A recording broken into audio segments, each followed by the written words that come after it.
suggested by would not be the least bit suitable for national defense. The solution was a people's army, rigorously trained and equipped with the most modern weapons. The essay must confine itself to internal political matters.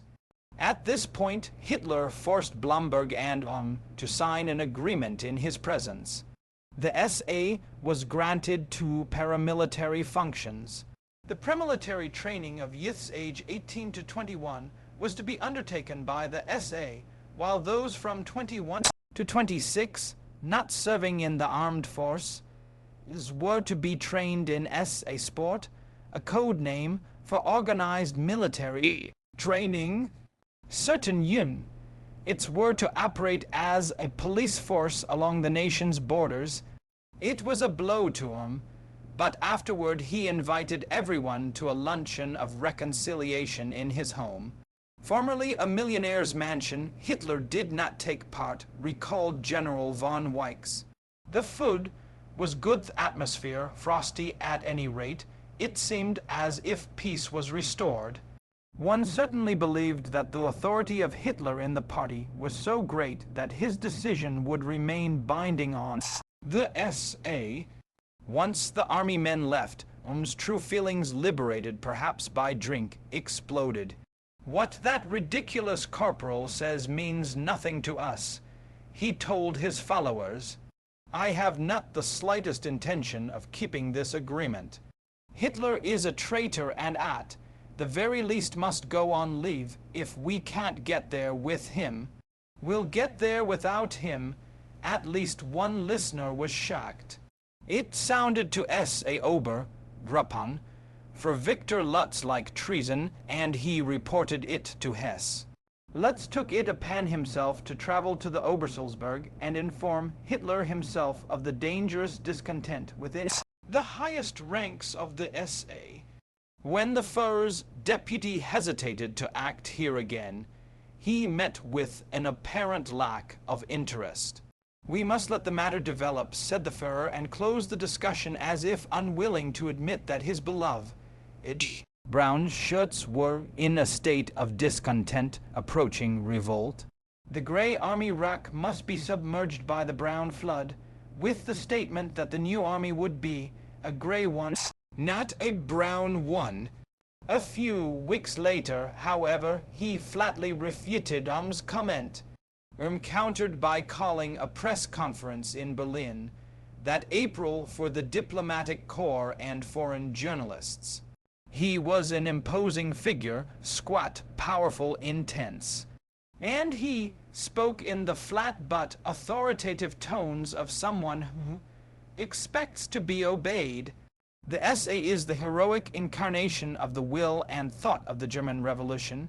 He told the foreigners, but his next words were obviously intended for Hitler. Those in the party who opposed the brown shirts, he said, were reactionaries and bourgeois conformists. The SA is the National Socialist Revolution. Secretly enemies of him in the SS were already deeply involved in a plot to destroy him. At first it seemed curious that the prime mover was Reinhard Heydrich, head of the SD Sicherheitsdienst, security service, and not the SS chief himself. For some time, Himmler was reluctant to support the intrigue, perhaps out of fear that an open conflict with the SA would cause a fatal breach within the party, but he was tempted to forget this upon learning that Göring had also joined the conspirators. Chief of the Prussian Secret State Police Office, Geheim Staats, Bolisium, no sooner had Himmler allied himself with the cabal than he was made head of the Gestapo, and he reciprocated by dropping hints to all the SS units that an open struggle with the brown shirts was on the horizon. Göring was not only one of the Führer's closest associates, but could give Himmler a post he coveted. This seemed a certainty when Heydrich reported he had collected evidence that was plotting treason. The truth was that had not the slightest intention of launching a putsch. He wanted only to force Hitler to give the SA its proper position in the Reich, by setting the Führer in a golden cage, as it were, to isolate him from evil advisers. He was waging a war of nerves, not treason, but his threatening words were cause for alarm. On June 4, Hitler summoned him to the Chancellery, and according to the former's account, their conversation lasted almost 5 hours. I implored him for the last time to oppose this madness of his own Akerdal, it him at the same time use his authority so as to stop a development which in any event could end only in catastrophe. The Chief of Staff left this interview after assuring me that the reports were partly untrue and partly exaggerated, and that, moreover, he would for the future do everything in his power to set things to rights. Swore he heard them bellowing at each other. There was no indication in Hitler's account that this discussion was a stormy one, although one witness in the anteroom, Papen's adjutant. It is probable that left at midnight with the impression that the Führer was sympathetic but under pressure from the military to curtail SA activities. It was also likely that Hitler himself imagined he had just made a genuine truce with him, since the SD was almost immediately informed that the Führer had come to agreement with the SA chief on several points. It was agreed that a month-long leave for the entire SA would start as scheduled. This was announced by the Deutsches Nachrichten German News Bureau on June 7. The following day, the DNB published an intriguing order of Chief of Staff stating, "I have decided to follow the advice of my physicians and take the cure, in order to fully restore my health, which has been severely impaired the last few weeks by a painful nervous complaint." The two announcements reassured the military leaders, who felt that it signaled decline, but appalled Heydrich, who had only 3 weeks to complete his dossier against the SA and thus force Hitler to act decisively. Sister-in-law, among others, warned him about rumors of a Goebbels Himmler plot against him. He had some feeling that there was something wrong, she recalled, but still did not take it seriously. He never had any doubts whatsoever about Hitler. Discontent from an entirely different quarter descended on Hitler hours after his return from the humiliating visit with Mussolini in Venice. On June 17, a pleasant Sunday, Franz von Papen was preparing to make an address at the University of Marburg. There was considerable interest in what the Vice-Chancellor would say, since he had delivered controversial speech 6 months earlier at the Bremen Club, warning of the growing unrest in Germany over the new regime's assaults on the principles of law and the restrictions placed on the Church. As Papen entered the great auditorium, which was packed with students, professors, and a scattering of uniformed party members, there was an air of expectancy. He began with a direct attack on the controlled press in general and Goebbels in particular. The audience was stunned by such words coming from the official who held the second highest position in the government. But this was only the beginning. After criticizing Nazi bigots and doctrinaires along with the single-party system, he urged Hitler to break with those calling for second revolution. Have we gone through the anti-Marxist revolution in order to carry out the Marxist program? No people can afford to indulge in a permanent revolt from below if it would endure in history. At some time the movement must come to a stop and a solid social structure arise. The few shouts of protest from party members were drowned out into tumultuous applause. Only the Frankfurter Zeitung managed to print a few extracts from the speech in its after Nun edition. Goebbels ordered all copies of this paper impounded and forbade a scheduled replaying of the speech over the radio. But the text was smuggled out of the country and published, causing a sensation not only abroad but throughout Germany. And when the vice-chancellor appeared at a Hamburg racetrack, he was greeted by shouts, Heil Marburg. For the first few days, Hitler made no public comment. It was Papen who forced the issue by threatening to resign unless Goebbels' ban on his speech was lifted. Hitler tried to calm his vice-chancellor. He admitted Goebbels had blundered, then berated the insubordination of the essay as if he approved that part of the speech. He promised to lift the ban and requested Papen to withhold his resignation until the two of them went to Nidec to see Hindenburg. Papen agreed to wait, but Hitler broke his word. The next day, June 21, he hastily set out for Nidec alone and without removing the ban on the speech. His announced purpose was to report to the president on the recent meeting with Mussolini. But it is more likely he wished to see the old gentleman without the inhibiting presence of Papen. He may also have wanted to check on Hindenburg's health and find out how much time he had left to make arrangements to be his successor. To accomplish this, he would need the support of the military, and it was significant that the first person he met on the steps of the Hindenburg estate was Defense Minister von Blomberg in full uniform, despite the sweltering heat. The president had his own reasons for seeing the Führer. He wanted to be enlightened on the turmoil caused by Papen's speech, but he left most of the talking to Blomberg, acting stiff and Prussian, who made it clear that internal peace was the first priority. If Hitler could not remove the present intolerable tension, he said, the president would declare martial law and turn over the job to the army. No mention was made of arm and the Second Revolution, nor was any necessary. Who had left Berlin in a wheelchair, chased over his protest that it was too expensive to lead himself, and in a somewhat shaky voice reaffirmed Blomberg's words. The old gentleman, it was all over in 4 minutes, and soon Hitler was in his plane winging back to Berlin. During that silent journey, his thoughts probably centered on him. If during these months I hesitated time and again before making a final decision, Hitler would explain to the Reichstag in several weeks. It was due to two considerations.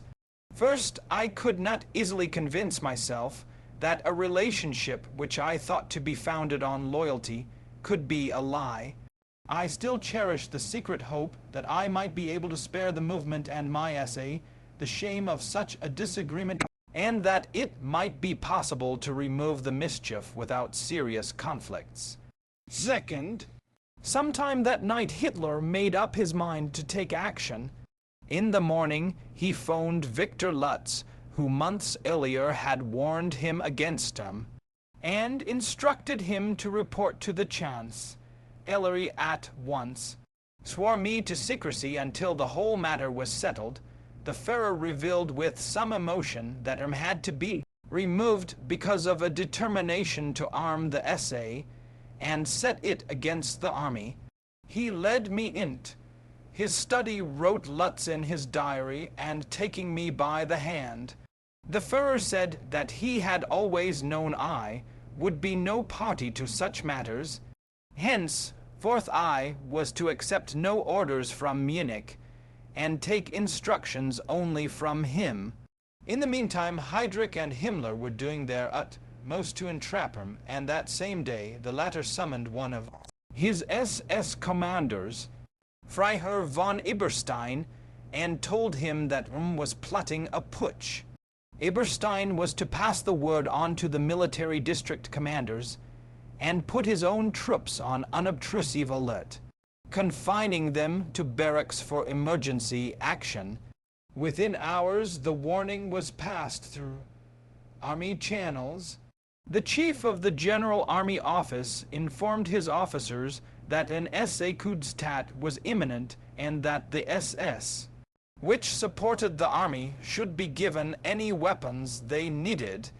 By now, Hitler had become so convinced that was plotting an uprising that he told Defense Minister von Blomberg he was summoning all SA commanders to Bad Wiessee, a spa on the Tegern, see where was taking his rest cure. When they had assembled, continued Hitler, he would personally arrest them and square accounts. The army was prepared for action. First, Colonel General Freiherr Werner von Fritsch, Commander-in-Chief of the Reichswehr, passed on the order to place all troops in a state of alert. Leaves were cancelled and the men confined to barracks. Almost simultaneously, Hess broadcast a remarkable speech over a nation-wide radio hookup that was both a warning and and thinks to serve the revolution through rebellion, he said, and then referred to such plotters as credulous idealists. The entire speech could have been spoken by Hitler himself. Woe to him who breaks the faith, for it urged to abandon his second revolution and return to the fold. The following day a blunter warning came from Hermann Göring. Any one who eroded confidence in Hitler would pay with his head. Secluded as he was at Bad Wiessee, Ernstum should have been aware of these portents. Another came on June 28, when the German Officers' League formally expelled him from its ranks. Rumors of an imminent showdown were circulating in Berlin, and that same day, Sefton Delmer got first-hand information about the dilemma Hitler faced from the assistant to Papen's press counselor. Now we are in the middle of the war for Hindenburg's succession, he explained. With Hitler on one side and the vice-chancellor and his fellow conservatives on the other, would take place at the next cabinet meeting when Papen would force Hitler to suppress the terrorist anarchy of and his second revolution gangsters. The showdown, he predicted. If the Führer refused, the Papen group would resign and Hindenburg would dismiss Hitler and hand over executive power to the army. Whichever way things go, my boss reckons he has got Hitler by the short hairs. If he accepts, he is shorn of power. If he refuse, is the army takes over. I only hope Hitler refuse, is even though that might mean a shooting war. At the moment the Führer was in Essen, visibly enjoying a vacation as a guest at the wedding of the local Gauleiter. Another guest, Lutz, was concerned that it suited certain circles to aggravate and accelerate the affair just at this moment when the Führer was absent from Berlin and could therefore neither see nor hear things himself. I had a feeling, he wrote in his diary, but was dependent on the telephone. It was the telephone, indeed, which played a major role in the developing intrigue. No sooner had Hitler arrived with Göring at the wedding breakfast than he was interrupted by a call from Himmler in Berlin, who read off a series of alarming reports. Göring nodded his head in confirmation as he learned of the supposed SA machinations, and Hitler became so wrought up that he returned at once to his local quarters. Here in the hotel room, according to Lutz, who was one of those hastily summoned, the telephone was going almost uninterruptedly. The Führer was deep in thought, but it was apparently clear that he would now have to take action. The conference was enlivened by the arrival of Göring's secretary with further information from Himmler of an imminent brown shirt revolt. This report, along with another from an agent of Heydrich, that brown shirts had just insulted a foreign diplomat, was too much for Hitler. I've had enough, he said.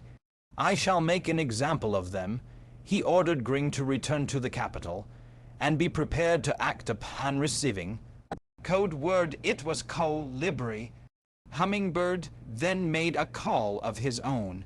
He phoned him in Bad WWII and complained about the alleged molesting of foreigners. This could not be tolerated, he said with some heat, and told him he wanted to speak to the top SA leaders gathering at the Tegern. See 2 days later at 11 a.m. The conversation either did not perturb him or he pretended it didn't. For when he returned to the dinner table, he seemed very well pleased, he informed his guests, adding with relish that this would give him the opportunity to tear the mask from Goebbels. He knew that he could count on his SA and the army, one of whom was General von Epp, that Hitler was going to attend the Congress of SA leaders on June 30. Such an unrealistic comment meant him either was fantasizing or was unaware of the extent of the intrigues swirling around him. These gathered momentum Withgrings returned to Berlin. The following morning, Friday, June 29, he alerted the Prussian police union. It along with the Führer's faithful SS bodyguard unit, recently christened Leib, Stan, Dart SS Adolf Hitler, and then delegated authority in Silesia to the commander of the SS Southeast region with orders to arrest a number of brown shirt leaders. More significant, he gave himself plenary powers in Prussia based on Hitler's declaration of a state of emergency, disarm all SA headquarters guards, and seize the Breslau police headquarters. By this time, the General Army alert was in effect, even though many of its senior officers were still not convinced that intended to stage a revolt. And that morning, one of them flew to Berlin to express such doubts to Army Commander-in-Chief von Fritsch. This skeptic was General Ewald von Kleist, head of the army in Silesia, and he told Fritsch that he had been assured by the SA leader in Silesia, a close friend of his, that brown shirt preparations for action were only a reaction to army alerts aimed against them. In the presence of General Ludwig Beck, Kleist was convinced that a third party, I mentioned Himmler, was attempting to set the SA and army against each other. Concerned, Fritsch summoned General von Reichenau, head of the army office and a loyal Nazi even before 1933, this urbane officer, the very model of a Prussian general with his ever-present monocle and imperturbable manner. Listen to Kleist repeat his story before commenting that may be true. But it's too late now. Fake reports and doctored documents was already being directed into army channels to convince the doubting Thomas is that after the putsch would execute or dismiss all senior army officers beginning with Fritsch.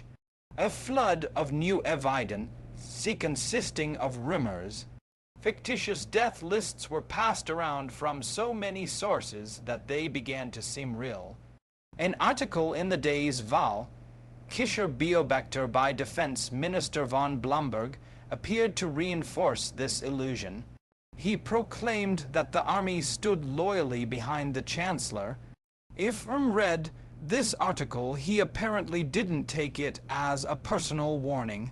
He calmly greeted arriving SA dignitaries at his pension and expressed satisfaction at the morrow's meeting with Führer, enjoying the beauty of Bad WWII. Nor was he at all perturbed when a general, a comrade of the war, warned him that he was making a fatal error if he believed that the army would not open fire on revolting SA troops. Irm's actions that evening were hardly those of a man planning an uprising. After a leisurely session of Tarok, the three-handed Bavarian card game, he received an injection for neuralgia from his doctor, then turned in for a peaceful sleep. Not so Hitler. His suite at the Hotel Dresden in Bad Godesberg was like a military headquarters on the eve of battle, and he acted like an irresolute general with his first command.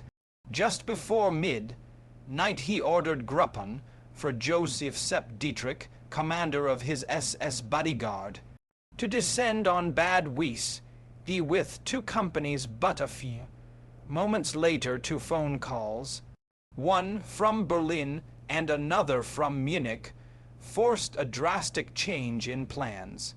The first from Himmler, who had just told the Ribbentrups is as good as dead, was that the Berlin SA was planning a putsch which would start at 5 p.m. with the occupation of the government buildings. During the conversation, Hitler answered only in monosyllables, but once he put the receiver down, he shouted, "It's a putsch." It seemed that Karl Ernst, head of the Berlin stormtroopers, instead of going to Bad Wies, as planned, had remained in Berlin to direct treasonous operations. He was in Bremen preparing to take a honeymoon cruise. The Führer's stream of denunciations was interrupted by the second call, this from Adolf Wagner, the Gauleiter of Bavaria, who reported that rowdy brown shirts were already in the streets of Munich shouting, "The riots where is against us, certain Jun. It had been alerted by a pamphlet of mysterious origin. S.A. Take to the streets, the Führer is no longer for us." Hitler's rage turned to panic. Here was proof positive that was mutinying.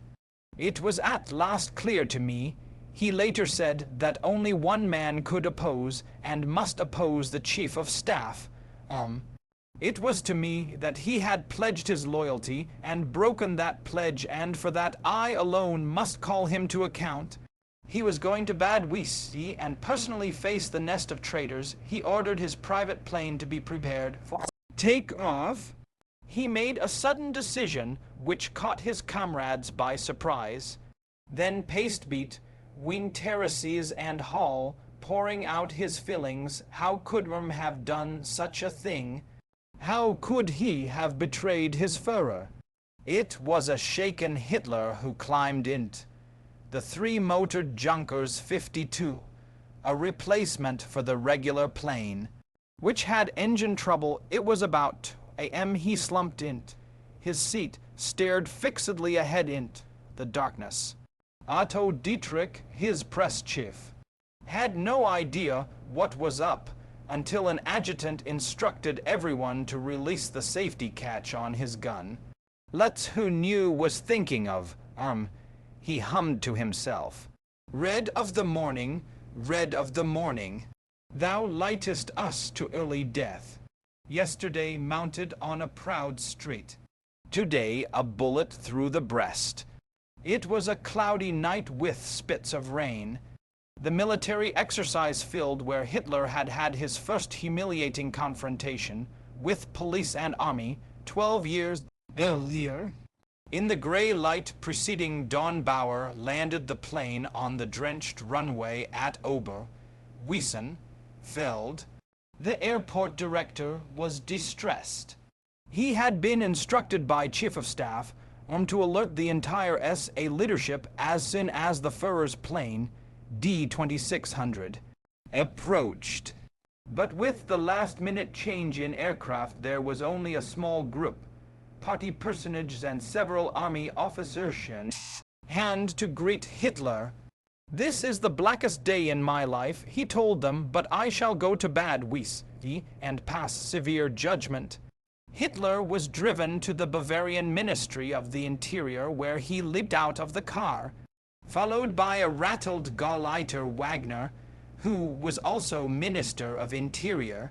The Führer strode into the building, the skirt of his leather coat flying, and up the stairs toward Wagner's office. Lock him up, he began cursing all traitors in general and the SA leaders whose men had been lured to the streets of Munich by pamphlets in particular. As he burst into the ante, the head of the Upper Bavarian SA started to salute, but Hitler rushed at him, shouting, "You," he yelled, "are under arrest and will be shot."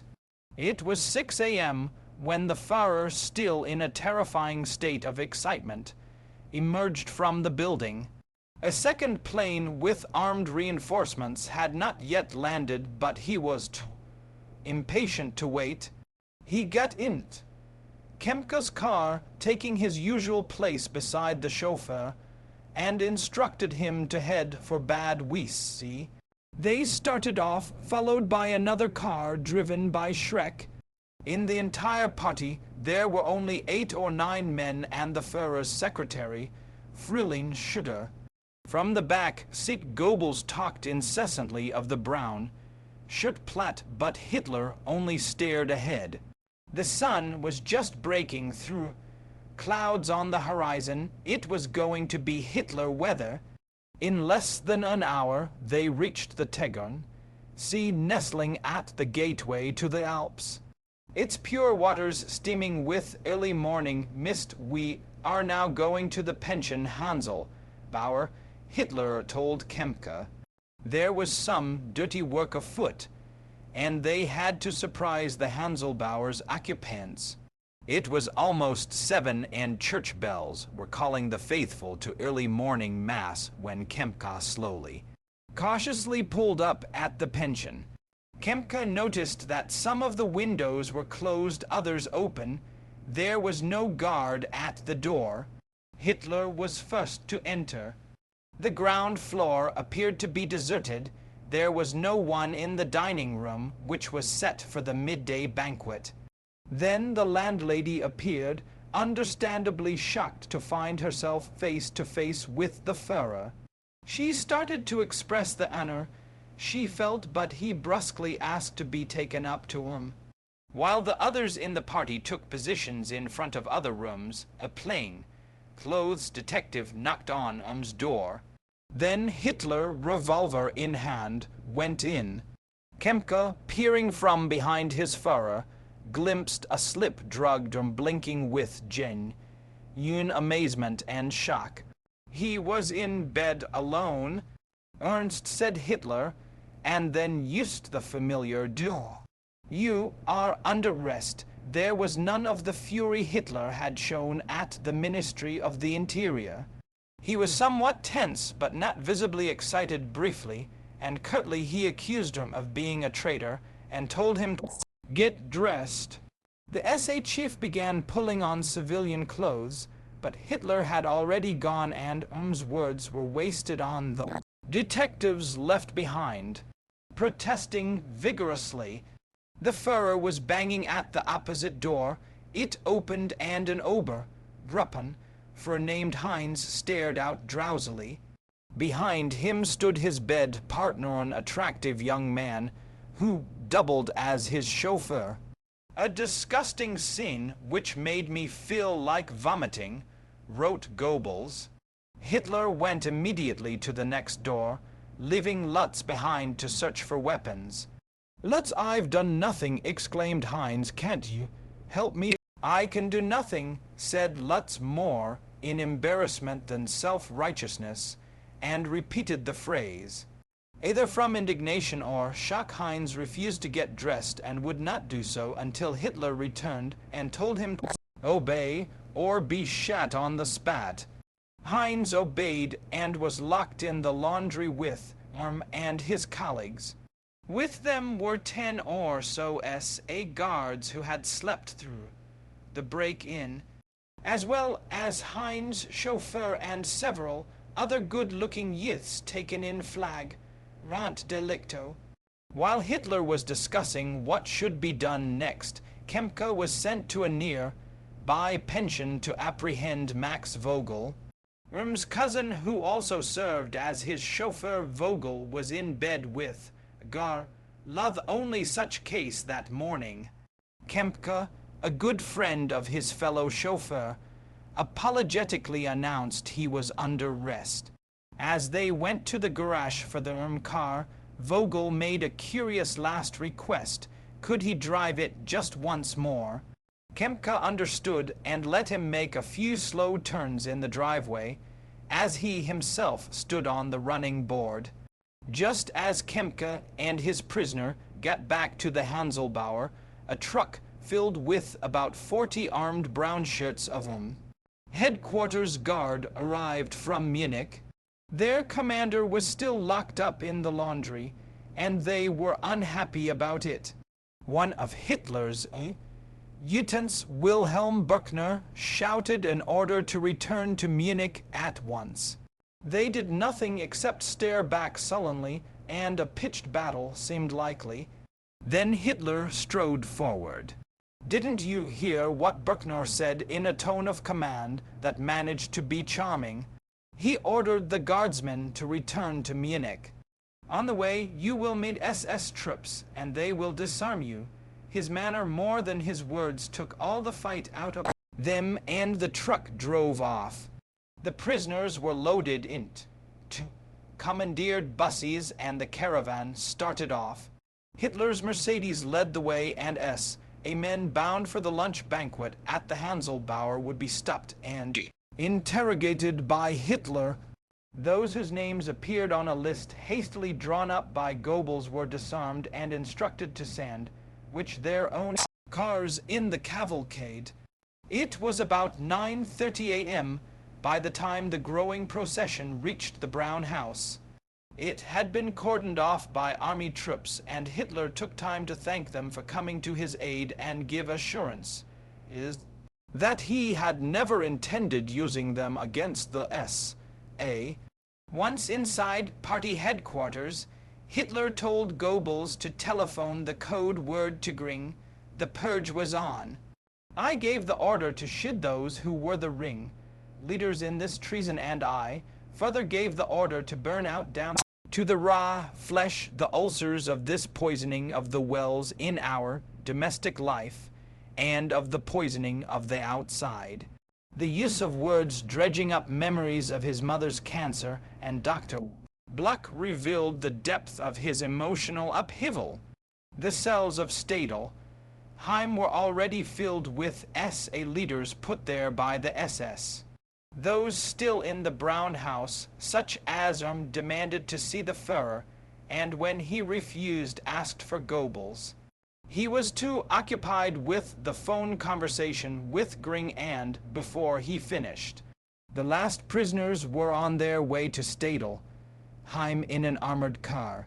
Their leader was put in a solitary cell, not far from the one he had occupied after the beer hole putsch.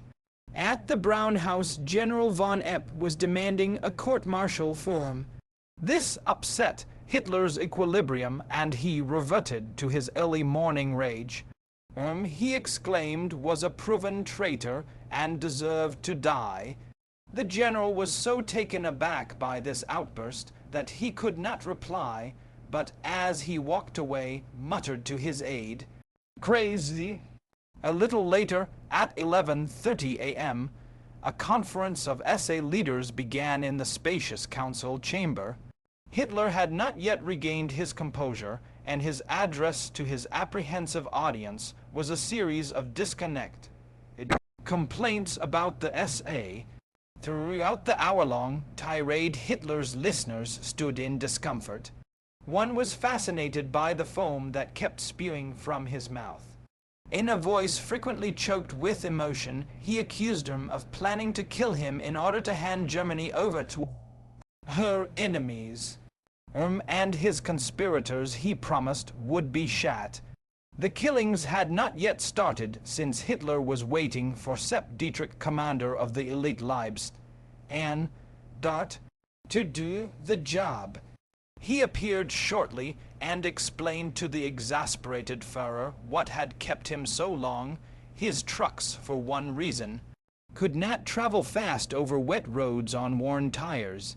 For all his show of annoyance at the delay, Hitler had no orders to give. He told Dietrich to wait while he and his advisers argued the fate of the accused. 3 hours passed without a decision. While the Führer vacillated, his associates in Berlin were already carrying out executions. The Himmler-Heydrich Gring triumvir, it needed only the code word Libri to set their long-laid plot into action. When Papen reported to Gring's office, he was annoyed to see the area full of SS guards armed with machine guns. Next surprise was to learn that Hitler had given Gring power to deal with the insurgents in the capital. Papen protested on the grounds that he was the Chancellor's deputy, and in his absence such authority could be granted only to him. He insisted that Hindenburg declare a state of emergency and bring in the riots, where to restore law and order. Gring refused. He and Himmler's SS had complete control of the situation. He cut short Papen's protests and ordered the Vice-Chancellor to return home immediately for his own safety. Before Papen got there, police cars were careening through the streets of Berlin, rounding up enemies of the regime. One unit, it surrounded Papen's office, shot to death his press officer, and arrested other members of his staff. The Vice-Chancellor might as well have been incarcerated, for as soon as he entered his own house, it became a prison. Papen found his telephone wire cut, and a police captain in the reception room informed him that he was to have no contact with the outside world. Few Berliners noticed that anything at all unusual was going on that hot Saturday morning. To the many strollers in the Tiergarten and on the Unter den Linden, the greatest concern was the increasing heat as the sun climbed. Correspondent Delmer, however, had such a nagging worry that he interrupted his morning sculling session and drove back to his office. I have stuck my neck right out on that Hitler dictatorship in peril report, he kept saying to himself. What if nothing happened but when his taxi was held up by a cordon of municipal police? His fears were allayed. Something had happened. The police, wearing steel helmets and armed with rifles and submachine guns, were surrounding opulent Berlin residents on a corner of the Tiergartenstrasse. 2 Gestapo agents were being ushered in. General von Schleicher's study by his cook, and when one of the visitors asked if that was Schleicher at the desk, the former chancellor looked up and said, "In a suburb, ja." The men opened fire. Frau von Schleicher, in a corner listening to the radio, rushed toward her stricken husband and was cut down by bullets. He died instantly, and she succumbed shortly at the hospital. In Munich, Hitler still hesitated about passing final judgment on him and his colleagues.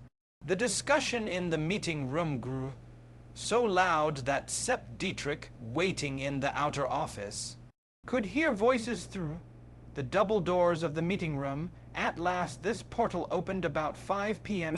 and Martin Bormann Hess, his assistant, emerged. He escorted Dietrich back to Hitler, returned to the barracks, instructed the Führer, and gave an order that Dietrich felt was wrung out of him.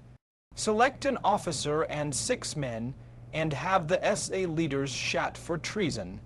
Dietrich examined a list handed over by Bormann. It contained the names of all those taken to Stadelheim, but Hitler had checked off only a dozen.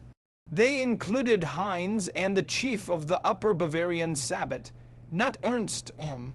Hitler could still not bring himself to make that decision. When Hans Frank, the Bavarian Minister of Justice, learned that many SA leaders were jailed at Stadelheim, he decided to go there in person and take charge. Upon arrival, he ordered the SA prisoners placed in the custody of a detachment of state police, then had himself admitted to little cell. "What does it all mean?" asked him. "What is going on?" Frank could give little information or assurance. He hoped that everything would proceed legally. Replied that he was prepared for the worst. "I am not concerned about my own life, but please take care of my relatives. They are women totally dependent on me." As Frank opened the cell door, pressed his hand. All revolutions, he said, devour their own children. No sooner had Frank returned to his own office than Sepp Dietrich entered with a colleague to announce that he had orders to shield a number of SA leaders. He produced a list checked personally by Hitler. Stunned Frank said the executions could not take place under any circumstances. Dietrich insisted that the Führer himself had ordered it, but was persuaded to telephone the Brown House. First he talked to Hess. After a pause, Dietrich extended the receiver to Frank. Hitler wants to speak with you. Hitler began shouting, "You refuse to carry out an order from me, are you, in sympathy with that criminal scum? I'm going to destroy those boys, writs and all." Frank protested that there was no written authorization, just a list of 6 names. "I mocked that list myself," said Hitler in more controlled language. "These gentlemen are criminals against the Reich. I am the Reich Chancellor. It is a matter of the Reich, which is never under your jurisdiction." At Stadelheim, the first 6 victims were led out int the courtyard, each guarded by 2 policemen. "The Führer and Reich Chancellor has condemned you to death," an SS officer droned out.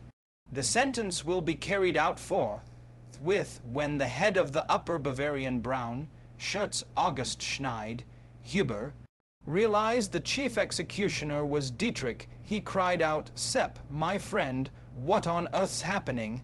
'We are completely innocent,' with set face Dietrich clicked his heels. 'You have been condemned to death by the Führer,' he said, 'Heil Hitler.' The first man was placed before the firing squad. He refused to have his eyes covered. Shots reverberated in the courtyard walls. The next victim and the next also disdained blindfolds. Dietrich witnessed the first few shootings, but before it was Schneid. Huber's turn, he had to walk off. I had had enough. It was dark by the time Hitler's car started for the airfield. Because of his services, Hitler took his place in the front of the plane, and he sat silently as Bauer headed Junkers 52 toward Berlin. "I have pardoned him," he promised General von Epp, who was seeing him off. For the average Berliner, there was little on the surface to indicate that the nation was undergoing an upheaval. True, sinister rumors were beginning to circulate, and there were traffic tie-ups on the Charlottenburger Chaussee, what with police barriers and the stream of army trucks. It was also known that house arrests were taking place, but the violence was under cover. Few citizens knew that General von Schleicher and his wife had been murdered, or that Gregor Strasser had been seized at his lunch table and put in cell 16 of the Gestapo prison. There he was peppered with shots by unseen assailants from the cell window, while he dodged around like a rat in a cage until wounded. Then one of the gunmen entered to finish the job. Thus the enemy of Goebbels and Göring perished, still faithful in his own fashion to the Führer. The ringmaster of the purge in Berlin was Göring, who briefed foreign correspondents in the Ministry of Propaganda. Late that afternoon, Göring arrived in one of his full-dress uniforms, wrote a Gestapo official. Once again, he did not walk. He strutted up to the platform with slow, mincing steps, and rolling his eyes as if he feared his own revelations when he mentioned Schleicher in connection with Strasser plot. He began the session with a long, impressive pause, leaning forward slightly, his chin propped in his hand. Someone asked what had happened to the former chancellor. He was foolish enough to resist, said Göring with what one chronicler described as a wolfish smile. He is dead. Later in the day, DNB published another excuse for the purge in the form of a telegram the Führer had sent to Victor Lutz appointing him successor.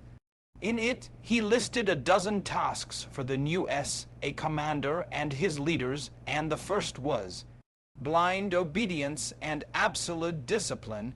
He also condemned official journeys in costly limousines or cabriolets.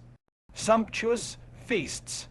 I demand from the leader of the SA, just as he demands from each SA man, intoxication and brawling in public. It is my special desire that every mother can give her son to the SA, to the party, or to the Hitler Youth, without fear that he might be morally injured there in the future. Therefore, all brown shirt leaders who misbehaved would be immediately drummed out of the SA and the party. I want my SA leaders to be men, not ridiculous apes. Such words coming at such a time were received with derision by most foreign observers, but the average German read them with approbation, relieved to know that the Führer shared their own revulsion of the brown shirt rowdies. He further called on every SA chief to show completely honest, loyal and true fealty to the Reich, wear and prove himself a real leader, friend and comrade. Finally, after praising the old SA fighters, other ones who have conquered Germany, and not the clever latecomers of the year 1933, and subsequent, made the first mention of his personal bodyguard troops. I desire that the SS man shall be educated mentally and bodily to be the most highly trained National Socialist. By evening, the death toll was appalling. General von Bredow, a friend of Schleicher, was gunned down at his front door. The acting police president of Breslau was Dice, embroiled by a shotgun, and an SS cavalry leader murdered in his own smoking room. The ghostwriter of the recent controversial Papen speech lay lifeless in an underground cell of the Gestapo prison in the Prinz Albrechtstrasse. Other executions were taking place under the supervision of the SS at the Lichterfeld barracks. Here died an official of the Ministry of Transport, the president of Catholic Action, as well as Karl Ernst, who had been brought back from his honey. His last words were Heil Hitler.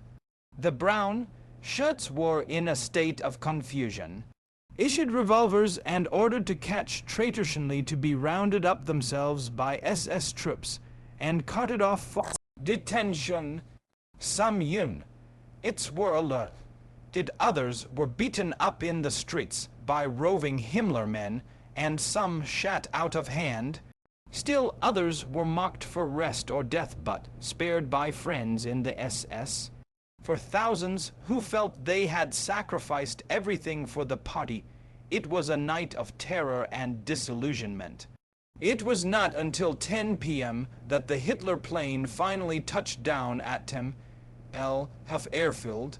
Waiting was a tight little group hugging Himmler, Frick Affi, Gestapo officials, and a police escort. The first to step out of the plane was the Führer, clad in brown shirt, black bow tie, leather jacket, and black army boots. He wore no hat. His face was pale, unshaven, sleepless, at once gaunt and puffed, recalled a Gestapo official. After shaking hands, Hitler drew Göring and Himmler aside and listened attentively to their reports. While Hitler perused a list given him by Himmler, a finger slowly moving down the page, his two companions whispered to each other. As the trio slowly headed for the car, followed by an escort at a discreet interval, Hitler revealed that himself was not to be executed. He had given his word to General von Epp. Göring and Himmler were vexed. If the leader of the revolt was spared, it would make a mockery of the day's massacre. The argument continued as they drove away. President von Hindenburg took the executions calmly. His first reaction was a cranky "I told you so" to Meissner. For months I have been telling the Chancellor to lock up this immoral and dangerous. Unfortunately, he did not listen to me now. See how much blood has been spilled. The next morning, the 1st of July, was pleasantly warm, and Berliners were strolling the streets with their children as if it were any ordinary Sunday. Few realized the import of the curt announcement of half a dozen executions for treason or the continued transport of SS troops. Those who were privileged to see the Führer knew that he was going through one of the most traumatic crises of his turbulent career. It reached a climax that afternoon when he finally was forced to approve the execution of Even Hitler's sentence of death was marked by affection. He instructed Brigod for Theodor Eicke to give him the chance to commit suicide. It was still light by the time Eicke and two subordinates arrived at Stadelheim with Hitler's verbal order. At first, the prison governor refused to hand over the prisoner without something in writing, but he wilted under Eicke's shouts and ordered a warder to escort the 3 SS men to cell 474 in the new prison block. There slumped him on an iron cot bare to the waist and sweating heavily in the sweltering heat. "You have forfeited your life," said Eicke. "The Führer gives you one more chance to draw the right conclusions." He placed a pistol loaded with a single bullet on a table, then left the cell. Eicke waited in the passage for almost 15 minutes. Then he and his deputies drew their own revolvers and pushed back into the cell. "Chief of Staff, prepare yourself," shouted Eicke. And when he saw his deputy's gun quivering, said, "Aim slowly and calmly." 2 shots reverberated deafeningly in the little cell. Collapsed my Führer," he gasped. "My Führer! You should have thought of that earlier." "It's too late now," said Eicke. It was 6 p.m. The man who should logically have been the first to die was among the last to perish. With his demise, those who remained on the death list in the Berlin air, yet Lichterfeld Barracks and Columbia House, a former prison converted into an SS torture chamber, were prepared for execution. Papen was still alive because influential friends and foreigners would drive slowly past his house every so often. "I hope we may call on you soon." Dud considered Papen a devious coward, but he couldn't help liking him personally, and his card had been left as a protest against the brutality of the Nazis. That Sunday, Ambassador Dud left a card at the door with a handwritten message. The people still knew little of what was happening, nor was the truth well served by Gring's long version of the killings issued later in the day. "The purge will now be carried on ruthlessly," said Gring, after assuring the citizenry that the nation was now at peace and the Führer in complete control. The unruly elements of the SA would be eliminated. "The people must know that we are in earnest to do everything for them, like most communists from any nation. That there was nothing to worry about, and a nasty but necessary job had been done in the most honorable way for the good of the state. It was a hodgepodge of truth and fiction, and gave the public the opportunity to believe what it was eager to believe." This announcement was followed almost immediately by publication of an order issued to the riots, whereby General von Blumberg expressing complete loyalty to the Führer. Despite protestations about remaining outside the inner political struggle, it was graphic proof that the army was irrevocably bound in blood to Adolf Hitler, even as Blumberg was assuring the populace that the crisis was over. The killings continued into the early morning hours of July 2. "You will be shot on the Führer's orders." Schreier had seen 3 comrades precede him to execution at half-hour intervals at Columbia House Gruppen. for Karl Schreier was called out of his cell by a non-com who said, "So that you'll look fresh and make a good impression." Schreier was then led down the stairs to a small sports car which would take him to Lichterfeld for execution. "Put your head under the tap like the others." A Mercedes roared up and an officer of the Leibst, Dan Dart, leaped out, signaling violently. "Stop, stop," he shouted. "Nothing more is to happen. The Führer has given Hindenburg his word that the shooting is now finally over." It was 4 a.m. 100 men, perhaps 200. The exact number will never be known, had been murdered without trial. Throughout the Reich that Monday, the average German was congratulating himself with grim satisfaction that the rough Nick Brown shoots were at last under control. No one loved him and his parvan. Officers recalled Correspondent Delmar, the ex-waiters, ex-hotel porters, and ex-plumbers, who had been bossing the common people more arrogantly than any Prussian Guards officers in the days of the Kaiser. They and their brand-new elegant motor cars, roaring ruthlessly about the streets, were feared and hated by the German little man. By eliminating these rough irons, Hitler had become his hero. Hindenburg was having second thoughts. The brutal murder of General von Schleicher and his wife upset him deeply enough to demand an investigation. He simply could not accept the official version that the couple had been shot resisting arrest. At the same time, he was incapable of putting his indignation into effect, and he dutifully signed a congratulatory telegram to Hitler drafted by the Nazis. It read, "FROMTHE REPORTSPL ACEDB FOREME ILE ARNTH ATYOUB YYOURDETERMINED ACTION ANDG ALL ANTP RSON ALINTERVENTION HAVENIPPDTRE ASON INTHEBUD YOUHAVESAVEDTHEGER MANNATION FROM SERIOUSD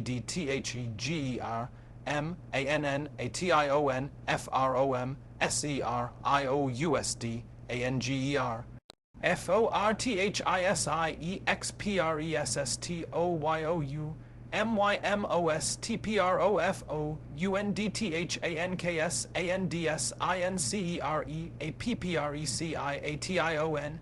With this certificate of support, Hitler now had the uneasy sanction of almost the entire nation. Approval of the purge did not extend beyond Germany's borders, and scathing articles and editorials flourished abroad, much as he flinched from foreign attack. Hitler's primary concern was a faint but growing suspicion among his own people that they might have been deceived. These misgivings were fostered by whispered revelations, for example, that one of the victims was Hitler's old nemesis, Bavarian State Commissar von Kahr of the Triumvir, which had broken its word in the beer hall putsch, and that Dr.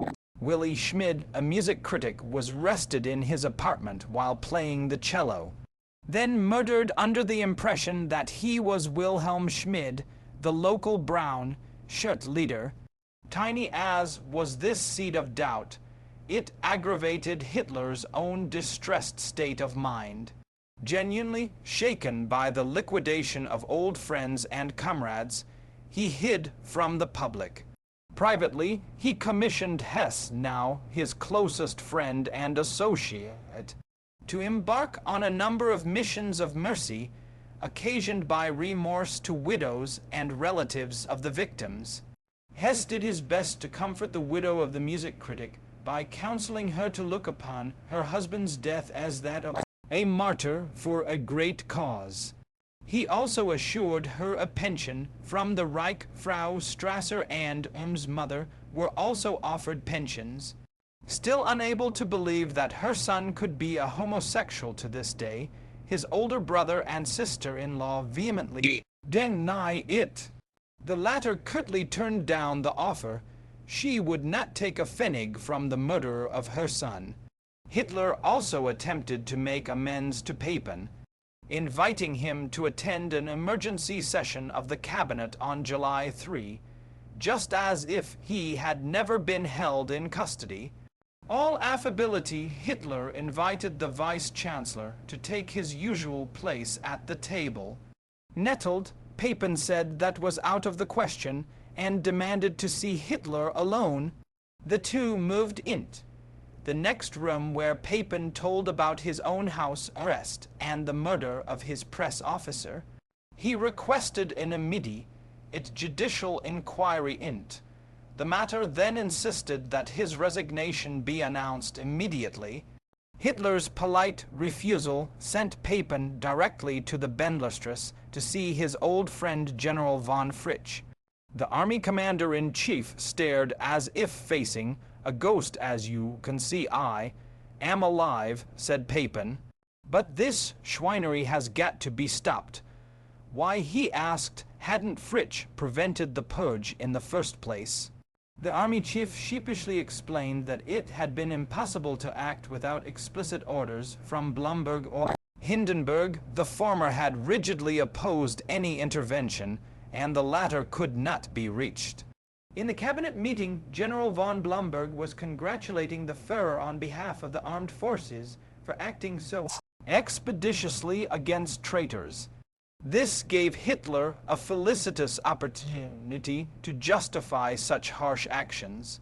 When a mutiny takes place, Schwerin von Krassig recalls his saying, "Then the captain of a ship cannot wait until the ship reaches shore to take court action. He must take things in hand at the time and place it happens." Not a single member of the cabinet protested, including the Minister of Justice, a number of whose right-wing friends had perished, and this group then proceeded to do what it had been brought together to do: promulgate a law legalizing the measures taken on June 30 and on July 1 and 2 as an emergency defense of the state. Papen was not the only official who wanted to resign. Bavarian Minister of Justice Frank also offered to step down. "Does one desert a ship in the middle of the ocean?" said Hitler caustically. "I have quarrels with many, but I must hold everything together. We are a troop in battle. Justice and revolution," he argued, "were incompatible. Don't forget that every revolution has its victims." Hitler could understand Frank's feelings of revulsion at the purge, but nothing could be done about that now. "I have too many deadly enemies. Everything now hinges on my authority." When Frank protested that the police were assuming too much power and that too many party members were taking the law into their own hands, Hitler replied, "Justice and jurists serve the community best when they leave all political necessities to other organs." He even had an answer for the growing number of concentration camps. "If I had a spacious Siberia at my disposal, as Moscow has, then I wouldn't need any concentration camps." Who in the world talks about the millions of victims of Bolshevism? The Jewish press of the world pursues me because I am an anti-Semite. Herr Stalin is there, darling. Frank tore up his resignation. Papen was not so easy to bring around. He insisted on getting the remains of his press officer is in an urn arranging a proper burial at Schönberg Cemetery, despite warnings from Himmler against provoking any public demonstration. Papen not only delivered a moving oration at the funeral, but kept bombarding the Führer with letters protesting against the continued imprisonment of 4 of his subordinates and pressing for a public inquiry into his press officer's death. A model of patience himself for a change, Hitler urged Papen to be patient. A special meeting of the Reichstag to explain the purge fully was to be held in 48 hours. At the time he, as Führer, would take full responsibility for everything that had happened, including those unfortunate events committed in an excess of zeal. The 13th of July was a Friday. Security measures at the Kroll Opera House were such that one veteran diplomat commented, "But even in the most dangerous period under the Tsars, I never saw anything like this. Hitler's path from chance gallery to the stage was flanked on both sides by heavily armed police and SS troops. I have often seen governments in other countries in hot water, and there were repeated searches of the opera's anterooms. Detectives were planted throughout the auditorium, while soldiers in steel helmets and armed with swords guarded entrances. No one presented the American, French, and Russian ambassadors made a point of not attending. Cowed failed to recognize that a period of wild, hostile fear had begun among the men who willed power. At 8 p.m., a grim-faced Führer stepped to the podium, clutching the lectern as if for balance. Extending an arm in stiff salute, he began speaking in a voice harsher than usual, as if giving assurance that he was once more in control of events. Was necessitated by the treasonous actions of various groups, which he described as destructive elements and pathological enemies of the state. He could have been describing himself in earlier days as well as his present role in world politics. He gave a lengthy emotional account of the purge, which he explained. With the skill of a born storyteller, he gave his version of the events leading up to the dramatic decision to put down the rebellion in person. Except for the foreign observers, almost everyone in the opera house was spellbound by his performance. And throughout Germany, enthralled crowds clustered around radios, who had vowed never again to attend an address of the Chancellor or seek an interview. Except upon official grounds, I have a sense of horror when I look at the man. Was listening with disbelief to Hitler's claim that only 74 plotters, including a few civilians and party members, had died for their infamy. At the American embassy, Ambassador Dodd, and that he had executed 3 SS men who had scandalously ill-treated those taken into protective custody. The last was an apparent attempt to convince Papin that the murders of innocent victims like his press chief had been punished. And this spirit of conciliation was extended with an emotional offer of amnesty to those not yet punished who had shared in the guilt of treason. May we all feel responsible for the most precious treasure that there can be for the German people, internal order, just as I am ready to undertake responsibility at the bar of history for the 24 hours in which the bitterest decisions of my life were made, in which fate once again taught me in the midst of anxious care, with every thought to hold fast to the dearest thing which has been given us in this world, doth German people and the German Reich, internal and external peace. The hand-picked audience rose as one to applaud enthusiastically. The Reichstag unanimously approved the bill legalizing the executions as emergency defense measures of the state. Hitler had been given, almost as an anticlimax. The main purpose of the meeting was promptly accomplished, ex post facto, a license to murder. There was not a single word of protest. The legislators had enshrined the Führer as the sole source of law. Minister of Defense von Blomberg was not alone among the military in his endorsement of Hitler's ruthless cleansing of the SA and the liquidation of Generals von Schleicher and von Bredow. The officer corps accepted the death of 2 comrades with surprising equanimity, shutting their eyes to Hitler's methods on the grounds that suppression of the putsch was a guarantee of internal peace. Our verdict on the affair recalled Carlden. It was decisively influenced by the cabinet resolution which, by citing a state of national emergency, gave legal sanction to all the measures taken.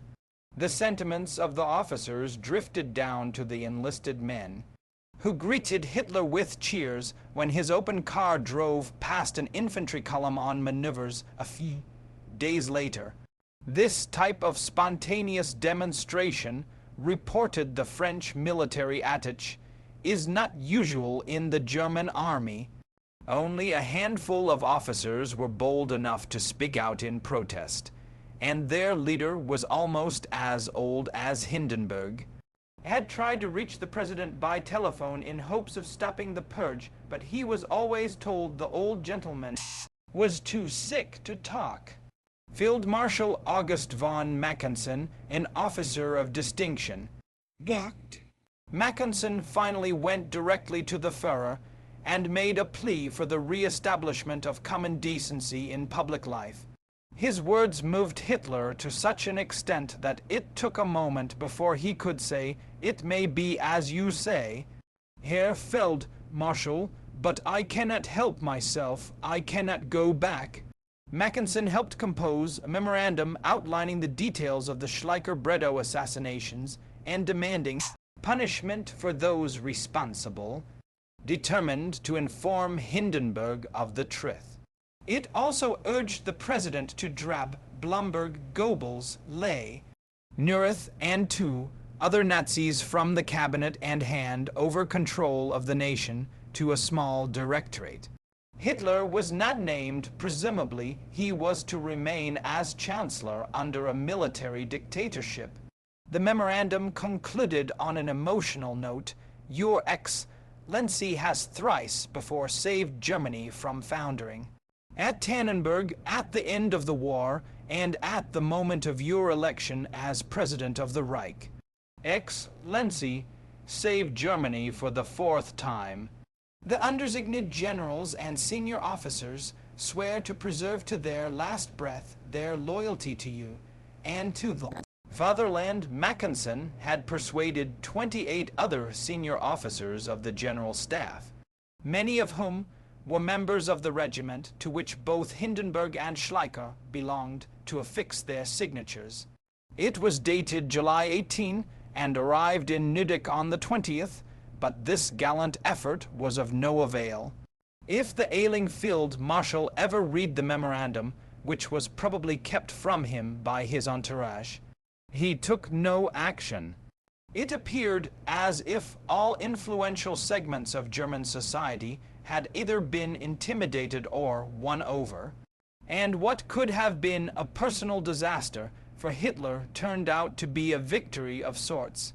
The purge had at least brought a sweeping conclusion to the factionalism which had long racked his party. With the stroke, the SA was castrated. The SAS loss was Himmler's gain. On the same day, Mackensen's memorandum arrived in Nüdek. Hitler promoted the SS to the status of an independent organization and permitted it to form armed units. It was a body blow to the military, which had compromised its honor to approve of the bloody elimination of the brown shirts, only to be faced with an even more formidable rival. The cost to the party was considerable, with the loss of many of its most ardent members, the idealists of the SA. You have to realize that we sacrificed everything, said Heinrich, who later became a trusted lieutenant of Hitler's favor, it commando Otto Skorzeny. That was our breakfast. Ruck himself was arrested 20 times during the struggle for power, and his experience was not exceptional. We slept on a mattress in the kitchen, and in the morning 3 of us would buy a Willen cube for 10 Pfennig. Then, to put it bluntly, we were betrayed. We wanted a new society, and we suddenly had to face the fact that reaction was with us. Hooray, patriotism! No more revolution? and June 30 was the logical consequence of the movement which was now being destroyed by Hitler. Men like Ruck, convinced that had merely attempted to bring Hitler back to the old road of revolution and socialism. And here it was that Hitler really made his first true enemies in his own camp. For me and my friends, Hitler as a human being was finished. Another young SA leader, Werner Naumann, was also disillusioned and angry. Although he would become Goebbels' private secretary, he too could never forget. The affair, he recently said, was important to the development of the Third Reich, because here for the first time we had an unlawful illegal action, one sanctioned by the Reichs, where, as well as the entire bureaucracy and legal body of the nation, it was totally unlawful and illegal, and nobody stood up to say so far and no further, not even the church. And none of these groups could say they knew nothing about the matter. Everyone knew what happened, and in my opinion, this was the beginning of the end. Because from now on the move was from the lawful and legal to the illegal and unlawful, and from now on there could be no turning back the clock.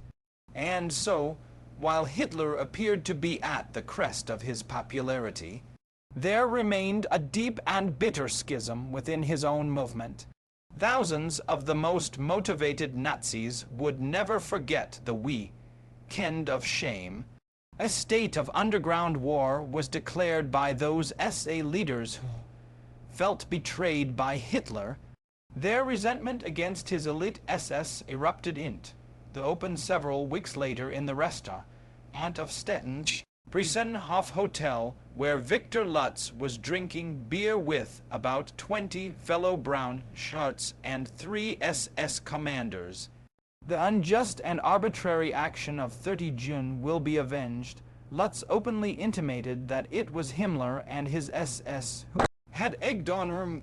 One of these days, declaimed the new commander of the SA, his tongue loosened by beer, who is up to their necks in what was supposed to have done. Was it the SA? These bestialities were not the SAS work, or at least not the SA alone. The other side was much worse. Shall I give you names? I can produce names straight away. One of the SS men tried to quiet Tipsy Lutz, but he had the last word. I shall go on saying this even if I am dismissed tomorrow and sent to a concentration camp a month earlier during his frustrating excursion to Italy. The Führer had promised Mussolini to respect Austrian independence. It was a considerable concession since Anschluss incorporation of his homeland into a Greater Germany had been one of Hitler's first goals.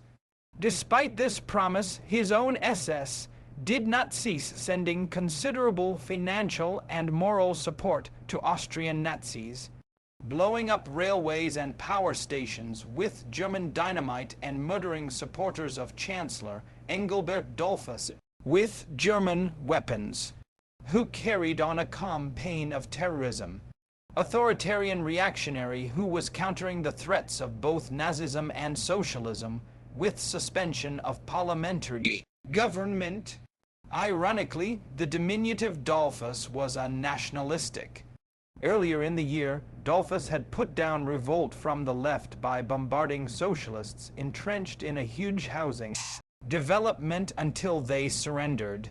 Since then, he had concentrated on wiping out the local Nazis, reinforced by assurance from Mussolini that he would restrain Hitler from retaliation.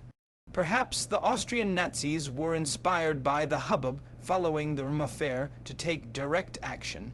More likely, though there is no proof Hitler approved it. At any rate, on July 25, they suddenly launched their own putsch under the code name Operation Summer Festival. At Nin, a secret striking force of 150 local Nazis in the uniforms of the Austrian army broke into the Chancellerie, the Ballhaus, Platz, to seize Dollfuss and his advisers. The plot had already been discovered, and all but 2 of the cabinet had fled, but the plucky Dollfuss had remained. He was shot in the throat from a range of 6 inches as he lay on the floor, ignored and bleeding profusely. Other rebels were broadcasting the lie that the Chancellor had resigned. In Berlin, the news of the uprising was welcomed in official circles, and DNB prepared a statement to the effect that the people had revolted in righteousness. The inevitable has happened, and tortures Hitler. In Bayreuth, attending the Wagner festival, pretended indifference at first, but as the afternoon wore on, he became concerned over the possible repercussions of the revolt. The German people in Austria have risen against their oppressors, jailers. Would Mussolini assume he had broken his word and bring his own superior military force into play? Frau Dollfuss and her children were his house guests, and it had been his painful duty to inform them Dollfuss was dying. Hitler appeared in his box with the Wagner family that evening for the performance of Das Rheingold, but it was doubtful if he enjoyed it, since he was often interrupted by whispered communiques from Schaub or Bruckner, who were getting telephoned reports in the interim. Ildus, in fact, was furious not only because the word given in Venice had been broken, but for personal reasons. These included a disturbing one that Mussolini had ordered a concentration of troops and aircraft on the Austrian border, in line with his promise to aid Austria. And when Hitler arrived at the Wagner home, young Friedel, and noted that he was extremely nervous and somewhat incoherent. By the time the curtain fell, it seemed obvious that the Vienna putsch was headed for failure. His chief aim seemed to be to rush to a near-by actors' resta, so he could mingle with the celebrities and create the impression he had nothing to do with the Austrian Nazi fiasco. Later in the evening, word arrived from Berlin that Chancellor Dollfuss had died at 6 p.m., but the putsch had been quelled. Hitler telephoned the Wilhelmstrasse and asked State Secretary von Blow for more details. When Blow replied that Minister Reith, German representative in Austria, was bargaining for the safe conduct of the arrested assassins to the German border, Hitler shouted that Reith had no business at all playing the part of mediator. At 11 p.m. the Führer rang up Blow again for further information on the captured putschists, replied that he would have the expelled conspirators taken in protective custody and transferred to a concentration camp.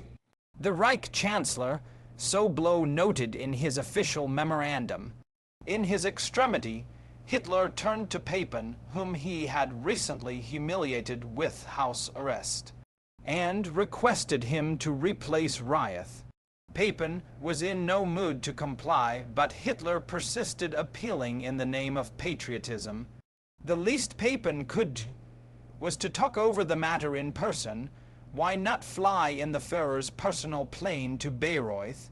Papen could not resist such insistence, and early the next morning took off from Tempelhof with his son. On the trip south, his mind was in a turmoil. Why had Hitler turned to him of all people?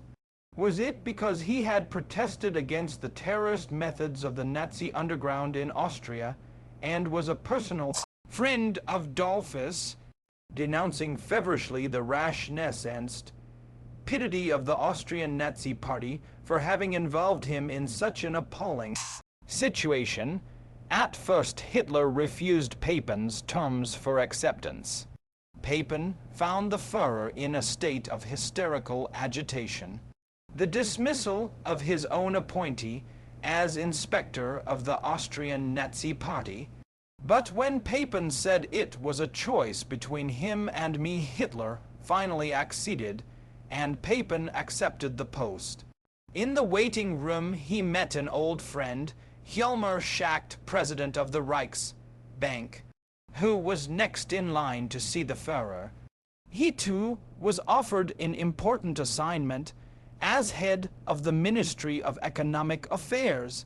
Schacht was unhappy with the course of the Nazi Reich, particularly the excesses of the recent purge, but like Papen, he convinced himself, so he later wrote, that he must help the country by acceptance of making use of those very governmental activities in an attempt to combat the excesses of the system and direct its policies along decent lines like Papen.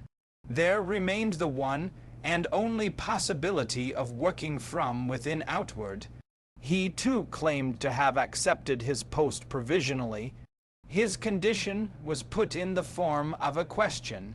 Before I take office, I should like to know how you wish me to deal with the Jewish question. In economic matters, said Hitler, a master at handling opportunists, the Jews can carry on exactly as they have done up to now. Assured of Papen's help on the diplomatic front and with Schacht as mastermind of accelerated rearmament, Hitler felt prepared to weather the criticism from abroad raised by the Dollfuss murder. The most scathing attacks were coming from Mussolini. He had not only wired Austrian Vice-Chancellor Prince Ernst Digger von Starrenburg that Italy would fight for Austrian independence, but traveled to Vienna to express his feelings in person. It would mean the end of European civilization if this country of murderers and pederasts were to overrun Europe, he told Starrenburg, then charged Hitler with instigation of the revolt in Vienna. He became so emotional, according to Starrenburg, that his eyes rolled. Hitler is the murderer of Dollfuss. Hitler is the guilty man, a dangerous fool, and described Nazism as a revolution of the old Germanic tribes in the primeval forest against the Latin civilization of Rome, nor could one compare Nazism to fascism. He is responsible for this. He called the Führer a horrible sexual degenerate. Certainly there are outward similarities. Both are authoritarian systems. Both are collectivist, socialistic. Both systems oppose liberalism. But fascism is a regime that is rooted in the great cultural tradition of the Italian people. Fascism is the right of the individual. It is religion and family. National Socialism, on the other hand, is savage barbarism.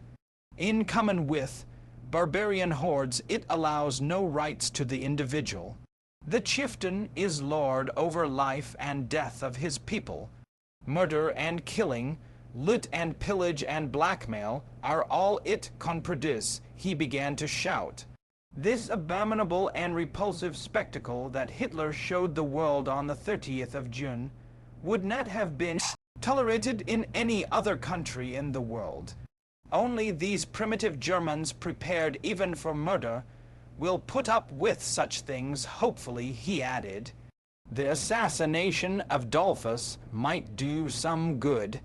Perhaps the great powers would recognize the German danger and organize a grand coalition against Hitler. A common front was the only answer, he said. Hitler will arm the Germans and make war, perhaps even in 2 or 3 years. I cannot stand up to him alone. We must do something. We must do something quickly. Mussolini's disgust at Hitler and Germany was such that he began expressing similar feelings in public. 30 centuries of history allow us to regard with supreme indulgence certain doctrines taught beyond the Alps by the descendants of people who were wholly illiterate in the days when Caesar, Virgil, and Augustus flourished in Rome, he announced from the top of a tank at the inauguration of the 5th Fear del Levant. His private epithets, such as the one describing Germans as peder, asts, and murderers, also began to be echoed in the Italian press. The shock of the purge, followed so quickly by that of the Dollfuss murder, had a perceptible effect on Hindenburg. He declined rapidly and was confined to his bed. It was a Spartan iron bed, but he refused to get a more comfortable one on the grounds that he had always slept on a wild cat. Nor would he buy a robe despite his chills. Soldiers don't have robes, he grumbled. He had no money for such things, and besides, he was about to die. The Führer was still at Bayreuth when he learned that the old gentleman was sinking fast. He rushed to Nidec on the first day of August with a small party, including 2 public relations experts. The group was coolly received. Oskar von Hindenburg led the Führer into the president's bedroom. "Father," he said, "the Reich Chancellor is here." Hindenburg, lying with eyes closed, did not react, and Oskar repeated the words without opening his eyes. The Marshal said, "Why did you not come earlier?" "What does the President mean?" Hitler whispered to the son. "The Reich Chancellor could not get here until now," Oskar told his father, who only muttered, "Oh, I see." After a silence, Oskar said, "Father, Reich Chancellor Hitler has 1 or 2 matters to discuss." This time the old gentleman opened his eyes with a start, stared at Hitler, then shut them again and clamped his mouth shut. Perhaps the President had expected to see his Reich Chancellor, his Franzchen Papen. Hitler emerged tight-lipped and would not discuss the scene. That night his party stopped at the Finkelstein estate, where Napoleon had carried on a romance with Countess Wolska. The host suggested Hitler sleep in the little corporal's bed, but he curtly declined the honor. The next morning, even while Hindenburg was expiring, Hitler's cabinet passed a law combining the office of President and Chancellor. The vote was unanimous with the absent Papen's signature affixed by proxy. The measure was to be effective with the death of Hindenburg, and this occurred within minutes. The old gentleman died with the words, "My Kaiser, my fatherland," on his lips. He was laid out on the iron cat with a Bible in his hands. Thanks to a legal coup, Hitler now carried the title of Führer and Reich Chancellor. This meant he was also Supreme Commander of the Armed Forces, and his first act was to summon General von Blomberg and the 3 commanders-in-chief of the 3 armed forces. "We were in his study," Admiral Erich Raeder later testified, "and Hitler asked us to come to his desk without ceremony or staging. There we took the oath which he, as Chief of State and Supreme Commander of the Armed Forces, read to us. The 4 men repeated this oath. I swear before God to give my unconditional obedience to Adolf Hitler, Führer of the Reich and its people, Supreme Commander of the Armed Forces, and I pledge my word as a brave soldier to observe this oath always, even at the risk of my life." It was unprecedented. The previous oath had demanded loyalty and obedience to the Constitution and the President. This one, to a specific individual, established a personal link between Führer and every soldier, sailor and airman. Yet not one officer made the slightest protest or even questioned the unique wording, and before the end of the day, every serviceman in the land had taken the same oath of personal fealty. The first stage of Hindenburg's funeral ceremonies took place at the Kroll Opera House on August 6, where his coffin was carried past the ranks of Army Field, Gray and Brown and Black of the SA and SS. These diverse groups were at last united by similar oaths of loyalty to the Führer. It was symbolic that the music for the occasion was the funeral march from Gitterdammer. Burial took place the next nin, not where Hindenburg had wished at Nidec but on Hitler's insistence, at the scene of the Marshal's greatest triumph, Tannenberg. The body was placed on a catafalque in the center of the monument to the battle, an impressive structure with 8 square towers some 60 feet high with fires flaming at the top of each. It reminded Ambassador Fran Oi's Punset of a castle built by the Teutonic Knights. Hitler strode forward to face the coffin. At the podium he discovered that an adjutant had laid out the wrong speech, and there was an embarrassing pause that must have puzzled radio listeners all over Europe. But he quickly collected himself and began extemporizing one of the shortest speeches correspondent Lochner, for one, had ever heard him deliver. Hitler ended with fulsome praise of Hindenburg's military and political achievements in words befitting a Wagnerian hero. Not an orthodox fundamental Lutheran, and now enter thou upon Valhalla. At the end of the service, Hitler kissed the hands of Hindenburg's daughters. General von Blomberg impulsively suggested that the armed forces should henceforth address him not with the customary Herr Hitler but as mein Führer. Hitler accepted the proposal and returned to Berlin, moved by the solemnity of the moment, if not by opportunism. Here he sought further consolidation of his power by phoning Papen and asking if the old gentleman had left a political testament. Papen replied that he would ask young Hindenburg. If you would ensure that this document comes into my possession as soon as possible, Papen promptly sent his private secretary to Nidec. I should be obliged, said Hitler. He returned with 2 sealed envelopes which Papen turned over to the Führer. It was obvious to Papen that Hitler was displeased with the contents of the envelope addressed to him when he said frostily, "These recommendations of the late President are given to me personally. Later I shall decide if and when I shall permit their publication." Rumors that Hitler intended to suppress the testament became so insistent among foreign correspondents that Hahn Stengel brought up the subject at Titim. "Tell your foreign friends to wait until the document is published officially," retorted Hitler irritably. "I don't care what that pack of liars thinks." Finally, on August 15, the testament was released for publication.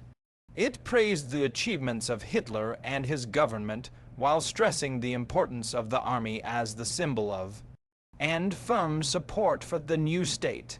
There was talk in the capital that the document had been doctored by the editor of Hindenburg's memoirs and that Oskar von Hindenburg and his father's advisor, Meissner, were co-conspirators in the deception. A measure of credence was given this rumor when Oskar swore in a radio speech to the nation that his father had always supported Hitler. The cynics, notwithstanding the son was not lying. Despite Hindenburg's repugnance for some aspects of the Hitler regime, he had seen the Führer as his direct successor. Oskar's words were not necessary, for Hitler already had massive support on all levels of German society. Even the Association of National German Jews issued an appeal in his favor. And so, on August 19, almost 90% of the German people freely voted their approval of Adolf Hitler as Hindenburg's successor. In doing so, they also sanctioned his program and leadership, and propelled him another step closer to dictatorship. Some post office officials made up an abbreviated stamp for the new organization. Gestapo, colloquial usage, soon turned this into Gestapo, a name that would soon be a synonym for terrorism. Chapter 13. TRIUMPHOFTHEW, ILL 1934-1935. After victory in the plebiscite, Hitler retreated to Berchtesgaden for a late summer holiday. He spent hours strolling around his beloved Obersalzberg, engaging in one of his favorite pastimes, conversation. But he was also making preparations for the impending Party Day Congress in Nuremberg, which could be blighted by bitter memories of the Purge.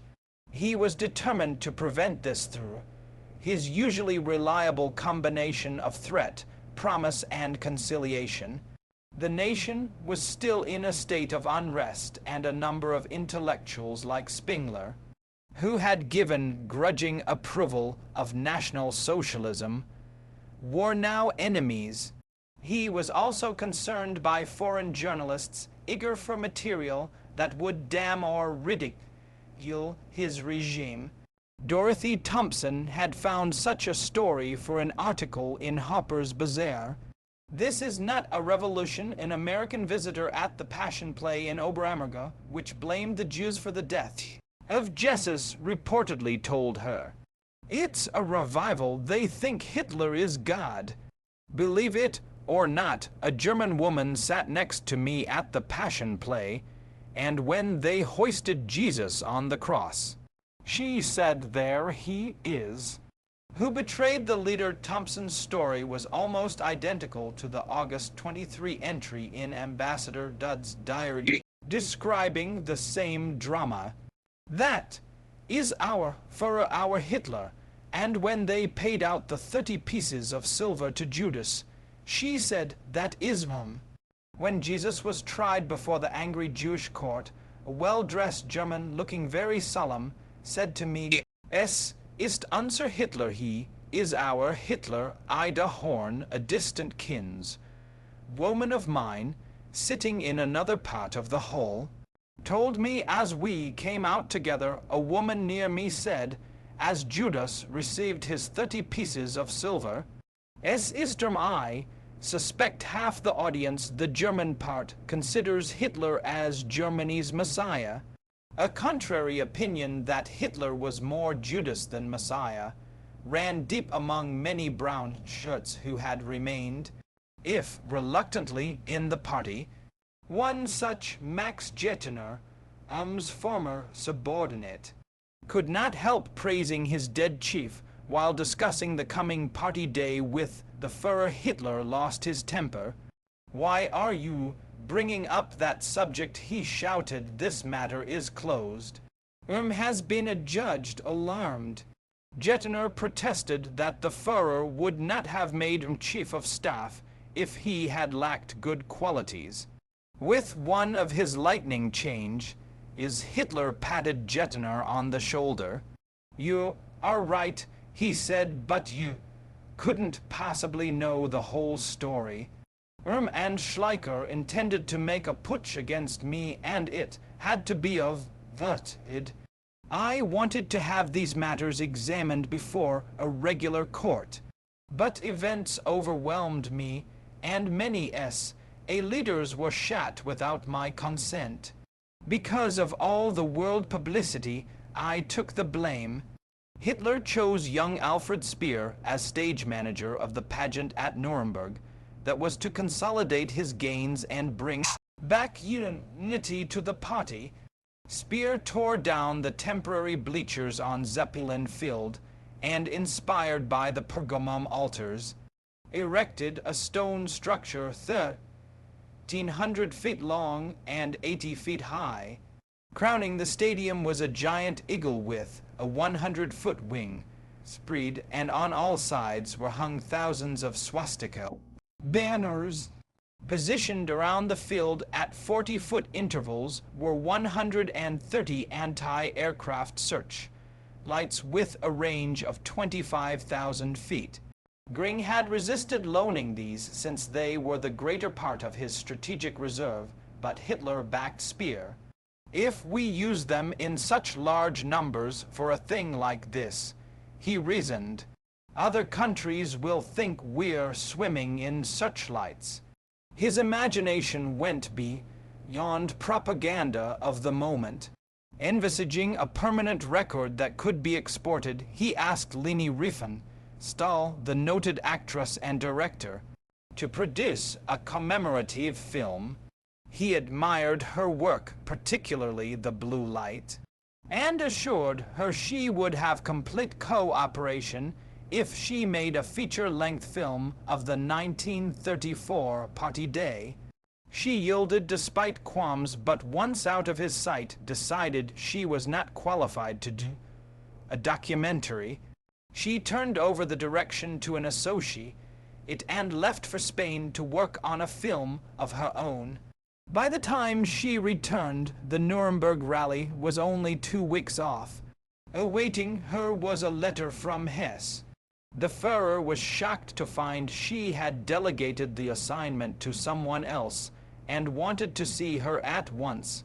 Hitler was not angry, only persuasive. "You'll only have to give up 6 days of your life," he argued, and when she retorted that with cutting that meant 6 months, said, "But you are so young," she insisted that she was the last person in the world to do such a film.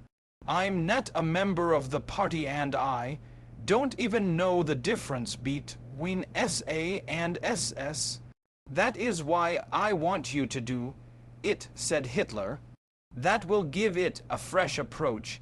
She took over the difficult task herself and, to bring additional interest to the 6-day program, devised shots from planes, cranes, roller skates, and a tiny elevator platform attached to the tallest flagpole.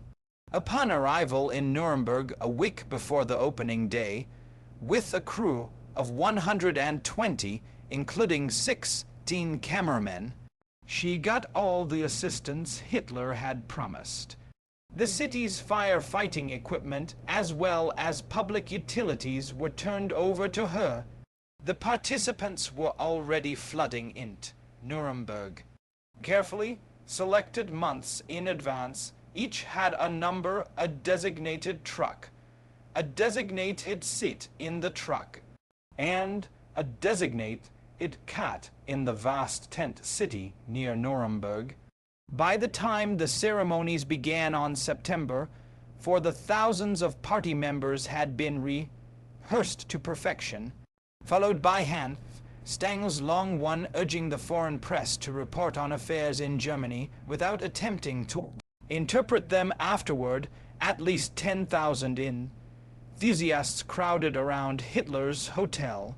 That evening the Führer made a short welcoming speech at the old Rathaus, the Deutscher Hof, repeating the chant, "We want our Führer," until he at last came out on the balcony.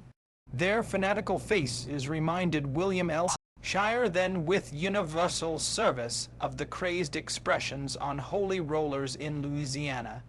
The next morning Hitler appeared at the Luitpold more as an object of reverence than as an orator.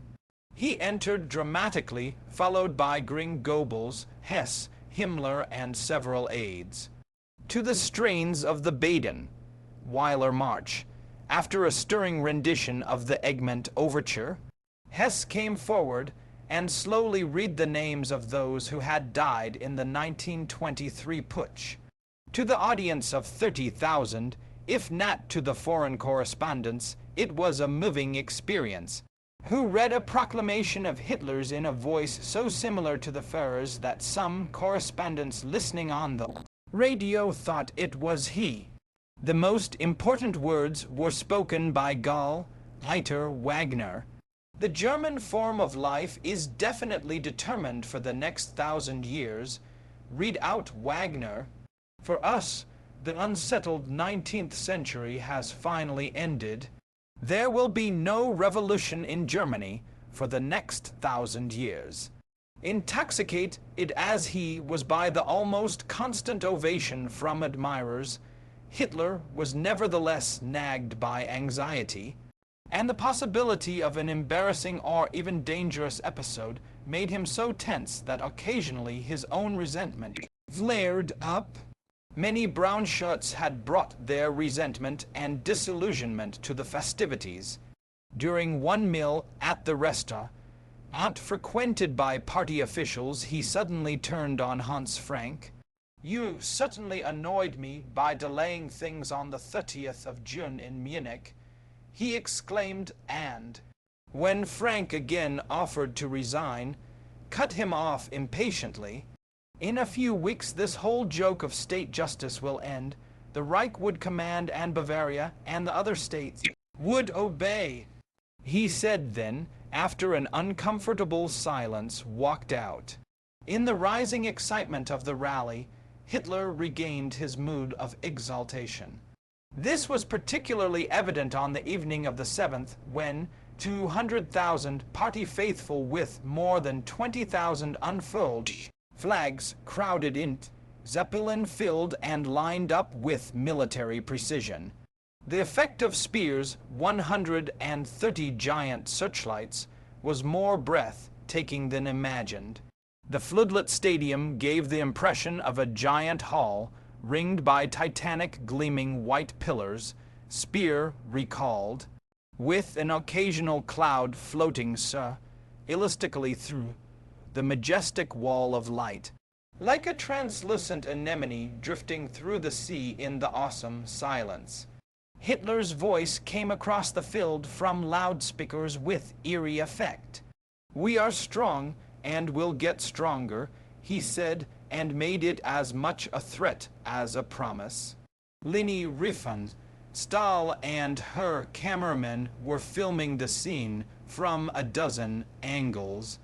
Despite interference from officious brown shirts who, at Goebbels' instigation and unbeknown to the Führer, kept harassing her cameramen, pushing them from the best vantage points and even dismantling several of their camera stations. Hitler himself was threatened by possible SA reaction and was prepared to meet it when he faced 50,000 stormtroopers en masse 2 days later. There was considerable tension in the stadium. Recalled Shire and I noticed that Hitler's own SS separating him from the mass of the brown shirts. He wondered if one in the huge crowd would draw a revolver through the Führer's carrot and club harangue, in which he finally absolved them all of complicity in Plot. Bodyguard was drawn up in force in front of him. The session ended without incident, ensuring the success of the concluding event on the following day, September 10. This was designated as Army Day and Mobilien. It's with the most modern equipment maneuvered flawlessly on the Great Meadow.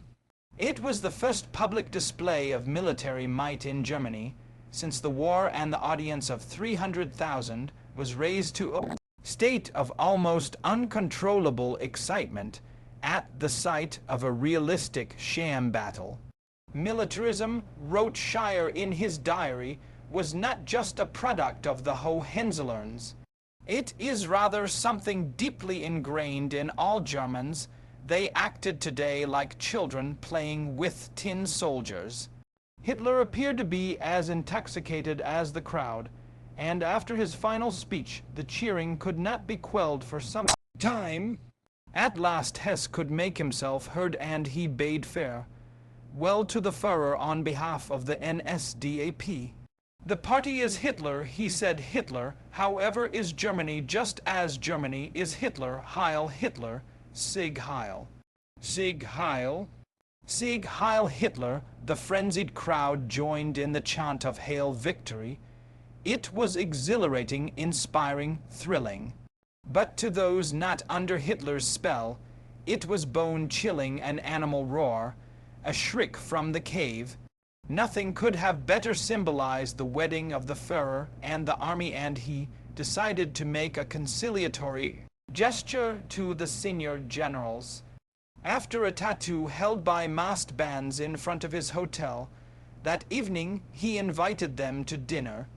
"I know that you accuse me of many wrong things which exist in the party," he said, according to General von Weichs, who was taking word-by-word notes. I admit that you are 100% correct, but you must remember that in the time of struggle, the intelligentsia deserted me, so that I still have to work primarily with personnel of low quality. I am constantly endeavoring to rectify this defect, but just as the construction of the officer corps for the new armed forces will take years to complete, so will the creation of a good corps of leaders for the party require even longer time. His words were effective for. As Wykes noted, he knew how to fit his speech to his audience with masterful skill. Later, Hitler visited the soldiers' bivouac, where he, the veteran corporal, mingled familiarly with the men, joking and reminiscing about old times. He returned to the hotel in a relaxed mood, and during a late snack with Intim, it described the reunion in detail. It was a fitting end to the eventful week. Hitler's high spirits were in evidence 2 days later at the reception in his honor at the presidential palace. All those diplomats who had been avoiding him were forced to be on hand to pay formal respects to the new president. Never had Ambassador Dodd seen him quite so happy-looking as while he went down the line greeting the representatives of all foreign countries, despite some annoyances and a few anxious moments. He had succeeded in accomplishing at Nuremberg what he had set out to do. The party was reunited, and the people and the armed force were with him, nor had the memorial to the party been blighted by Goebbels' interference. Leni Riefenstahl and her cameramen came away with thousands of feet of extraordinary material. While the film was being edited, she was deluged by protests from party leaders who had not been included or others who complained that there wasn't enough propaganda. When she refused to make any change, Hitler suggested a compromise. Fit in the film pictures of the disgruntled leaders. This was an offense to Riefenstahl's artistic principles, and she refused Hitler just as heatedly persisted. "I won't do it. Are you forgetting whom you are talking to?" he replied, but such was her conviction, and such was Hitler's appreciation of her talent, that she completed the film without any change. According to her version, she stamped her foot and shouted. She did allow it to be called Triumph of the Will, because she had no better title. At the premiere, she was greeted coolly by party officials, but even Goebbels, her greatest critic, realized it was an outstanding achievement and, in its way, far more effective propaganda for the Führer and National Socialism than any other film yet made. It was awarded the May Day Cultural Achievement Award for Best Film of the Year, and was later recognized universally as one of the most important documentary films ever made, eventually winning a gold medal at the 1937 World Exhibition in Paris for its artistry, if not its message. There was gossip that Leni Riefenstahl was Hitler's mistress. This charge was as unfounded as those that he was slipping with other famous actresses, such as Olga Tchetchowa, Lil Dag, Dover and Pola Negri. It was not sex that Hitler sought from such charming women, but the stimulation that his suppressed bohemian nature craved. Unity Mitford, daughter of Lord Riedesdal, had just come out in England. She was in Munich attending art classes, and was caught in the excitement of the new Germany. From the moment Hitler kissed her hand, she became a dedicated advocate of National Socialism. Hitler had never met anyone like this gay, irrepressible, golden-haired girl, who would make the bluntest and most surprising remarks. It was a new and refreshing experience to Hitler, and his delight in her company soon generated rumors unfounded as the others that she was his mistress. Her freedom of expression, original outlook on life, and lively humor, which she shared with her 5 sisters. With Hitler's rise to power, he found an increasing number of women eager for his company. Perhaps it was his widening range of interest which soured his long-standing relationship with Frau Bechstein.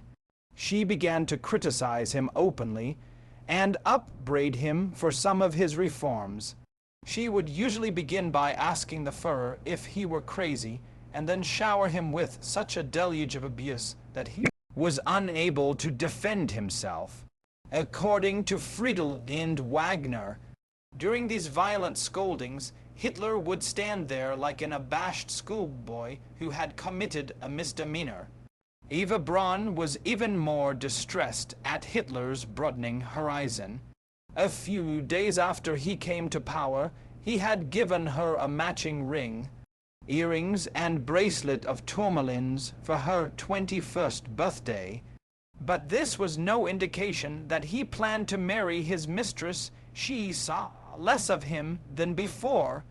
Occasionally, he would phone her from Berlinus, usually from a public bath, to prevent her parents from finding out how intimate were her relations with the Führer. She had persuaded them to let her have a private phone in her bedroom. Whenever he came to Munich, he would invite Eva to his apartment, but in Berchtesgaden she stayed at some hotel for appearance's sake. By the autumn of 1934, Eva was stricken with long spells of melancholy. She had no hope that Hitler would marry her. As head of the Third Reich, he told her he must devote himself to the nation with no family distractions. He was in fact like the Pope. His excuse to Captain Wiedemann was more blunt.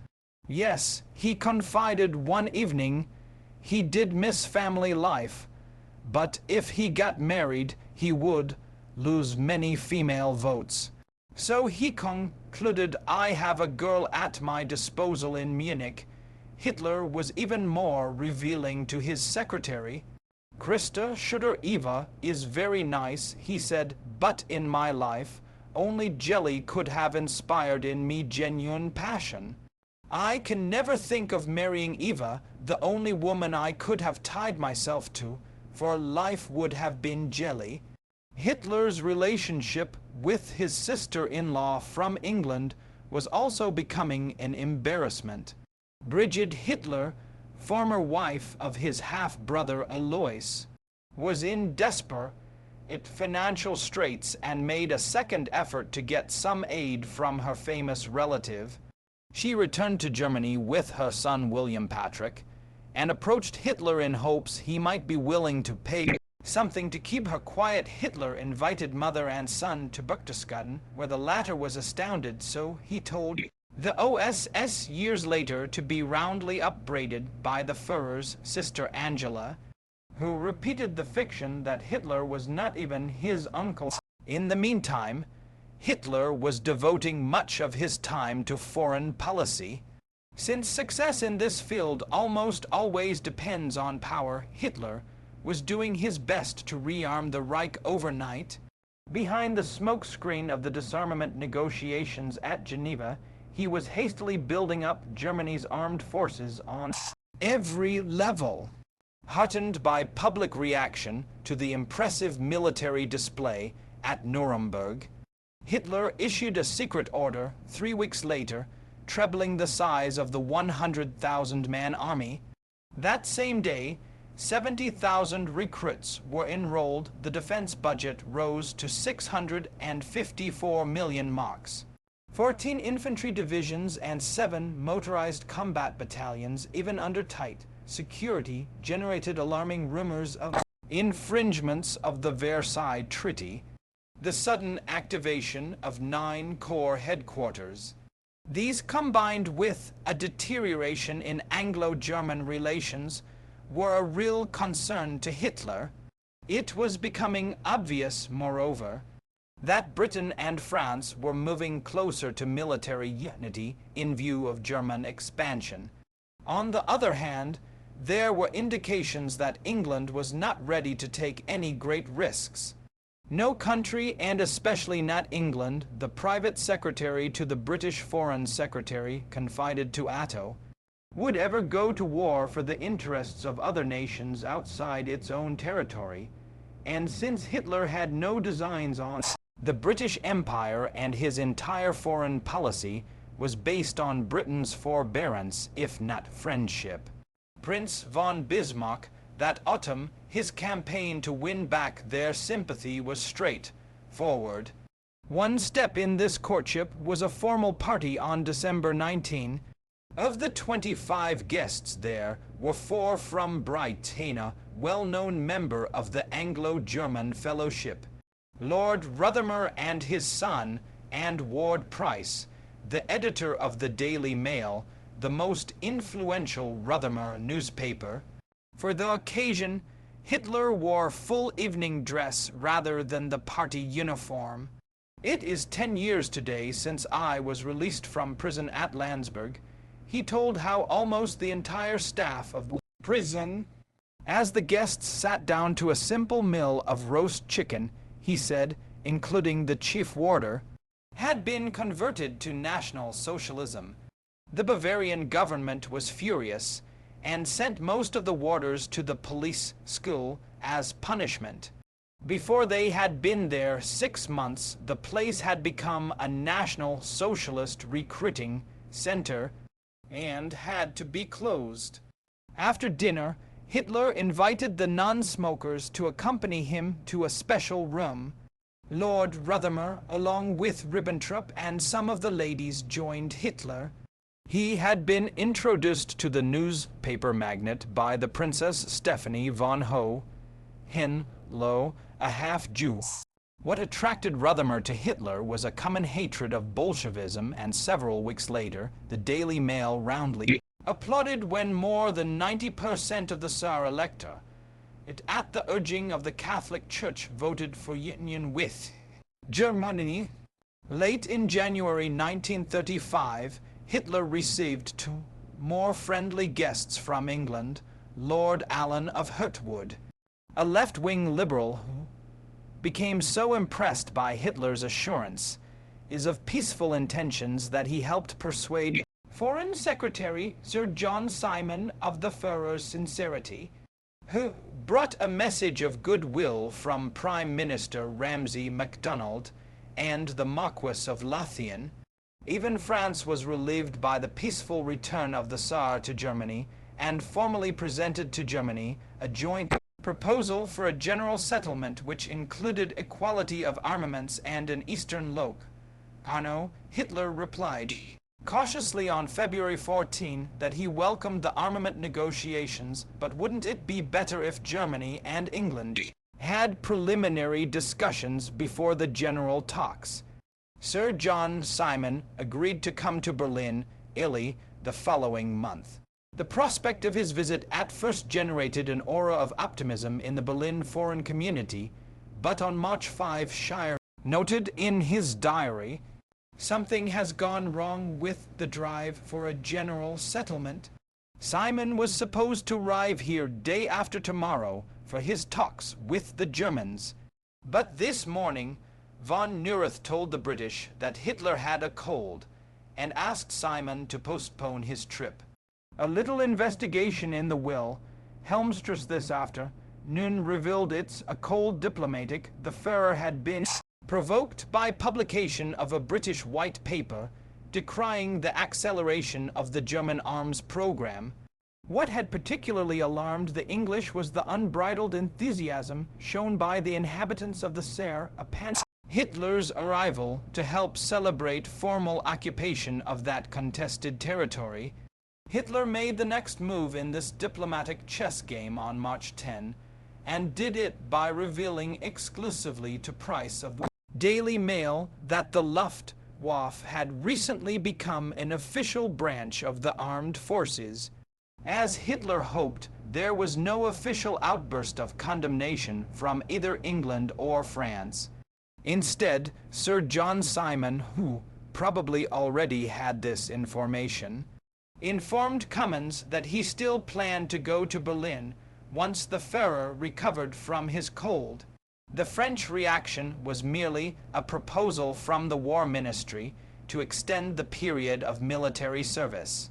Hitler trumped this feeble rejoinder without benefit of counsel from his own generals. On the morning of March 15, he ordered his chief adjutant to meet him in Munich at the Four Seasons, the hotel which once had been the headquarters of Sebottendorf's anti-Semitic activities. He instructed the adjutant to announce the reintroduction of conscription and another enlargement of the armed forces. That evening, the Reich Defense Council convened to discuss Hitler's disconcerting conscription plan. General von Blomberg's expressions of concern over possible reaction from the major powers were minimized by Ribbentrop. There was nothing at all to worry about. "What you say is all stuff and nonsense," retorted Blomberg irritably, and continued throughout the night to attack the measure. But by the time he and Fritsch reported to Hitler next morning, his objections had been stilled. That afternoon, a Saturday, some 100 foreign correspondents crowded into the conference room of the propaganda ministry. Nobody knew why they had been called so suddenly, and there was an air of excitement.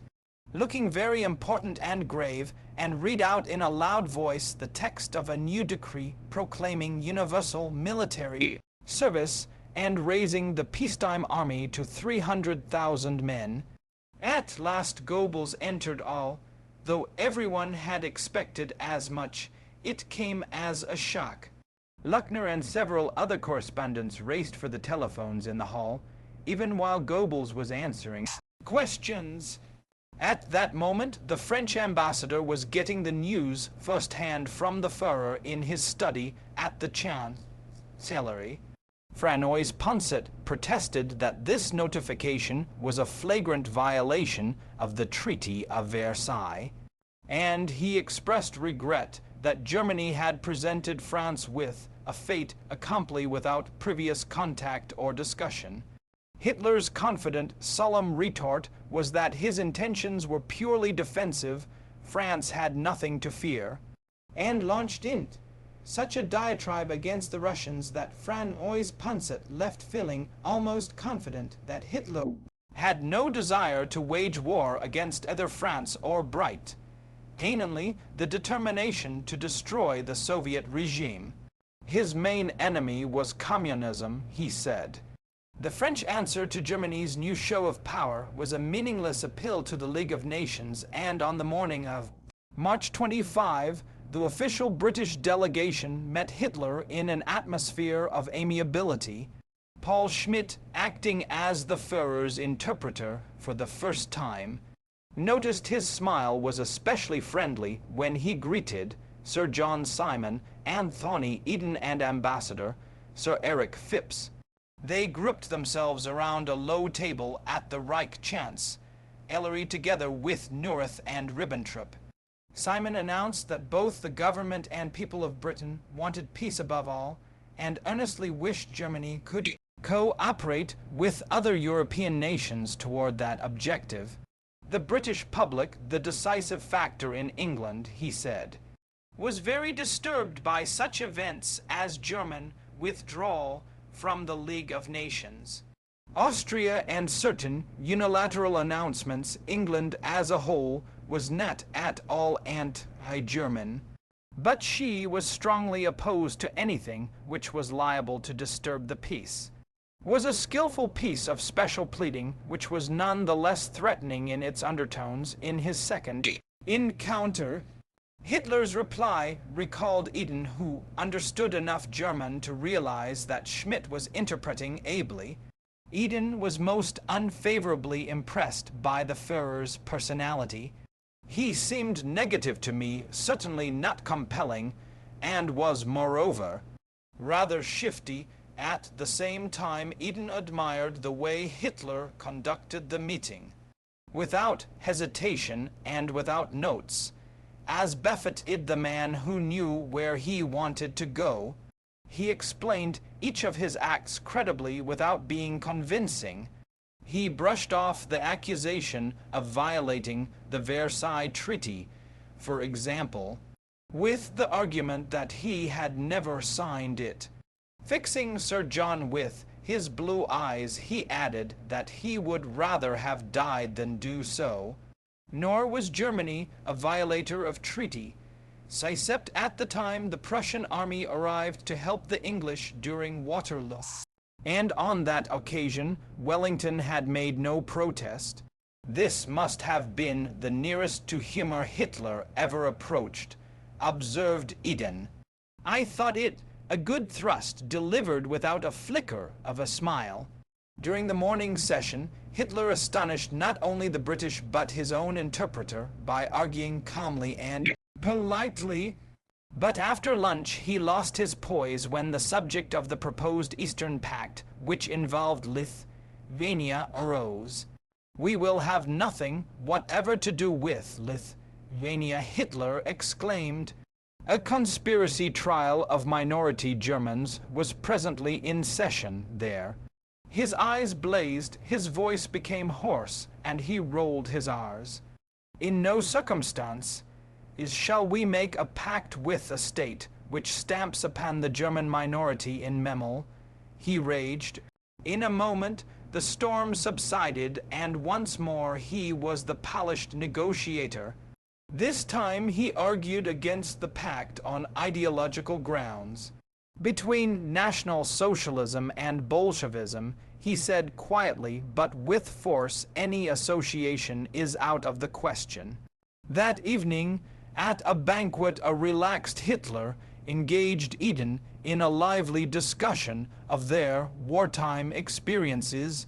They had fought opposite each other on the River Oise, and together they drew a map of the battle lines on the back of a dinner card. Some of the conversation was over, heard by Franois Poncet, and after the meal he asked Eden if it was true he had fought Hitler.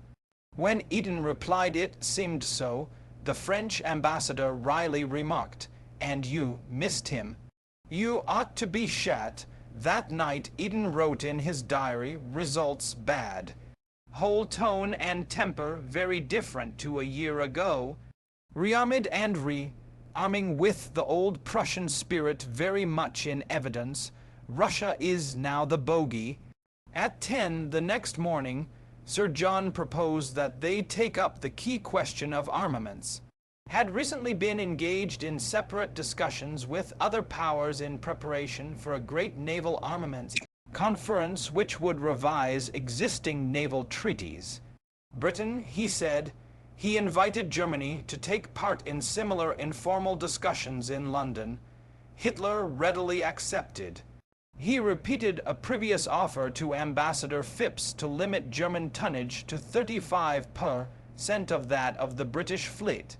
At the same time, he did not see any heavenly or earthly authority which could force him to recognize the superiority of the French or Italian fleets.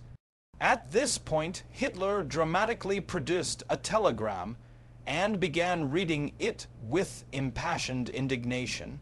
Again, the abrupt change from mutter, its statesman to fanatic, was startling. The message announced the guilty verdict on those minority Germans accused of treason in Lithuania.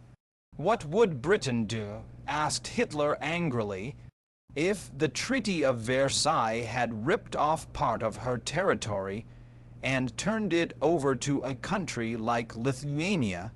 What if Englishmen were then tortured and imprisoned merely because they acted like Englishmen?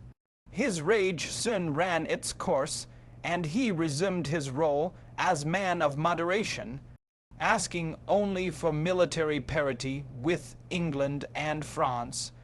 Refreshments were served at the British Embassy at noon. It was the second time the Führer had entered a foreign embassy. Afterward, the conferees returned to the Chancellery, where Hitler complained about Soviet attempts to push westward and In this connection, he scathingly referred to Czechoslovakia as Russia's thrust-out arm. He also reiterated his demand for German equality of rights in armaments, and Schmidt was impressed that Simon and Eden listened patiently and placidly. Only 2 years ago, the skies would have fallen if German representatives had put forward such demands as Hitler was now doing, as though they were the most natural thing in the world. Nor could I help wondering whether Hitler had not got further with his method of the fait accompli than would have been possible with the Foreign Office method of negotiation. That evening, Hitler was host at a dinner in the Chancellery. From his simple brown tunic and red swastika armband he had changed into tails, moving amongst his guests as easily as if he had grown up in the atmosphere of the great house. Afterward, Hitler exulted over his diplomatic success to a party of friends. To his interpreter, he was a charming host, including Winifred Wagner. He slapped his knee and clapped hands like a school boy. She recalled great fellows, the English, he said. Even when they lie, they do it on a magnificent scale, not a bit like the niggardly French. The day after the talks, Hitler told Chief of Naval Command Redder about the 35% ratio with England and instructed him to build up the Navy according to plan, but with no big public announcements, so as to avoid complicating England's difficult situation vis-a-vis the other great powers. Hitler was determined to work in harmony with the British and continued his courtship of those influential citizens who showed sympathy for Germany's plight.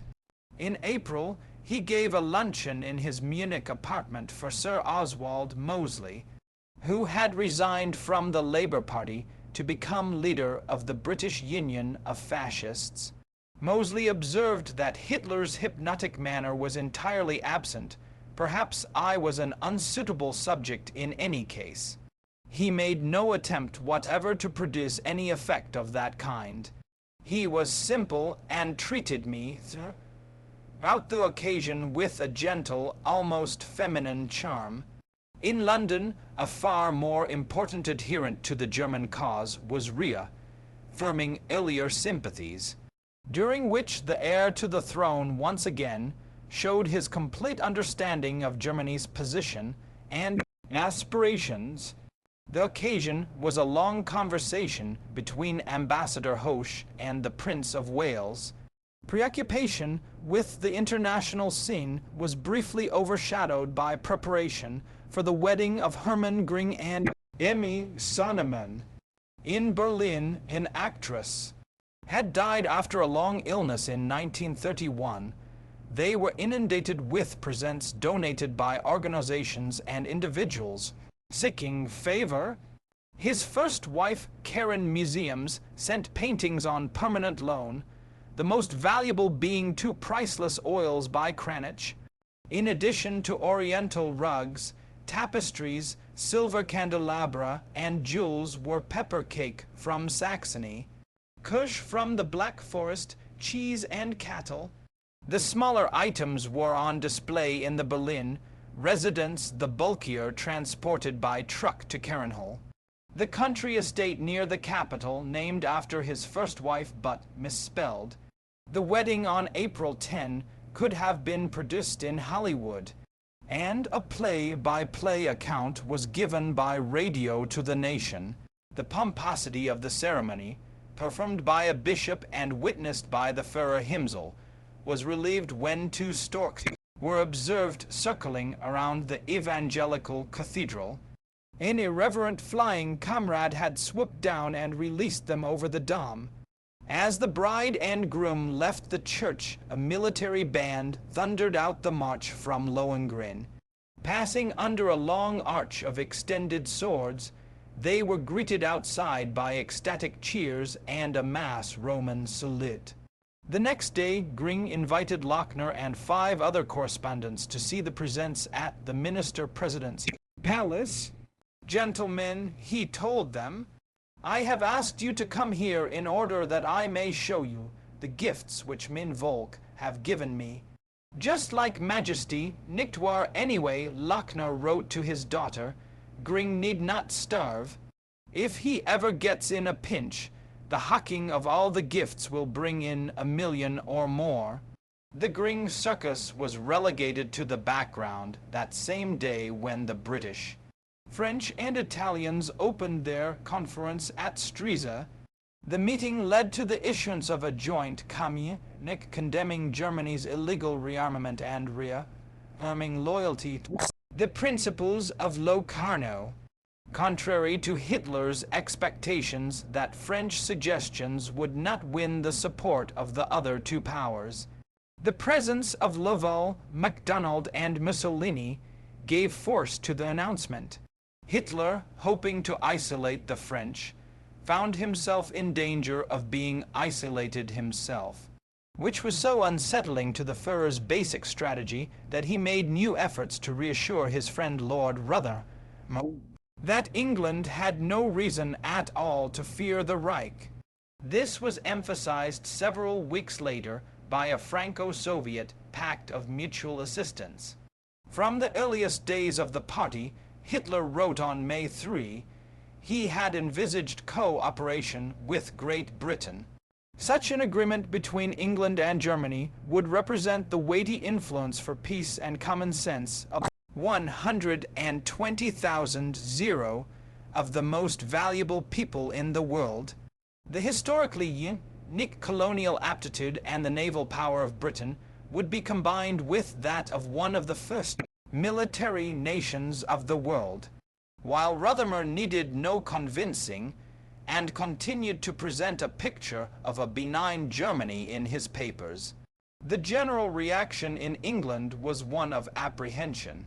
When the MacDonald government leaders learned that Hitler would make a major political announcement after mid-May, they became concerned enough to schedule Cummins' debate on rearmament to follow it.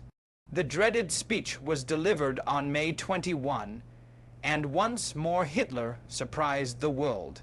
Earlier in the day, he had promulgated a secret defense law which placed Schacht in charge of war, economy, and reorganized the armed forces. Blomberg's title was changed from Minister of Defense to Minister of War, and he was given the title of Commander-in-Chief of the Armed Forces. The Reichswehr officially became the Wehrmacht Armed Forces, and Hitler was named its Supreme Commander, and Beck's unrevealing title of Chef de Truppenamtes was changed to Chief of the General Staff. In private, at least, a spade was being called a spade, but when Hitler faced the microphone that evening, relaxed and confident, he was the model of moderation. His chief aim was peace, nor had he any dream of conquest. All war ever did, he proclaimed, was destroy the flower of the nation. After reiterating that Germany needs peace and desires peace, he offered to make bilateral non-aggression pacts with all his neighbors, Perfidios Lithuania excepted, of course, and promised to observe the Locarno Treaty. All he wanted was a fleet 35% the size of Britain's navy that he promised would be the end of his demands. For Germany, he vowed this demand is final and abiding. In many influential quarters abroad his words were taken at face value. Straight, forward, and comprehensive in a stroke, Hitler had reversed the trend of isolation and prepared the way for sympathetic reception of German demands at the forthcoming naval conference. The London Times calling his address reasonable. It opened exactly 2 weeks later at the British Foreign Office with Joachim von Ribbentrop as head of the German delegation. He seated himself at the conference table, armed with good advice from the Japanese naval attaché in London. Captain Arata Oka informed his German counterpart that the Japanese had come to the Washington Conference in 1921 under the false impression that one could make a deal with the English. Separating them into almost hostile groups, he recommended that the Germans concentrate on one clear demand, such as the 35% ratio, and hold to it tenaciously even if it threatened to wreck the conference. Consequently, we were unprepared when the English quickly drove a wedge between our diplomats and our naval experts. Once the English realized the Germans were firm, they would slowly give in and have greater respect for their antagonists. Simon opened the session at 10 a.m., pointing out that it was the task of the conferees to prepare the ground for the forthcoming conference of all major naval powers. With his usual amiability, otherwise the armaments race would continue at a greater pace. It was not enough to limit tonnage. Certain types of dangerous vessels, for example, should be eliminated. Following Oke's advice, Ribbentrop refused to discuss anything but Germany's demand for a 35% ratio. If the British government does not immediately accept this condition, he said, there is no point at all in continuing these negotiations. We must insist upon an immediate decision once the British accepted this ratio, he promised. The technical details regarding the program of naval construction could be settled promptly, and was startled that his principal had immediately brought up and so undiplomatically most difficult question on the agenda. Schmidt was interpreting, though Ribbentrop spoke good English. Schmidt wondered if it was Ribbentrop's lack of experience or blind obedience to instructions. What Ribbentrop was doing, besides following Oke's shrewd advice, was to implement the disconcerting tactic that Hitler had been using so successfully for years. The speech a fortnight ago was the carrot, this was the club. As Schmidt translated Ribbentrop's words, he could see Simon flush. It was not usual, he replied stiffly, to make such conditions at the beginning of negotiations, and he could, of course, make no statement on the subject. So saying, he bowed frigidly and left the room. After a moment's embarrassment, Sir Robert Craigie took Simon's place and firmly presented Britain's objections. But the dogged Ribbentrop could not be moved. They met again in the afternoon without progress, and Schmidt was sure the talks had been torpedoed. He had begun to wonder what the weather would be like on the flight to Berlin when, to his surprise, the British suggested they meet again next morning, this time in the historic boardroom of the Admiralty. It was a large paneled chamber dominated by a long table surrounded by red leather chairs. Schmidt's surprise at the friendly atmosphere was raised to astonishment. I scarcely believed my own ears when redoubtable Craigie opened the proceedings with the announcement that the British were prepared to meet Herr von Ribbentrop's demands. Complete victory was achieved the next day, June 6, when Sir John returned, beaming as if nothing had happened. Full agreement was reached so amicably that Ribbentrop, dropping his rather awkward manner, became outright sociable. The British not only allowed Germany to fix her naval tonnage at 35% of their own fleet, but conceded a 45% ratio for submarines. Ribbentrop returned to Germany as a conquering hero. The attainment of all of Germany's secret naval aims by negotiation had transformed Hitler from a man of force to a statesman. Sent an angry note to London, but British public opinion was almost universally favorable, and except for Winston Churchill, who damned the agreement as damaging British security, even those politicians generally hostile to Hitler supported the agreement. France, stunned at such unilateral action made incidentally on the anniversary of Waterloo by a so-called ally, was pleased by the pact, and on the day of its signing reported to Ambassador Hoche the occasion was a luncheon with the Queen at Ascot, that his own enthusiastic approval of contact between German and British veterans. The Prince of Wales, predictably made recently in a controversial speech, had been done entirely on his own initiative. He didn't mention that his father had reprimanded him for it. How often have I told you, my dear boy, never to mix in politics, especially where foreign matters are concerned. Contrary to those of the Foreign Office, never must he again speak on such controversial matters without consulting government. The views you expressed yesterday, however sensible, I happen to know. The royal rebuke, while disturbing, had not inhibited the prince, who promptly made another controversial speech attacking the London County Council for banning the use of weapons. In the cadet corps of the schools within their jurisdiction, the Prince of Wales added that the timidity and hesitation which, including wooden guns, as is well known, were characteristic of politicians, even though it might exceed the bounds of reserve normally maintained, his remarks were sent by Agram to Will Helmstress, where they gave impetus to the exaggerated views of pro-German feelings in England, and contributed to the Führer's unwarranted assumption that from now on there would be no limit to British concessions, were much slower in achieving results than a frank word spoken at the right moment. The Soviet Union reacted almost as violently to the London Pact as the French.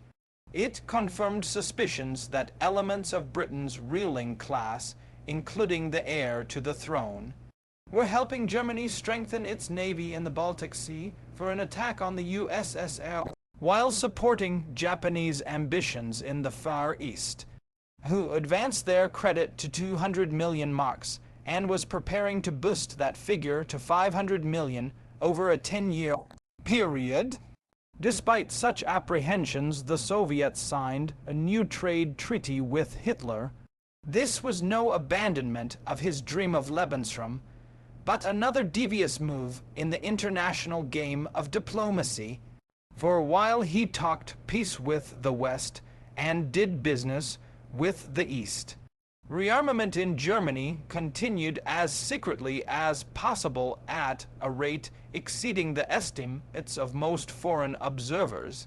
As the political life of Adolf Hitler expanded, so did his personal life.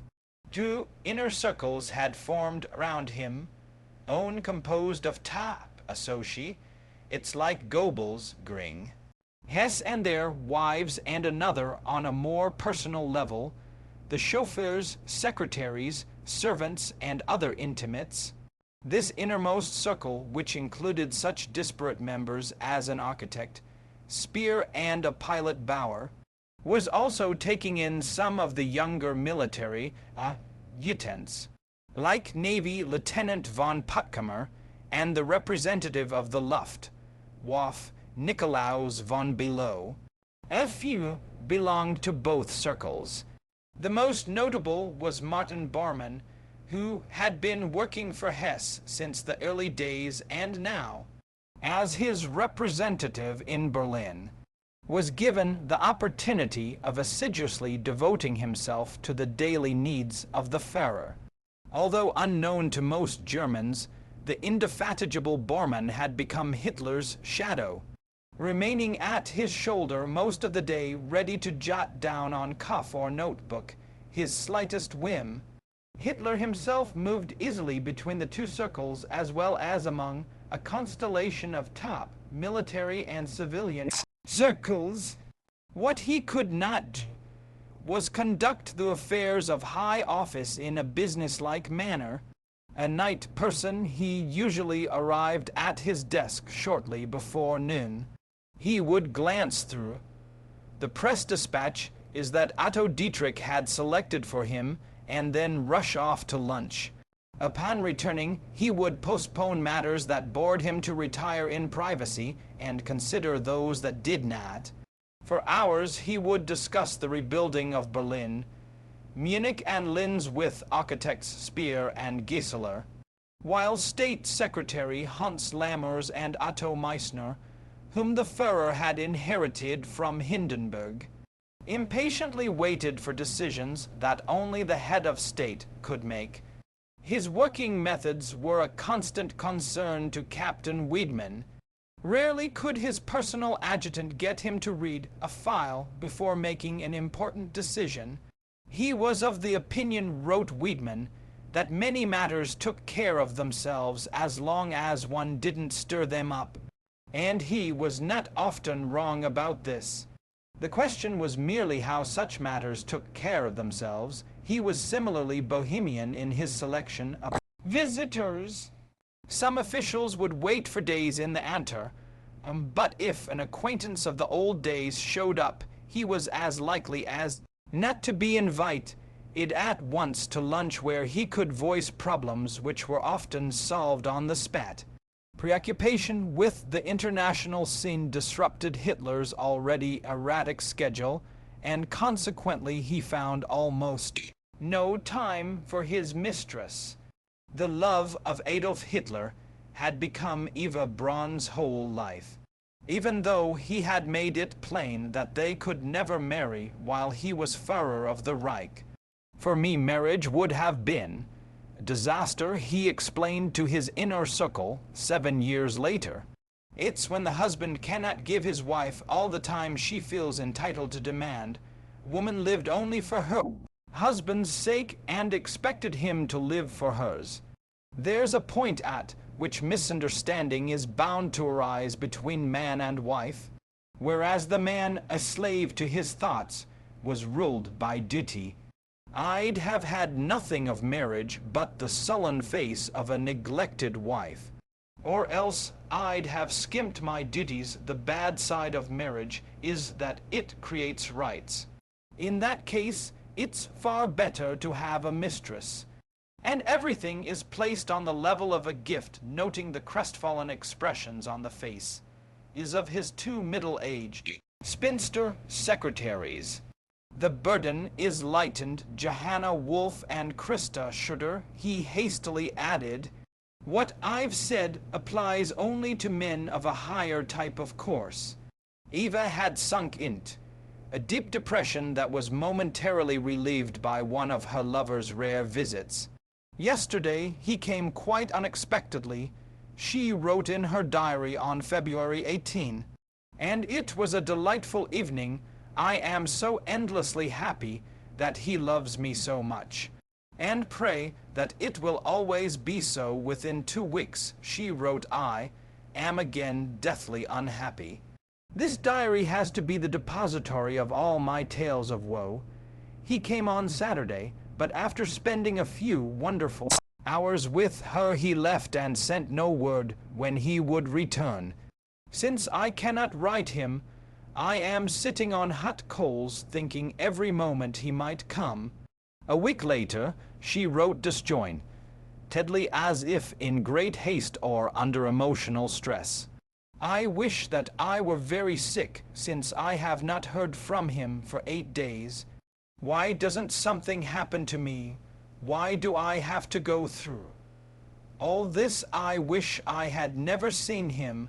I am desperate. At least I will be half dazed and don't think about it so much anymore. Why does he torment me like this and not just put an end to the whole thing? Now I am buying sleeping pills.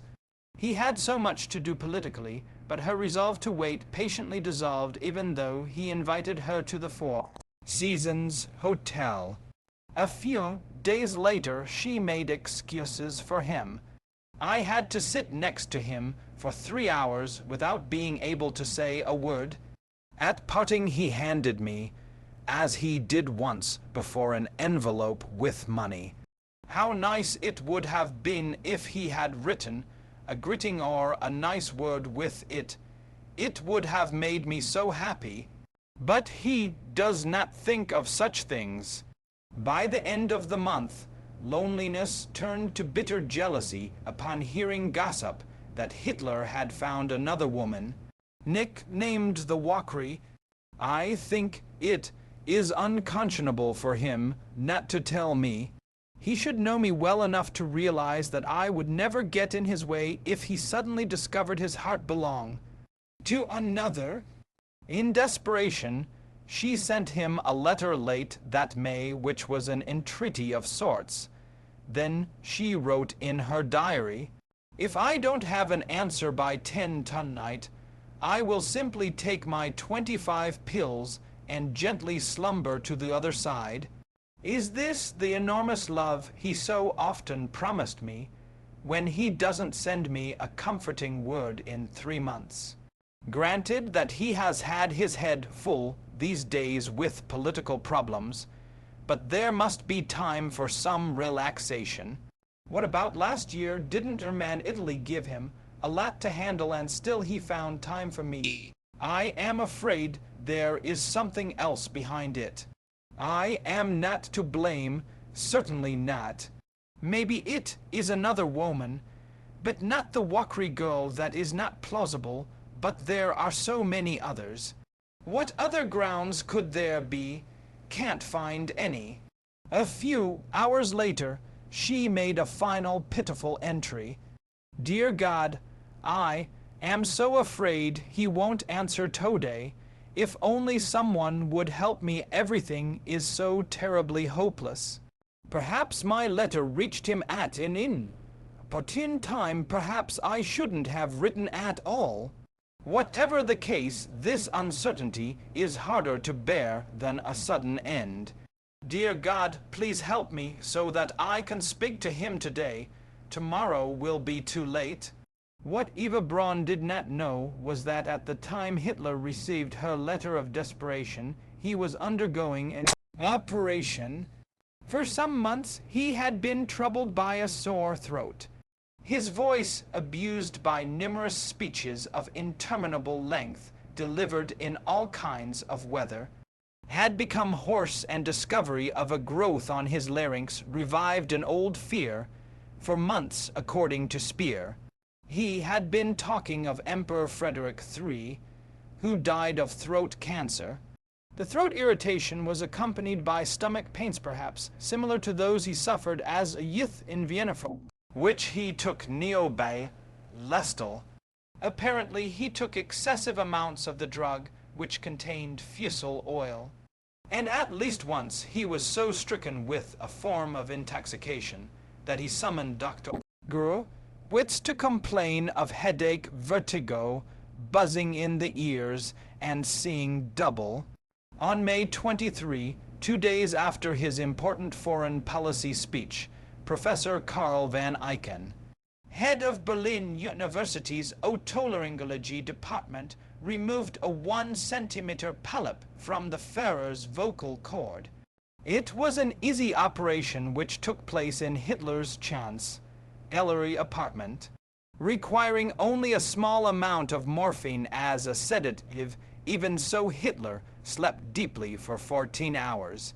I was quite concerned, Eycken later revealed, and in the future not to let his emotions lead him to shout and scream loudly. He admitted he had been told that before. After the operation, Eycken warned him to speak softly for a few days, but forgot himself during a speech. Eycken assured his patient that what he had removed was a simple polyp, that is, a small benign growth. But Hitler still worried that he might have cancer like his mother. Perhaps his absorption by morbid doubts and the affairs of state might explain why he had not bothered to answer Eva's letter of desperation or instructed an aide to phone a few words of consolation. Feeling hopeless and abandoned, she swallowed 20 tablets of Vanaferm, a narcotic, in the early hours of May 29. She was found in a coma by her sister Ilse, after administering first aid treatment learned while working as a receptionist for a surgeon. She phoned her employer, Dr. Martin Marx, whose discretion she trusted while he was treating Eva. She found the notebook containing the diary. Determined to keep the second suicide attempt a secret, she ripped out the incriminating pages so as not to involve Dr. Marx a Jew. Ilse also feared her father might react violently, and the Führer might question the mental stability of his mistress. She suggested the suicide was part theater.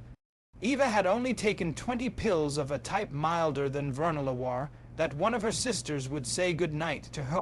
After returning home, after all, Dr. Marx obligingly recorded the case as excessive fatigue resulting in an overdose of narcotics. Hitler accepted this explanation, although Ilsbronn remains convinced that he had guessed the truth.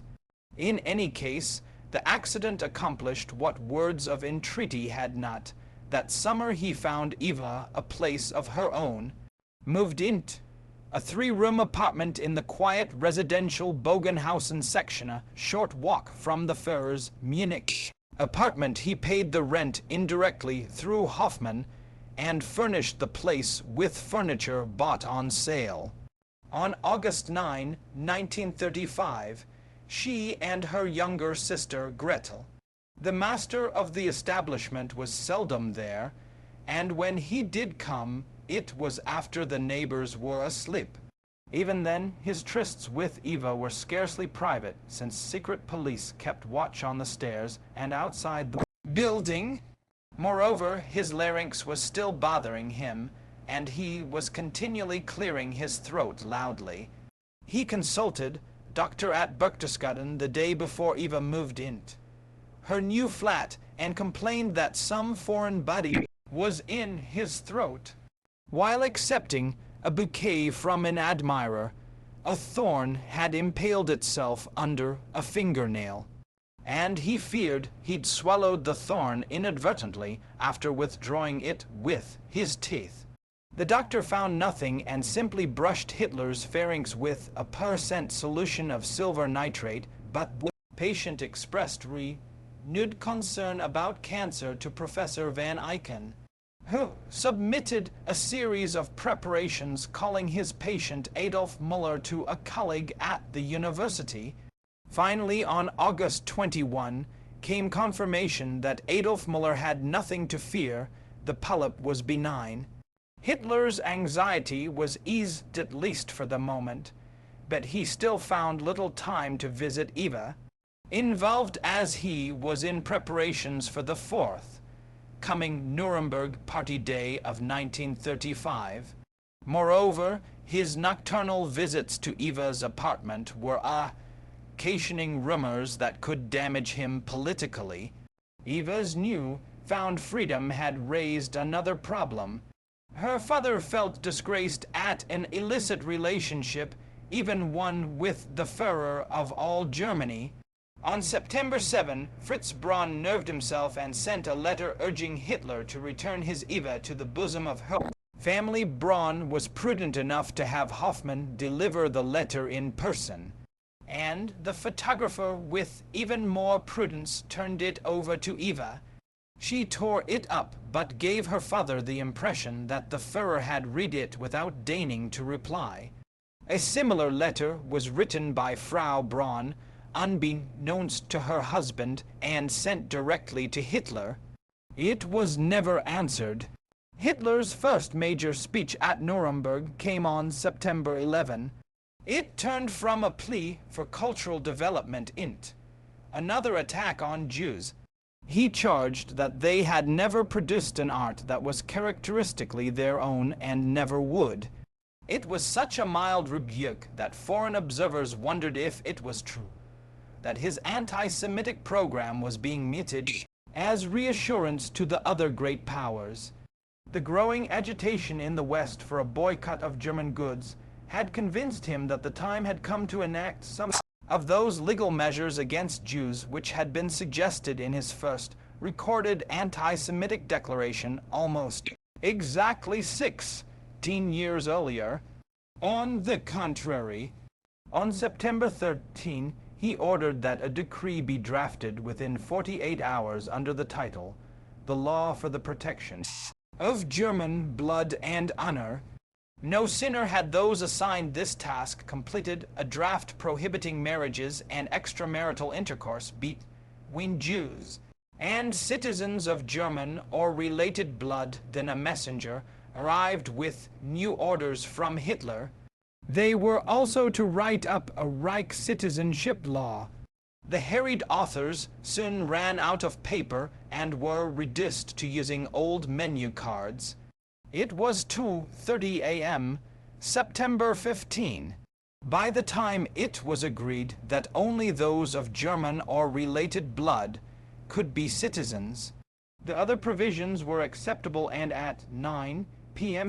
Hitler addressed an extraordinary session of the Reichstag in Nuremberg. Passage of these laws, he said, was actually to the advantage of the Jews. It might possibly create a level ground on which the German people may find a tolerable relation towards the Jewish people. These words were immediately followed by threatening ones. Should this hope not be fulfilled, and the Jewish agitation, both within Germany and abroad, continue, then the position must be examined afresh. The attention of the world was suddenly turned from this new assault on the rights of Jews, as well as his illegal expansion of the Wehrmacht by a foolish act of Benito Mussolini. Fortunately for Hitler, his one-time model on the 3rd of October, Italy invaded Ethiopia. Moral indignation was almost universal. How could a civilized nation attack a weak foe forced to battle planes and tanks with tribesmen on horseback? Britain and America, with conveniently short memories of their own pacification programs, were particularly abusive, and the former led the campaign in the League of Nations to invoke limited economic sanctions against Italy, despite numerous anti-Italian and pro-Ethiopian sympathizers in Germany. Hitler publicly refused to help Emperor Haile Selassie, while secretly sending him some military aid. At the same time, Hitler gave Mussolini raw materials so as to embroil Italy and, hopefully, England in a debilitating campaign that would leave Germany more freedom of action. His public support of Yildiz was also a test case to see how Britain would react to German defiance of the League of Nations. It was soon evident that the English would do nothing in reprisal, and this must have strengthened his conviction that they were going to come to an agreement with him. Hitler went in seclusion to regain control of the situation and himself. Rosenberg assumed that the Führer was ill, but it was just as likely that he was suffering one of his pre-Christmas moods of despondency. He was not seen in public during the last 4 weeks of autumn.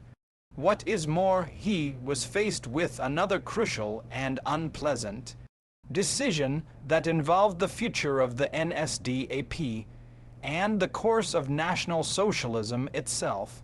Hitler had reached his Rubicon. While he and the party had gained control over all aspects of public life in Germany, the Brown Revolution remained at a standstill.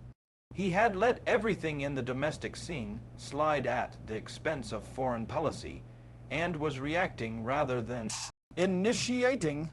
Public interest in the party as a consequence was at a low level. There were few applications for membership, and the members themselves were showing less devotion to party activities. On the 3rd day of January 1936, Hitler summoned his Gauleiters and Reichsleiters to a conference in hopes this group could reconcile the issues that had arisen. He opened his talk with the full revelation of the plans to rearm the nation, hinted at the grand future he envisioned for Germany, and then begged his listeners to realize that all this could not be achieved unless the party leadership formed a single community. With an air of desperation reminiscent of the black days of late 1932, when the party seemed about to split apart, loyal to him, this plea was followed by an emotional demand for absolute devotion, which was suck, seated as in Urbi, a threat to kill himself. The audience was stunned, and Chairman Hess promptly assured Hitler that everyone in the room would follow him wherever he went with unquestioning loyalty. The Führer's spirits were abruptly revitalized, and by mid-January he was prepared to take his next step forward. Seizure of the demilitarized Rhineland zone, which encompassed all German territory west of the Rhine, as well as a 30-mile strip east of the river that included Cologne, Seldorf, and Bann. He was heartened in this ambition by the death of a monarch.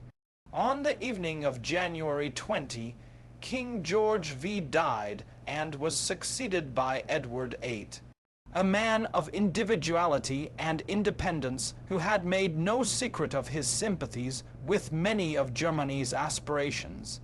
In his first broadcast as king, he made it clear that he would not change. Confirmation came the following day from Washington when Ambassador Hans Luther cabled the will. Helmstress that the chief of the Western European Affairs Division of the U. State Department had recently been informed by the new king in an extremely frank conversation that he disapproved of France's efforts to revive the Entente Cordiale and to hitch Britain to the French wagon. He further deprecated the French desire to force Germany to her knees and declared that he had much sympathy for Germany's difficult position in 3 talks with the king during his first month of reign. The Duke of Coburg got personal reassurance from Edward. To my question whether a discussion between Prime Minister Baldwin and Adolf Hitler would be desirable for future German-British relations, reported the Duke. He replied in the following words, "Who is king here, Baldwin or I? I myself wish to talk to Hitler, and will do so here or in Germany. Tell him that, please."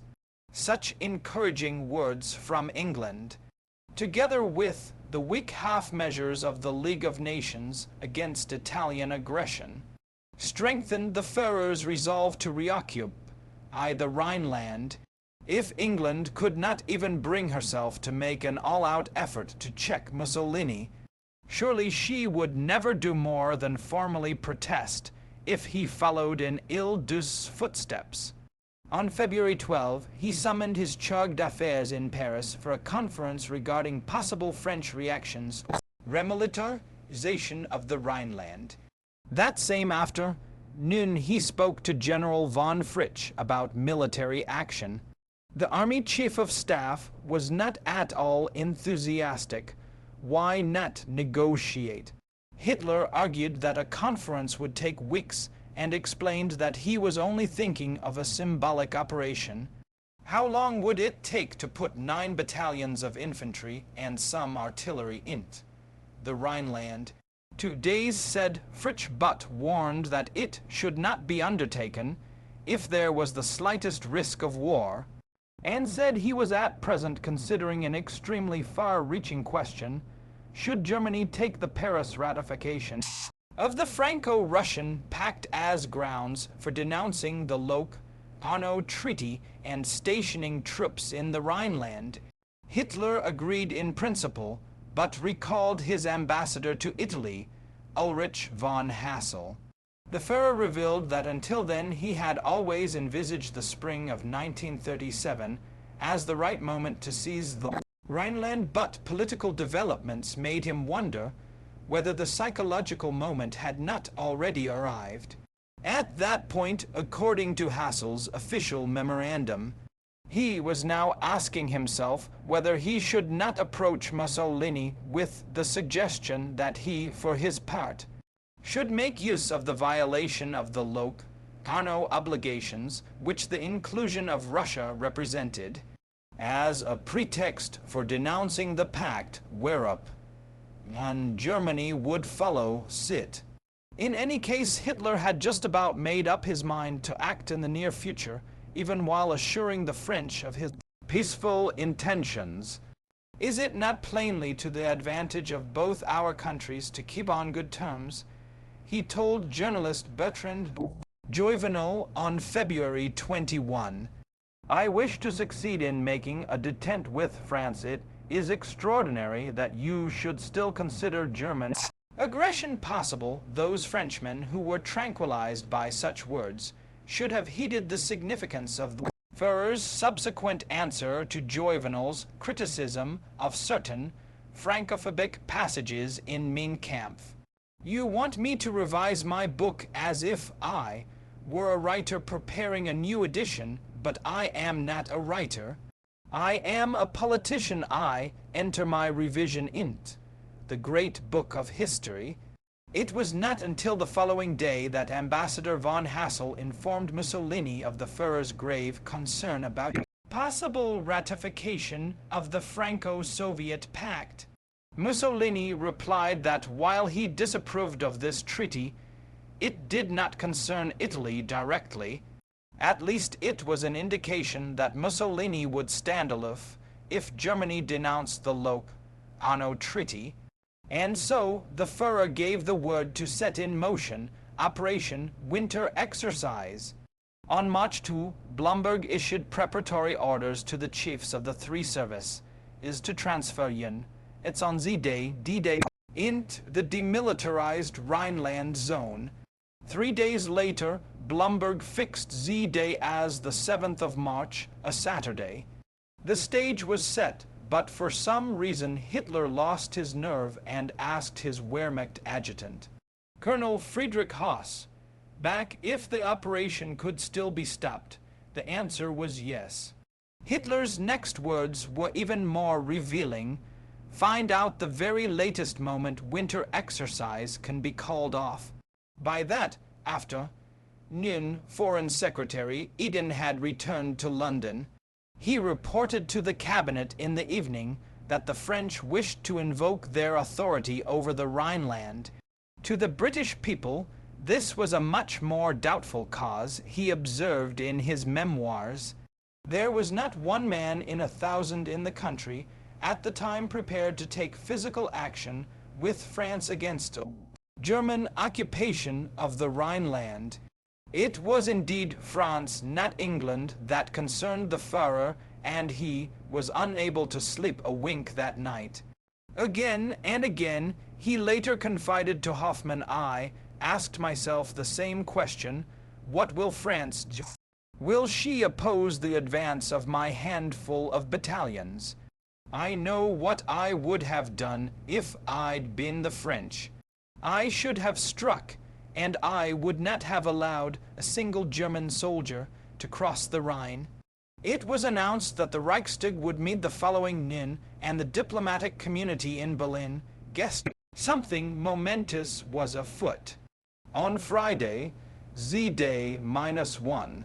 That evening, reporters and photographers of the leading German newspapers were invited to a conference in the Ministry of Propaganda. The mystified journalists were informed by Goebbels that they were to be taken on a journey next morning, so secret that they were being held in custody until then. For the second straight night, the Führer tossed sleeplessly on his simple white iron bed, fretting over the possible course of France. England did not worry him. He had selected Saturday to move, since no English officials would be in their office. They will only be back on Monday, he told Wiedemann, and by then the excitement will be over. Early on Saturday morning, the special press group was driven to Tempel, where a Junkers transport was waiting. When the plane took off, the reporters still had no idea where they were going. The pilot himself did not know his destination. At a specified time, he was to open a sealed envelope that would direct him to the Rhineland. At 10 a.m., the German ambassador called on Eden. After some discussion regarding another Anglo-German naval agreement, Hoche abruptly said, I have a communication of very great importance to make. But the later portions contain an offer of greater importance than has been made at any time in recent history. He began to read a memorandum charging that the Franco-Soviet Pact violate the Treaty of Locarno. I am afraid that the first part of it will not be to your taste. Consequently, Germany was taking back the demilitarized zone of the Rhineland. Hoche hurriedly read on that Hitler offered to sign separate non-aggression pacts with Eastern countries as well as those in the West. He also was willing to re-enter the League of Nations. Eden expressed deep regret over the Rhineland move but said he would give careful consideration to the German proposals. Her attitude toward the League, he added, was most important. At this point, Hoche said he must make it clear that there were no conditions attached to his country's return to the League. Then added casually that as for the Rhineland, only a few small German detachments would move into that zone. Once Hoche left, Eden summoned the French ambassador to express his deep regret at Germany's action. The denunciation of Locarno was deplorable, said Eden, but it would require consideration by the British cabinet. This could not be done until Monday, since most of its members were at their country homes. After short interviews with the Italian and Belgian representatives, Eden telephoned Prime Minister Baldwin and then set off at once for Chickers to brief him. Though personally friendly to France, recalled Eden, he was clear in his mind that there would be no support in Britain for any military action by the French. I could only agree. I told him of the earnestness with which Hitler had spoken to me of Locarno. I could not believe him any more, neither did Baldwin, but he agreed all they could was await the French reaction. At about 11:30 a.m., the Junkers carrying the German press landed at Cologne, and half an hour later the reporters were standing with thousands of other patriotic Germans at the Hohenzollern Bridge, which stretched across the Rhine. Here 18 years earlier dejected German soldiers had retreated from France, leaving their guns behind. Suddenly the crowd could hear the tramp of feet, the rumble of iron-clad wheels, and the clap of horses' hoofs. There was fervent cheering as the first soldiers moved on the bridge. Other units were crossing at least 5 other bridges as a handful of fighter planes flew cover overhead. Only 3 of the 19 infantry battalions in Operation Winter Exercise crossed the Rhine, but the fervor for Germans and fear for French inspired by this handful of troops was momentous. At the Kroll Opera House, Hitler was addressing the Reichstag. He had been greeted with tremendous applause, except from the diplomatic section, and his words were received with rapt attention. Was watching Hitler like a hawk after a long preamble on the iniquities of the Treaty of Versailles and the dire need for Lebensraum. The UP correspondent Richard Helms, a recent graduate of Williams College, the Führer's delivery seemed to slow down. He began nervously passing a handkerchief from hand to hand behind the lectern. He was unnaturally pale and seemed under a strain. Then, in a low, controlled voice, he announced, "At this moment, German troops are marching." The opera house went berserk.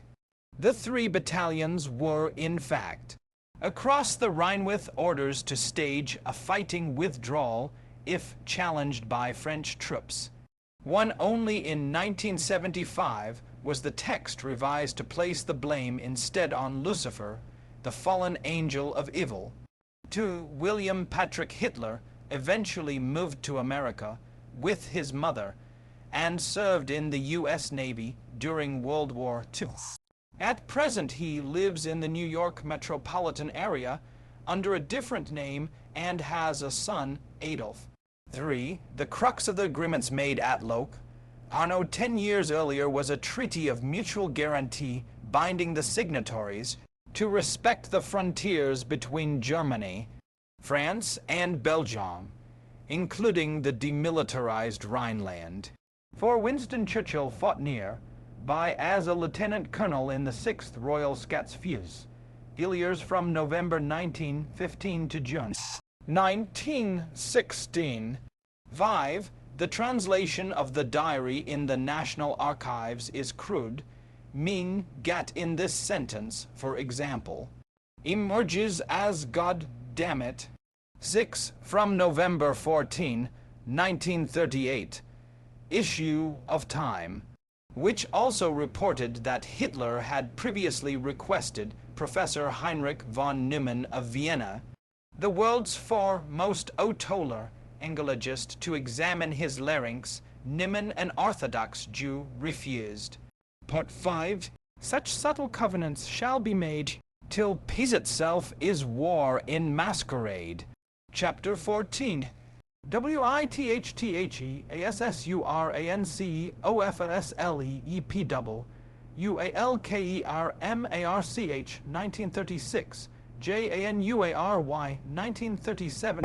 London never seriously considered taking action when German soldiers marched into the Rhineland on that Saturday morning, March 7, 1936. From Berlin, Franz Ponset urged energetic reaction. Perhaps this sparked a spirit of resistance in the French government, which called on its general staff to act like most such groups. It was conservative to the point of timidity, entailed unpredictable risks, and could not be undertaken without reing a general mobilization. He did agree to rush 13 divisions to the Maginot Line. General Gamelin warned that a war operation, however limited, a pusillanimous gesture, it panicked Gamelin's opposite number in Berlin. On Sunday morning, General von Blomberg begged Hitler to at least withdraw troops from Aachen, Trier, and Saarbrücken. If the French attacked, he said, the Germans would have to pull back without a battle, thus suffering a moral and military defeat of the first order. Hitler remained resolute despite misgivings. He told Blomberg to wait. If necessary, they could retreat tomorrow. Nor did he waver when the French premier broadcast a message of stern defiance. Never would France negotiate while Strasbourg was threatened by German guns. By Monday, more than 25,000 German troops, greeted by censer-swinging priests conferring blessings on them, were established in the Rhine zone while there were still only words from the French. Hitler was consumed by anxiety. He later confessed, endure another such strain for 10 years. Were the most nerve-wracking in my life. If the French had retaliated, we would have had to withdraw with our tails between our legs. For the military resource is at our disposal would have been wholly inadequate for even a matter. At resistance he made a triumphal tour of the reoccupied area without incident, and on the trip back home in his special train relaxed.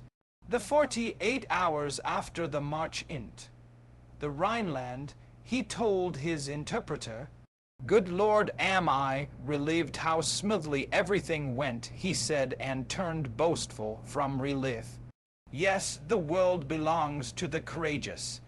God helps him. He asked that a record of Wagner's Parsifal be played, and as he listened, remarked that he had built his religion out of that opera. "You can serve God only as a hero," he said. In Paris, the Locarno powers convened with results so inconclusive that French Foreign Minister Flandin flew to London for help. The attitude there was typified by Lord Lothian's remark, "The Germans, after all, are only going into their own back garden." Neville Chamberlain, being groomed to succeed Baldwin as Prime Minister, emphasized to Flandin that public opinion was against enforcing any sanctions, and then wrote in his diary, "His view is that if a firm front is maintained by France and England, Germany will yield without war. We cannot accept this as a reliable estimate of a mad dictator's reaction." When the Council of the League of Nations met in London and unanimously passed a resolution condemning Germany as a treaty breaker, surprisingly, this general feeling of helplessness was over. Written the very next day, March 12, this occasioned an alarmist telegram to Berlin from the three Wehrmacht-Adets. Blomberg rushed with it to the Führer, who jammed the message in his pocket without reading it. He refused to consider Blomberg's pleas to make concessions and gruffly told him to refrain in the future from attempting to influence political matters. Policy, he said, was made in the Reich Chancellery and not in the War Ministry. His foreign minister was far more bellicose than the generals. Neurath opposed any concessions at all, advising the Führer to await official reactions abroad before pulling out of the Rhineland. I go the way that Providence dictates with the assurance of a sleepwalker within hours word came from Ribbentrop in London that the crisis was over and Eden seemed interested only in negotiations. This was the advice taken by Hitler, who then told an audience in Munich. The Führer was ecstatic. What would have happened if anybody else had been Germany's leader at that time? He later boasted to his inner circle, "Anyone you care to mention would have lost his nerve. I was obliged to lie, and what saved us was my unshakable aplomb. I threatened, unless the situation eased in 24 hours, to send 6 extra divisions in the Rhineland. In fact, I only had 4 brigades. Holding the weakest hand in the game, Hitler had bluffed England and France, proof that words of condemnation from international bodies were futile without force behind them. At the same time, he had learned that his own political instincts were sounder than those of his generals. It was a victory of far-reaching import, reinforcing faith in his own destiny. He had discovered how far a resolute man, unafraid of using force, could go against adversaries terrified by the thought of another world war. He was also shrewd enough to capitalize on the Rhineland to further solidify his power at home. He dissolved the Reichstag and submitted this policy to plebiscite. Rather than an election campaign, it was a triumphal parade from city to city, with the majestic new dirigible, Hindenburg painted all over with swastikas, flying escort overhead. "I have not usurped this office," he told the people of Karlsruhe. "What I have done I did according to my conscience and to the best of my knowledge, filled with concern for my people, realizing the necessity of protecting its honor in order to lead it again to a position of honor in this world. And should unnecessary sorrow or suffering ever come to my people because of my actions, then I beseech the Almighty God to punish me." On March 29, without benefit of guns, 98.8% of the elector, it voted for Hitler. No head of state in the world enjoyed such popularity. Moreover, he had maneuvered his country in little more than 3 years from supplicant to challenger. Nowhere was this rise of status more recognized than in England and Thomas Jones. A Welsh liberal with important connections came to Germany as an unofficial ambassador. His first stop was at Dulham, where Ribbentrop, knowing of his intimate relationship with Baldwin, urged him to act as go-between with the Prime Minister. "I want Mr. Baldwin to meet Hitler," said Ribbentrop according to Jones' diary. "He is not the dictator in conversation. He is like Mr. Baldwin. The issues we have to discuss will decide the fate of generations. Baldwin should hear Hitler's view, straight from the Chancellor with no intermediary. Hitler would speak with him with complete candor, Ribbentrop did his utmost to make the Führer appealing. He was conservative at heart, lived the life of an artist, and was devoted to music and painting. In foreign policy, added Ribbentrop, only Hitler counts and von Ribbentrop's advice. What about the general staff? Asked Jones. The Junkers as an influence have ceased in the government of the Reich, replied the foreign minister. The reintroduction of conscription was not an army decision, but Hitler's own. The fundamental idea of National Socialism is not to conquer and dominate others, but to be ourselves. The following morning, May 17, they flew to Munich to see the Führer and took with them Schmidt, the interpreter. These four met that Sunday just after noon in the spacious sitting room of Hitler's apartment, which struck Jones as solid and Victorian. In a shipowner's drawing room in 1880, Jones said that Baldwin hoped to cooperate with Germany, but there was a long way to go all, though the recent victory of Italy in Ethiopia had shocked supporters of the League of Nations. We might have been in Park Terrace, Glasgow.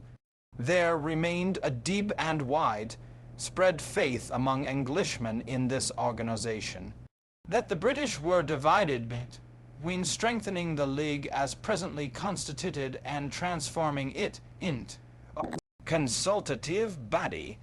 It was apparent, Hitler replied. He himself favored the latter policy and opposed undertaking vast undefined commitments which were unrealizable. The Ethiopian affair had taught that there would have been a better solution without an international organization. The effect of the League, he said, had been to raise the hope of the Ethiopians, to delude the other nations into imagining something effective was being done at Geneva, and to let Italy get away with it. He could have been talking about his own gamble in the Rhineland, but if Jones perceived this, he did not note it in his diary. The hour-and-a-half interview ended on an exchange of personal confidence. His eye pointed out that Mr. Baldwin was a shy and modest statesman who had never entirely got over his astonishment at finding himself prime minister, and when this was translated, the Führer smiled and interjected, and I also. It was a particularly trying time for Hitler. His chauffeur Schreck had recently been killed in a crash, and he himself was having trouble sleeping. Several days after the Jones interview, he complained to Dr. Brandt of a high metallic buzz in the left ear. Brandt advised him to stroll before retiring, then have a hot and cold foot bath and several mild sleeping pills, and he settled into a more regimented schedule at the new Reich Chancellery, which had been rebuilt according to his own design. The Führer did take the pills at night. He would invariably lock himself in his Spartan bedroom. The only decoration was an oil portrait of his mother, copied from an old photograph. On the right of the bed was a night table. Karl Cross, one of his valets, had strict instructions to have a similar table in the same position wherever he slept. In the morning, the Führer insisted on shaving himself and getting dressed without help. Only when he was putting on his jacket would he emerge from his room, greet Cross, and proceeds to the library for a breakfast of 2 cups of milk, up to 10 pieces of zwieback and several pieces of semi-sweet chocolate. He would eat erect while examining reports from DNB. Breakfast was over in 5 minutes, and without pause, he set off for the office. About his only recreation in these busy days was an almost nightly movie in the enormous drawing room. Cross would give him a list of 5 or 6 films, and he would select several. If one bored him, he would exclaim "trash" and call for another. His favorite actress was Gree. to Garbo, according to Sir Yvonne Kirkpatrick. And one of his favour, it films lives of a Bengal lancer, which he saw 3 times. He liked this film because it depicted a handful of Britons holding a continent in thrall. That was how a superior race must behave, and the film was compulsory viewing for the SS. He preferred French productions since, he said, they recorded the life of the petit bourgeois so faithfully. I'm sorry they can't be shown to the public, he told Fridolin Wagner, although it was he who had taken over the responsibility of censoring films not cleared by the Goebbels office. When Hitler's health showed no improvement, Dr. Brandt advised him to go on vacation, preferably to Berchtesgaden, where he always slept better. He took this advice and spent as much time as possible the next few months at House Watch in Feld. That summer he again attended the Wagner Festival. Since Unity Mitford and her sister, Diana, were also on hand, Frau Wagner suggested inviting them to luncheon. Hitler was delighted. You know, Yun, he lives on little more than a mark a month, he said, according to Friedel and Wagner. Her parents have cut off her allowance to force her back to England. She has returned once or twice, but always runs away again. The idyll at Bayreuth was disturbed on the night of July 22, when he was visited by 2 Germans residing in Morocco, who belonged to the foreign organization of the NSDAP. They brought a letter from a Spanish general named Franco, leader of a military revolt against the Republican government. He desperately needed planes to ferry troops from Africa for action against the Reds. Hitler immediately summoned Gring, who happened to be at the festival, to prevent the further spread of communism and to test my young Luftwaffe. Hitler approved sending part of the transport fleet along with a number of experimental fighter units. He urged Hitler to support Franco for 2 reasons: bombers and anti-aircraft guns, a bit no more. It was to Germany's advantage to prolong the civil war in Spain and keep Mussolini, who was already giving extensive aid to Franco, from establishing better relations with France and England. In isolate it, Mussolini would have to turn to Germany. Ribbentrop advised Hitler to keep out of the Spanish affair, which would undoubtedly dislike German intervention, but Hitler argued that it was his duty as a National Socialist to support Franco. No laurels were to be won there, and he feared fresh complications with Britain. If Spain went communist, France, already governed by a leftist regime, would also be Bolshevized, wedged between the powerful Soviet bloc in the east and a strong Franco-Spanish bloc in the west. We could do hardly anything if Moscow chose to attack us. That summer the Olympics were staged in Berlin, despite efforts by liberals in Great Britain, the United States and France to boycott them, largely because of Germany's anti-Semitic policies. In his eagerness to turn the Olympics into a showcase for Nazi achievements, Hitler made a number of concessions.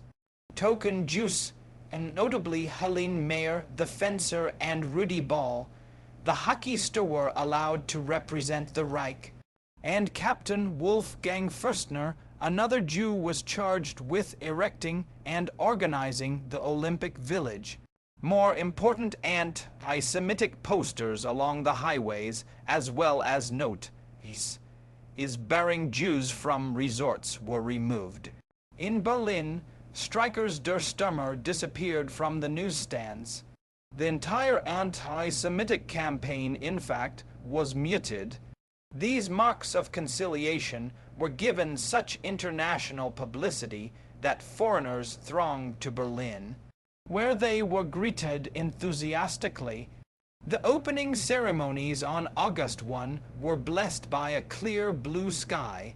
That afternoon, Hitler led the parade to the stadium down the Via Triumphalis. His car, followed by a long caravan, proceeded slowly down the 10-mile boulevard, protected from the crowds by 40,000 brown shirts and other guards. When the procession reached the stadium, Hitler, in the simplest uniform, and the two Olympic officials strode forward, followed by the King of Bulgaria, crown princes from Sweden, Greece and Italy, and Mussolini's sons. They marched through the tunnel int, the world's largest stadium, to be greeted by a brassy voluntary from 30 trumpets, broke int, Deutsch, and upper ales, followed by the Horst Wessel, Lied, and the Olympic hymn, composed by Strauss for the occasion. The orchestra, led by Richard Strauss, and assisted by a chorus of 3,000. The crowd of 110,000 cheered as Hitler took his place in the official stand. Some of the delegations used the Olympic salutation, a stiff right arm extended to the side, but, to the delight of the audience, Austrians modified this to the Nazi salute. The Bulgarians outdid them by adding a smart goose step. The greatest applause came for the 250-member French team, whose salute was more Roman than Olympian. They were followed by the British in straw hats, who by merely executing an eyes right offended numerous onlookers. The Americans got the least applause and some derogatory stamping of feet as they passed the tribune of honor, eyes right without even dipping their flag. The next day Hitler was present to congratulate Hans Wuck, a German, for breaking the Olympic record for the shot put. He also congratulated the three Finns who swept the 10,000-meter run, as well as the German women who placed first and second in the javelin throw. By the time the German entrants in the high jump were eliminated, it was dark, and so he was not there to shake hands with the three American winners, two of whom were black. This led the president of the International Olympic Committee to inform the Führer that, as guest of honor, he should henceforth congratulate all victors or none. Hitler chose the latter course, and so did not meet Jesse Owens, who won 4 gold medals. That the Führer publicly turned his back on the great black athlete was denied by Owens himself, who further claimed that Hitler did pay him a tribute.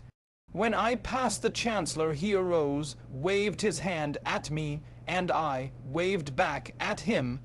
I think the writers showed bad taste in criticizing the man of the hour in Germany.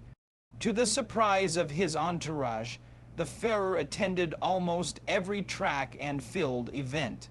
Face contorted, he would watch the Germans perform with the passionate interest of a boy.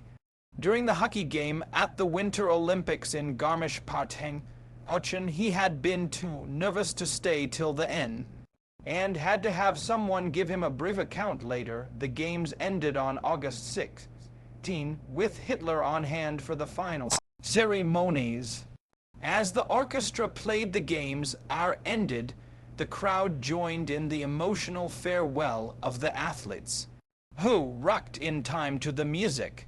There were isolated shouts of Sieg Heil for Hitler, who had been given no role at all in the final exercises.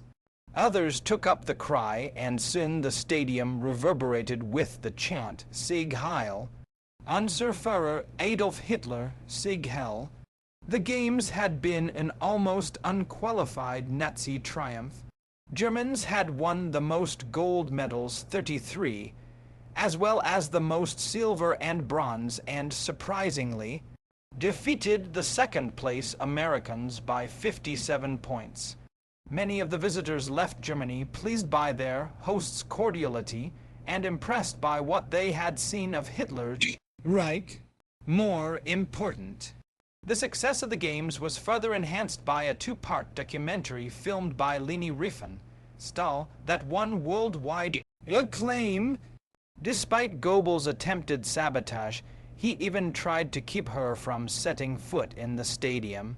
In the paeans of self-congratulation that followed there was a tragic note. Captain Fürstner, replaced at the last moment as commandant of the Olympic Village because he was Jewish, attended the banquet honoring his successor, then shot himself. After the Rhineland coup, the Führer became ever more engrossed in the problems and opportunities of foreign policy at the expense of domestic matters.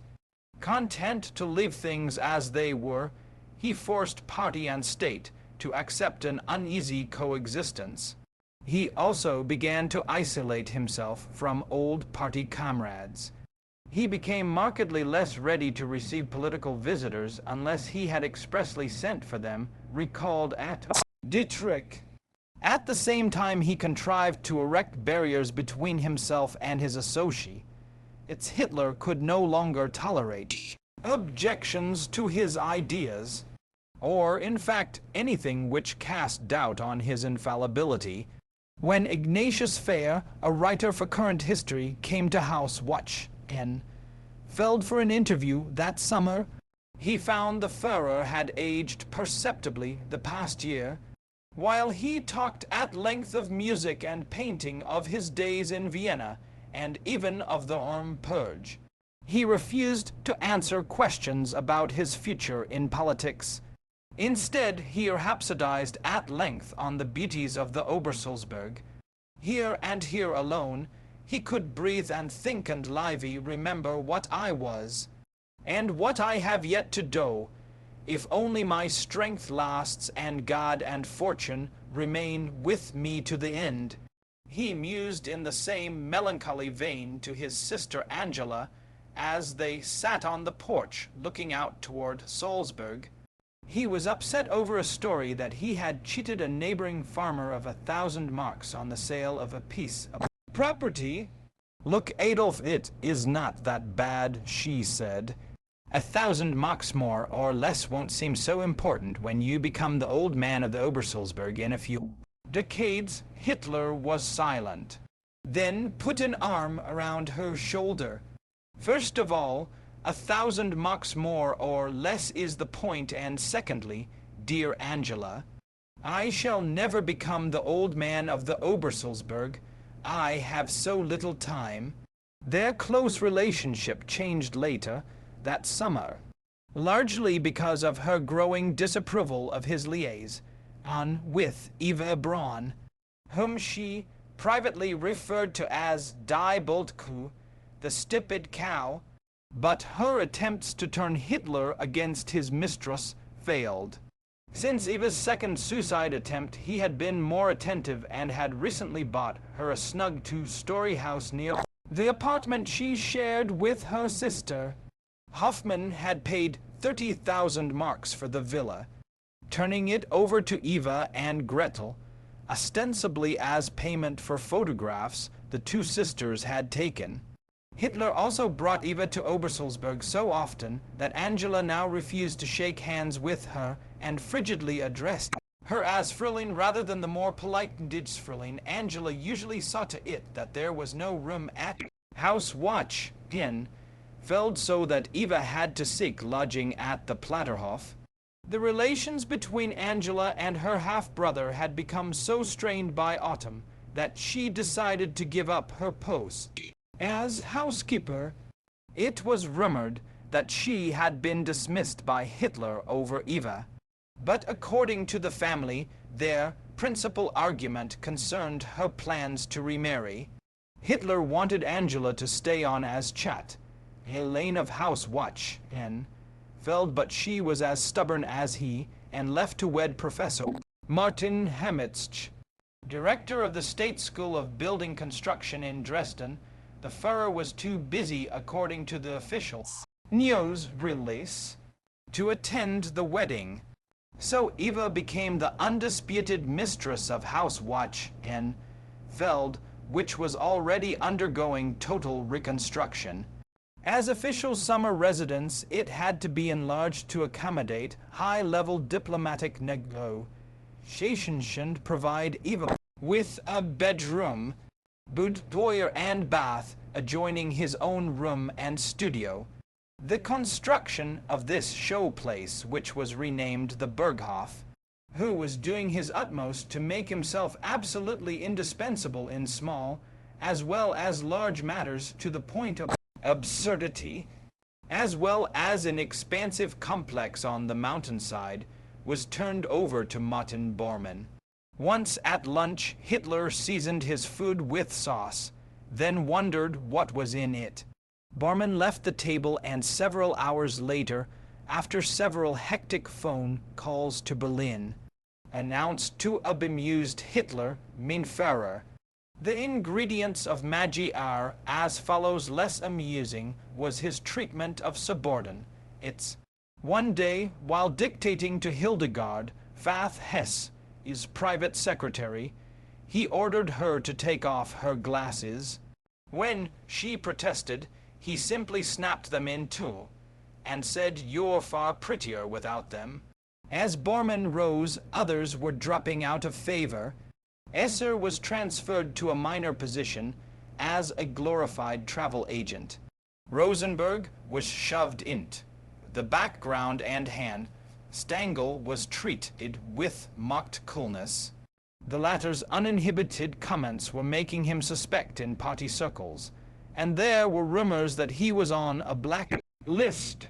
Moreover, one of his last links to Hitler was broken in 1936, when Helene was granted a divorce. Informed of this, Hitler blurted out, "Well, I'll have to send her a telegram right away and wish her luck," but he quickly added, "No, that wouldn't do after all," and concluded, "Frau Hahn Stangl is one of the few real ladies in Germany." He continued to send her flowers on her birthday. Hahn Stangl conveyed his concern to Egon. And no fifth, Tina late that summer when their yawl lay becalmed in Lake Stornberg. "Boy, listen to what I have to say, and don't forget a word of it. Things are not well. We all believed in the movement, didn't we? I'm still trying to believe in it." He said he had found much corruption, and that Hitler was listening to a number of despicable criminals and perverts. "At the rate we're going, we'll have a war in which England and America will be against us. It's dangerous for Germany and for the world." The country was in a foul state internally because of the black words sitting behind official desks. "I've tried, God knows, to get at Hitler and warn him, but he would not listen. It's no use saying that he just doesn't know what goes on. He must know. And if he knows, he must be held responsible." Hahn Stangl revealed that his own enemies had tried to frame him for embezzlement. "Well, they failed, and I cleared myself completely, but they are not through. I expect to be fighting for life itself before long. They're almost certain to get around to liquidating me sooner or later." The youth was not surprised, for he had felt the change in Hitler and wondered why his father didn't flee at once. Hahn Stangl replied it wasn't as easy as that. He had helped bring the party into power and saved the Führer several times from physical and political danger. "We're all responsible," he said. "The foundation, 95% of the original aims are good. There is still a chance." In the meantime, they made contingency plans for escape, agreeing on a code word, the name of the little yawl. A message beginning with perhaps would be the signal for Egon to board a train for Switzerland. He should live without talking to anyone, not even his mother. Nor need he worry about reprisals against her now that she was divorced. Hitler undoubtedly was fonder of her than ever. Pretend you know is nothing, but quietly walk out of the picture and keep walking without delay. The crisis came within 6 months. Hanf Stengel was ordered to fly at once to Spain, purportedly to protect the interests of German correspondents in that country, but once in the air, the pilot informed him that he was to parachute over the red lines between Barcelona and Madrid. Hanf Stengel shouted that it was a death sentence. The sympathetic pilot explained he had been given orders signed by Gring just before takeoff, but before long one of the engines clattered and he called back that there was something wrong. He added with a meaningful look at Hanf Stengel that he had to land at a small airfield. Once on the ground, Hanf Stengel pretended to call Berlin for instructions, then came out of the phone booth and informed the pilot that the Führer had ordered him to return to Uffing. He took the night train to Munich and the following morning took another to Zurich, from where he sent his son a message with the code word. He again packed a few clothes and an autographed picture of the Führer, slipped an automatic int, an overcoat pocket, then boarded the Zurich train and hid in a toilet for several hours. Just before midnight he was reunited with his father.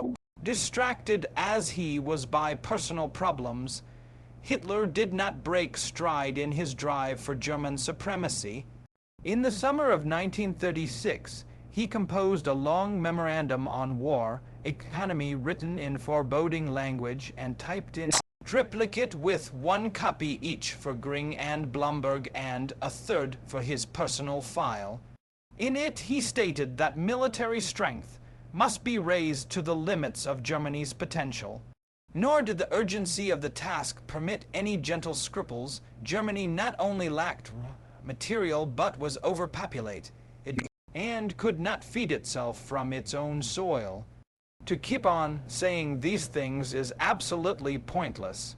We must now put measures into effect which can bring the future a final solution, and for the interim a temporary relaxation.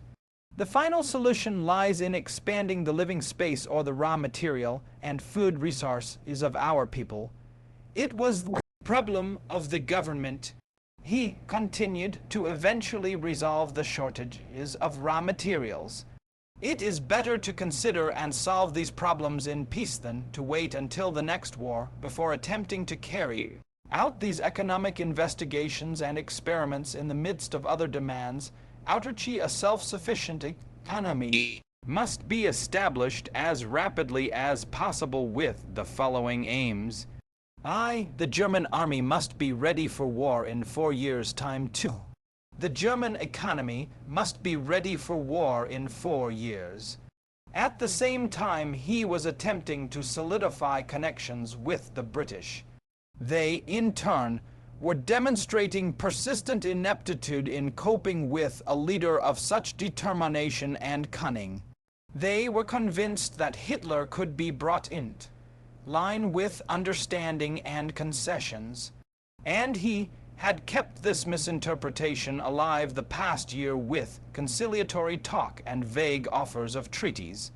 The parade of dignitaries from England bearing messages of hope and goodwill continued. Historian Arnold Toyn returned from Germany, convinced of Hitler's peaceful intentions. He was followed by one of the authors of the Versailles Treaty, David Lloyd George, the wartime prime minister who had campaigned with the slogan, "Hang the Kaiser," on the afternoon of September, for Hitler greeted him warmly on the steps of the Berghof. I have always been interested in promoting good relations between our two countries, said Lloyd George, and I renewed my efforts after the close of the Great War. Action must be taken, he said, to bring about agreement within the next few months, otherwise the two nations would drift apart. I agree with all my heart, replied Hitler. He also had dreamed of such an alliance as a young man. Both nations came from common racial stock, and mutual understanding was essential. The menace to the future of civilization was Bolshevism. This was no fanatical obsession, he hastened to elaborate, but a real danger, and Western Europe must stand together as a bloc against it. He was also concerned about the Spanish Civil War and the extraordinary extent of the hold which Bolshevism had on that country. Why have I so much anxiety? It is not that I fear an attack from Russia, but if all the countries around me go Bolshevik, what is to become of my country from an economic point of view? All here is on the razor's edge. That the former Prime Minister had told him there was a considerable period during the Great War when England was on the point of surrendering. After the guest left, Hitler confided to Heinz Linge, his other valet. I told Lloyd George I believed this, and that the disaster for Germany was that we surrendered at 5 minutes to 12. His guest agreed that Germany had surrendered too soon. But I told him that if ever there is another war between Germany and England, Germany will fight until 5 minutes after 12, so long as I am the Führer. Schmidt accompanied the Prime Minister back to his hotel. At the entrance they were greeted by Lloyd George's daughter, who laughingly called out, with mocking salute, Heil Hitler! The old man did not smile, certainly. Heil Hitler, he said in all seriousness. I say it too, for he is really a great man. Lloyd George was predictably impressed by the 1936 Party Day at Nuremberg. The 4-year plan for economic self-sufficiency and an anti-Bolshevik crusade against the powers of disorder on a bright Sunday morning. More spectacular than ever, it was marked by the launching of 2 new campaigns. Then drove back to the city in an open Mercedes, acknowledging the plaudits of the multitude who jammed the narrow streets and hung from the dormer windows. Hitler spoke of the Bolshevik menace to 160,000 masked brown shirts and SS men in the huge Nuremberg stadium, along with half a dozen other foreign correspondents who had been invited to have lunch with the Führer at the storied Nuremberg Castle. In the car behind rode Richard Helms of UP. By the time we got there, remembered Helms, I was suffering from megalomania too. I decided I must be 10 feet tall, even if the cheering wasn't for me. The guests were taken to the parapet of the castle, where they met a far less impressive Hitler. What struck Helms was his commonplace manner, ill at ease, displaying none of the pyrotechnics he had shown earlier that morning. His knees would sway back and forth. It was difficult to believe this was the person who shortly before had thrown back his arms. The wonder of this age is that you have found me an unknown man among millions, yet when someone mentioned Bolshevism, the words began gushing out, and Hitler was once more the orator, proclaiming to an army of roaring, hypnotized storm troopers. Moscow, he charged, was seeking to dominate Europe, and Germany would not permit it. People wonder why we are fanatics against Bolshevism. It is because we too have lived through the same sort of thing which is happening in Spain. From the street down below came such an insistent chant of "We want to see our Führer" that he stepped to the parapet to acknowledge his admirers. Helms left more impressed by what he had observed at the castle than at the stadium. Here he thought was a very rational man, with what to him was a very rational program. On the last day of the rally, the crowd was treated to an impressive military display. After a mock aerial fight and a demonstration of the efficiency of late-model anti-aircraft guns, a mechanized battle was fought in the arena with frightening reality. So ended the party day with assurance of peace, proclamations of new aims, and a threatening display of military strength. Not only the faithful left convinced of their Führer's infallibility, Lloyd George had been overwhelmed by almost everything he saw and heard in Germany. In an article for the Daily Express, he wrote that Hitler had single-handedly raised Germany from the depths. He was a born leader of men, a dynamic personality with resolve, will and dauntless heart, who was trusted by the old and idolized by the young. Before he could resume the course that would make a fool of Lloyd George, Hitler sought an understanding with Italy. He sent Hans Frank to Rome with an invitation to Mussolini to visit Germany, not only as dictator of Italy, but as leader of the regional fascist revolution.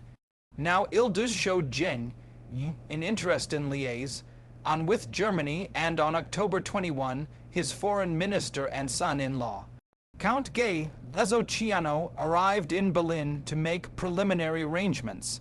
First, Ciano talked to his opposite number, Neurath, who, so reported the Italian, ridiculed Ribbentrop's illusions of a meaningful Anglo-German friendship. Ciano was equally skeptical of a new Locarno and suggested Italy remain in the League of Nations to perform work of sabotage useful for our common ends. 3 days later, Ciano met Hitler at the Berghof. Mussolini is the first statesman of the world with whom no one else has the right even remotely to compare himself. The Germans and Latins, in a mood to captivate Hitler, began by saying he continued complemented each other. Together they could unite in an invincible coalition against Bolshevism and the Western democracies. Having charged his son-in-law with the task of driving a wedge between England and Germany, a telegram from the British ambassador in Berlin to London referring to the Hitler government as one of dangerous adventurers. Ildus had given him a document fallen into Italian hands.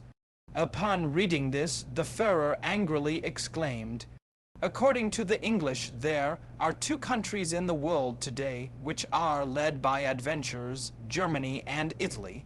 But England too was led by adventurers when she built her empire. Today she is governed merely by incompetence." He assured Ciano that there was no need to be concerned about England, since rearmament was proceeding at a far more rapid rate in both Germany and Italy. By 1939, Germany would be ready for war in 4 or 5 years, much more than ready. Their new relationship, providing for cooperation over a wide range, was sealed in a secret agreement and signed in Berlin by Ciano and Neurath. A few days later, Mussolini referred to it in a speech delivered in the Piazza del Duomo in Milan, using a term that would come to have an ominous ring in Western ears. This Berlin-Rome line is not a diaphragm, but rather an axis, around which can revolve all those European states with a will to collaboration and peace. For the remainder of the autumn of 1936, one of Hitler's concerns was Spain. Small but significant quantities of German supplies and personnel had already been delivered to Franco, and the Führer considered giving more substantial aid. A special air unit capable of providing vital tactical air support for the insurgents was operational by November, and on the 18th, Hitler, in concert with Mussolini, finally recognized the Franco regime as the legal government of Spain, while the Foreign Ministry urged Hitler to proceed with caution. Gring, now in charge of the 4-year plan, regarded the Spanish conflict as a prelude to a genuine conflict. "We are already in a state of war. he told a conference of air officials on December 8th, on not an official shot had yet been fired. All factories for aircraft production shall run as if mobilization had been ordered a few days later. He was as frank with a group of industrialists and high officials in Berlin. Even so, beginning with the new year, he revealed that war was in sight and Germany was on the threshold of mobilization. The battle we are now approaching, he said, demands a colossal measure of production capacity. No limit on rearmament can be visualized. The only alternatives are victory or destruction. Gring's announcement was followed by a disturbing report from General Wilhelm Voppel, the new representative to Franco. Unless at least one German division was sent without delay to Spain, along with a cadre of training officers, the war might be lost. And when this suggestion was ignored by the Wilhelmstress, he returned home to present his case to the Führer in person. They met in the Chancellery on December 21, along with Gring, Blumberg, Haas, Back, Fritsch, and Lieutenant Colonel Walter Warlimont, who had just returned from his post as military representative at Franco's headquarters. After Voppel requested 3 divisions to avert a prolonged encounter, Hitler turned to Warlimont. It was a civil war, Warlimont pointed out, and had to be won with Franco's men alone. Successful cooperation between Spanish and German troops was impossible. The aid already given was sufficient to save the insurgents from defeat. Moreover, Franco was the right man in the right place and would make the best of the situation. The other military men backed Warlimont. Hitler liked what he heard. His reason was not military but political, and he proceeded frankly to reveal that the last thing he wanted was a quick Franco victory. Germany would not send troops on a large scale, he concluded. A bitter, lengthy war in Spain would divert world attention from Germany's ambitious rearmament program. He did promise to continue sending the anti-communists help, and if a military disaster seemed likely, aid would be increased. His last words were a lesson in cunning. He would leave the honor of sending troops in force to Mussolini. The deeper il-Dus became involved in Spain, the closer he would be driven to Germany. And if the conflict continued long enough, he would be committed in fact, as well as in words, to the Axis. Diplomatically, 1936 was a successful year for Hitler and at minimal cost. England had been charmed and Italy brought to the threshold of an unequal partnership. He also had persuaded Japan to sign an anti-Comintern pact with Germany, which contained secret agreements vague to be sure that each should help the other against the Soviet Union. Admittedly spineless, the agreement was important as a propaganda ploy to justify German rearmament. The only setback of the season was the constitutional crisis in England caused by the King's determination to marry Mrs. Wallis Warfield Simpson. He told Prime Minister Baldwin, "If I can marry her as king, well and good. But if the government oppose the marriage, then I was prepared to go." A large segment of the public sympathized with Edward VII, but the Church and the Prime Minister remained adamant, as Baldwin had given Edward to believe it would. Ribbentrop was driven to distraction by the crisis, since the Führer was counting on the King's support in the coming negotiations. "He's our greatest hope," Ribbentrop told Fritz Hess, a representative of DNB who doubled as press agent in the German embassy. He also had a covert mission as special representative of the Foreign Office to deal unofficially with British officials. Considered an expert in British affairs, particularly Sir Horace Wilson, the industrial advisor to the Prime Minister, Don't you think the whole affair is an intrigue of our enemies to rob us of one of the last big positions in this country? Shortly Ribbentrop again sent for Hess. He had just spoken on the telephone to the Führer, who refused to take the talk of abdication seriously. It was a piece of make-believe, and he had ordered the German press not even to mention the matter. Hitler's confidence gave Ribbentrop assurance. The whole affair will go up in smoke, and the king will be grateful to us for having treated the crisis with such tactful reticence. You'll see, he predicted, the Führer will be proved right. On the evening of December 9, Edward signed the instrument of abdication to become the first monarch in British history to give up the throne voluntarily. That evening he told his subjects and the world in a moving broadcast that he was unable to carry the heavy burden of responsibility and to discharge my duties as king, as I wish to do, without the help and support of the woman I love. Hitler could not understand how any man could give up rule for romance. He telephoned Ribbentrop, and according to Hess dejectedly informed his ambassador he might as well pack his trunks and give up the game for lost. Now that the king has been dethroned, there is certainly no other person in England who is ready to play with us. Report to me on what you've been able to do. I shan't blame you if it amounts to nothing. 1936 had brought Hitler such success that the Yuletide season was his first happy one in long years, so he told Frau Gring, this disappointment notwithstanding, it was, I believe, my most beautiful Christmas, this despite severe stomach cramps, insomnia, and eczema.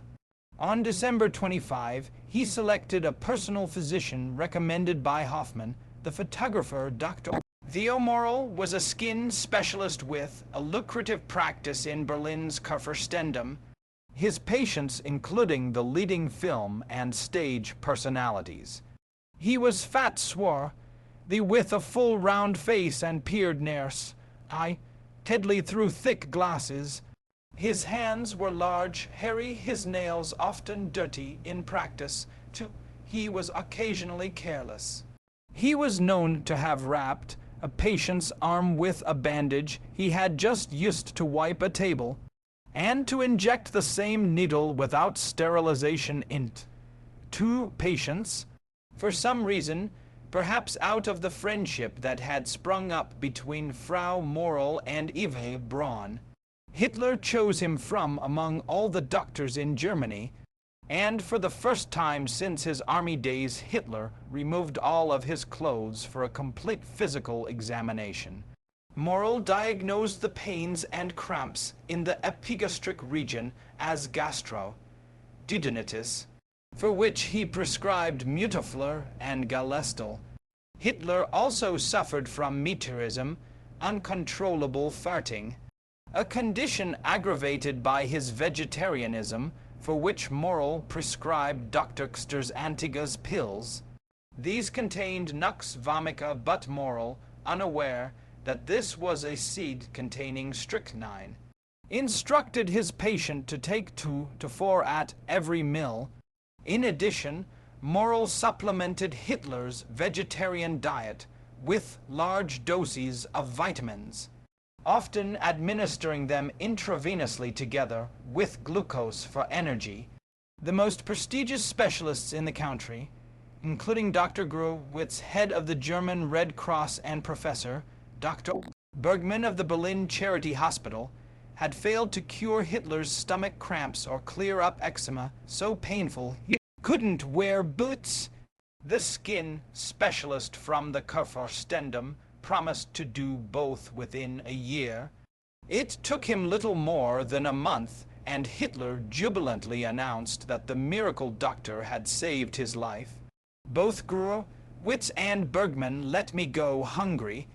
I was only allowed tea and zwieback. I was so weak I could hardly work at my desk. Then came Morel and made me well. The Führer insisted all his newfound health came from moral, claiming that improved gum conditions had come through Mutaflur injections, not the conscientious massaging and brushing prescribed by his dentist, Dr. Hugo Blaschke. By the time Hitler addressed the Reichstag on January 30, 1937, to commemorate his first 4 years in office, he was in good spirits, and looking younger than his age, he reasserted his divine mission to bring to a successful issue the struggle for our honor and rights as a nation. It was a speech of promise rather than of threat, and made an impact because its boasts had a basis in reality. Today I must humbly thank Providence, whose grace has enabled me, once an unknown soldier in the war. Hitler's achievements in the first 4 years had truly been considerable and impressive. Like Roosevelt, he had paved the way to social security and old age benefits. And like Roosevelt, he had intuitively divined that the professional economists, whose thinking was hobbled by accepted theory, had little understanding of the Depression, had defied tradition to expand production and curb unemployment. Hitler also was changing the face of the land with a network of autobahnen that would help unite the nation in peace and mobilize it in war.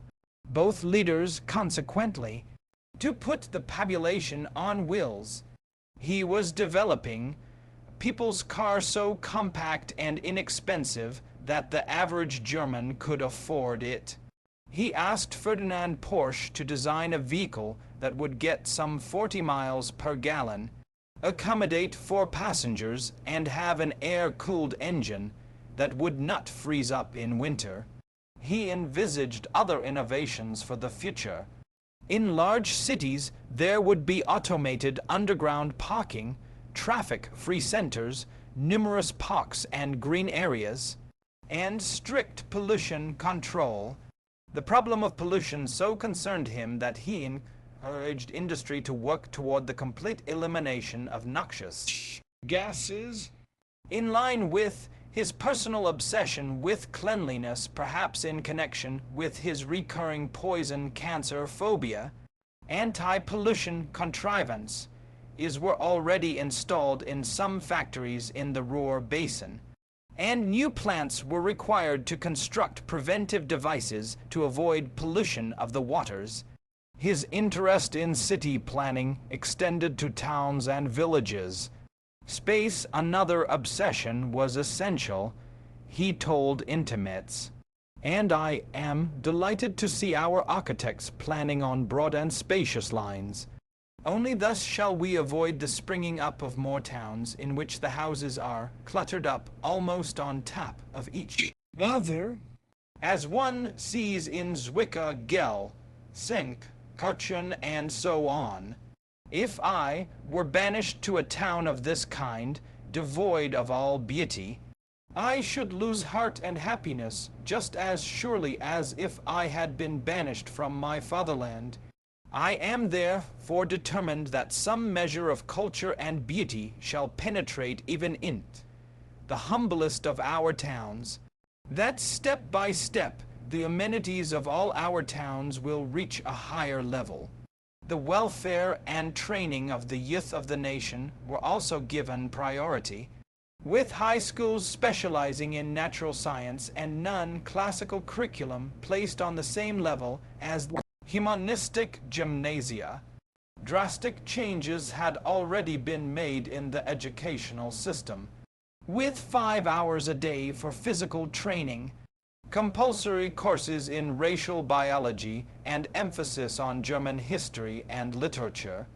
Subjects such as ancient languages and science suffered. The goal of our education is formation of character, wrote one Nazi pedagogue. We don't intend to educate our children into becoming miniature scholars there, for I say let us have rather 10 pounds less knowledge and 10 calories more character. The character-building process was accompanied by semi-deification of Hitler. Before lunch, the children of Cologne were required to recite this invocation. Führer, my Führer, bequeathed to me by the Lord, protect and preserve me as long as I live. Thou hast rescued Germany from deepest distress. I thank thee today for my daily bread.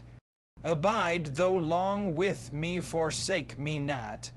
Führer, my faith and my light. Heil, my Führer.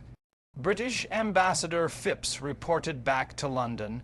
The German school boy is being methodically educated, mentally and physically, to defend his country, but I fear that he will be found to be equally well fitted and ready to march or die on foreign soil. This eminent development began in the training of the young Volk. If this or a later German government ever requires it of him, the organization preparing boys of 10 to 14 to become Hitler Youth. The young folk is the nearly one element of eternity in inexorable truth, wrote the author of a booklet on the subject. For us, an order and an imperative are the most sacred duties. For every order comes from the responsible personage, and that personage we trust. Doth Führer, so we stand before you. German father, German mother, we, the young leaders of the German youth, we train and educate your son, and mold him in't, a man of action, a man of victory. He has been taken in't a hard school, so that his fists may be stilled, his courage strengthened, and that he may be given a faith in Germany. Upon graduation in't the Hitler Youth, each boy was given a dagger on which was engraved blood and honor, and in form that now he could not only wear the brown shirt but defend it by force of arms. We took this to mean that we were not to put up with anything from anybody, commented one member of the Hitler Jugend, recently escaped to England, that we were superior to all civilians and could beat them up if they gave themselves airs. Before 1933, the aim of Hitler Youth was to bring together young people from all walks of life, to break their ties with communist organizations by persuasion and propaganda, and to indoctrinate them in the fight for power. Afterward, the mission was to build them physically, educate them politically, and train them to work for Führer and nation. Contrary to popular belief, however, they were not given formal military training, and the uniform was more in the nature of a national costume, which was worn by members of youth organizations before the existence of the Hitler Jugend. According to Hartmann Lauterbacher, Schirich's deputy, not only in Germany but in other countries as well, while preparing the nation mentally and physically for the future, Hitler had managed in 4 years to raise the standards of health to such a degree that many foreigners were impressed. Infant mortality has been greatly reduced and is considerably inferior to that in Great Britain, wrote Sir Arnold Wilson, MP, a 7-time visitor since the takeover. Tuberculosis and other diseases have noticeably diminished. The criminal courts have never had so little to do, and the prisons have never had so few occupants. It is a pleasure to observe the physical aptitude of the German youth. Even the poorest persons are better clothed than was formerly the case, and their cheerful face is testified to the psychological improvement that has been wrought within them. Working conditions were improved with more windows, less crowding, and better washrooms.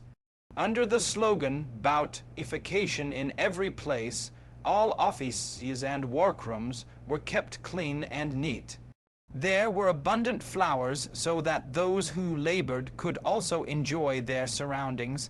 Such gains were not illusory. Never before had the worker enjoyed such privileges. The Kraft Deutsche Freud Strength through Joy program initiated by Robert Lay's Labor Front provided subsidized concerts, theater performance, exhibitions, dances, films, and adult education courses for the workers. The most revolutionary project was subsidized tourism. The humblest laborer and his family could now travel aboard luxury liners for undreamed-of holidays. The worker sees that we are serious about raising his social position, said Lay. He sees that it is not the so-called educated classes whom we send out as representatives of the new Germany, whom we show to the world single-class ships were constructed with employers and white-collar personnel placed on an equal basis with the workers, but himself the German worker. A radical transformation has taken place and has produced results which are democratic in the highest sense of the word. This spirit of social democracy was what Hitler meant when he told the Reichstag on January 30, "If democracy has any meaning at all." He strove to unite people of all social level, except, of course, the Jushend, his brand of socialism, excluded neither the wealthy nor the middle class. The bourge must no longer feel himself a kind of pensioner of either tradition or capital, separated from the worker by the Marxist idea of property, he told one interviewer, but must aim to accommodate himself as a worker to the welfare of the community in practice. This concept glorified the worker while underlining Hitler's theory of social equality. He himself was publicized as construction, worker, artist, and student, as a man of the people who sat next to his chauffeur and ate simple meals. He refused to accept any honor, every doctor, and would address workers in plants with the intimate plural form ear, boasting that he too was without estates or stocks, but neglecting to note that Mein Kampf had made him a millionaire. The spirit of equality was even felt in the armed forces. There was far more camaraderie than formerly between officers and enlisted men in the regular service and the elite SS. Its were models of democracy. Here there was no differentiation between ranks, but a brotherly spirit of all for one and one for all, that would have been frowned upon by most British and American officers. Nowhere was egalitarianism more evident than in the youth labor service, where young men and women of all classes the ages of 17 and 25 were obliged to work for a period as farmhands and laborers for Volk und Vaterland. This service had been instituted to alleviate unemployment, but went far beyond Roosevelt's Civilian Conservation Corps, which had a similar aim to become the manifestation of socialism.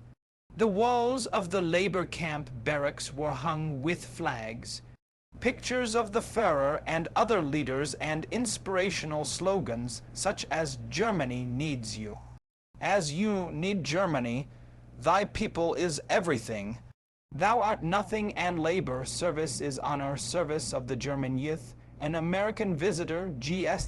Cox, found a pair of remarkable slogans in one camp, a quotation from Hitler: "The Jew is not a German, but merely a traitor, not a citizen, but an exterminator," side by side with another from Kant: "Have the courage to use your reason." Cox found the tray needs a cheerful lot, with plenty to eat, a luxury some of them had not experienced for years, and they were kept busy to have time to criticize. They were in splendid health. Of all of the achievements of Hitler's first 4 years, perhaps the most consequential was his unification of the nation. Hitler had not set the clock back. Diplomat George Kennan warned a superior Germany has simply been unified, and thoroughly so. What Bonaparte and Napoleon III left undone in this direction, Versailles completed, and Hitler is now stamping out the last vestige of particularism and class differences. That he is doing this by reducing everything to the lowest and most ugly common denominator is neither here nor there. German unity is a fact.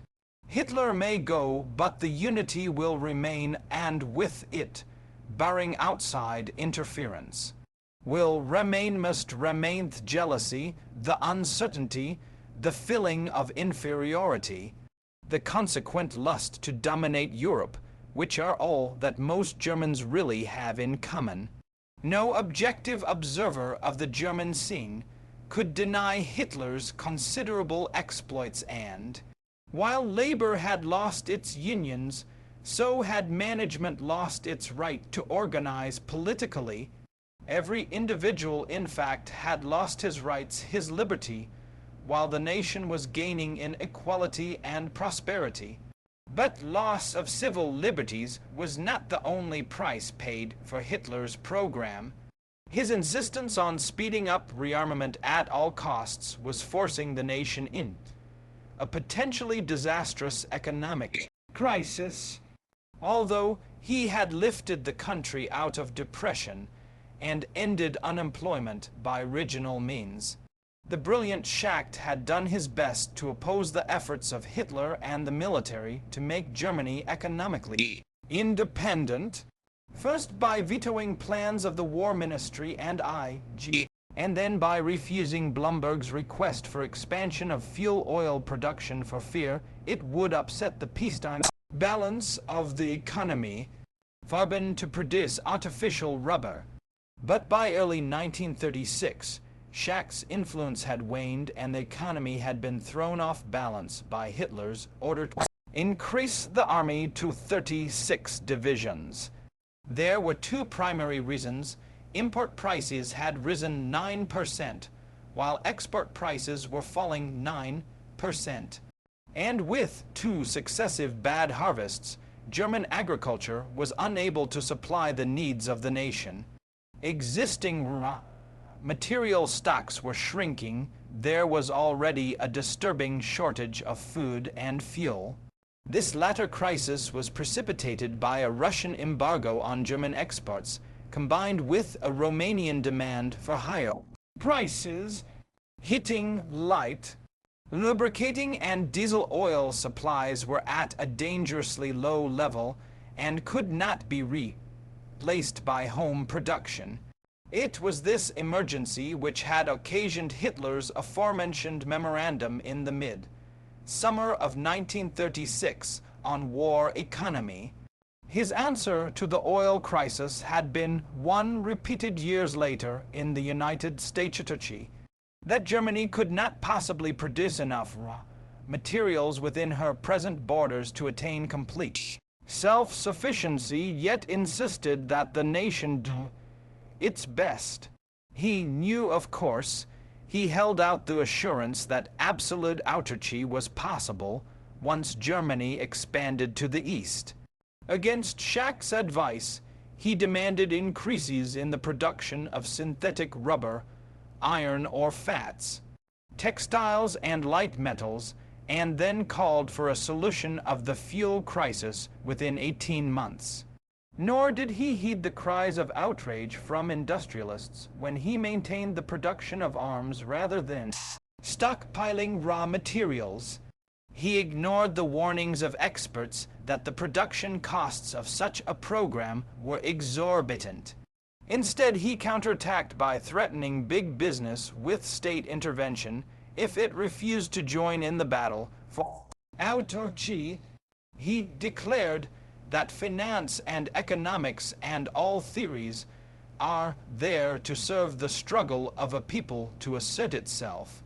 To Hitler, it was simply a question of willpower, and he demanded an economic mobilization comparable to the military and political mobilization, nor did he care how it was achieved, so long as the Wehrmacht was operational in 4 years. This was the 4-year plan he had announced at the 1936 Nuremberg rally. The following month he chose Göring to administer it, and significantly, his choice of collaborators included but one old party member, the top posts going to co-APA, if civil servants, representatives of industry and general staff officers. This meant that the NSDAP, except for Göring, whose loyalty was to himself and Hitler, had been virtually excluded from the decision-making process in the nation's economic life. In a speech calling for national mobilization, Göring declared that workers and peasants must apply their full strength. Inventors must place themselves at the disposal of the state, and business must think not of profit, but of a strong, independent national German economy, in words that would be paraphrased a generation later by an American president. He adjured all Germans to serve their nation. Each one of us should ask himself every day what he can do, how he can contribute to the success of the common effort. 2 months later, Hitler himself made a pressing appeal to an important group of industrialists to trust Göring as executor of this urgent mission. He is the best man for this job, a man of iron will and determination. Therefore march in serried ranks behind him. At the same meeting, Göring told the industrialists it was no longer a question of producing economically, but of producing. He was not at all concerned how foreign exchange was brought in. Only those who broke the law without success would be prosecuted. It was incumbent on me to denounce this economic nonsense, wrote Schacht, and to oppose this irresponsible and wanton flouting of the law.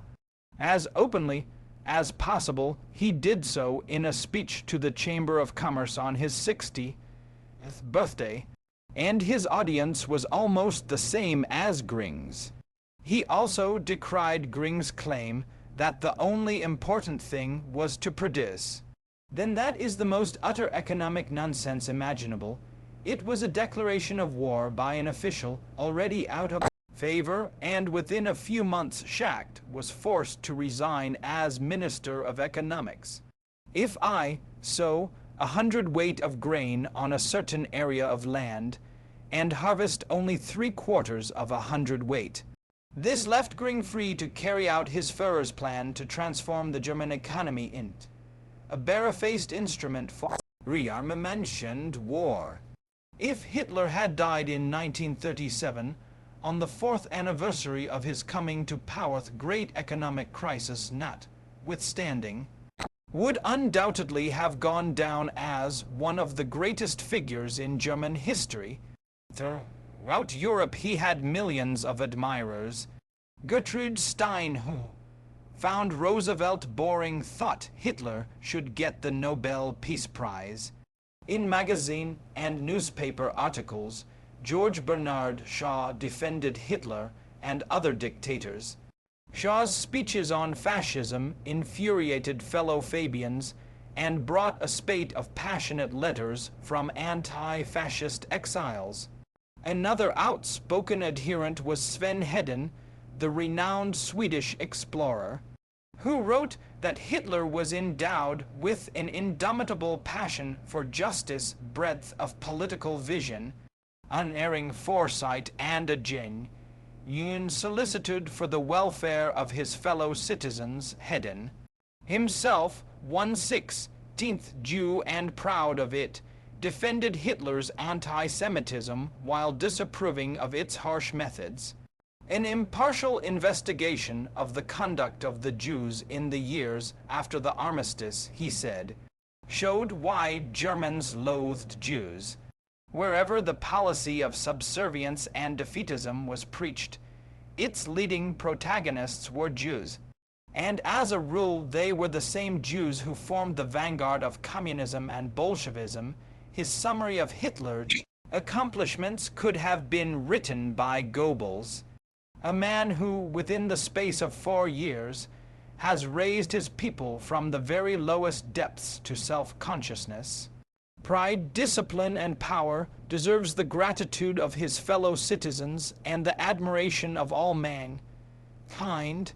Beyond inspiring individual foreigners, Hitler, by example, stimulated the growth of similar movements throughout Europe.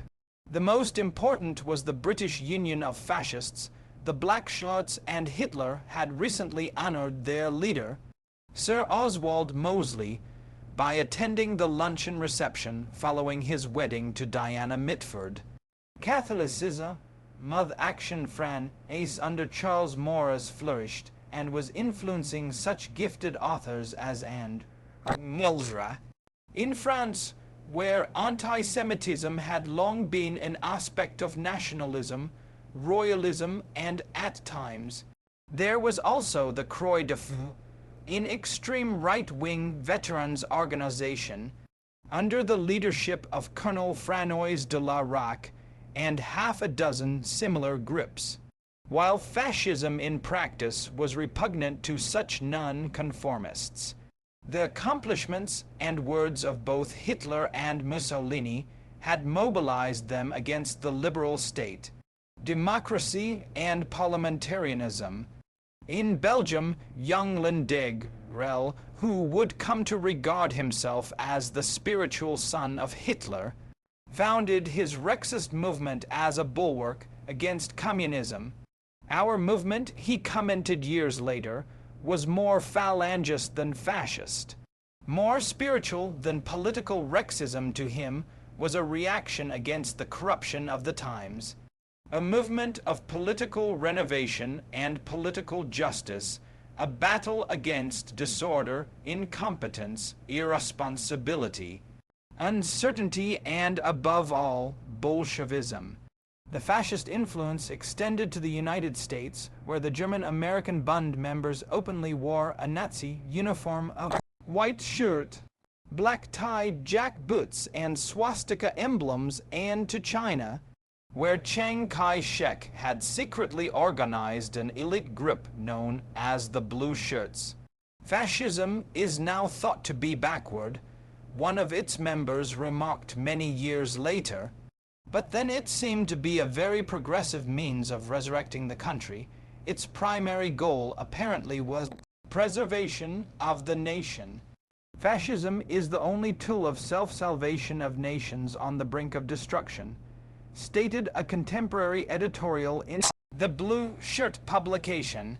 She who sin when it saved Italy and Germany there, for there is no other road than imitating the fascist spirit of violent struggle, as in Italy and Germany, Chiang Kai-shek was equally enthusiastic.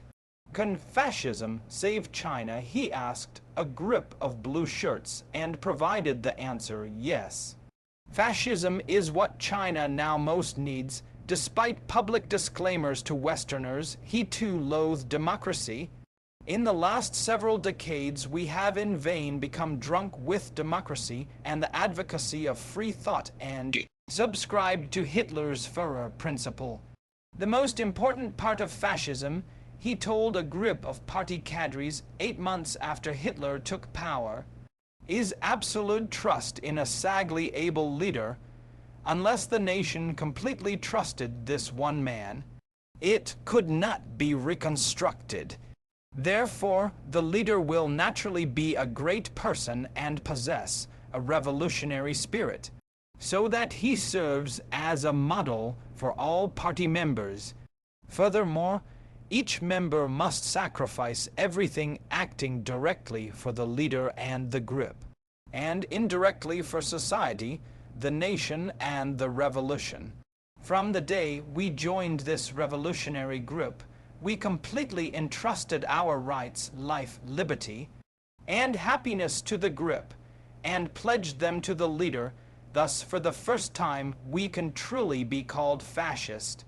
The accomplishments of Hitler in his first 4 years of power had done much to incur others of a like mind. The appeal of fascism was not only to the disgruntled and disenfranchised, but to responsible men of good will. It drew unto itself youthful elements as well as intellectuals who found it a refreshing alternative to bourgeois liberalism. And while each country had its own particular brand of fascism, all its adherents, including Hitler and Mussolini, believed that, come what may, the spiritual unity of their nation would solve all problems. This end, they believed, justified the means. Another bone of contention, according to Hans Hitler, the Führer's second cousin, was Angela's insistence on making public appearances. She liked to make herself important, and Hitler could not tolerate that another relative on his mother's side, Fritz Pauli, was much more of an embarrassment. He not only married a Jewess, but, having a peculiar sense of humor, delighted in publicizing it.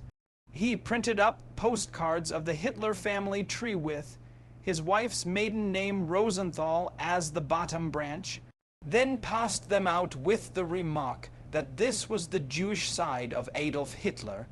The story that Hitler treated his younger sister badly was denied after the war by Paula herself.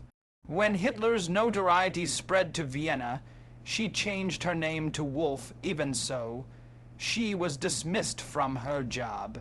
I went to Munich and described my difficult position in life to my brother.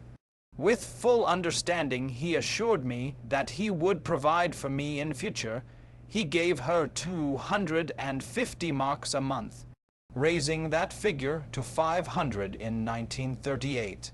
In addition, he gave her a present of 3,000 marks every Christmas and helped her buy a villa. She would occasionally visit him in the Obersalzberg, but rarely for more than 2 weeks. Until recently, it was generally believed that the plain incident was simply a cruel practical joke to punish Han Stengel for making adverse remarks about the fighting spirit of Germans fighting in Spain. The author has included a letter from Luftwaffe General von Schoenbeck, which indicates that it may indeed have been a murder plot. But in Han Stengel's book Zwischen Weissem und Braunem Haus, published in 1970, Hitler also anticipated modern economic policy, commented economist J. by recognizing that a rapid approach to full employment was only possible if it was combined with wage and price controls. Kenneth Galbraith in 1973 that a nation oppressed by economic fear would risk and to Hitler as Americans did to FDR is not surprising. Perhaps he understood economics little to know what he was doing. But in economics, it is a great thing not to understand what cause is you to insist on the right course. Chapter 15. SUCHLITTLEHUMANWORM 1937 FEBRUARY 1938. Hitler followed the speech of January 30, 1937, with another 3 months later that was far more revealing. This address to 800 district leaders at the dedication of the elitist political education school in Vagelsing was a private, frank, often repetitious monologue. His purpose was to instruct these leaders, the cream of the movement, in their duties, and to memorialize the beginning of the political instruction of 3,000 carefully selected young men, one of whom hopefully would follow in his footsteps. He was like some Metternich or Machiavelli, instructing his sons in political and diplomatic tricks and dispensing practical and cynical advice on how to manipulate the masses. An organization only has a future if it subdues in a natural manner the freedom of the individual so that the whole benefits. That was why they could never tolerate any authority above that of nationhood, no matter what it is, not even the church. He compared their totalitarianism with democracy, describing the latter as an anthill with everyone scurrying off in different directions. These Democrats had freedom to do what they wanted and consequently were worthless as individuals. They have no resistance. How ridiculous it would be to concern the average man with problems that gave headaches to better heads. They are soft, they are not worth anything. Imagine burdening such a little human worm with the final decision, for example, of the Rhineland crisis. What if the 4-year plan had to be first presented to a democratic parliament? Only the Jew could have thought up and introduced such idiocy. He then turned to the problem of finding the leaders of tomorrow. And when he declared that rank and wealth were of no consequence, he might have been talking of his own boyhood. It is only necessary to have ability. It matters not who their fathers are, what their mothers were. They only must have the stuff of leadership in them. Pure abstract thinking is of no value. The Führer must be able to lead. He must be able to say, this has to be done. I recognize it. He must consult with those men responsible for carrying out his plan, but in the final analysis it is he who must stand up for his ideas and decisions. He must make the decision. What more beautiful kind of genuine democracy was there? After giving practical advice on a variety of subjects, he abruptly turned to the Jewish menace, talking in the private. Obscure terms everyone in the hall understood. The question to me is never to take a step that might have to be retracted and bring harm to us. You know I always go to the very brink of boldness, but not beyond. One has to smell out what can I get away with and what can't I. There was laughter and applause, and he responded by immediately turning emotional. I am not going to challenge my opponent immediately to a fight. I don't say fight just for the pleasure of fighting. Instead, I say I will destroy you. And now cleverness helps me to maneuver you in't. Such a comer that not a blow will be struck until you get a thrust into your heart. That is it, his last words, leaving no doubt that he meant to solve the problem by killing the Jews, were drowned out by a spontaneous mass scream of blood, lust, a reminder to posterity of man's primal brutality, and how like the shrieks of the mob in the Roman Colosseum for the death of a fallen gladiator, it must have been. This flesh-creeping roar was preserved on tape.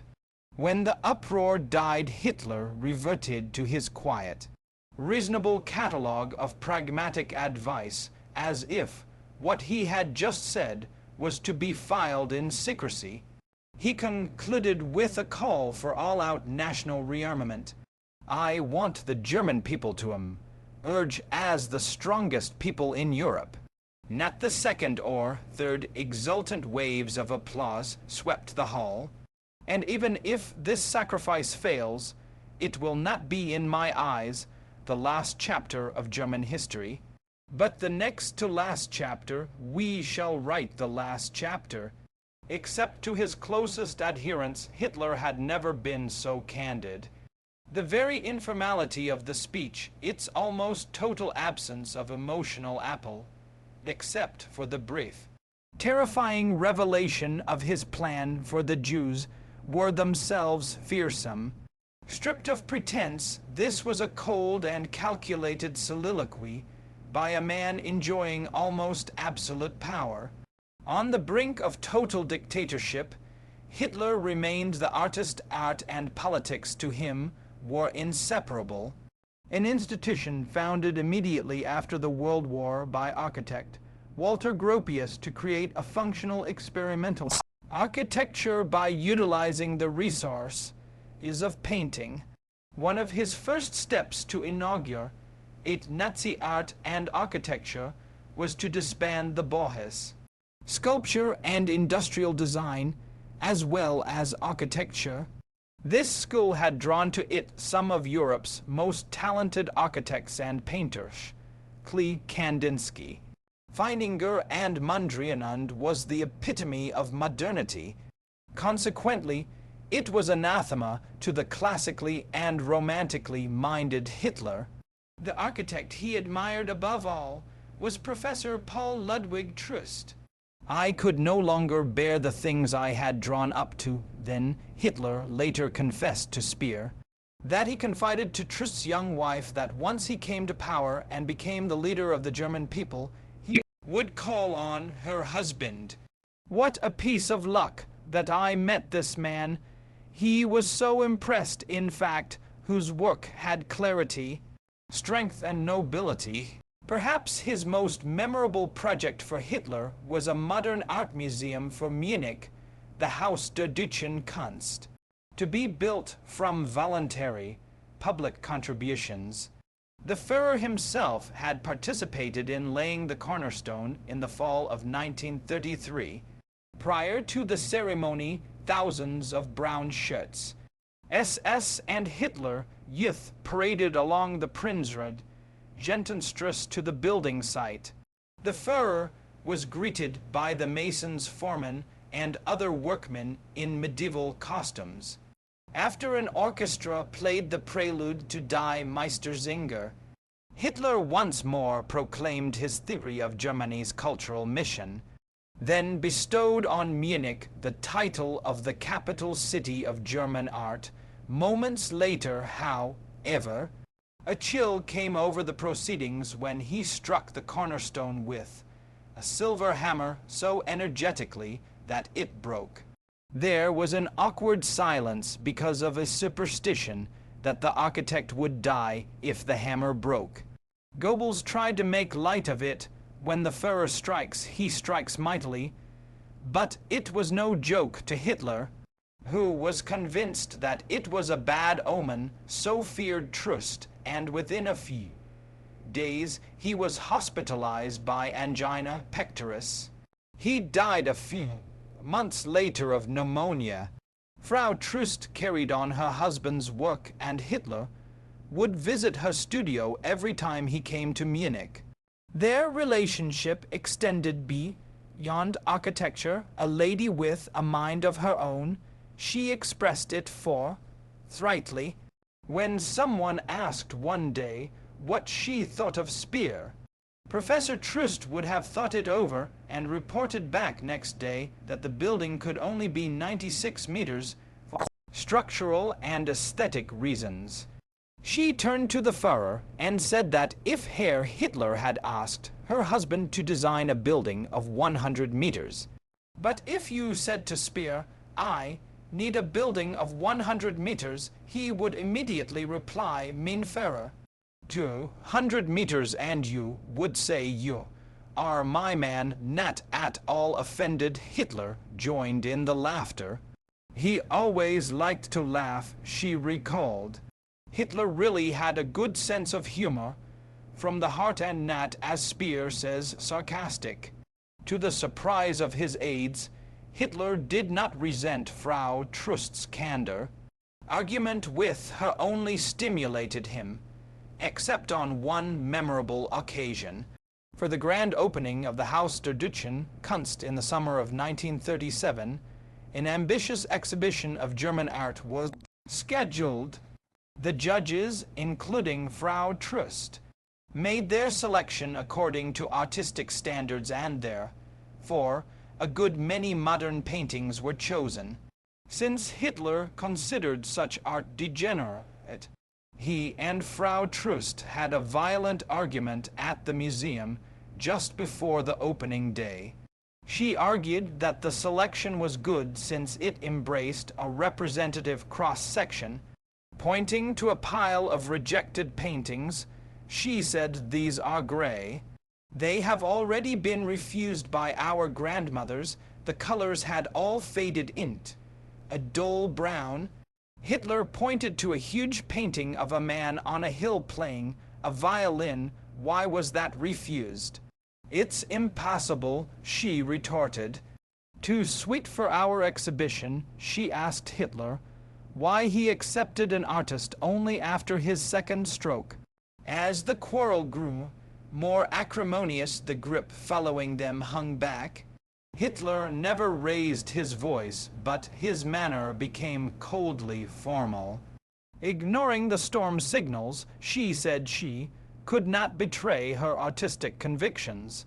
"And since you can't approve our selection and have a completely different opinion, I resign this moment as a member of the jury." The Führer bade her farewell with cool formality, delegating to Hoffmann, the photographer, the chore of selecting the best entries. But a few weeks later, Hitler was back at the Trust studio as if nothing had happened. The exhibition opened on July 18 with parades through the streets of Munich depicting 2,000 years of German culture. Tonic knights with large swastikas on their chests held a huge sun, while others carried aloft tinfoil-covered replicas of the cosmic ash tree Yggdrasil, which, according to legend, held earth, heaven, and hell together. The exhibition was not so much an evocation of the past as old-fashioned. The most modern paintings were those by artists such as Adolf Hitler. Although there were good works, particularly in the field of sculpture, most of the paintings were soulful or heroic, idyllically pastoral or rhapsodies of rustic family life. Little of the stress and strain of life in post-war Germany was portrayed. In his speech that day, Hitler declared that this house of German art had been designed for the art of the German people, not for an international art.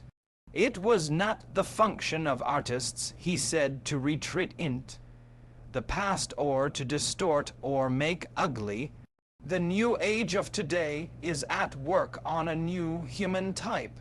Men and women are to be more healthy, stronger. There is a new feeling of life, a new joy of life. And what did the decadent moderns manufacture? Misformed cripples and cretins, women who inspire only disgust, men who are more like wild beasts, children who, were they alive, must be regarded as cursed of God. If these artists really saw things this way, and if it is hereditary, the Minister of the Interior will have to see to it that so ghastly a defect of vision shall not be allowed to perpetuate itself, for if they do not believe in the reality of such impressions, but seek on other grounds to impose this humbug upon the nation, then it is a matter for a criminal court. Nothing could have more clearly outlined his conviction of the import of art than this threat to sterilize modern artists with defective vision and treat the others as dangerous criminals. Then one has but to ask how the defect of vision rose. A crusty genius of the expressionist school who sympathized with National Socialism and had already started the campaign to suppress such painters. He put the most prestigious German artists in this category. Ivan Emil Nold, thousands of works by Nold, Barlich, Feininger, Corinth and Gross had been confiscated along with a number by foreign artists, including Picasso, Matisse, Van Gogh, Braque, and Cézanne. Some 730 of these paintings were being concurrently exhibited in Munich as degenerate. At art they were hung haphazardly, without frames, with such crude comments as thus did sick minds view nature or German peasants looked at in the Yiddish manner. There was one section illustrating the influence of Negro art, another that of Marxist ideology, and a large one devoted to Jewish artists. The exhibit also included paintings by the insane to prove that the creations of the modernists were even more disordered. 2 portrait sketches by Kokoschka were placed next to an impressionistic head created by a lunatic. The artists ought to be tied to their pictures, so that every German can spit in their face, exclaimed one outraged visitor. While such virulence was not uncommon, this exhibition, which later toured throughout the nation, attracted 2 million paying visitors, 5 times as many as those filing in. The Haus der Deutschen Kunst to see Hitler's concept of the best in German art. Admittedly, many of the 2 million had been drawn by the advertised lure of obscenity, but many of them had undoubtedly come to see for the last time the forbidden fruits of great art. That year's Party Congress opened on September 6. Hitler arrived in Nuremberg that Monday afternoon, and after inspecting his personal bodyguard, drove through the beflagged city to the ringing of church bells and the cheering of crowds. The following day he made his usual dramatic appearance at Congress Hall to the accompaniment of the Baden-Weiler March once more. It was his alter vax, Wagner, who read out the Führer's proclamation. After contrasting Bolshevik violence and bloodshed with the moderate National Socialist Revolution, it charged that there had been a concerted attempt the past year to spread the communist chaos to east and west. The whole world may begin to burn about us, but the National Socialist state will emerge from the Bolshevist conflagration like platinum.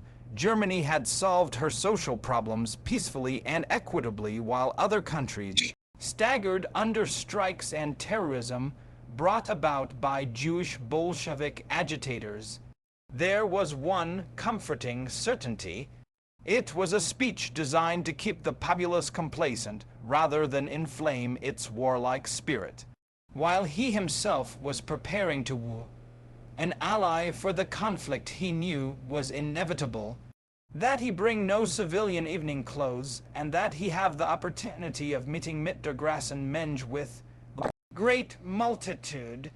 Benito Mussolini had agreed to come to Germany on 2 conditions. He left Rome on September 23, attired in a chic new fascist militia uniform specifically designed for the occasion, and accompanied by a retinue of 100. He was met 2 mornings later at Munich's main station by a host dressed in simple party uniform. Hitler held out his arms in welcome as the drums rolled and the crowd shouted Heil and Dis. The party made its exit along a red carpet extending through the station and drove in state to the Führer's apartment on Prinz Regentenplatz. Here they had their first conversation, and since Mussolini spoke German, interpreter Schmidt had the opportunity of comparing them.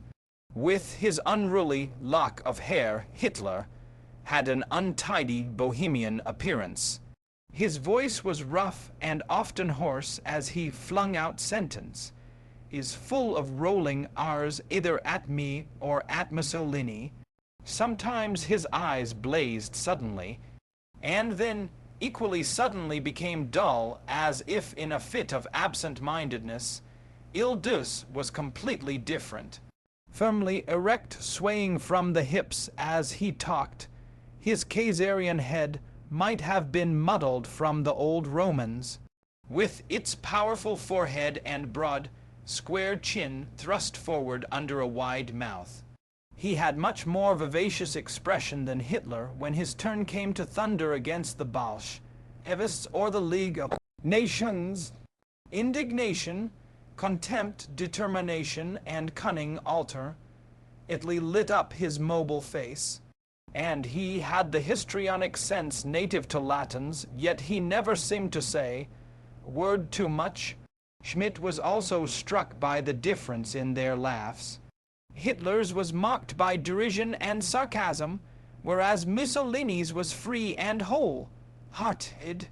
In an hour-long talk, they agreed in general to show friendliness to Japan, support Franco and thwart the ambitions of France and Britain.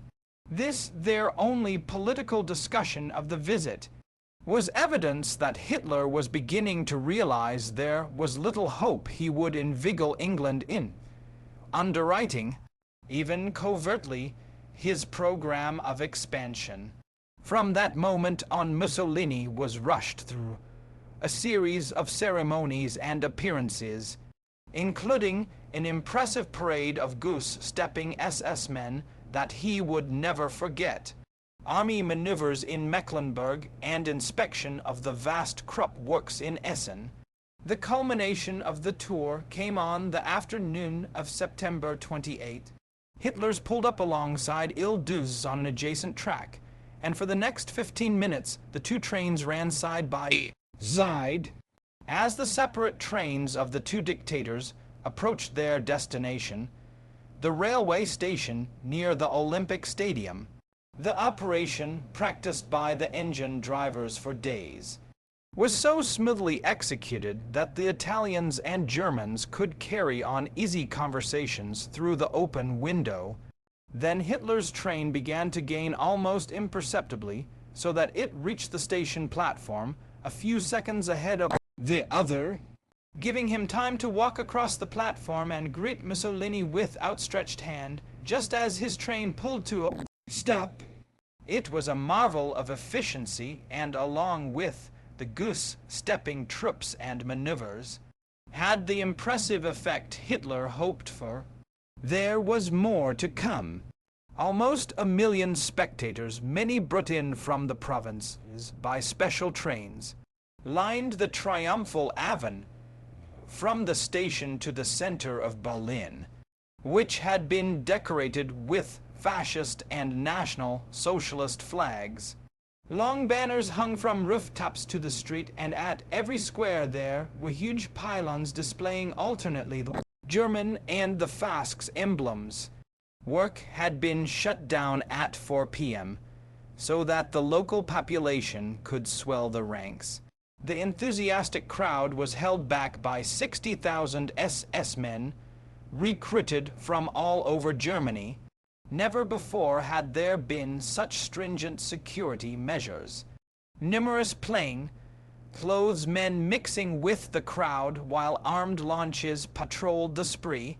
The spontaneous cheers at the sight of the two dictators standing side by side in an open car delighted Ile-Douze.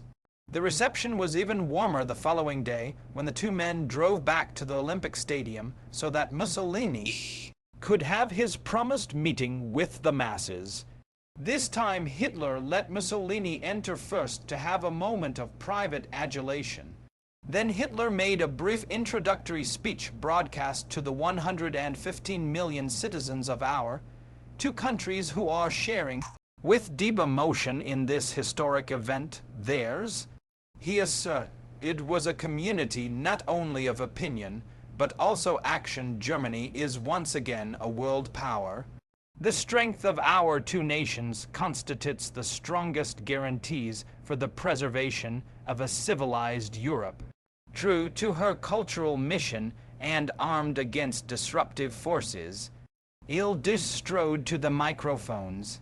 Since he had insisted on speaking in German, and became so excited by the spectacle that he talked faster and faster, his listeners could catch only a few words. And during the last 2 years it has worked splendidly for the ever closer association of our two peoples and for European peace. His visit was not an ordinary diplomatic or political episode, but a demonstration of unity between two revolutions with a common purpose. The Berlin-Rome axis, he shouted, was formed in the autumn of 1935. He said, all at once the skies dumped a torrent on the stadium, and Mussolini's script began to disintegrate. The greatest and most genuine democracies that the world knows today are Germany and Italy, he said in a voice distorted by the rain-soaked microphones and loudspeakers. He continued manfully, and the audience sat stolidly to the end. I have a friend. I go with him through thick and thin to the very end. What followed was even more chaotic. He was forced to make the slow trip back to the capital alone in an open car, just so the population could take another look at him. He had no ring, coat, and arrived soaked and bedraggled at his quarters where there was no hot water for a bath. While he did not catch cold, Mussolini slept poorly and awakened next morning exhausted and depressed. But by the time his train departed for home, he had regained his spirits. He had come to Germany with a feeling of disdain for Hitler. How could you trust a man who was unmarried, childless, and without even a mistress? He left deeply impressed by what he had seen. If he had not found out about Eva Braun, he had seen power far beyond what even he had dreamed. And from that moment on, the role of the two dictators was reversed. It was Mussolini who was under the influence of his junior, Dr. Carl Gustav Jung. The Swiss psychiatrist had personally observed the two dictators and noted startling differences. In contrast to Ilduz, Hitler was like a roe bat. He seemed as if he might be a double of a real person, and that Hitler, the man, might perhaps be hiding inside like an appendix, and deliberately so hiding in order not to disturb the mechanism. But the German Foreign Office informed all its missions that the two leaders had agreed that neither should draw closer to England without the other's approval, and that Italy would henceforth have a free hand in the Mediterranean, while Germany enjoyed the same privilege in Austria. No specific agreements were signed in Berlin, nor was a final communique issued. Hitler was as pleased with the arrangement as Mussolini, for he still held Ilduz in high regard, with Hitler reasserting that the two countries had been drawn together in sincere friendship by a common political purpose, and his guest replying that German-Italian solidarity was a living and active one, and the two nations were immune against any attempt to separate them, with the Axis a reality. Their toasts at the Chancellery banquet had been more meaningful than any communique. Hitler was now in position to make his next move. Late in October, he confided to a group of Go propaganda chiefs that people in his family did not live to a great age. Hence the great problems, particularly that of Lebensraum, must be solved as soon as possible. Those who followed him would no longer be able to do this, since he alone was capable of it. Now, he said, I feel as fresh as a foal in the meadow. A week later, on November 5, 1937, he summoned his military chiefs, his Wehrmacht adjutant Haas back, and Foreign Minister von Neurath. The ostensible reason was to resolve the growing competition between Blomberg and Gring for raw materials. The Minister of War deeply resented the latter's use of his position as chief of the 4-year plan to favor the Luftwaffe, and had been pressing the Führer to forbid it. Just before this conference, Hitler privately told Gring that the main reason for calling the meeting, so the latter testified, was to put pressure on General von Fritsch. Since he was dissatisfied with the rearmament of the army, he said it would not do any harm if Herr von Blomberg would also exercise a certain amount of pressure on von Fritsch. When Gring questioned Neurath's presence, the Führer replied that he did not want to make the thing look too military, and merely hoped to make it very clear to Commander-in-Chief Fritsch that the political situation required a forced speed in armament. It is probable Hitler did say something like this, for it was characteristic of him to avoid taking sides or offending either party in a dispute. And when everyone was assembled at 4 p.m., he began talking of foreign policy rather than of the quarrel. It was apparent from his sober mien that this was no ordinary conference, and once he swore them to secrecy. His listeners, with the possible exception of Gring, prepared themselves for a shock. It came a moment later, when he requested in the interest of a long-term German policy that his exposition be regarded, in the event of his death, as his last will and testament. So read the detailed notes drafted a little later by Colonel Haas. Back. Hitler went on to say that the aim of German policy was to make secure, preserve, and enlarge the racial community. In fact, Germany's future depended on acquiring sufficient Lebensraum, and this living space could only be found in Europe. There had never been spaces without a master, and there were none today.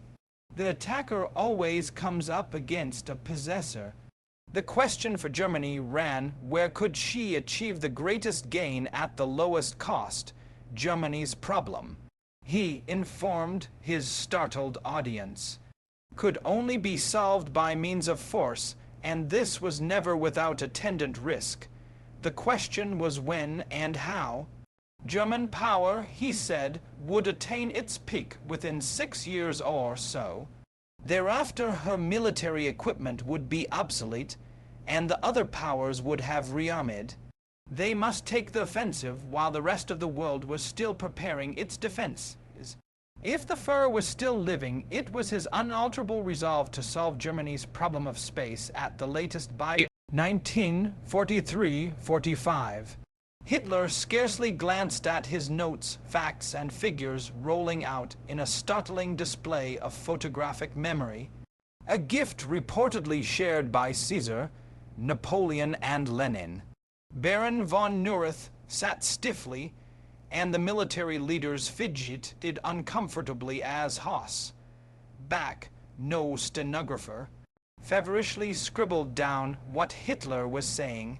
Germany's first objective, he continued, was to secure its eastern and southern flanks by seizing Czechoslovakia and Austria. Undoubtedly, both England and France had already tacitly written off the Czechs, and the former was having too many problems of its own to wage war against Germany. He warned that the defense measures of the Czechs were growing from year to year, and the Austrian army was also getting stronger. At the same time, he held out the promise of large quantities of food for the Reich from both these countries once they were annexed. The freeing of forces for other purposes, and the possibility of creating union, it's up to a level of about 12 divisions. It would also mean shorter and better frontiers, that is, 1 new division per million inhabitants. Italy certainly would not object to the elimination of the Czechs, but he could not honestly estimate what her attitude would be to Austria. That depended essentially upon whether Ildus was still alive. The degree of surprise and swiftness of our action were decisive factors for Poland's attitude. Significantly, he had signed a minorities treaty with this neighbor earlier in the day. Poland, with Russia at her rear, will have little inclination to engage in war against a victorious Germany. Similarly, Russian intervention would have to be countered by lightning operations. It was growing dark by the time Hitler finished. He asked for comments. Both Blomberg and Fritsch opposed the Führer's blueprint for conquest. They urged him not to cast France and England in the role of enemies.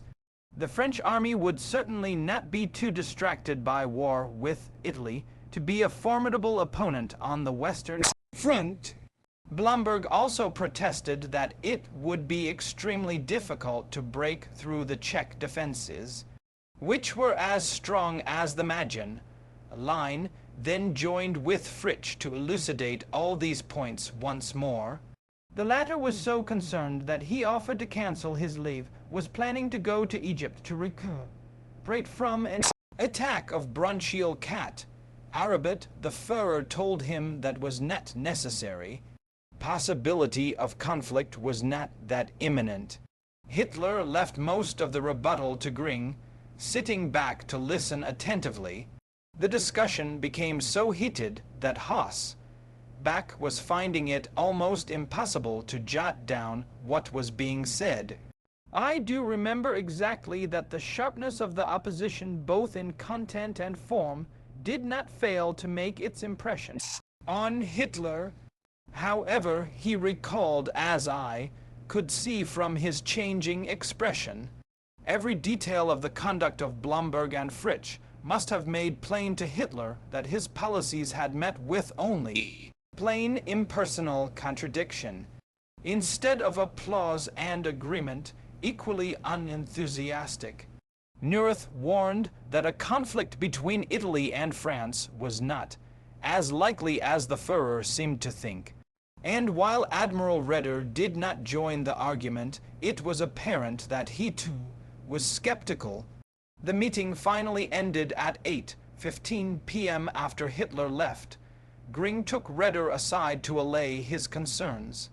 Surprisingly, Blomberg, who had so recently registered objections, also begged the Admiral not to take the Führer seriously.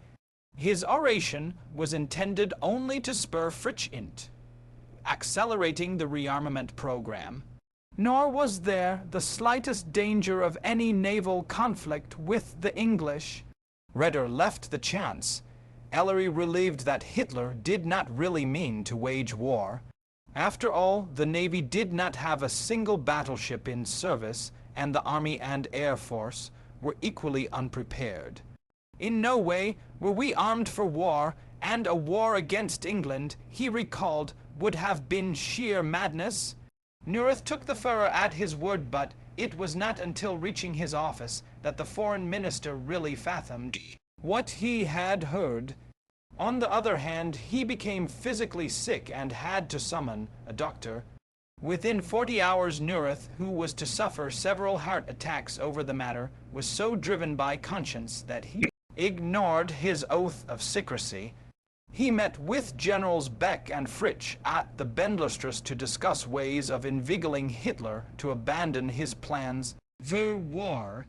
These two promised to do what they could. They had no desire to fight without a better than even chance of victory. It was agreed that Fritsch would re-emphasize to the Führer the military folly of waging war, after which Neurath would argue the political case. Fritsch did interview the Führer at the Berghof on November 9. While he left no record of the result, he wrote his good friend, the Baroness von Schutzbar, that day. Again and again, new difficult matters were brought before me which must be attended to before my departure. I am really very tired and exhausted, far more than you can tell from my appearance hours later. He left for his holiday in Egypt. But his arguments must have made no impression. Hitler would not even see Neurath. Did Hitler mean what he said at the momentous conference? Was it theater, as Gring suggested, and both Blomberg and Raeder had come to believe? Or was it a rare glimpse into his mind? The Führer's unpublished book and the numerous speeches and observations made on Lebensraum and the Jews strongly indicate he was dead serious. So would a speech he made 2 weeks later warning the political cadets at Sonthofen that Germany could not survive without adequate living space and that war must be risked to attain this goal.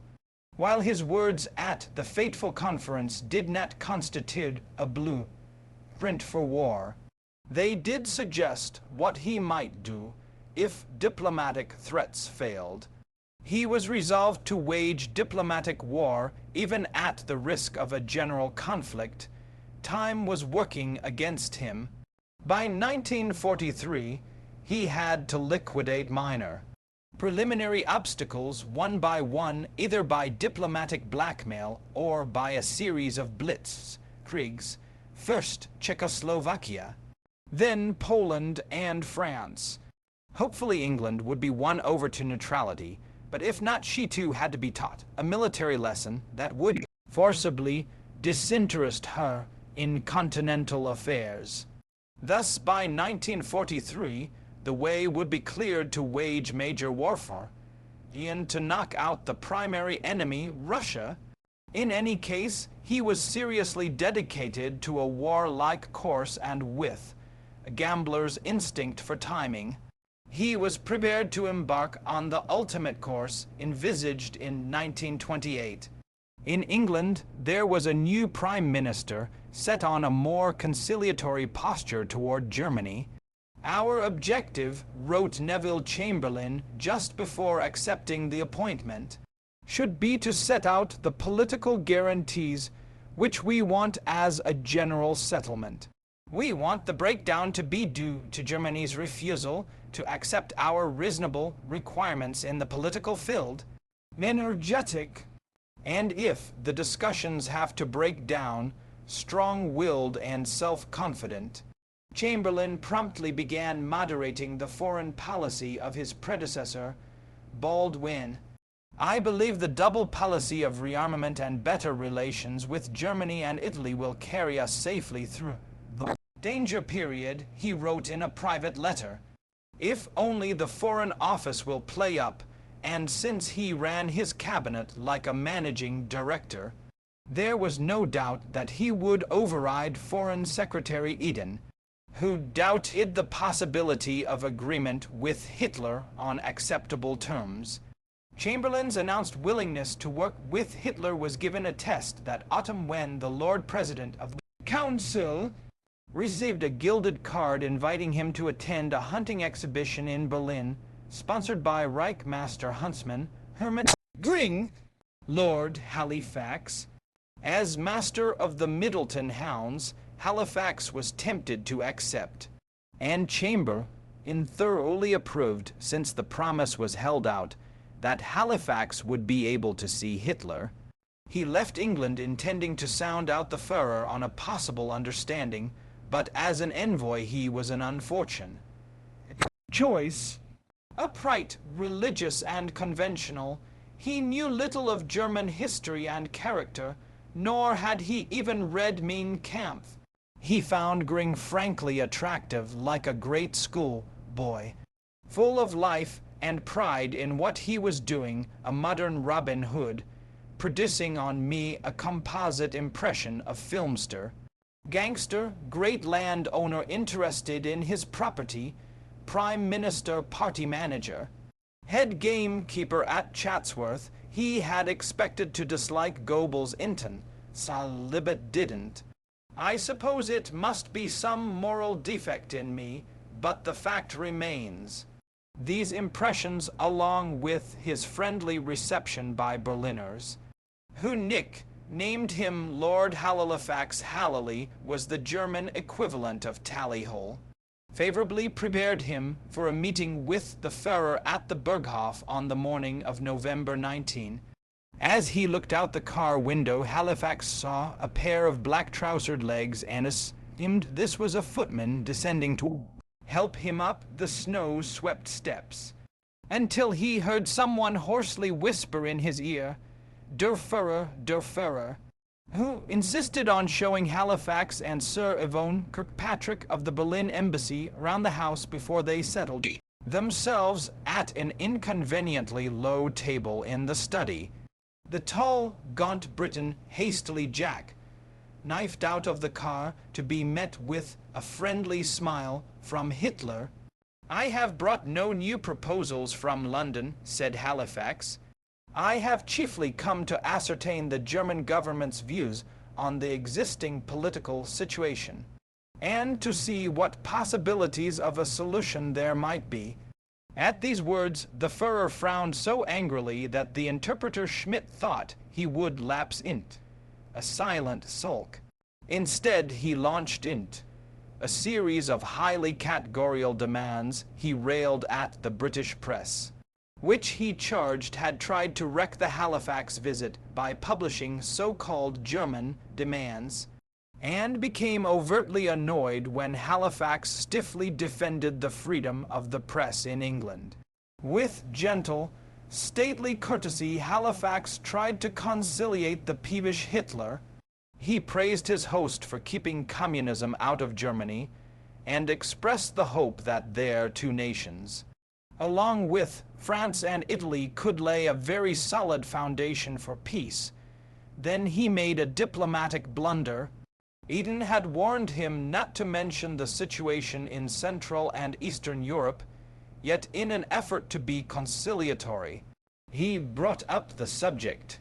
Once he had naively revealed British intentions, Hitler began to list Germany's Desada, a close union with Austria, and freedom to extend economic relations with Southeastern and Eastern Europe, inasmuch as Germany was the principal importer of the products of those countries, and of suppression of Sudeten Germans in Czechoslovakia.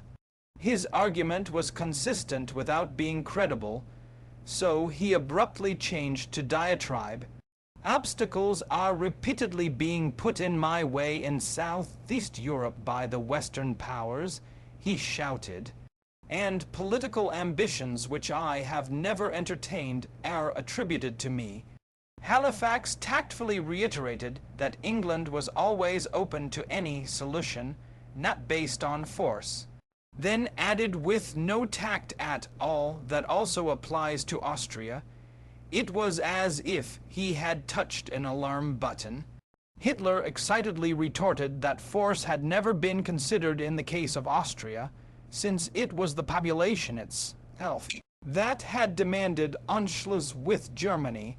By the time they adjourned for lunch, Schmidt felt that a battle for peace had been lost. Hitler was still in a bad temper, recalled Kirkpatrick. Neurath was ill at ease, and Lord Halifax could only talk through the interpreter, but they all collapsed pitifully under Hitler's determination not to play when he did talk. His sarcastic comments approached Ridness. I made ineffective efforts to get a conversation going. You go out armed with a highly perfected modern weapon, and without risk to yourself kill a defenseless animal. He sardonically suggested that they spare all the bother of the hunt and kill a cow in the slaughterhouse. I can't see what there is in shooting, he observed when the subject which had brought Halifax to Germany arose. In short, recalled Kirkpatrick, he behaved throughout like a spoiled, sulky child. They went down stairs where the furrow was served, a large cup of chocolate topped by a huge island of whipped cream, while the others had coffee, particularly when several SS men demonstrated how the huge leaded picture window could be lowered noiselessly into the floor. The mood became more relaxed, turning the room into a covered terrace. On the night train back to Berlin, Neurath had tea with the two Britons. It was a pity, he said, that the Führer had been tired and out of sorts, but it had been an excellent thing for him to meet foreigners. Halifax confided to Kirkpatrick that Hitler had bewildered him, and it was doubtful whether the conversation had done more than might have been achieved by a talk-beat between two men of different nations, neither of whom could understand the language of the other, for an envoy who had been so credulous. When they were alone, the day's entry in Halifax, his diary displayed surprising insight. He gave me the impression of filling that, whilst he had attained to power only after a hard struggle with present-day realities, the British government was still living comfortably in a world of its own making, a fairyland of strange, if respectable, illusions. It clung to shibboleths, collective security, general settlement, disarmament, non-aggression pacts. Wyke offered no practical prospect of a solution of Europe's difficulties. Under no circumstance shall we use force. Halifax was convinced. He did understand Germany and fell into the appeasement camp. But by the time he returned to London after another interview with Gring, who assured him, he assured his colleagues that the Führer was very sincere, and then reported to the cabinet that the Germans had no policy of immediate adventure, They were too busy building up their country, which was still in a state of revolution. His private secretary was dismayed. "I am amazed," he wrote, "that Halifax, with all his high church principles, is not more shocked at Hitler's proceedings. But he is always trying to understand Germans. He easily blinds himself to unpleasant facts and is ingenious and even Jesuitical in rounding awkward corners in his mind." Hitler's reasoning for bringing round Halifax was far different and peculiarly his own. "I have always said that the English will get under the same eiderdown with me. In their politics they follow the same guidelines as I do, namely the overriding necessity to annihilate Bolshevism. That Yuletide, like the previous, was not a period of depression for Hitler. He was positively jovial on Christmas Eve, according to Valet Cross, while the two of them knelt on the floor of the Munich apartment, wrapping gifts. Cross accidentally tied, not on top of his master's thumb. Hitler laughed, clapped Cross on the back of the neck, and then asked for his dinner jacket. He was bent on celebrating the night before Christmas in style, and commandeered his valet as a companion. Avoiding SS guards, the two sneaked down the stairs like conspirators to a waiting taxi. No one saw us, and Hitler was quite relieved. I wanted to sit next to the driver, but Hitler grabbed my arm and I got in the back with him. For the next 2 hours, the taxi toured around Munich, constantly changing directions. Finally, Hitler gave his destination, the Luitpold Kaff. The driver, having no idea who his passengers were, seemed relieved to get rid of them and drove off rapidly once he had his fare. "He probably thought we were a couple of nuts," recalled Cross. "Probably not. Unjustifiably so. The whole thing struck me as pretty peculiar too, instead of going int." The Kaff Hitler set off for the Knigsplatz. Noticing that Cross kept looking around nervously, he said, "Don't be afraid. No one would believe that Adolf Hitler would be walking here alone in Munich." Even so, he lowered his own head when someone approached. It began to hail, and the Führer linked arms with his valet, since his patent leather shoes were slippery. On and on they walked until they came back to the apartment. The Führer seemed as delighted as a boy that he had not only eluded his guards but managed to walk around the city unnoticed. But the next day, Himmler reprimanded Cross for participating in such an escapade. Thereafter, he ordered such plans must be reported even if the Führer forbade it. By the end of the year, Prime Minister Chamberlain had confirmed his conviction that only a policy of appeasement would bring lasting peace to Europe, expressed qualified hopes in his own recommendations for the next steps towards a general settlement with Germany, which he submitted on New Year's Day. Even Foreign Secretary Eden, despite qualms, 1938. The conversations between Lord Halifax and Herr Hitler showed that if we wish for a general settlement with Germany, it will be for us and not for the German government. To take the next step by putting forward some concrete proposals, the next step therefore lies with us.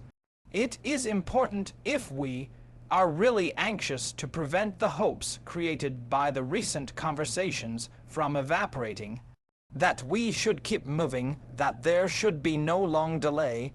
We must keep moving. The concrete proposals Eden was referring to were such bribes as the offer to Hitler of what didn't even belong to England, a large section of Africa owned by Belgium and Portugal, and concessions to Sudeten Germans in Czechoslovakia. Hitler could not be bought so cheaply. His talk with Halifax had confirmed that the British would acquiesce in any expansion to the east and south, as long as it was done with a show of legality. At the same time, it was apparent that Fritsch, Blomberg, and other senior military leaders feared his adventurous policy would lead to disaster. They blanched at the thought of using the threat of war as a diplomatic weapon, and a confrontation with their Führer seemed inevitable. The crisis was precipitated by a one-time prostitute, Fräulein Anna Grin, presently working in the office of Blomberg as a typist secretary, decided to make her his wife even though marriage with a woman whose mother worked in a laundry was a violation of the officer's code. After a brief acquaintance, the Field Marshal, a widower of 6 years. On January 12, the Field Marshal and typist were married in a room of the War Ministry with Göring and Hitler as witnesses.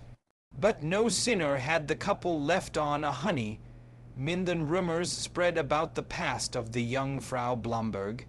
From their dossiers, the Berlin police found that she not only had a record as a prostitute, but had posed for pornographic pictures.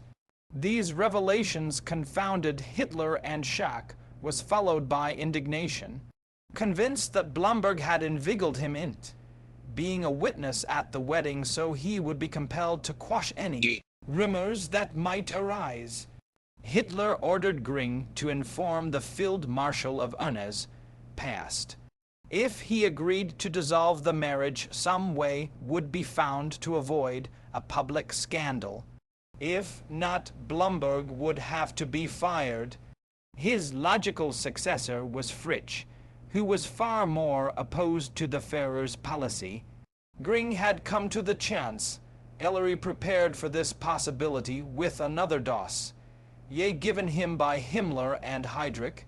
It purported to prove that Fritsch had committed criminal homosexual acts with to Hitler Youth and a male prostitute, known as Bavarian Joe.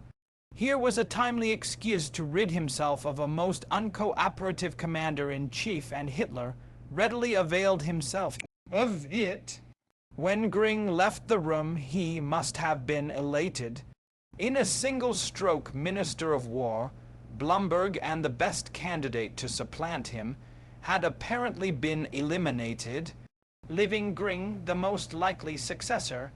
The next morning he informed Blomberg of the Führer's ultimatum, but the Field Marshal stunningly refused to annul the marriage. At the Bundeswehr generals were receiving roguish telephone calls from prostitutes delighted by the success of one of their number.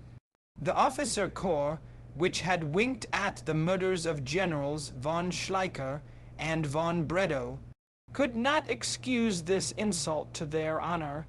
The consensus was that Blomberg must resign at once, and unless he wished to be stricken from the officer list. Divorce, his wife Fritsch was delegated to carry this demand to Hitler, who had about decided to do so on his own. Still, the affair dejected him. He walked up and down the room, recalled his personal adjutant Wiedmann, hand behind back a broken, hated man, while mumbling over and over, if a German field marshal marries a whore, then anything in this world is possible. He called in Haas back, and they discussed a successor.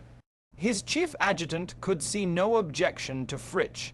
The evidence of homosexuality must have been manufactured. The two argued until late that evening, and as Haas back was leaving, he asked permission to let Fritsch know of the charges against him. Absolutely not, said Hitler, and gave his adjutant a direct order not to do so. Hausbach went directly to General von Fritsch's apartment. The general indignantly denounced the charges. If Hitler wants to get rid of me, he exclaimed, then he has only to say the word and I will resign. What an influence a woman can exert on the history of a country, and thereby the world. Without even knowing it, wrote Colonel Jodl in his diary the following day, January 26. That morning Haas Back had the grit to tell Hitler he had disregarded orders and seen Fritsch. Surprisingly, the Führer did not lose his temper. He seemed to accept Fritsch's claim of innocence, remarking that there was now no reason why he shouldn't be named Minister of War. He went out of his way to praise the general and swear he had no desire to get rid of him. A few hours later, however, Hitler summoned Haas back and began angrily assailing Fritsch. The adjutant begged him not to act until he had confronted the general in person. Reluctantly, the Führer agreed to an interview that evening. During the day, Wiedemann also approached Hitler with another unwelcome proposal. Göring had persuaded Wiedemann to recommend him as Minister of War, but Hitler said by no means. Göring doesn't even know how to hold an inspection. I know more about it than he does. Hitler heard the same proposition later in the day when he regretfully informed Blomberg of his dismissal and, out of courtesy, asked him to recommend successor. Blomberg suggested the man who had helped ruin him. This time Hitler was even blunter. Göring was too impotent and lazy. In that case, said Blomberg, why didn't the Führer take over the post of Minister of War himself? Apparently, Blomberg, out of malice, was willing to cripple the officer corps, which had betrayed him by placing Hitler in charge of the armed forces. Hitler neither accepted nor rejected this recommendation, only asked who could then take charge of the OKW staff. When Blomberg offered no candidate, Hitler asked who was in charge of his staff, hastily adding that the prospective father-in-law of his own daughter would not be suitable for such an important position. General Wilhelm Keitel, replied Blomberg, he's nothing but the man who runs my office. That's exactly the man I am looking for. Blomberg returned to his office that nin and, appearing to be absolutely shattered and near collapse, told Keitel what had happened. He confessed knowing all along of his wife's disreputable past, but that was no reason for casting a woman out forever. He had parted from Hitler amicably, he said, with the assurance that if war should come, he would once again be at the Führer's side. For their children's sake, Blomberg protested that it had been a love match on both sides, and he would rather put a bullet in his head than that. He rushed out of the office with tears in his eyes when Keitel suggested a divorce. At 5 p.m. Keitel was shown in Hitler's study. The Führer complained of loneliness. Keitel would have to stand by him. With some agitation, he spoke of his admiration for Blomberg and how much he owed him, then complained at being tricked into acting as a witness for the wedding. Would the officer corps ever have accepted such an impossible marriage? Keitel was forced to agree that they would not. The next question was on the succession. Whom did Keitel propose? Like Blomberg, he proposed Göring, and Hitler again objected. Keitel's next choice was Fritsch.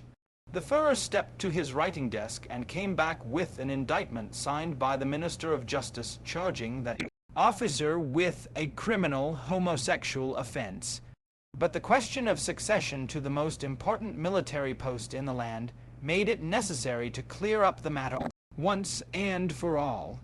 Hitler admitted suppressing an earlier similar indictment, since he could not bring himself to believe the charge. He was going to have a private conversation with Fritsch and ask him point blank if he was Gwill, and watch for his reaction. This confrontation came late that evening in the Führer's library. Fritsch knew none of the details concerning the alleged homosexual acts with Hitler, Youth, and Bavarian Joe. He thought he was being queried about a silly matter involving other Hitler Jugend and was indignant that such an innocent affair was being taken seriously.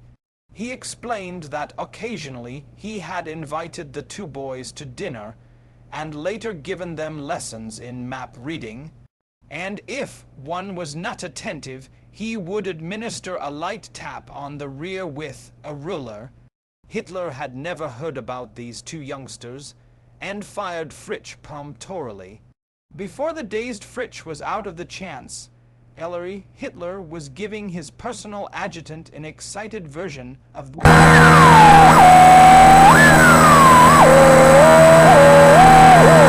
Imagine, Weidmann, all of a sudden it was not only two boys but four he was mixed up with. The case cannot be kept secret any longer. Hitler was still agitated when Keitel reported to him the following afternoon and learned that Fritsch was confined to his apartment. The conversation again turned to a successor. This time, Hitler said that he had decided to take over the supreme command himself. Keitel was to remain as his chief of staff. Along with the post went an unpleasant chore. He was to fire Haas back for going behind Hitler's back to warn Fritsch. The Führer never wanted to see him again. Weidmann was almost as perplexed and angry as Haas. Back at this dismissal, he approached the Führer, who was nervously pacing the floor of the winter garden. "Mein Führer," he impulsively exclaimed, "you have wronged someone grievously today." What did Weidmann mean? Colonel Haas. Back, "Yes, Weidmann," said Hitler, "at last you are right.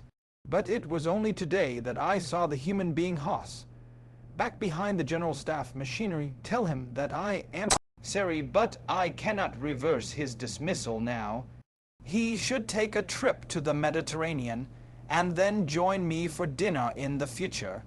I will also give him a letter of recommendation specifying his excellent qualifications.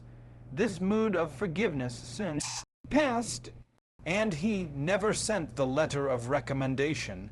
That fellow did nothing but lie to me, he would say, and I will make sure he never gets on the General Staff again." In the following week, the Führer addressed himself to the problems left in the wake of the Blomberg-Fritsch scandals. First, he ordered a full Gestapo investigation of the latter, then concentrated on selection of a new army commander-in-chief.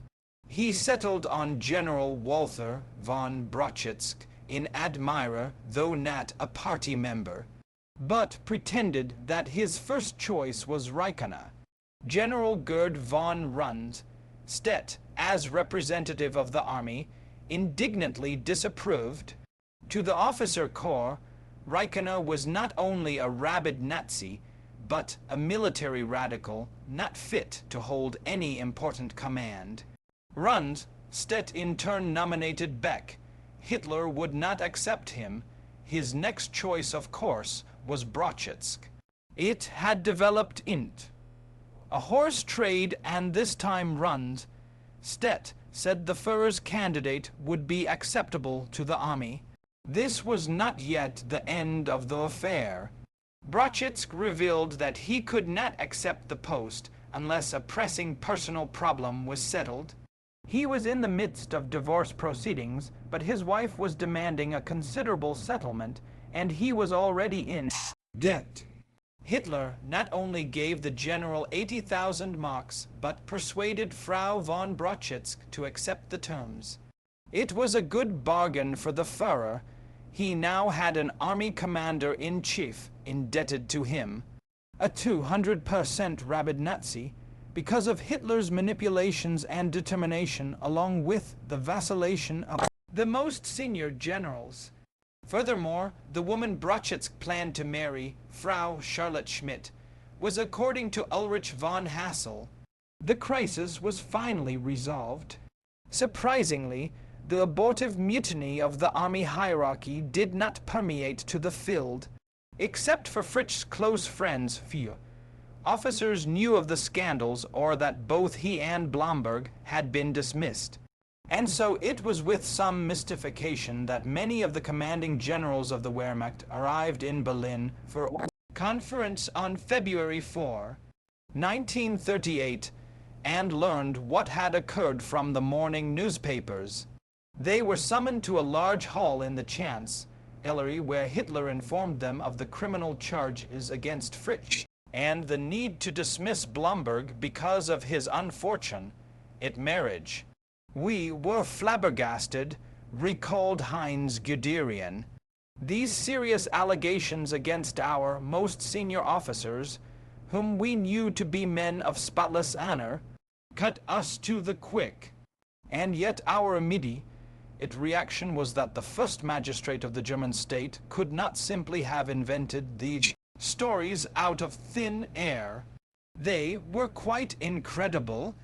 The astounded officers meekly accepted Hitler's announcement of the reorganization of the Wehrmacht, and that evening Hitler legalized his takeover of the armed forces at a cabinet meeting. After presenting Keitel and Brzezinski, he announced that he himself was now in command of the armed forces. It was the last time the cabinet would ever meet, and it was fitting that its members merely sat and approved. Just before midnight, the people of Germany were informed by radio of the Führer's momentous decree. They also learned that Blomberg and Fritsch had resigned. 16 high-ranking generals had been dismissed and 44 more transferred to other posts. Finally, Hermann Göring was granted the baton of a Luftwaffe Field Marshal as a consolation for not being named Minister of War. The house cleaning also extended to the diplomatic service. Foreign Minister von Neurath was replaced by Ribbentrop, who believed that every hour not spent in preparing for war against England was an hour lost to Germany. There was no longer any possibility of an agreement with the British, he had recently told Hitler, since they would not tolerate a powerful Germany. On that point they will fight. It was a day to remember in German history. The most powerful dissidents in the Wehrmacht had been eliminated or curbed, and the two leading military men in the land, Keitel and Brzezinski, were both in Hitler's debt and little more than uneasy deputies. Once he had delivered his monologue to the cabinet, Hitler set off for Berchtesgaden with Major Rudolf Schmidt, who had replaced Haas, back as chief military adjutant, and a new army adjutant, Gerhard Engel. Next morning he must have read the headlines of the Wahlkircher Beobachter with supreme satisfaction. STRONGESTCONCENTRATIONALPOWERSINTHE Führer's HANDS. At last he was the supreme dictator of the German Reich. He was ready to embark on his final course.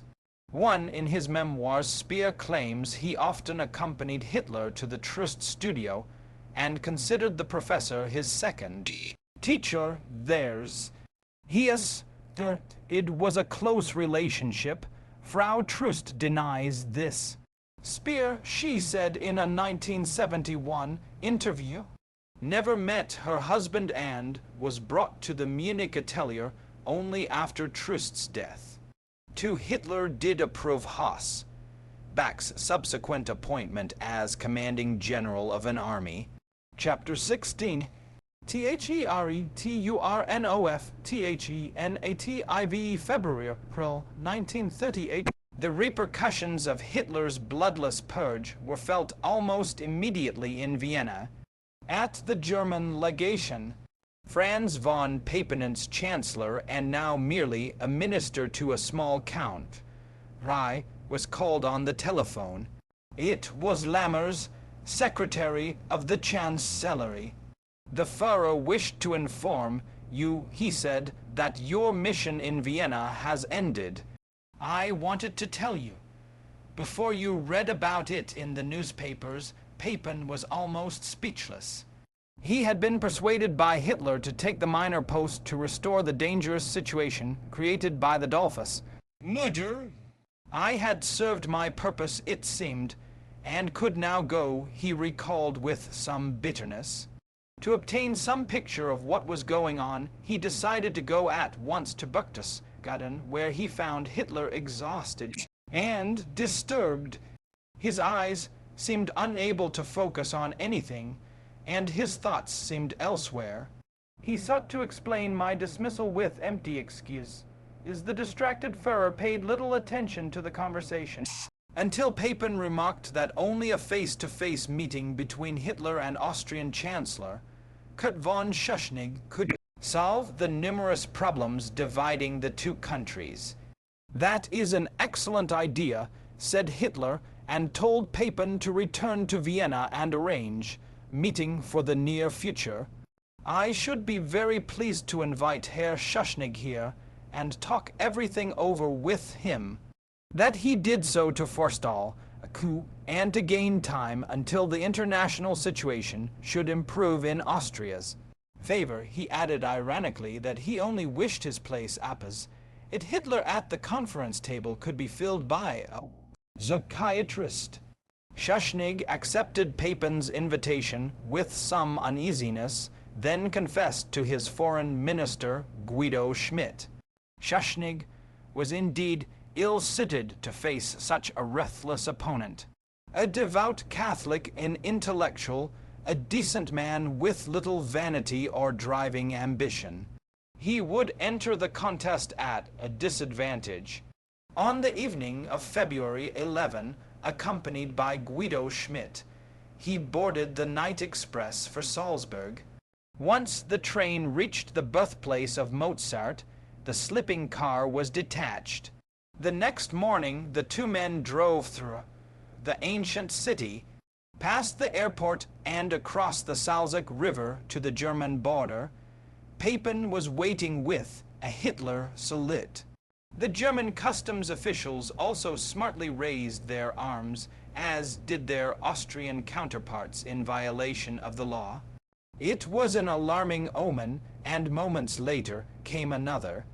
Papen trusted the guests wouldn't mind that 3 generals had quite accidentally arrived at the Berghof.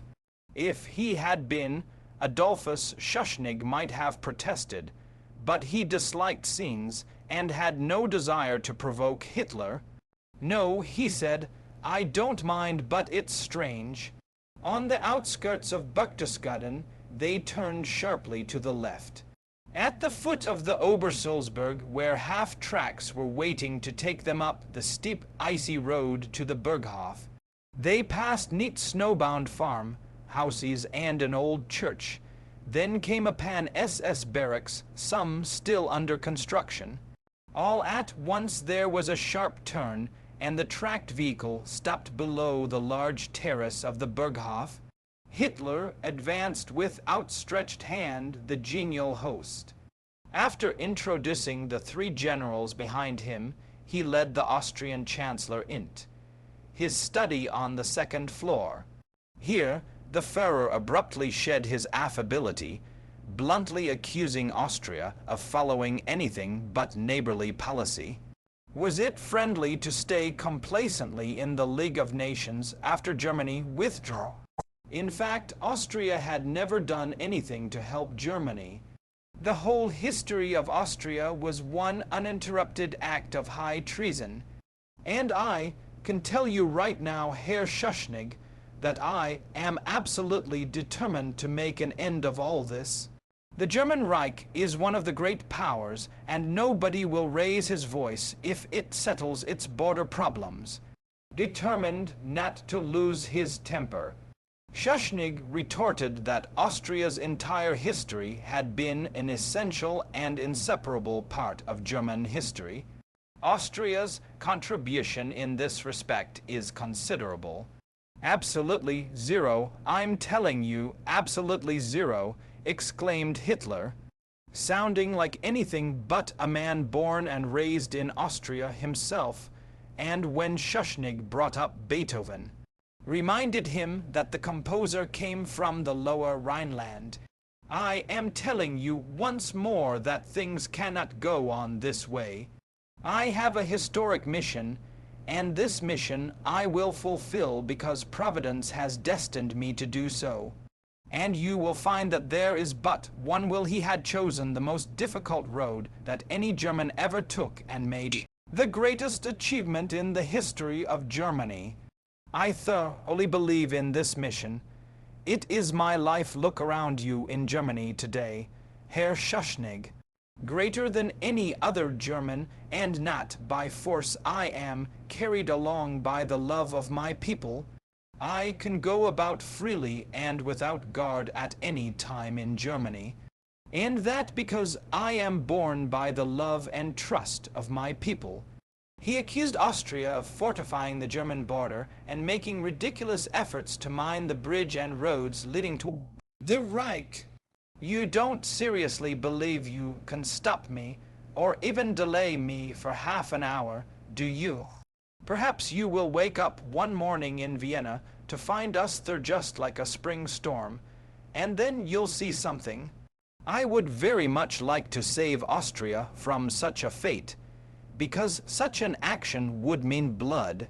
When Schuschnigg replied that Austria was not alone in the world, and an invasion of his country would probably mean war, Hitler scoffed. Nobody would move a finger for Austrian Italy, nor England, nor France. Think it over, Herr Schuschnigg, he said, lowering his voice. Think it over well. I can only wait until this after. Nin, if I tell you that you will do well to take my words literally. I don't believe in bluffing. All my past is proof of that. His tactics were getting on Schuschnigg's nerves. He longed for a cigarette, but had been warned earlier not to light up in the Führer's presence.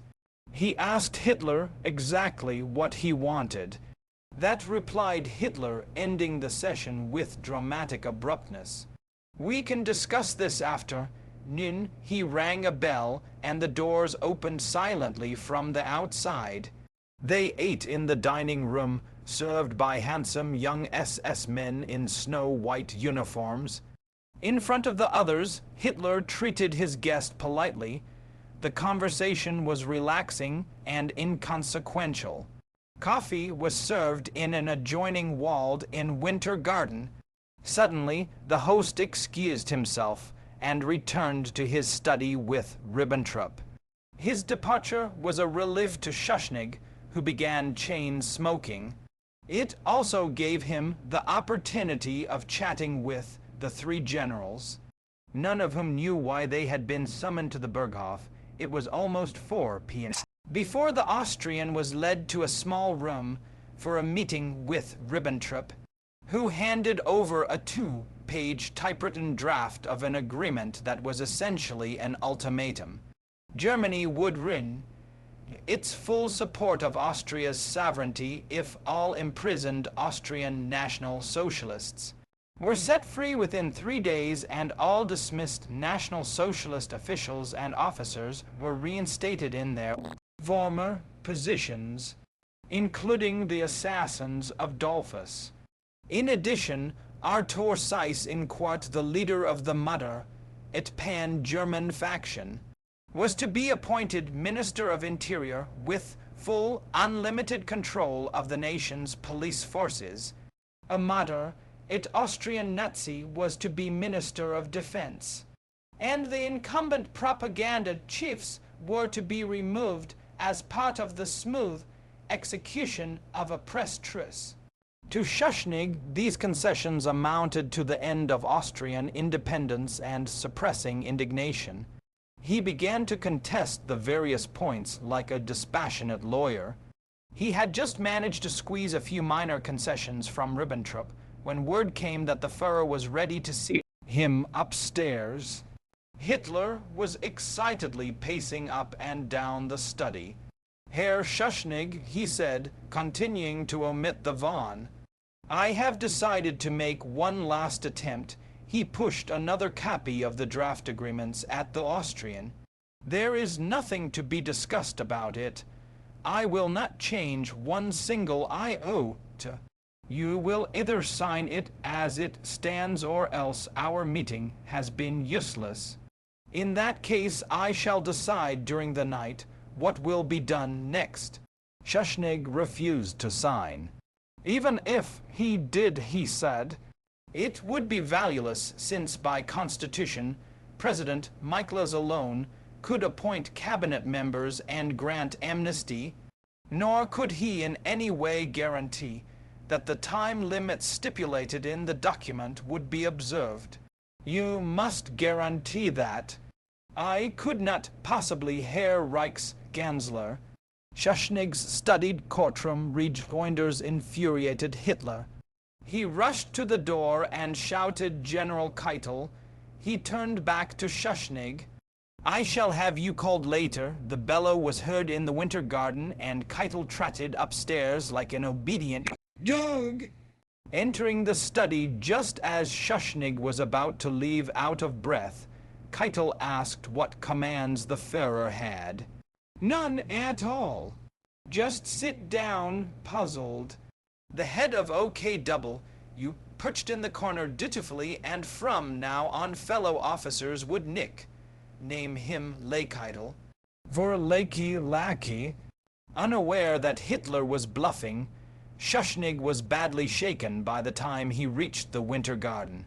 He related what had happened to Foreign Minister Schmidt, who said he would not be surprised if they were arrested within the next 5 minutes. Upstairs, another Austrian amateur, Ignatzi, an art critic, was assuring the Führer that Schuschnigg was a scrupulous man who would honor his promises. Hitler made one of his lightning tactical shifts, and the next time Schuschnigg walked into the study he found a magnanimous Führer. "Impressed, I have decided," he said, "to change my Mindefer, the first time in my entire life. But I warn you, this is your very last chance I have given you. 3 more days before the agreement goes into effect."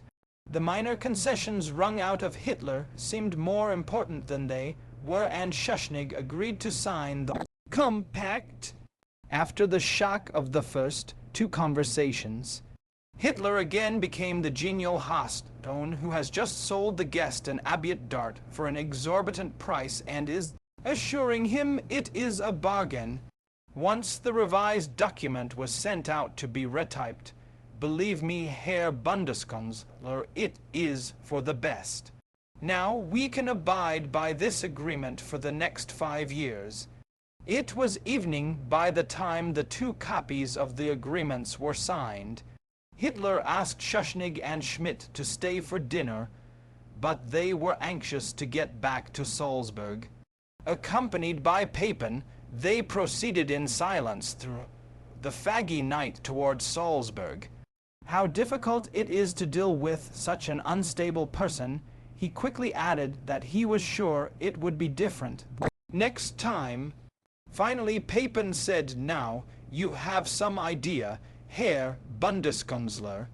You know, the Führer can be absolutely charming." Schuschnigg wondered if there would be a next time. At the Berghof, Hitler was already engaged in another bluff. He instructed his generals to sham invasion maneuvers near the Austrian border for the next few days. Hopefully, the threat of attack would induce Austrian President Michaelis to ratify the agreement. If Schuschnigg was having second thoughts, so was Hitler. This Schuschnigg was a harder bone than I. First thought, he jotted down in his notebook. The appearance of Keitel seemed to impress him, but I don't believe that his signature means a capitulation.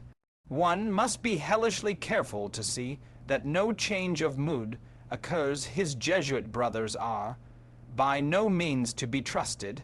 Schuschnigg had 3 days to get their agreement approved by his colleagues and President Michaelis.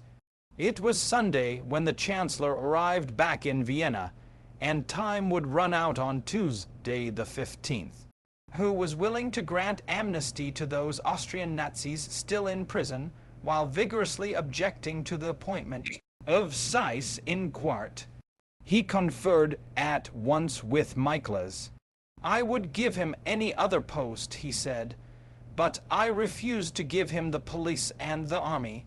News of the secret meeting in Berchtesgaden soon spread to the coffee house, is the unofficial parliament of Austria, and an uneasy spirit pervaded the nation. Bitter arguments sprang up among the cabinet members, with one group complaining that Schuschnigg should publicly proclaim Hitler's brutal tactics at the Berghof, and the other commending the Chancellor's policy of caution. 24 hours before Hitler's ultimatum was to run out, so much disagreement remained that an emergency conference was held in the office of the President. Present, besides the two principals, were the mayor of Vienna, the president of the National Bank, and a former chancellor. After reviewing the situation, Schuschnigg presented three possible courses. Select a new chancellor who would be under no obligation to the commitments at the Berghof, carry out the agreements under a new chancellor, or carry it out under Schuschnigg. An atmosphere of desperation settled over the room due to more reports of German invasion maneuvers at the border, and the argument that followed was not only heated but digressive. The most unlikely proposals were made, including one that Brauna, Hitler's birthplace, be ceded to Germany. Schuschnigg felt sure that Hitler would invade Austria if a single one of his demands was turned down, and at last Michaelis bowed to pressure, reluctantly agreeing to the Chancellor's third proposal, to leave Schuschnigg in office and accept the Berchtesgaden Pact. The Führer's charade at the Berghof, along with his sham invasion, had intimidated the Austrians into capitulation. That evening, a new cabinet was sworn in, and the following day, February 15, some of the truth was transmitted secretly to Austrian representatives abroad. They were informed by ciphered telegram that there had been sharp disagreements at Berchtesgaden, owing to increased German demands and personal pressure from Hitler. Only after hours of negotiations had a basis of agreement at last been found.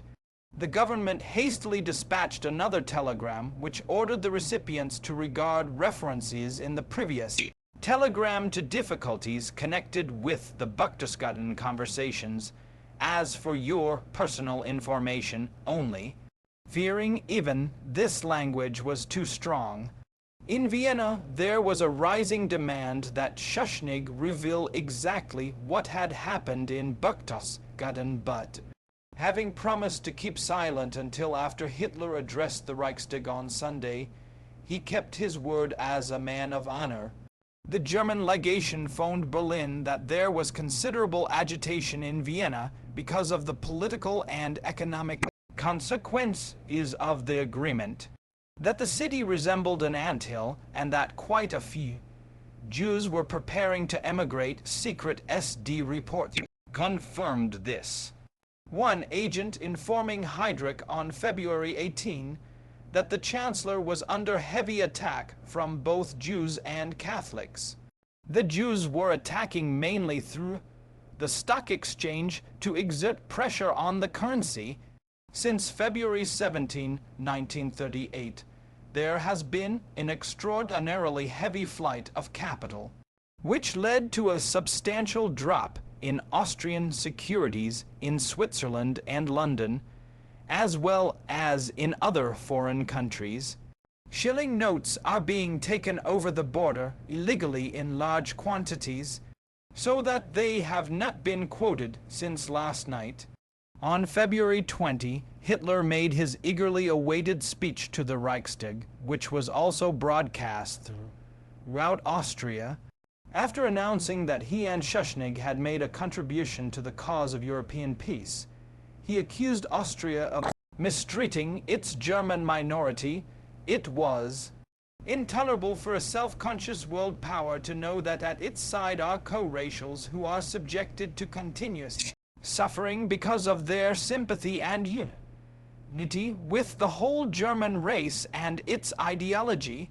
He added, on and on he orate, and though quoting facts and figures at length, he managed to entrance most of the audience at the Crawl Opera House.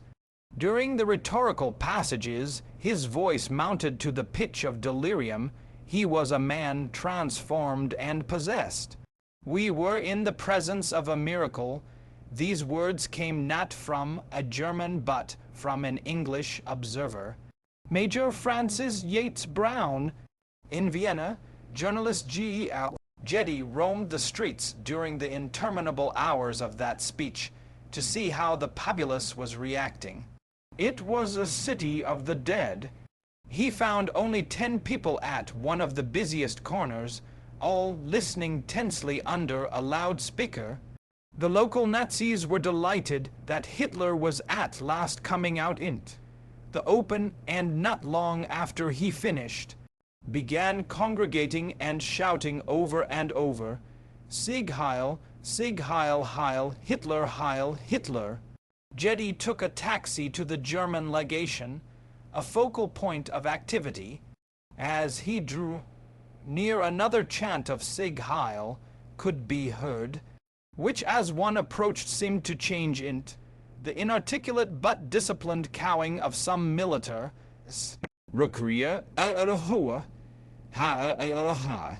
As one first caught it in the distance, it was just a rhythmic throb, like the beating of a feverish pulse. And finally audible words. The dam of 4 years had been pierced by the Hitler speech, and the brown flood was beginning to trickle into the streets of Vienna, while the oration was greeted in Rome with some sympathy and understanding. There was underlying concern, since it did not confirm Austria's independence. The German Charge in Rome reported that the Italians were unhappy that Hitler, in violation of their 1936 pact, had not previously consulted them, and if Berlin should continue to use this method, it might mean the end of the Axis. Schuschnigg's reply to Hitler came 4 days later, at the opening session of the Federal Diet, in a speech broadcast throughout both countries. The stage of the parliament was decorated with a mass of tulips in the Austrian colors of red, white, red. Near the rostrum was a bust of the martyr Dollfuss. Although the Chancellor walked erectly to the podium, his restrained manner was that of a Jesuit scholar. He was greeted with shouts of Schuschnigg. Schuschnigg, for the word had gone out that he was going to make a fighting speech. The one and only point on the order of the day, he said in a tired voice, is Austria. This brought renewed shouts. Inspired, he began to speak movingly of those who had fought for Austrian independence, from the Empress Maria Theresa to Dollfuss. Never before had his delivery been so effective, so fervent. Gone were the restraints of the self-effacing intellectual who had allowed himself to be bullied at the Berghof. His tone hardened when he finally mentioned the Berchtesgaden agreements.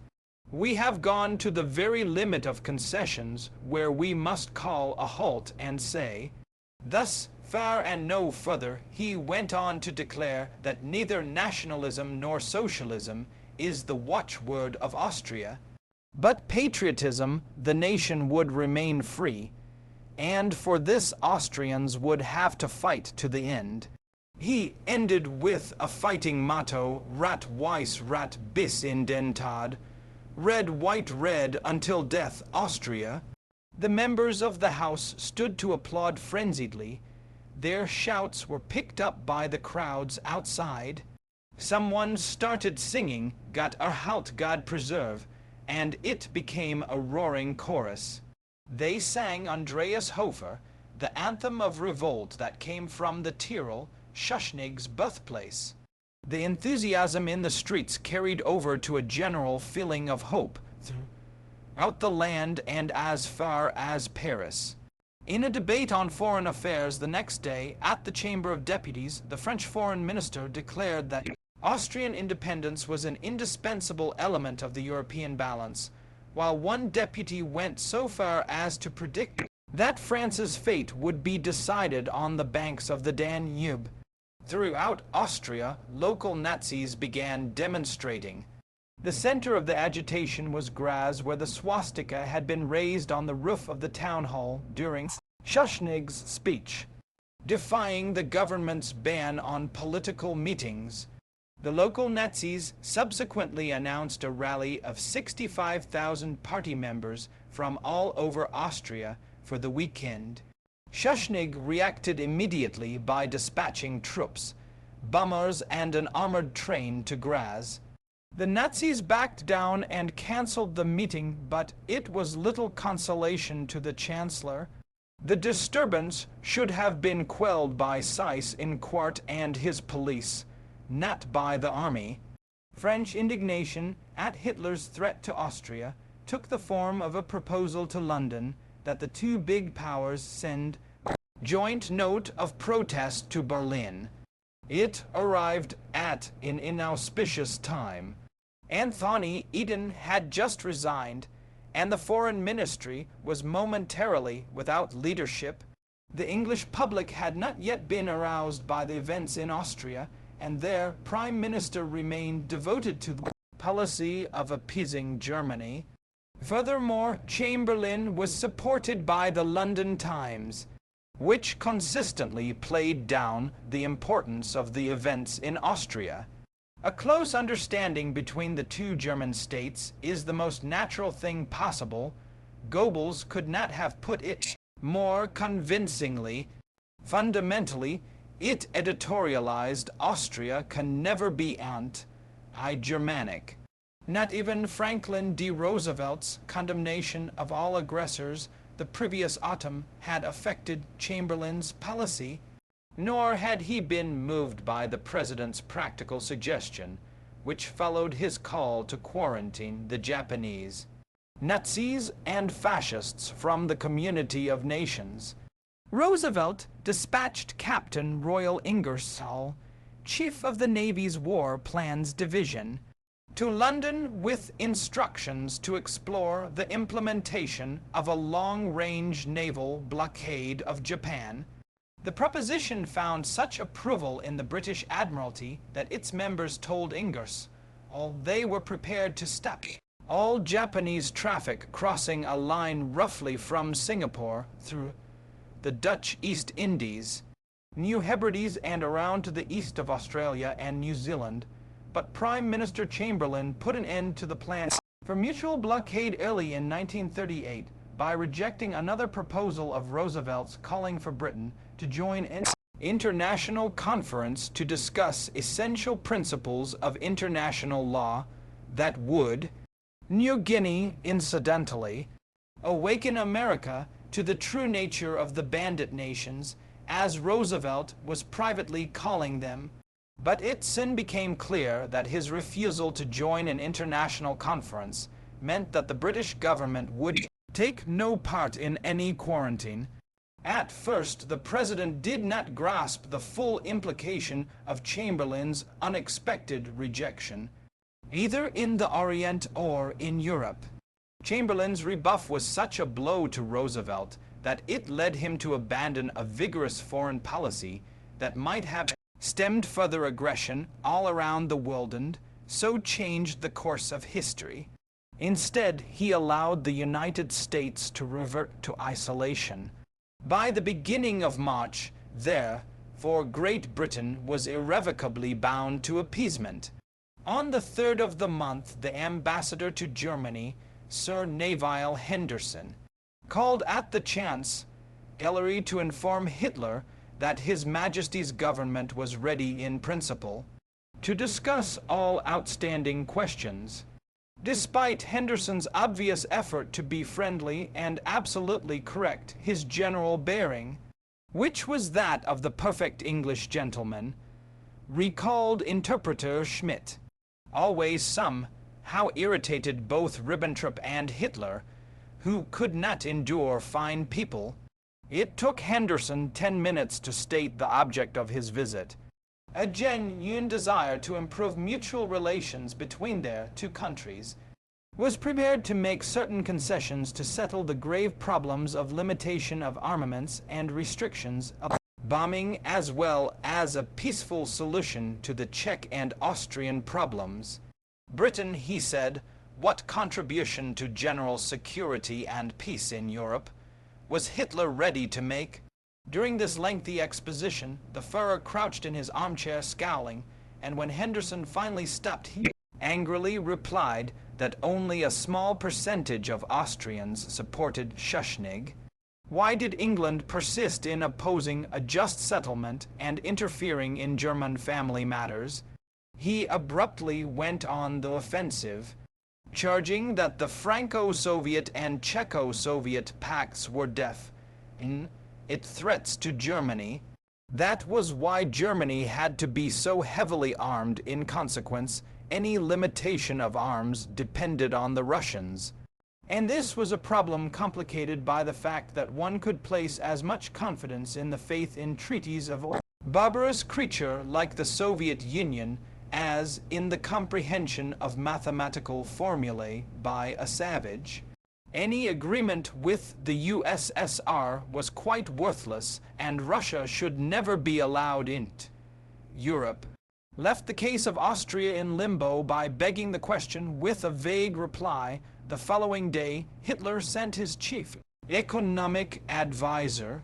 Theirs was a rambling conversation that after 2 hours, Wilhelm Kepler to Austria, presenting himself to Schuschnigg as a personal representative of the Führer. He came bearing fresh demands which included everything deleted at Berchtesgaden. But Kepler's main interest was economic, and since he regarded Anschluss as a financial imperative for both countries, he acted more like a benefactor than a predator. The Führer's wish at the time, recalled Schuschnigg, was for an evolutionary development. In other words, he wished to roll up Austria from within, if possible without any apparent German involvement. The time concluded the amiable Kepler had come to accelerate this process. Schuschnigg reacted sharply to Kepler's new demands, such as the immediate appointment of a Nazi as Minister of Economics, cancellation of the ban on the Wahl, Kischer, Beobachter, and formal legalization of National Socialism. How, asked the incredulous Schuschnigg, could Hitler come along 3 weeks later with this fresh set of impositions? His government would cooperate with Austrian Nazis only on the basis of long-term recognition of Austrian independence. Schuschnigg recalled that the interview ended inconclusively, but Kepler reported that it began tempestuously but concluded in an entirely conciliatory manner, and that he had the impression that Schuschnigg will by no means submit to force, but that, if treated sensibly, he will come along to a great extent, if this is made possible for him without loss of prestige. We can rely on his loyalty. As regards the Berchtesgaden agreements, he further reported that the Austrian party was making excellent progress, particularly in Graz, where some 80% of the people professed National Socialism. At present we are inclined to apply the brakes to the movement, in order to wring more and more concessions from Schuschnigg. Schuschnigg's concessions to the Nazis only incited new disturbances, placing Austria in a quasi-state of undeclared civil war. In Vienna, stormtroopers and Nazi sympathizers would cross the Danube Canal to the Jewish quarter in Leopold, shouting, "Sieg Heil! Sieg Heil!" one night and Heil Hitler the next. They would be confronted by opponents shouting Heil Schuschnigg and red, white, red to the death. There were frequent clashes, usually brought to an end by trench and wielding police. Generally, it was the patriots who got beat up. For the loyalty of the police extended more to Minister of the Interior Seyss in Quart than to the Chancellor. In desperation, Schuschnigg dispatched an appeal to Mussolini on March 7, warning that he might have to hold a plebiscite to save the situation. Yildiz sent back words of reassurance, professing to believe the pledge of Göring that Germany would not use force. He urged Schuschnigg not to hold a plebiscite. The message was cold comfort to a chancellor threatened with invasion from abroad while under attack at home by workers for being too lenient and by Nazis for being too restrictive. He decided to ignore Mussolini's advice. On March 9, he announced the plebiscite in a Tyrolean city, Innsbruck. He stepped on the podium in the town square clad in the traditional Austrian grey jacket and green waistcoat and announced emotionally that the nation would go to the polls in 4 days to answer one question: are you in favor of a free and German, independent and social, a Christian and united Austria? For the second time he spoke as orator rather than scholar. Tyroleans and Austrians say yes to Tyrol. Say yes to Austria, he declared, and then ended his speech in Tyrolean dialect with the famous words of Andreas Hofer, calling for volunteers to fight Napoleon Mard, es ist Zeit men. The time has come. The audience of 20,000 shouted defiance. Most of those listening at radios were equally inspired. Prince Starnberg, however, was dismayed. This means the end of Schuschnigg. The former vice-chancellor of Austria told his wife, "Let us hope it is not the end of Austria. Hitler can never allow this." As he feared, the announcement did force the Führer's hand. A vote for a free and united Austria. And this was the likely outcome, the delay, if not the end of Anschluss. And since the union with Austria was a necessary preliminary to eastward expansion, the plebiscite threatened to wreck Hitler's entire program of Lebensraum. He could not tolerate such a challenge, and on the morning of March 10, told General Keitel that the Austrian problem was so acute that he should make appropriate preparations. Keitel remembered that a general staff plan, Operation Otto, had been drawn up in case Otto von Habsburg attempted to regain the throne of Austria. Prepare it, ordered the Führer. Keitel rushed to OKW headquarters in the Bendlerstrasse, where he found to his dismay that Operation Otto was simply a theoretical study. Regretting his haste to please the Führer, he turned over to General Beck the task of submitting a report on the possible invasion of Austria. Nothing at all when Beck reported to Hitler and suggested using 2 corps and the 2nd Panzer Division for the military occupation of Austria. "We have prepared nothing," complained Beck. "Nothing has been done." He was appalled to learn that these troops should be prepared to march across the border by Saturday the 12th. The thought of preparing such an operation within 48 hours was inconceivable to a professional. Beck protested that it meant orders would have to go out to the various formations at 6 p.m. that same evening. "Then do it," said Hitler, the amateur strategist, more concerned with Italian reaction to an invasion than with logistics. The Führer hastily dictated a letter to Mussolini. Austria, he wrote, was approaching a state of anarchy, and he could not stand idly by. "In my responsibility as Führer and Chancellor of the German Reich, and likewise as a son of this soil, I am now determined to restore law and order in my homeland and enable the people to decide their own fate according to their judgment in an unmistakable, clear and open manner." He reminded Yildiz of Germany's help in Italy's critical hour, the Abyssinian War, and promised to repay Italian support by recognizing the boundary between Italy and the Reich as the Brenner Pass.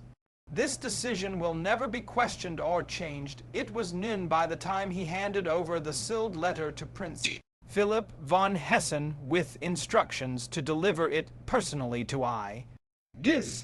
As the prince boarded the special plane carrying a basket of plants for his garden in Rome, he had no idea how important his mission was. Throughout Austria, posters were being plastered on billboards announcing the plebiscite. Sound trucks circulated through towns and cities, urging all Austrians to vote Ja on Sunday.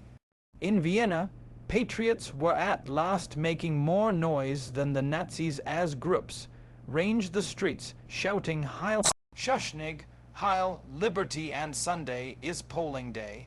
We vote Ja. Heartened by public enthusiasm, Schuschnigg continued to act resolute. I am neither able nor prepared to play the role of puppet, he wrote Seyss in reply to the Minister of the Interior's charge that the plebiscite was contrary to the Berchtesgaden agreements.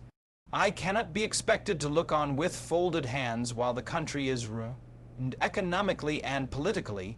He concluded with an urgent request to Seyss in court, as the minister responsible for security, to take measures to bring terrorism to an end. Otherwise, he would not be able to hold the opposing forces in check. Although Seyss in court was generally regarded as Hitler's cat's paw, he too was concerned for his country's independence. And while he sympathized with some of the policies of the Austrian Nazis, they did not regard him as one of their number. He was much closer in ideology and nature to Schuschnigg. Both considered themselves patriots, both were devout Catholics, both were intellectuals, shy men of culture with a deep love of music. Seyss in court proved he was more patriot than Nazi by promising to appeal to his followers over the radio to vote affirmative on Sunday. Schuschnigg went to bed that evening fully satisfied that the Nazi threat to the plebiscite had been scotched on. That Seyss in court by now had little influence in his own party. The hardcore Austrian Nazis were already on the streets, marching in columns of 4 toward the center of disorder. The official German tourist bureau, which boasted a hastily painted larger-than-life oil portrait of Hitler, their shouts of Ein Volk, Ein Reich, Ein Führer were greeted at first with amusement by the patriots, who outnumbered them 3-1. Then windows were smashed and the police, who had been standing by, formed cordons to prevent further damage. They concentrated on the patriots to such an extent that eventually the outnumbered wearers of the swastika dominated the streets, making no move to subdue the howling mob of Nazis. At 2 a.m. on March 11, the improvised invasion plan, still bearing the code name Operation Otto, was issued. In it, Hitler took personal control. I intend to invade Austria with armed forces in order to establish constitutional conditions and to prevent further outrages against the pro-German population. The units involved were to be prepared by noon of March 12. If other measures prove unsuccessful, it read I reserve the right to decide the actual moment of invasion. The behavior of the troops must give the impression that we do not want to wage war against our Austrian brothers. At 5:30 a.m. Schuschnigg's bedside phone rang. It was his chief of police reporting that the German border at Salzburg had just been closed and all railroad traffic stopped. He hurried to the Chancellery on Ballhaus Platz, where he learned that German divisions in the Munich area had been mobilized. Destination, presumably Austria. Equally alarming were the telegraphed texts of German newspapers alleging, for instance, that communist flags flew in Vienna, while mobs shouted Heil Moskau, Heil Schuschnigg. At about 10 a.m., Glace Hoare, Stena, Schuschnigg's minister without portfolio, a Nazi, arrived at the Ballhaus Platz with written instructions from Hitler and Gring. He was accompanied by Seyss-Inquart, who had met him at the Aspern airport. Schuschnigg must resign, and the plebiscite was to be postponed for 2 weeks so that a legal poll, similar to the Serre plebiscite, badly shaken Seyss-Inquart reported the demands from Berlin, could be set up. If Gring did not get a telephone answer by noon, he would assume that Seyss-Inquart was prevented from making the call, and would act accordingly. It was already 11:30, and Seyss-Inquart, a reasonable man, extended the deadline until 2 p.m. in the Führer's name. Schuschnigg used this time to assess possibilities of resistance. He telephoned the chief of police, who informed him that Vienna remained quiet. He had thrown a cordon, in as far as that is possible, on the inner city, but so many Nazi policemen had been restored to their jobs that the government could no longer count on its police force. In this extremity, Schuschnigg summoned the inner cabinet, his closest advisers, to discuss the emergency. He presented 3 alternatives: rejection of the ultimatum, followed by an appeal to world opinion; acceptance, followed by his own resignation; and a compromise. Accepting Hitler's demands for technical changes in the plebiscite, but resisting all other demands. They decided upon compromise. It was almost 2 p.m., and moments later, the 2 reluctant messengers of Dim Seyss-Inquart and Glace Hoare, Stena, were back. They could not accept the proffered compromise, and Schuschnigg was faced with the unpleasant choice between complete submission or defiance. He hurriedly conferred with President Michaelis, and it was decided to call off the plebiscite. Returning to his office, he informed the inner cabinet members of the decision. They were momentarily struck dumb, and in the silence could hear a sound truck announcing the plebiscite, then blasting out "O du mein Österreich, O you, my Austria." Moments later, the Chancellor was telling Seyss-Inquart and Glace Hoare, Stena, that Berlin's demands for postponement of the plebiscite had been granted. At the same time, extensive security measures, such as an 8 p.m. curfew, would have to be taken. Concerned, the 2 men excused themselves to transmit this information to Gring by telephone. "These measures of Chancellor Schuschnigg are in no way satisfactory," replied Gring, who then hung up to think things over. He should have conferred with Hitler, who, according to Papen, was currently in a state bordering on hysteria, but instead acted on his own. A few minutes past 3 p.m., he was back on the phone with Seyss-Inquart. Berlin cannot agree in any way to the decision taken by Chancellor Schuschnigg, he said. Ruthless beneath a veneer of joviality, he demanded that Schuschnigg and his cabinet resign. He also repeated the demand to send Berlin a telegram asking for German help.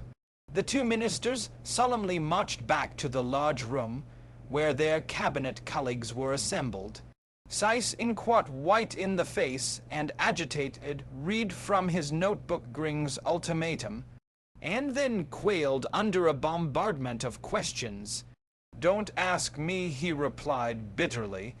"I'm nothing more than an historic telephone girl, if he himself were not appointed Chancellor within 2 hours."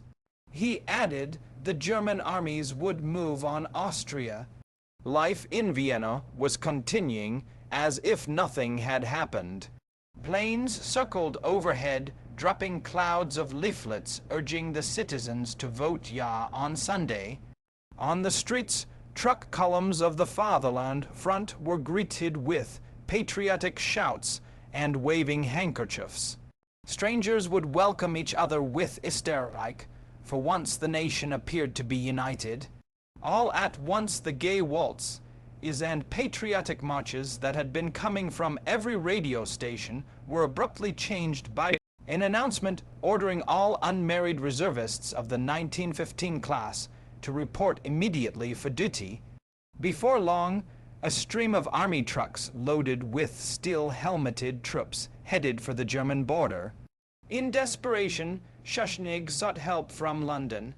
He told how he had given way to Hitler's demands rather than risk bloodshed and asked for immediate advice of His Majesty's government as to what he should do. This telegram ironically reached Prime Minister Chamberlain during lunch at 10 Downing Street in honor of the Ribbentrops. Chamberlain frostily invited Ribbentrop into his study for a private word with himself and Lord Halifax, the new Foreign Secretary. The discussion, as Ribbentrop reported it to Hitler, took place in a tense atmosphere, and the usually calm Lord Halifax was more excited than Chamberlain, who outwardly at least appeared calm and cool-headed after the Prime Minister read out the telegram from Vienna. Ribbentrop professed to be ignorant of the whole situation and, in fact, expressed doubts about the truth of the reports. If it were true, he added, it might be the best way of achieving a peaceful solution. Chamberlain agreed with Ribbentrop that there was no proof of violent German action, even when his own Foreign Secretary angrily charged that Schuschnigg had been threatened with invasion. Then Chamberlain asked Lord Halifax to send off a reply to the Austrian government that must have made him wince. His Majesty's government cannot take responsibility of advising the Chancellor to take any course of action which might expose his country to dangers against which His Majesty's government are unable to guarantee protection. These words were enough to placate a man already determined to keep on good terms with Hitler. Schuschnigg had no illusion about getting any help from either England or Italy, and about 4 p.m. tendered his resignation.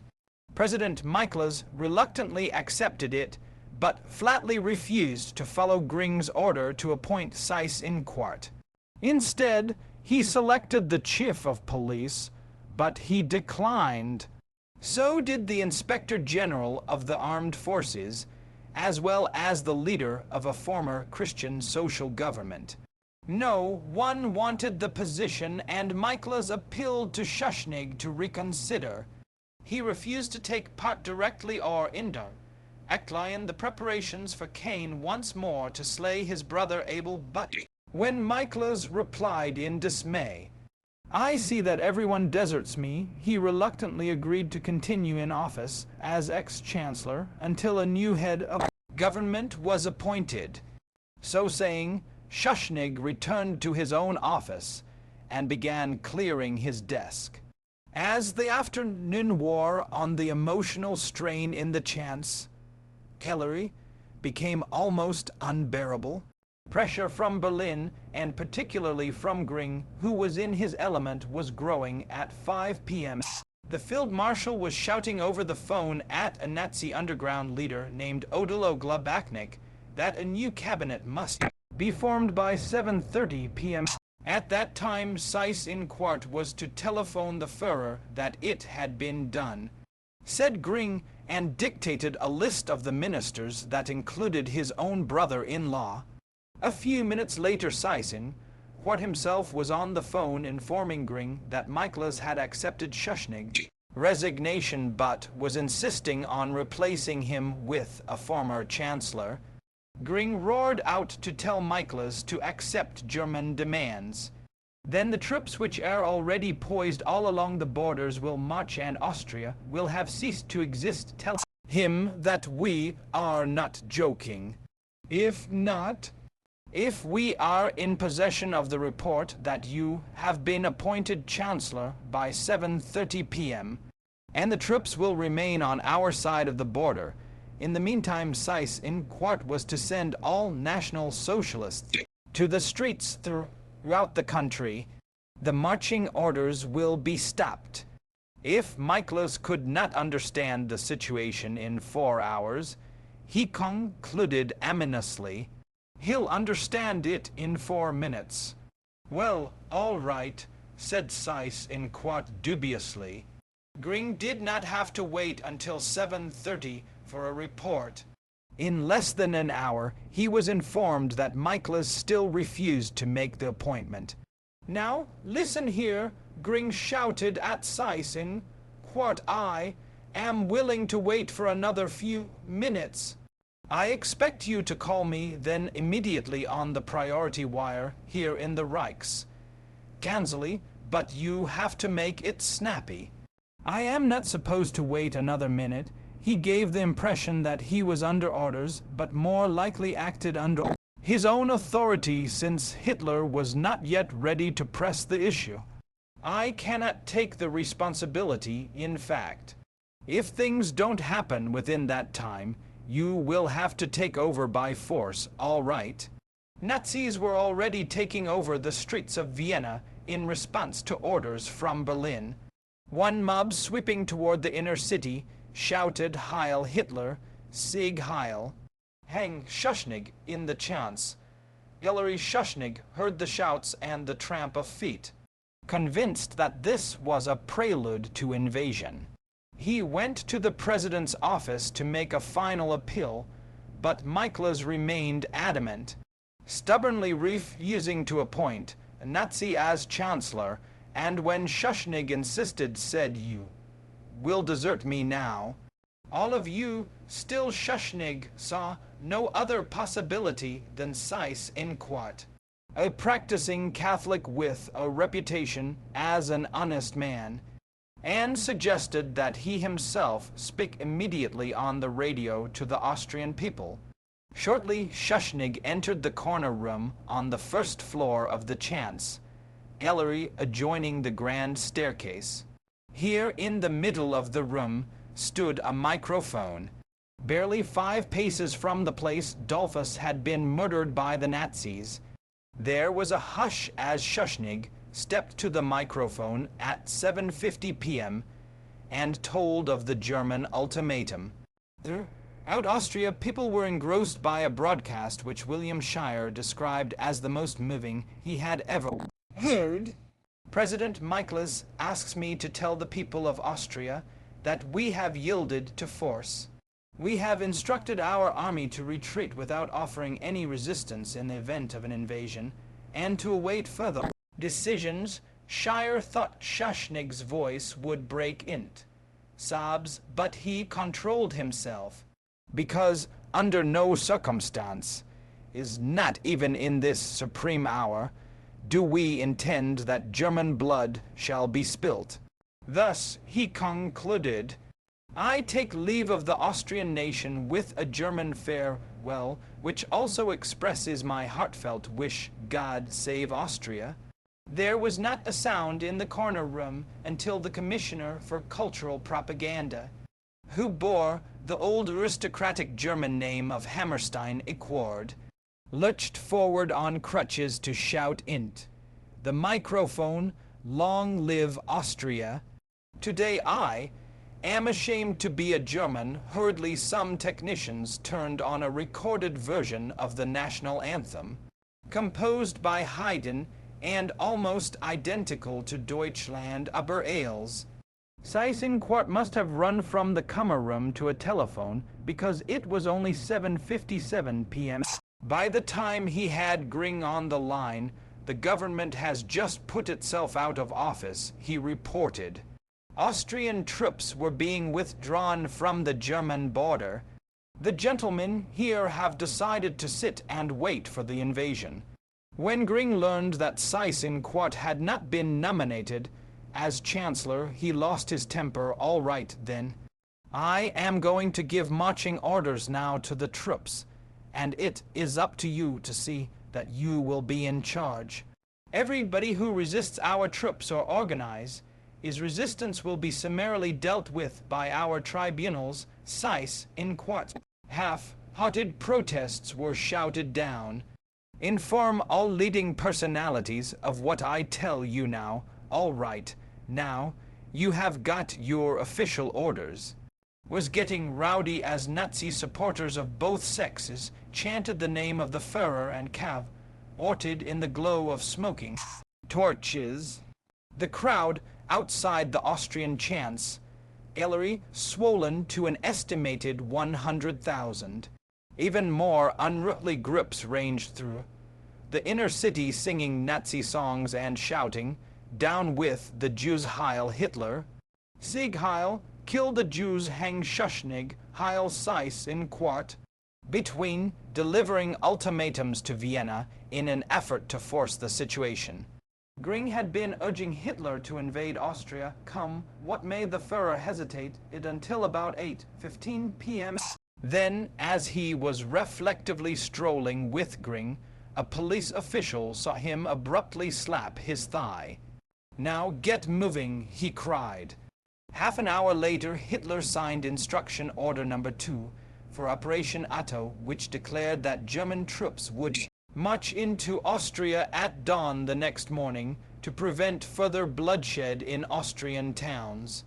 3 minutes after Hitler signed the order, Göring was at a phone in the Winter Garden giving further orders to Kepler, the economic expert. Seyss in Quart was to send a telegram in the name of the Provisional Austrian government, urgently requesting that Germany help them restore law and order by dispatching troops to Austria. Seyss in Quart was to take care of the matter at once. He does not really have to send the telegram. He only has to say that he did. You get me? Neurath chanced to overhear this and brought the information to those in the anteroom. "For heaven's sake," exclaimed Papen, "see that it does not turn out to be a second M's telegram. The request must be genuine." And in black and white concerned, Papen turned to Captain Wiedemann. "What will this military march int Austria prove?" he said. "It will only get the whole world against us." A police action would have been sufficient. Wiedemann agreed, but Neurath chided them both for taking the matter so tragically.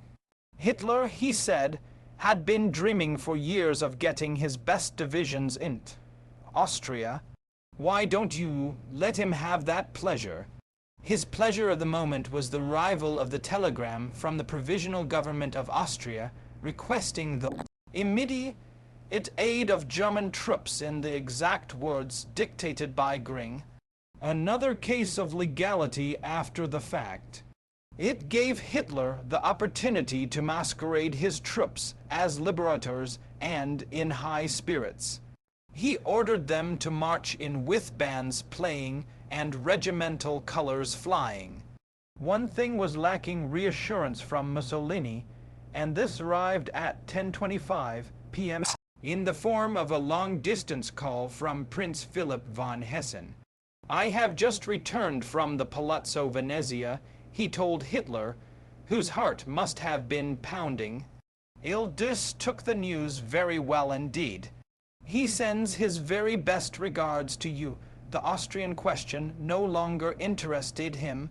Elated Hitler exclaimed, "Then please tell Mussolini that I shall never forget this words of gratitude spilled out. Never, never, never come what may." He could not restrain himself and listens in any agreement he would like. "I feel no longer in that terrible position which we faced only a short while ago, militarily I mean, in case I might have got into a conflict. You can tell him again I thank him most heartily. I will never forget him. He couldn't stop talking. Whenever he should be in need or in danger, he can be sure that I will stick with him. Rain or shinecomb, what maven, if the whole world would rise against him, he will. I shall." In Vienna, the new Chancellor's first significant act was to request Kepler to urge the Führer to cancel the invasion order. Then Seyss in Quart turned his attention to Schuschnigg. He thanked his predecessor for services to Austria, and since the streets were still dominated by celebrating Nazis, offered to drive him home, or would you like to go to one of the embassies? Perhaps the Hungarian embassy, which is just across the street. Schuschnigg preferred retiring to his own apartment. As he approached the grand staircase, Schuschnigg noticed 2 lines of civilians wearing swastika armbands. He pointedly ignored their outstretched Nazi salutes and continued down stairs where the military guard saluted him properly. Realizing for the first time that the Chancellery had been occupied, after a few words to them of thanks and farewell, he climbed into Seyss-Inquart's car. As it slowly drove off, young Nazis leaped on the running boards to protect the former chancellor from the raucous crowd. In Berlin, Seyss-Inquart's plea to restrain the German troops was just being relayed by telephone to the German Foreign Office. Then Kepler added a similar appeal. His petition was passed on to military headquarters and the Chancellery. A 3-way telephone argument ensued. Was this unexpected request from Vienna to stop the invasion based on reality? Should it be turned over to Hitler, who had retired 2 hours earlier in a state of euphoria after the call from Rome? At 2:30 a.m. Hitler was awakened. After a moment's reflection, he rejected the proposal and went back to bed. But his military leaders, deeply disturbed by the specter of invasion, kept mulling the question. About 4 a.m. implored General Keitel by phone to work on Hitler to give up the move in Austria. Keitel promised and called back shortly. Without having done so to say, Hitler had again refused. The chief of the OKW Operations Staff, General von V. Ban, the Führer, never knew anything about all this, Keitel later confessed. If he had, his opinion of the army chiefs would have been shattering, and I wanted to save both sides that experience. The insistent telephone appeals from the Army General Staff. Brochitsk and finally Vauban had turned that night into sheer hell for Keitel. And Vauban became so distraught that before long he was alternately praying out loud and predicting dire disaster before sinking into moody silence. Brochitsk himself was most dejected. When Jodl told him to get a grip on himself, the general locked himself in a room, threw an inkwell against the door, and threatened to shoot anyone who tried to come in. Early that Saturday morning, Hitler flew to Munich with Keitel to take part in the triumphal entry into his homeland. Before leaving, he signed a proclamation describing his version of the events that led to the crisis. Since early this morning, soldiers of the German armed forces have been marching across the Austro-German frontiers. Mechanized troops and infantry, German airplanes in the blue sky, are the guarantors. The Austrian nation shall at an early date be given the opportunity to decide their own future by a genuine plebiscite. This was followed by a personal note. Summoned by the new National Socialist government in Vienna, I, myself, as Führer and Chancellor, will be happy to walk on the soil of the country which is my home as a free German citizen. At 8 a.m., his troops had begun streaming in Austria, and at some points frontier barriers were dismantled by the inhabitants themselves. It was more like an improvised maneuver than an invasion. The 2nd Panzer Division, for instance, was advancing with the help of a Baedeker's guide and refueling at local gas stations. As the troops marched in, they were bombarded with flowers by ecstatic women and children. Nazi tanks flew flags of both nations, and were gaily decorated with greenery. The populace saw that we came as friends, recalled General Heinz Guderian, and we were everywhere joyfully received. Almost every village and town house is decorated with swastika flags, greeted the Germans with jubilation, and there were tears of joy. All that delayed a rapid march to Vienna were the numerous mishaps that littered the roads with disabled tanks and trucks. Their hands were shaken, they were kissed. Hitler arrived in Munich about noon and led his cavalcade of cars to Muldorf, less than an hour's drive from Braunau, where the commander of the invasion force, General von Bach, reported that his troops were meeting no resistance. The road to the Inn River was so clogged with cars and onlookers that Hitler's caravan did not cross it until mid-afternoon. His car inched its way into Braunau through a jubilant crowd struggling to touch the vehicle as if it were some religious relic. It slowly passed through the ancient town gate to the Pommer Inn, where he had been born not quite 49 years earlier. The procession into familiar territory continued to the accompaniment of cheering crowds. At Lambach, Hitler ordered the driver to stop in front of the old cloister, whose coat of arms was the swastika, where he had once taken singing lessons. In London, the cabinet was meeting in emergency session. Chamberlain's glum judgment was that the Anschluss had been inevitable unless the powers had been able to say, "If you make war on Austria, you will have to deal with us," and that had never been a possibility. At any rate, he concluded, that question is now out of the way. He dismissed the fait accompli as a matter of little consequence. It was dark when the first stage of Hitler's sentimental journey ended at Linz, whose streets he had wandered in solitude so many evenings. The crowd of 100,000 waiting in the market square engulfed the caravan in a display of joyous hysteria which amazed Hitler's aides and adjutants. When the Führer appeared on the balcony of the city hall with the new Chancellor of Austria, the people were in a frenzy. The atmosphere of the whole demonstration was electric and excited beyond belief, recalled Keitel. Tears ran down Hitler's cheeks, and Guderian, standing next to him, was sure this was certainly not play acting. After a brief, nostalgic speech, Hitler returned to the Hotel Weinzinger. The proprietor had given up his own suite, whose main room was filled with stuffed animals. Hitler, who detested hunting, several times stumbled over the head of a polar bear, nor was the large double bed, over which hung a gaudily framed picture of Josephine Baker, to his taste. In this unlikely setting, he and Seyss in quart conferred without even discussing Anschluss.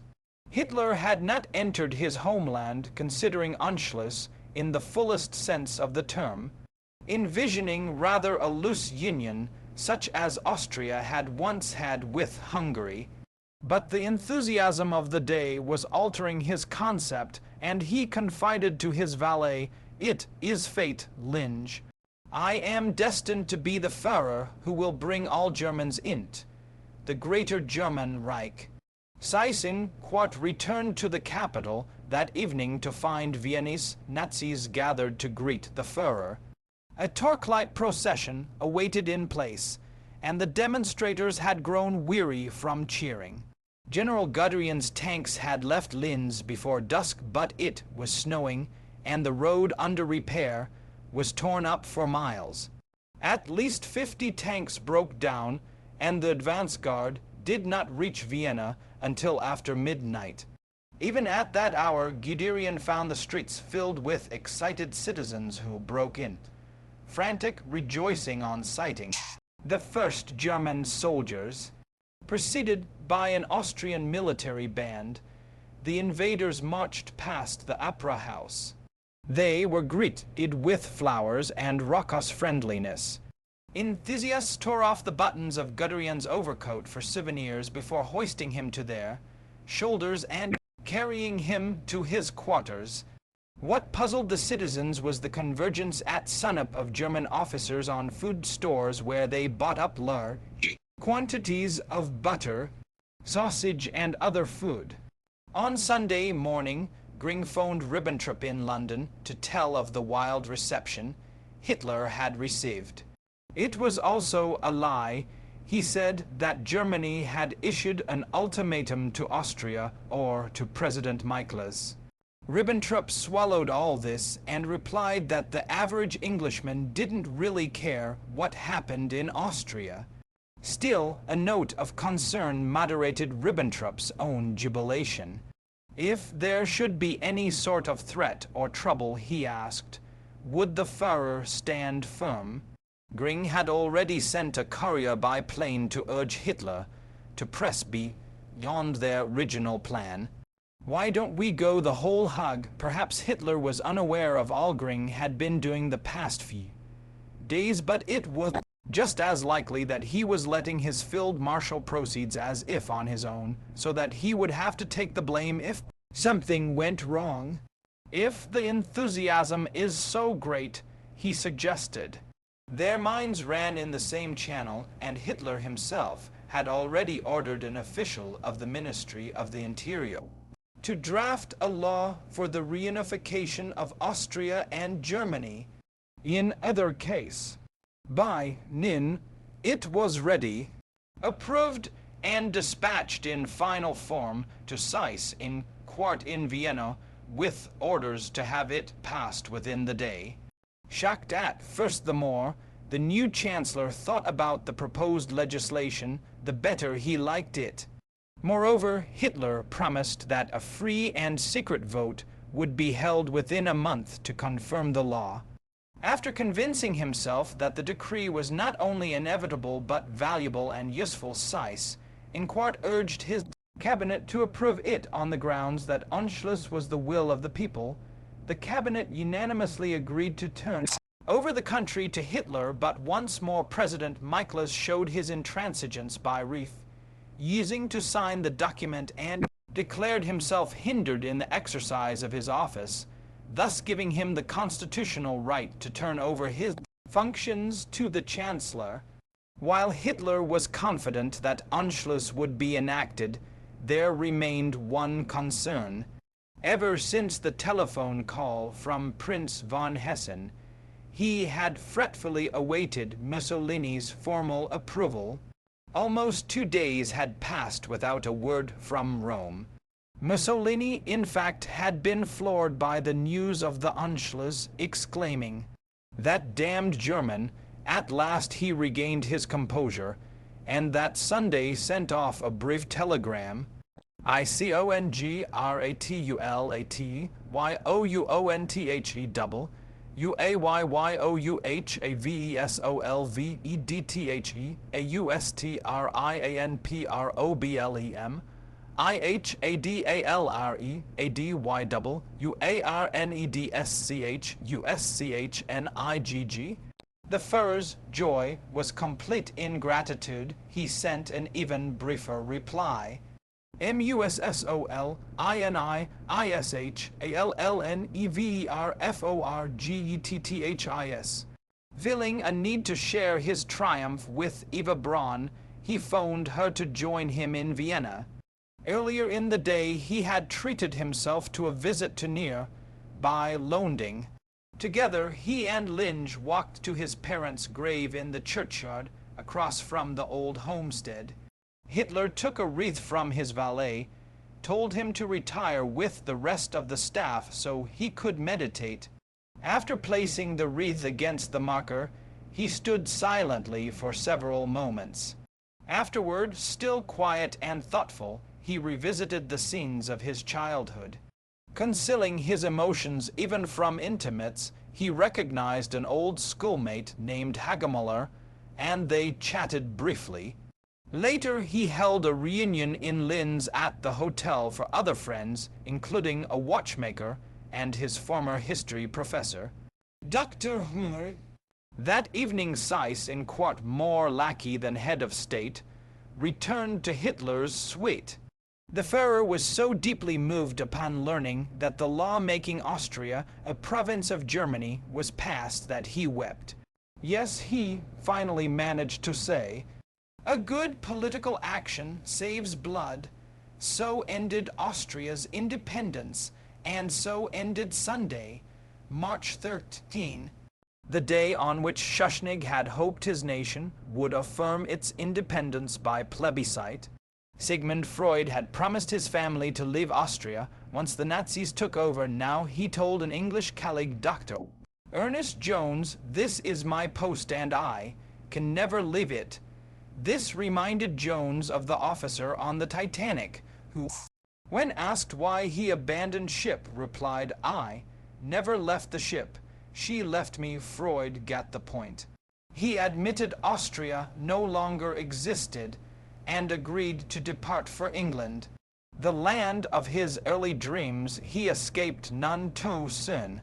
The restructuring of Austria in line with Wittgenstein's notion of relationship between party and state was already in process under the personal supervision of Rudolf Hess. More sinister was Himmler's administration of the purge of the police and the neutralization of political opposition. Gestapo chief Heydrich was installed on the moors, in Platz, where his agents were examining statute books and records seized from the chief of the Austrian Secret Service. At least one political murder had already been perpetrated, that of Papen's closest advisor, the German embassy counselor, dragging them from their homes and offices and forcing them to scrub Schuschnigg's propaganda slogans from walls and pavements with acid. Local stormtroopers began the persecution of Jews. Others were rounded up to wash toilets in the SS barracks and sweep the streets. And journalist Jeddy watched two of them kick over the bucket of two very old Jews who were scrubbing the pavements and tell them they could go. Such bullying was distasteful to many of the Wehrmacht officers, cursing the Nazi storm troopers who were supervising. Such scenes did not dampen the fervor of most Viennese. Intoxicated as they were by the events of the past 48 hours, it is impossible to deny enthusiasm with which both the new regime and last night's announcement of incorporation in the Reich have been received here, telegraphed the British ambassador to Viscount Halifax on Monday. Herr Hitler is certainly justified in claiming that his action has been welcomed by the Austrian population. There was good reason. Anschluss would probably end unemployment. There were 600,000 Austrians out of work, and particularly hard hit were professional men. Some doctors were seen begging from door to door. Later that morning, Hitler set out for Vienna. He could average only 20 miles an hour, impeded partly by the crowds, partly by the stalled trucks and tanks. It was almost 5 p.m. by the time his cavalcade reached the outskirts of the capital.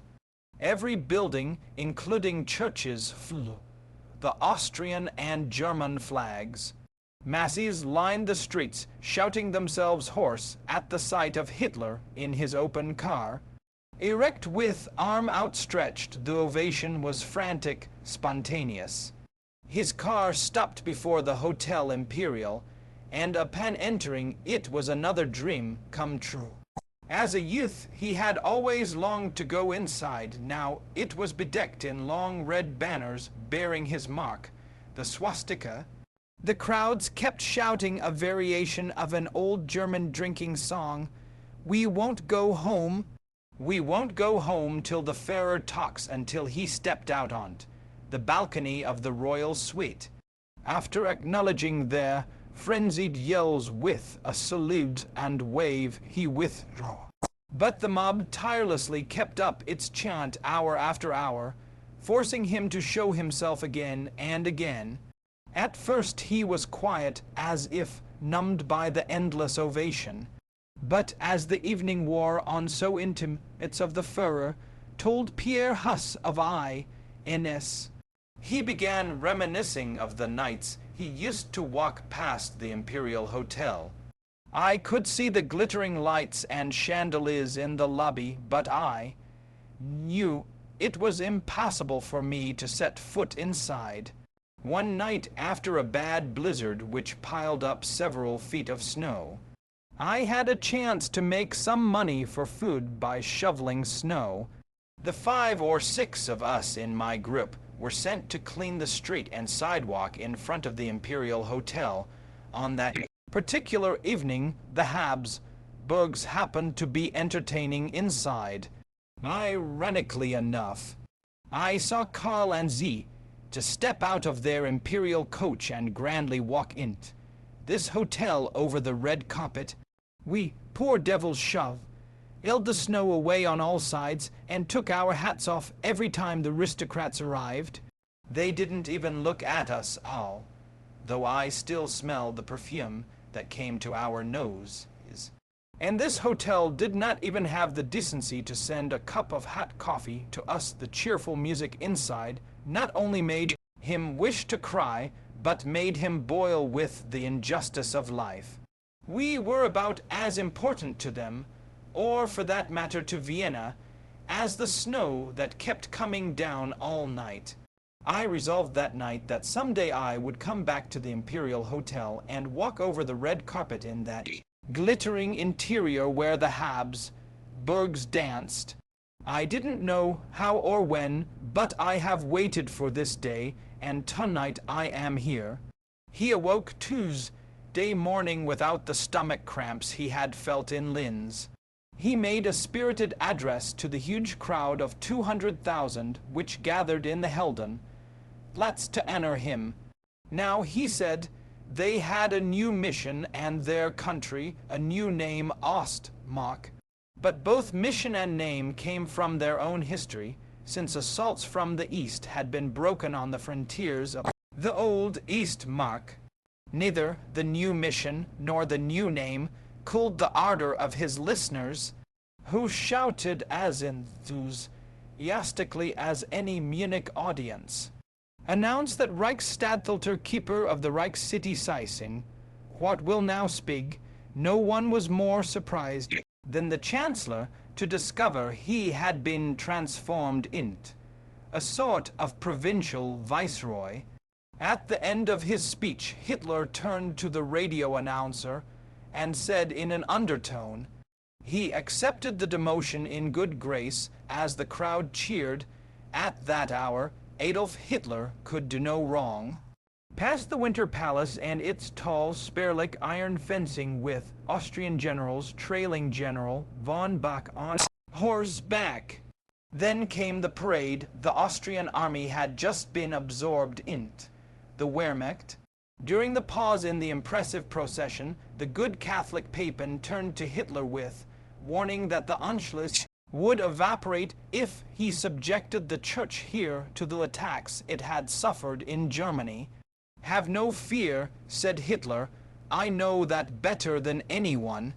Later in the day, Cardinal Initzer greeted him with the sign of the cross and gave assurance that so long as the Church retained its liberties, Austrian Catholics would become the truest sons of the great Reich whose arms they had been brought back on this momentous day, according to Papin. Hitler was delighted with the Cardinal's patriotic words, shook his hand warmly, and promised him everything. Eva Braun also experienced the exultation of the moment, and wrote on a postcard to her sister Ilse, Ich bin verrückt, I am crazy. She had come to the city, chaperoned by her mother and her best friend, Hertel Schneider. She was lodged in a separate room just across the corridor from her lover's suite, and their private meetings were so discreet that none of the Führer's aides or adjutants was aware of her presence. Late that afternoon, the Führer flew back to Munich without her. The next day he was greeted in Berlin as a conquering hero. The city seemed simply delirious with joy. Lochner wrote his family. The kids and girls are especially hysterical. Hitler spoke triumphantly of the Anschluss. That he had been chosen by Providence to bring about this great union with Austrialand, which had been the unhappiest, is now the happiest. Germany has now become Greater Germany, and will so remain. He was happy, he said, but all was not well at home. The court-martial of General von Fritsch, abruptly postponed when Schuschnigg announced his plebiscite, was finally convened, and in short order, Fritsch was found innocent. The incident was an embarrassment to Hitler, but he had discovered the political trick that would never go out of fashion. Drew attention from it with boasts of victory. He hurriedly assembled the Reichstag so he could report on the great events in Austria. The entire population of Austria had welcomed him without a single shot having been fired for the first time in history. Within 3 days, he said the entire German nation, the Greater Reich, would go to the polling booth on April 10 to testify to its allegiance. All he wanted was another 4 years to consolidate internally an Anschluss, which had just been accomplished externally. The immediate response throughout Germany was almost total approval for everything the Führer had done or was about. And it was with the utmost confidence that he began the election plebiscite campaign in Königsberg on March 25. This National Socialist idea, he said, goes far beyond the bounds of a small Germany. He spent the last 10 days of electioneering in his homeland, where Himmler and Heydrich had almost completely reorganized the Austrian security system. The wave of his popularity had not subsided. A declaration signed by Cardinal Innitzer and 5 other prelates had been sent to the newly appointed Commissioner of Austria, instructing Austrian Catholics how to vote on the day of the plebiscite. It is the obvious national duty of us bishops to declare ourselves as Germans for the German Reich, and we expect all faithful Christians to recognize where their duty to the people lies. Wherever Hitler went, he was greeted as savior and Führer. His return to Linz on April 8 was greeted with renewed frenzy. The lobby of the Weinzinger was jammed with citizens who clamored to see him. One was the best friend of his youth, Gustl Kubizek. He was told by Hitler's office manager, Albert Bormann, that the Führer was not well enough to receive anyone that day. Would he come tomorrow for lunch? Hitler greeted Kubizek on the 9th with the joyful cry. Gustl then took his outstretched right hand and held it firmly. Hitler said he no longer had a private life as in the old days. He gazed out a window at the Danube and the iron bridge that had offended him as a boy, that ugly thing still there. But not much longer, you can be sure of that. Kubizek, he began to enlarge on the ambitious plans he had for Linz. There would be a great new bridge, as well as a new opera house, along with a modern concert hall worthy of Bruckner. Talk of the new symphony orchestra he would establish in Linz reminded Hitler of Kubizek's ambitions. What had he become? The embarrassing answer was town clerk of Erfurting. The war, explained Kubizek, had forced him to abandon his musical ambitions or starve. But he did direct an amateur orchestra, and his 3 sons were musically gifted. This brought a spontaneous offer from Hitler to assume responsibility for the training of the 3 boys. I don't want gifted young people to have such a hard time of it as we had. You know best what we had to go through in Vienna. They had been talking for an hour when the Führer rose. Kubizek assumed the interview was over, but Hitler was only summoning an adjutant so he could give instructions for the musical education of the 3 Kubisk boys at the Bruckner Conservatory. Nor was this the end. After examining all the drawings, letters and postcards Kubisk had brought along, Hitler suggested his old friend write a book about him. Finally, he gripped Kubisk's hand and said they should meet more often. Later in the day, Hitler proceeded to Vienna, the city of their youthful dreams, where he made the final speech of the campaign. He was proud. He said to have been born in Austria. I believe that it was God's will to send a boy from here into the Reich to let him grow up, to raise him to be the leader of the nation, so as to enable him to lead back his homeland into the Reich. The elections the following day exceeded his hopes in Austria. 99.73% of the voters approved Anschluss. In Germany, 99.02% voted in favor of union, while 99.8% approved his list of candidates for the new Reichstag. Hitler's bold action, the result of considerable pressure from Göring, had been confirmed almost unanimously by the peoples of Austria and Germany.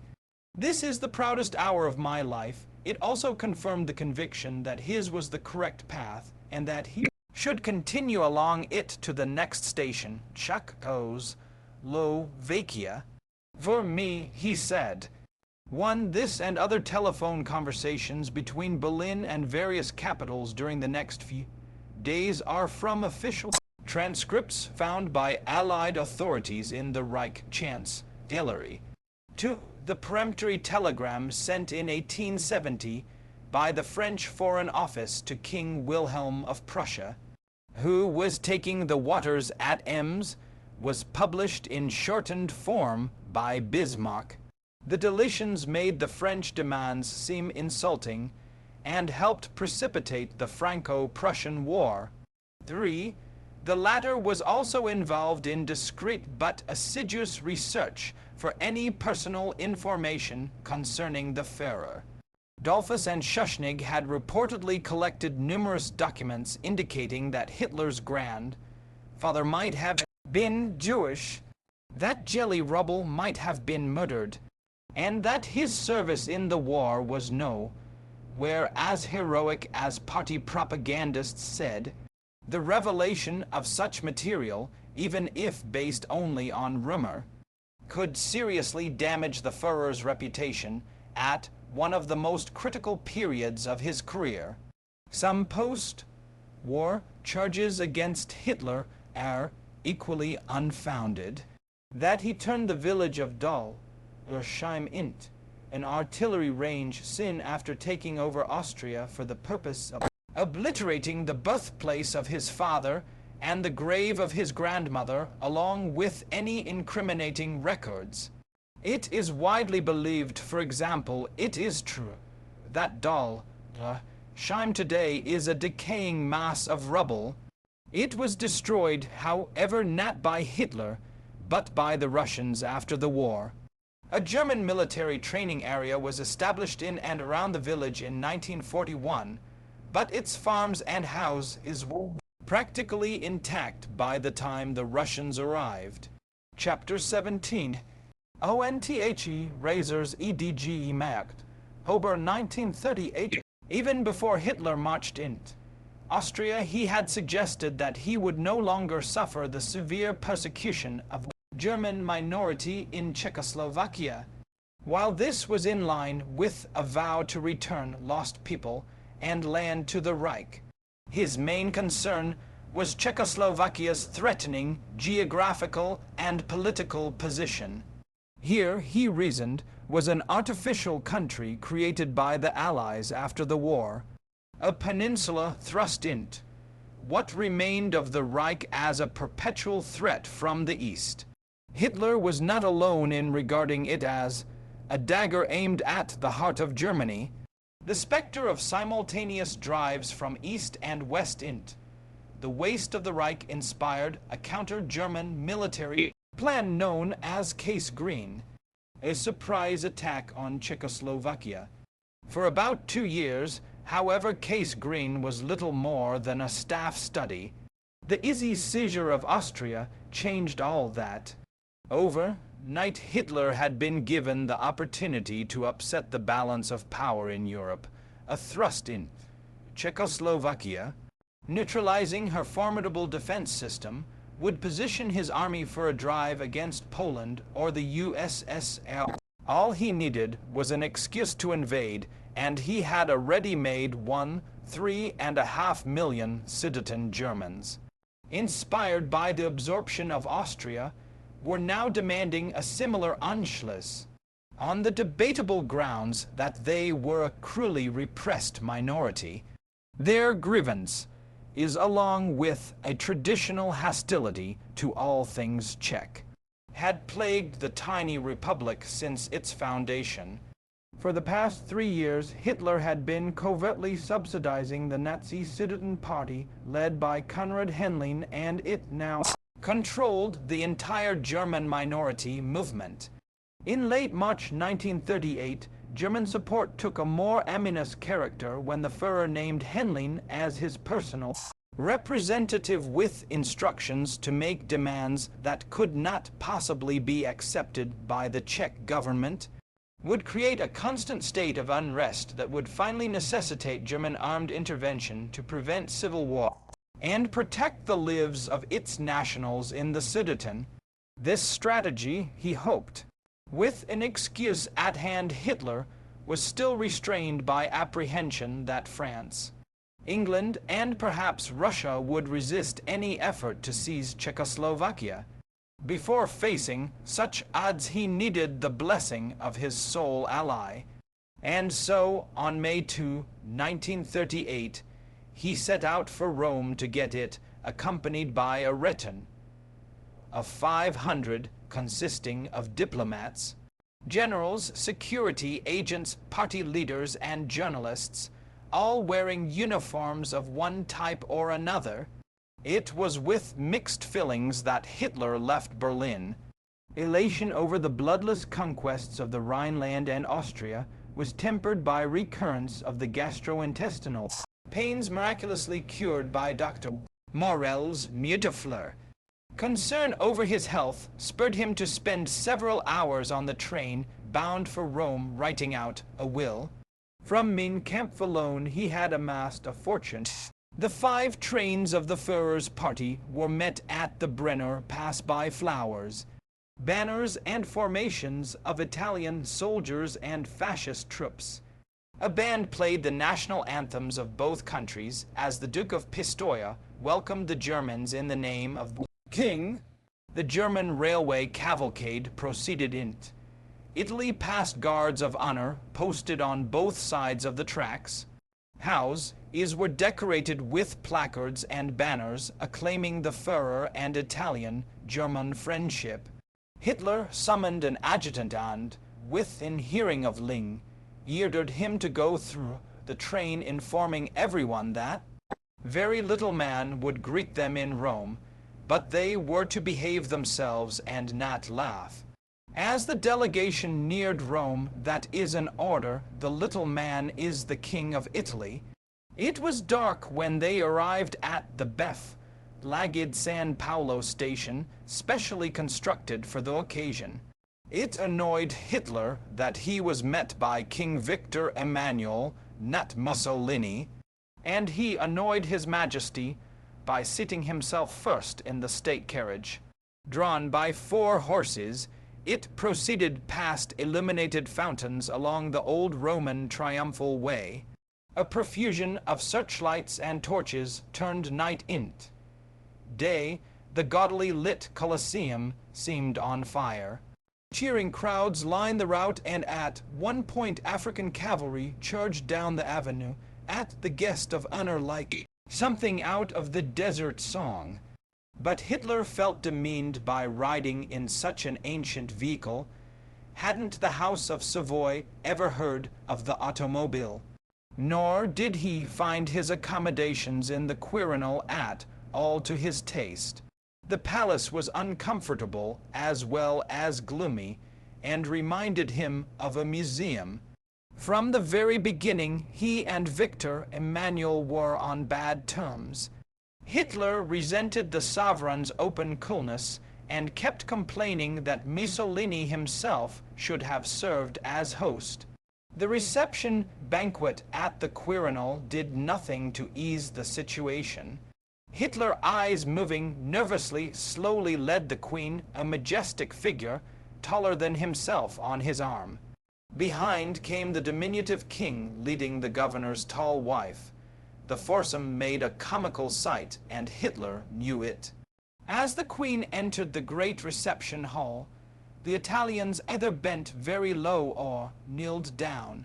Several kissed the hem of her gown. After the ordeal, Hitler confided to his pilot that it had been a frightful hour. "Such ceremonies are terrible for me. I shall never get used to such things." During the meal, he and the Queen did not exchange a word. Hitler was particularly annoyed by the huge crucifix the Queen wore around her neck. She had done it deliberately, he thought, to annoy him. The royal family was going beyond the bounds of being ungracious. The king was spreading malicious stories about his guest, including one that the Führer demanded a woman on his first night at the Quirinal. Boundless amazement, wrote Ciano in his diary.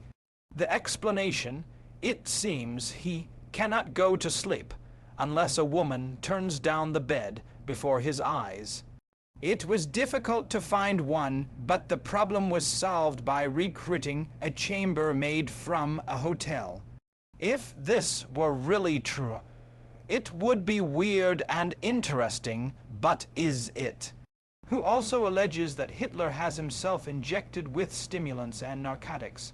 Part of the last charge was only too true, and there was reason to believe the bed-turning routine was also accurate. Isn't it just a piece of spite on the part of the king? But it was still malice on the king's part, and it continued a few days later at a performance of Ada in Naples. After the first act, the audience politely held applause, looking toward the distinguished guest in the royal box to give him the opportunity of starting it. In embarrassment, Hitler turned to the king for his cue. The monarch, with a disdainful sneer, wrote Louis Lochner professed not to notice his guest's discomfort. After the opera, Hitler was scheduled to review a formation of Nazis from the German colony. He had instructed Linge to bring along a military cap and coat for the occasion, but the king's adjutant warned him that the train back to Rome was due to leave in a few minutes. Since he wore tails, Hitler hurried to the street as he was and trooped the line of civilians as military commander with right hand raised in salute, rather than disappoint the waiting party members. Normally, he hooked left thumb in belt, but these trousers had no belt and he pressed hand against hip. It was a comical sight as he raced along bare. He did like a Teutonic Groucho Marx, the long tails of his coat fluttering. Looked like a head waiter at the peak of business in a restaurant. And he himself must have realized what a ridiculous figure he made. Once on the train, he vented his rage on Ribbentrop, the German Führer and Reich Chancellor, wrote the amused Wiedemann, who loudly charged the chief of protocol with disloyalty to the government and the Führer. By the time Hitler returned to Rome, he had regained his composure, and at the Palazzo Venezia banquet on May 7, he made an effective speech that, according to Count Ciano, was extremely successful in melting the ice around him in effect. He offered the South Tyrol as a present to his host, a most generous gift since it would infuriate his own countrymen, particularly those from Bavaria. He had made the same offer through Gringbach in 1924 while in Landsberg prison. In that case, he had agreed to support Italy's claim to this hotly contested area for 2 million lira, and to his chagrin, got not 1 lira for his pains. Perhaps tonight's offer was some sort of signal to Ildis that this time a substantial quid pro quo must be forthcoming. This speech was the first event of political significance since Hitler's arrival. Ildis had cleverly evaded any serious discussion by submitting his guests to a program that kept them busy day and night, satisfied to stay in the background and let the king play host. Ribbentrop did eventually manage to present to Ciano a draft treaty of an alliance which he scanned without comment. Mussolini's son-in-law, in fact, had already written in his diary, "The Deuce intends to make the pact.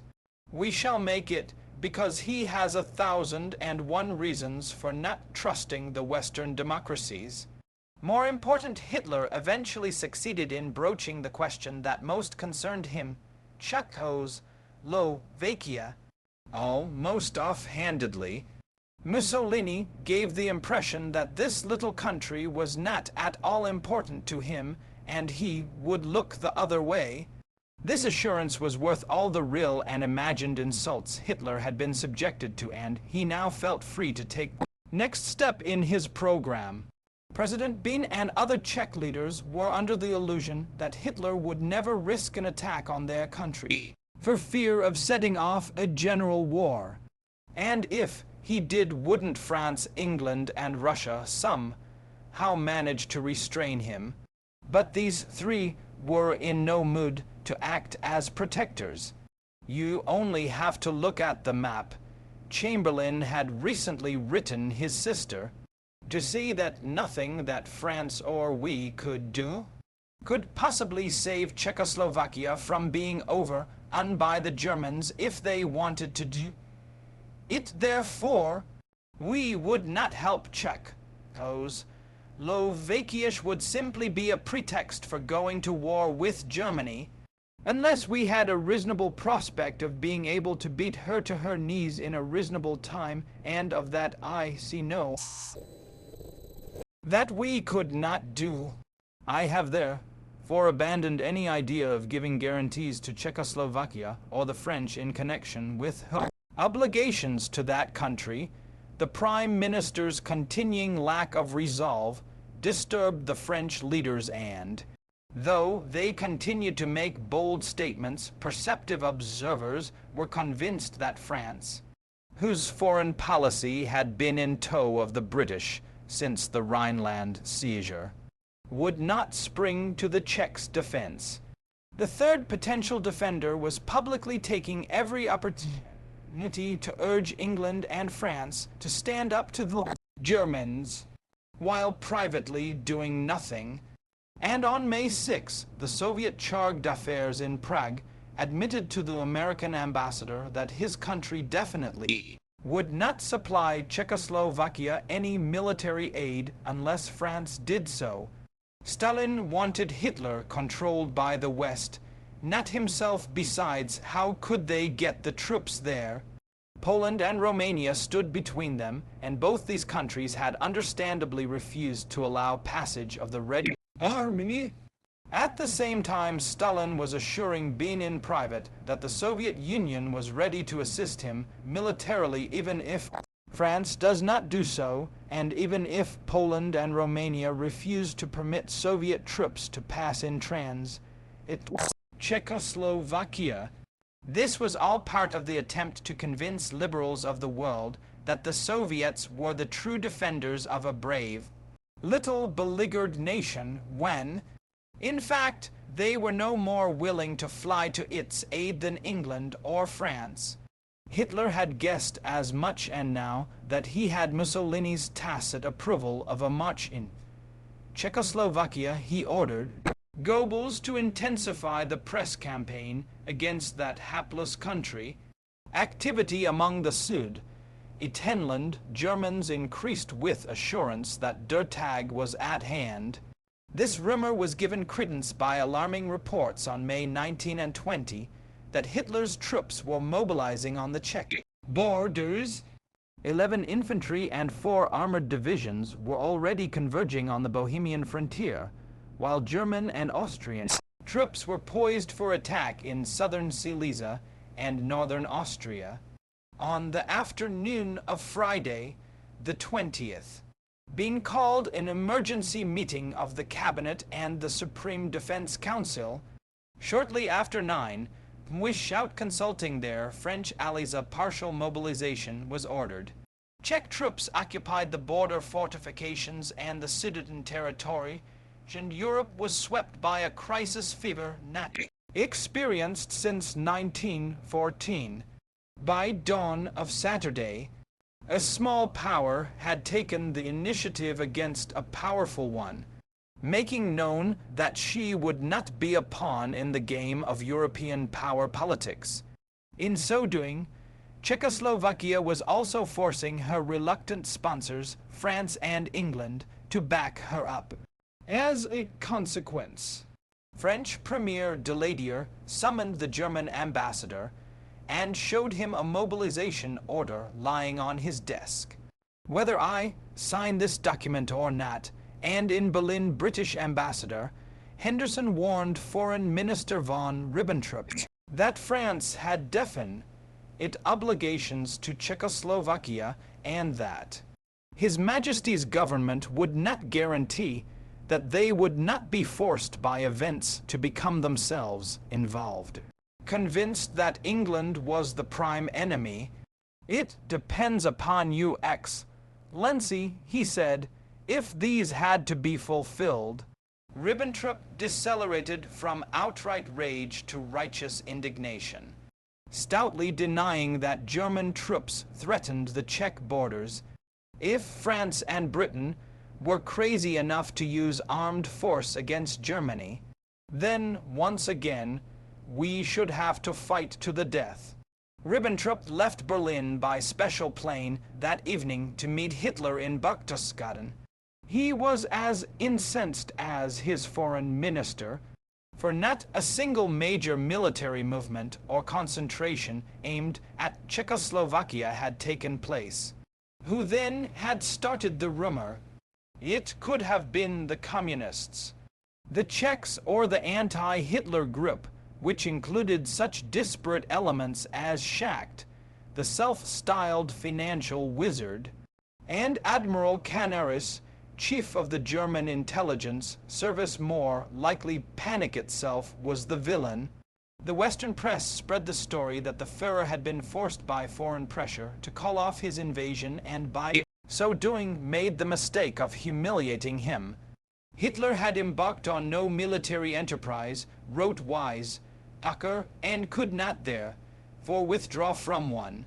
But unfortunate, provocation by the foreign press now really set Hitler going. From then on, he was emphatically in favor of settling the Czech question by force of arms. Before the week was out, Hitler acted with dramatic suddenness. On May 28, he summoned his top military leaders, officials of the Foreign Office, and other important functionaries to a special conference.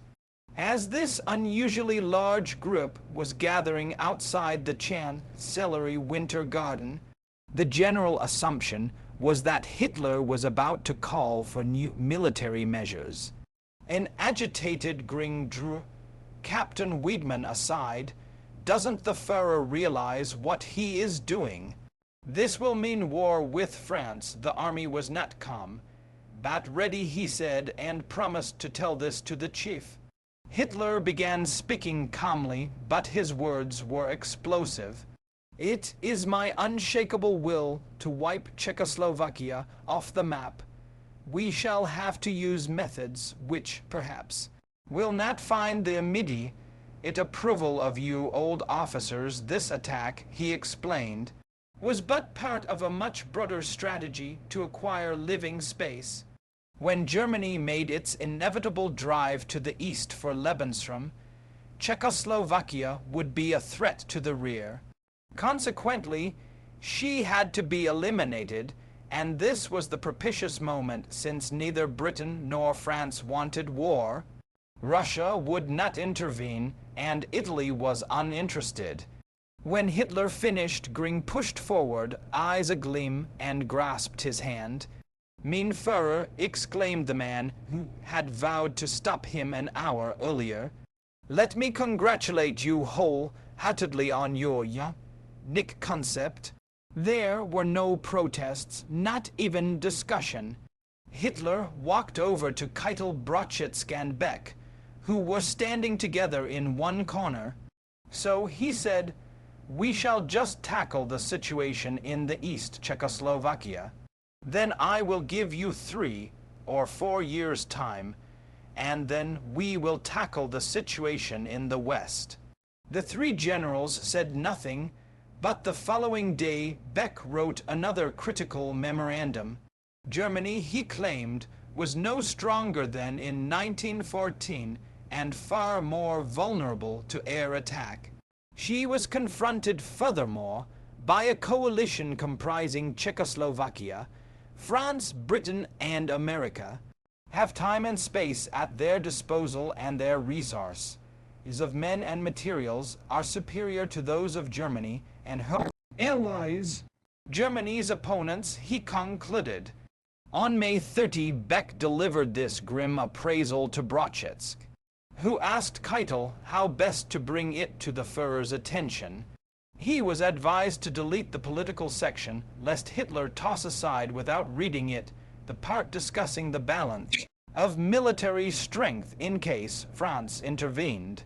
Brochitsk followed this counsel, and the same day a truncated version was presented during a conference in the School of Artillery at Stürburg. The Führer objected strenuously. The report was not objective and overrated French military strength. It was another disaster for the army, wrote Keitel, and resulted in a further lack of confidence in Brochitsk, which I bitterly regretted.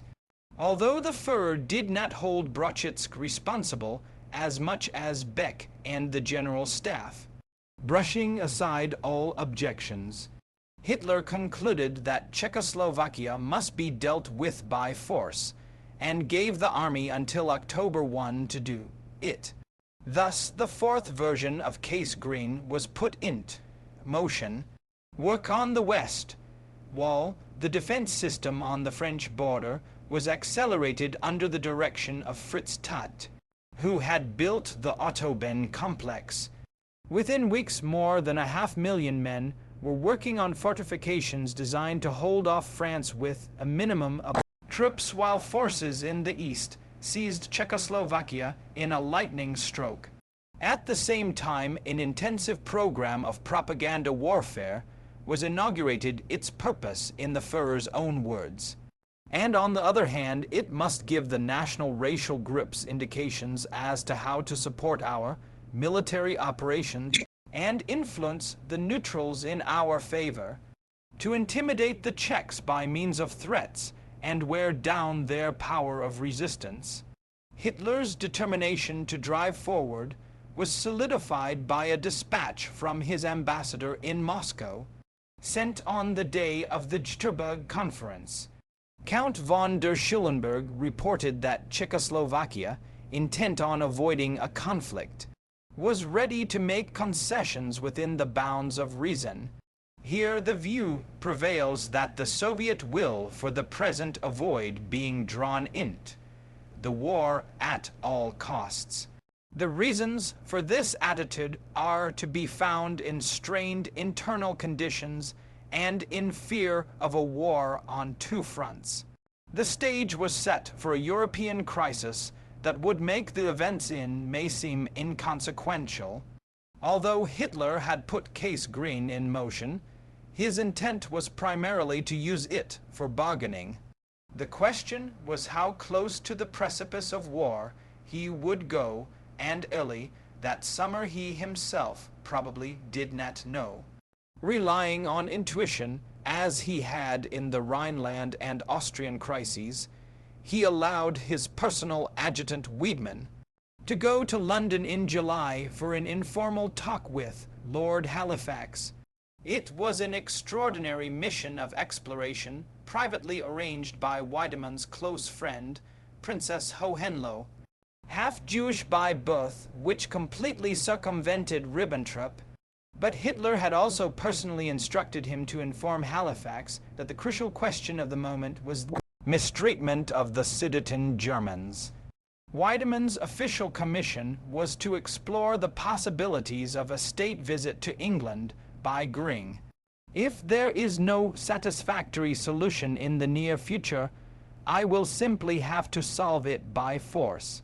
Tell this to Lord Halifax. Wiedemann repeated his warning in mid-July, and Halifax replied cordially that much could be settled before that deadline. He also agreed in principle to a visit by Gring and extended a vague invitation to the Führer himself as a guest of the king.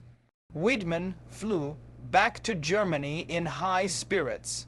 He was kept waiting at the Berghof for several hours while the Führer strolled outside with Unity Mitford, and upon his return, Hitler impatiently interrupted Wiedemann's report of British approval of the Gring visit to London. By no means, no longer, he exclaimed, and Rafe used to hear another word about Halifax. Whether this change in Hitler had come from something Unity Mitford had told him, or whether he feared the possibility of Gring gaining too much political power by such a step, I do not know, recalled Wiedemann. In any case, there was no opportunity for me to inform him of something he did not want to hear about. Was recalled from London and chastised by Ribbentrop for sending a report indicating that Chamberlain was prepared to consider the cession of the Sudeten territories to Germany. Several weeks later, Fritz Hess, the covert representative of the will, Helmstress. "What's the good of sending me this kind of stuff?" said the foreign minister, according to Hess's account. Was convinced the English planned to smash Germany to pieces once they had completed their own rearmament, and had recently told Ribbentrop. The Führer, it seemed, there is no international morality left, everybody snatch is whatever booty he can. I shall take this as a lesson. Before he allowed the English to encircle him, he would strike first. Hess explained that Chamberlain's personal advisor had asked him to inform Hitler unofficially that a London Times editorial suggesting Britain was prepared to accept solution favorable to Germany had been planted by the Prime Minister himself. With this in mind, wasn't it likely that Hitler could obtain autonomy for the Sudeten Germans without even a threat of military action? Autonomy, exclaimed Ribbentrop. There can be no question of autonomy any longer before the lying reports of German troop movements, he said. Hitler might have been satisfied with autonomy, but now that was not enough. Hess went cold all over when he heard this. For the first time he realized how real the danger of war was. He begged the foreign minister to assure Hitler that he could obtain the cession of the Sudetenland peacefully. Ribbentrop promised to talk to Hitler, but the following day he summoned Hess to report that the Führer had ridiculed the idea of the Czechs surrendering their military bastion.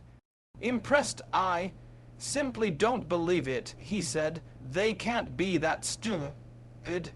While Hitler's position hardened, his generals continued to resist his policy of expansion. Beck began openly to circulate gloomy predictions. The question of guilt in a new war would be a greater factor than it had been in the World War, and the aftermath of defeat would be far more disastrous than in 1918. That July he composed a third long memorandum for Brochetsk declaring that he was positive an attack on Czechoslovakia would bring about another great conflict. The outcome of such a war would be a general catastrophe for Germany, not only a military defeat. The people, he went on, did not want this war, nor was the Wehrmacht prepared for it. When Beck presented this document on July 16, he spoke even more courageously, urging Brochitsk to organize resistance among military leaders. If they do not act in accord with their specialized political knowledge and conscience, if they all act with resolution, history will burden these leaders with blood. Guilt read his notes for this discussion. The execution of a policy of war is impossible. Extraordinary times demand extraordinary measures. In early August, Brochitsk was persuaded to convene the senior army commanders. It was he, in fact, who read a memorandum professing that a Czech invasion would lead to a general war that Germany was doomed to lose. Was the Cid, a tenland worth risking the existence of the nation? The consensus was that citizens and soldiers alike were against war. The generals also agreed that the training and equipment of their troops might be up to defeating the Czechs, but certainly not the combined powers of Europe.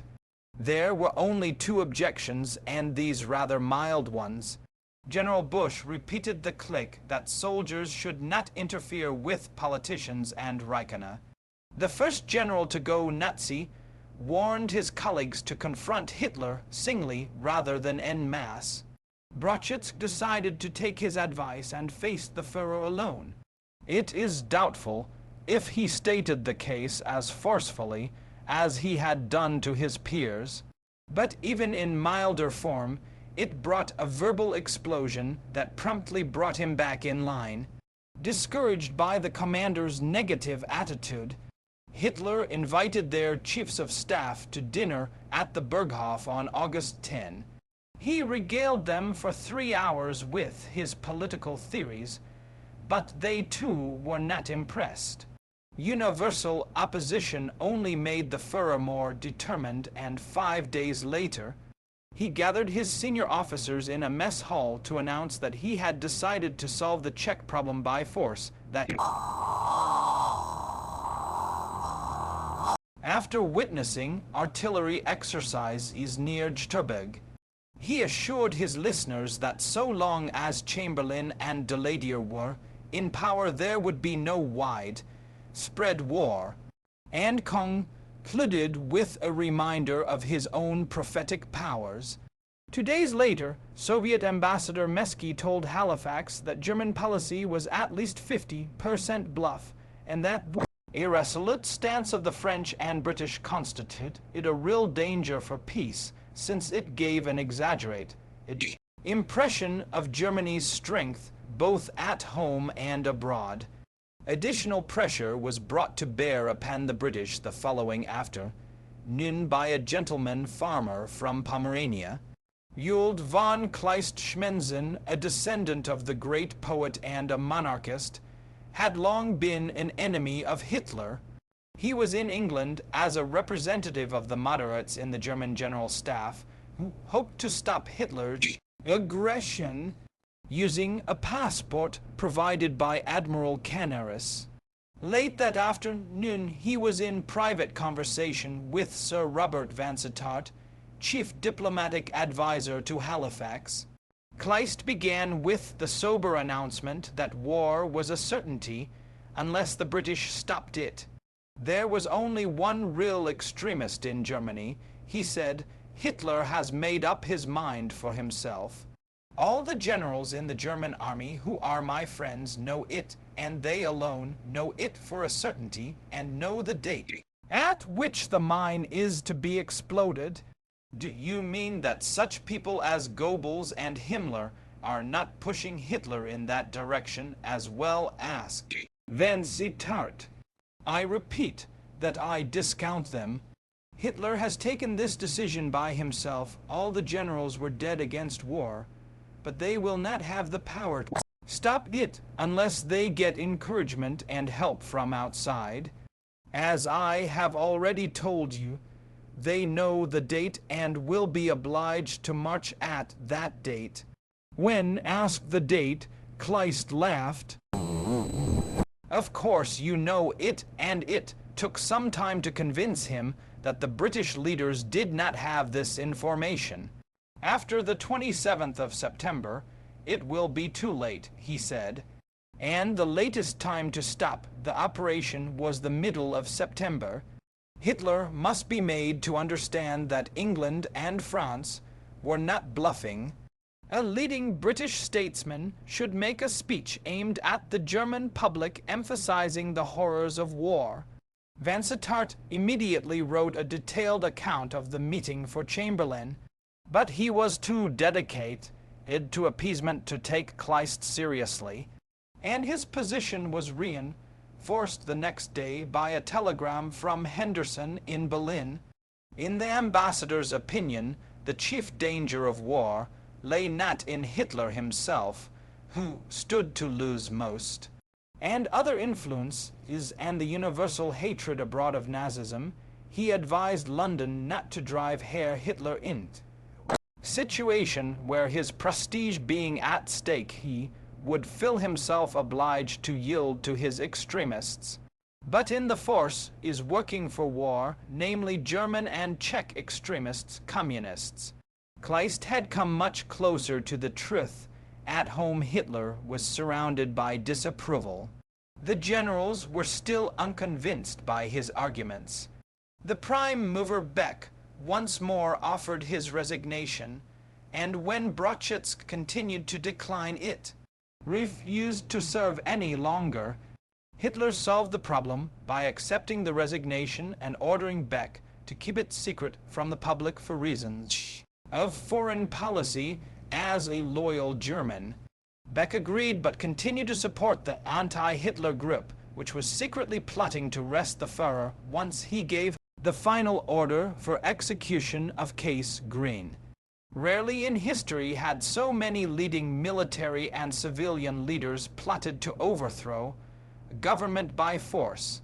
Among the conspirators were General Owen von Witzleben, commander of the Berlin area military district, Admiral Canaris, who had provided the passport for Kleist, former commander-in-chief of the army Kurt von Hammerstein-Equord, and Beck's replacement as chief of staff, Franz Halder. It was the last who sent a second secret negotiator to London to repeat Kleist's warning, again to no avail, including Professor Hoscheffer's oldest son and other key Foreign Office officials such as Theodor, who was spreading false stories about Ribbentrop to foreign diplomats. The plot also involved Hjalmar Schacht and many other civilians. At the same time, open pressure on the Führer intensified. Late in August, Acker took Hess aside after a private dinner and cautioned that if the Führer attempted to solve the Sudeten problem by force, war between Germany and the West would inevitably follow. Hess passed on this warning to Hitler. Another came a few days later from his Minister of Finance, Schwerin von Krassig. After many years' acquaintance with England and the Englishman, wrote the Oxford graduate, I am of the opinion that their repeatedly announced attitude, that is expressed in the cautious English manner, makes it crystal clear that their resolution to intervene does not represent a bluff. Even if Halifax and Chamberlain should not want war, behind them stand as their eventual successors the war-mongers Church-Childen. He urged Hitler to be patient. Time, he said, was working for Germany. Her rearmament and economic progress were steadily distancing those of the Allies.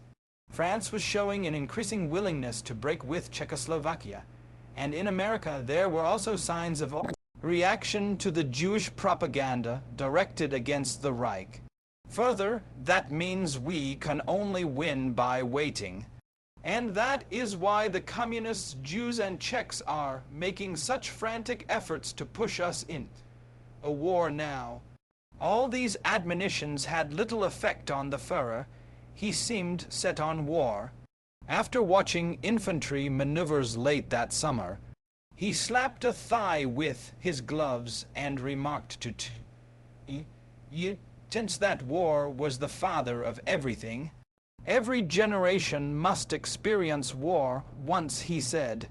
On September 3, he summoned Brachitsk and Keitel to the Berghof to discuss the latest version of Case Green and learned, to his dismay, that the main thrust was to be made in the center of the Czech defense system by the Second Army. An attack on such a strongly fortified area, he complained, would mean bleeding to death use. Ellerslie, another Verdun. Such an assault corresponded to Czech expectations. One should be launched instead by the 10th Army into Bohemia. Brachitsk protested somewhat mildly, citing the poor state of the motorized divisions, the paucity of reinforcements, and the inadequate training of leaders. But Hitler brushed aside these objections as defeatist and ordered motorized and armored divisions added to the 10th. It was Hitler, the former corporal, who was the warrior. Not his generals and observers feared that Hitler would declare himself openly at the impending Nuremberg rally. The anxiety is no less great in Germany than elsewhere, Henderson wrote in a personal letter, and dictators can and must speak more clearly than the leaders of a democracy. The party congress at Nuremberg that year served as a dramatic prelude to the developing political crisis by its impressive display of Nazi power and discipline. The title of the 1938 festivities was appropriate. First party rally of Greater Germany, as were the trappings. Hitler had brought from Vienna, after 140 years, the insignia of the First Reich, of imperial crown, the orb of empire, the scepter and the imperial sword. At the presentation of these symbols of imperialism, he solemnly vowed that they would remain in Nuremberg forever, but he made no mention of war during his opening address or the following after. When he received the entire diplomatic corps, who concluded with the observation that the greatest glory of a statesman was to attain his goal without making one mother weep. He was graciously thanked by the spokesman, Franz Panset. According to Wiedemann, Hitler responded with a malicious smile. Hitler's refusal to discuss international politics at Nuremberg inspired conjectures and rumors, including one directed to Henderson, that Hitler had become quite mad and was bent on war at all costs. In the next 24 hours, Henderson spoke to a number of Hitler's close advisers, urging Anglo-German cooperation in a Sudeten settlement. Gring said he planned to go hunting the end of the month and hoped to goodness the Czechs wouldn't upset his shitting plans by starting trouble in the middle of them, and Goebbels expressed the pious hope that the Führer would refer to cooperation with the English in his final speech.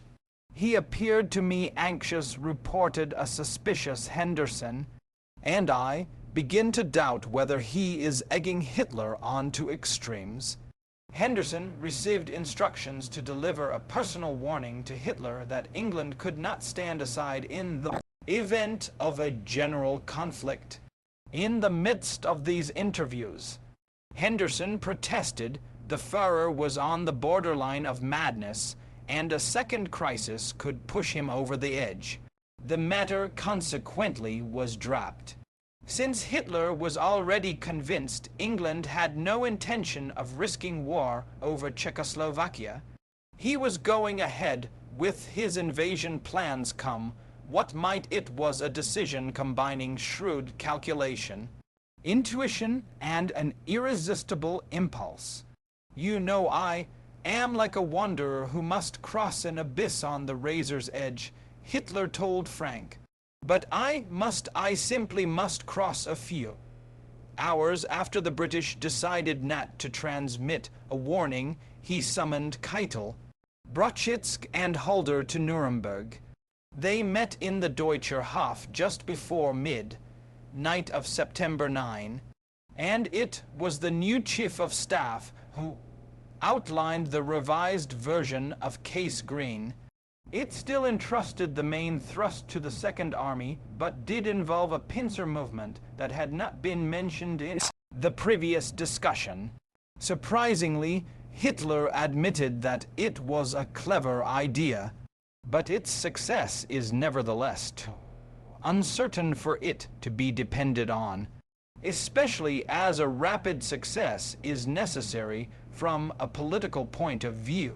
The first week is politically decisive, within which a far-reaching territorial gain must be achieved. German howitzers, he pointed out, could not smash the Czech fortifications. More important, this plan ruled out the element of surprise. Hitler kept lecturing Halder and Brauchitsch to the dismay of Keitel, who already agreed with everything the Führer proposed. By 3 o'clock Hitler had lost his patience, and he categorically ordered his generals to do as he proposed, then coldly and sullenly dismissed them. As the three men stopped in the vestibule for a drink, Halder indignantly asked, "What is he really after?" "If you haven't found out," replied the irritated Keitel, "then you have my sympathy." Brauchitsch intervened before another argument started, and the trio set about to meet Hitler's demands. While Halder was busy writing out the new orders, Keitel took Brauchitsch aside. "Why do you fight with him, Hitler, when you know that the battle is lost before it's begun?" So the whole thing wasn't worth all that rear-guard action. It was the kind of practical advice that gave increasing currency to his nickname, Le Keitel. Afterward, Keitel expressed his bitter disappointment in Brauchitsch to his own chief of operations.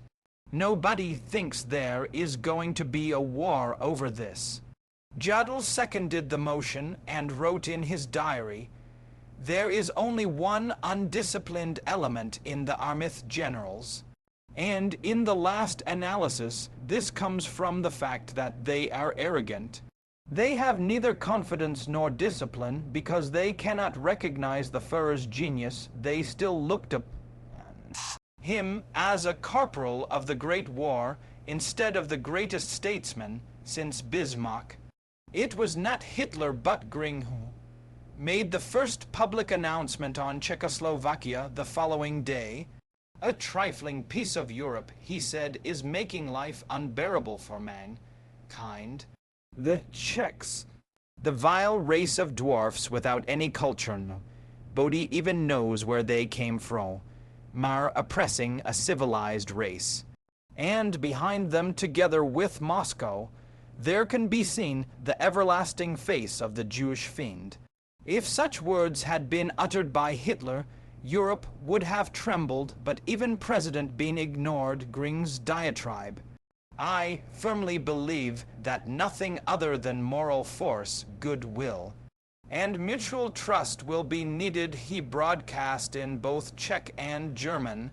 Afterward, William Shirer encountered the president in the hall of Broadcasting House. The American correspondent wanted to warn Bean he was dealing with gangsters, but didn't have the nerve. He observed that Bean's face was grave, not nearly so optimistic as his words. "And I doubt not he knows the terrible position he is in." Publicly, Chamberlain did not. Herr Hitler has repeatedly expressed his own desire for peace, and it would be a mistake to assume that those declarations were insincere. At the same time, he was expressing apprehension in a private letter.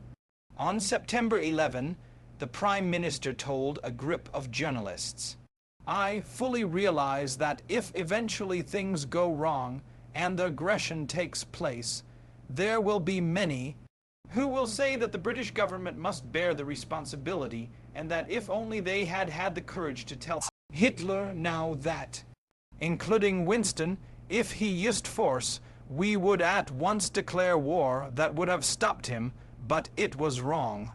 He felt to let the vital decision of war and peace pass out of our hands into those of the ruler of another country, and a lunatic at that. The final ceremony of the Nuremberg rally came on September 12. It was the last chance for Hitler to deliver the speech the world dreaded he might make. He arrived at the huge outdoor stadium just before 7 p.m.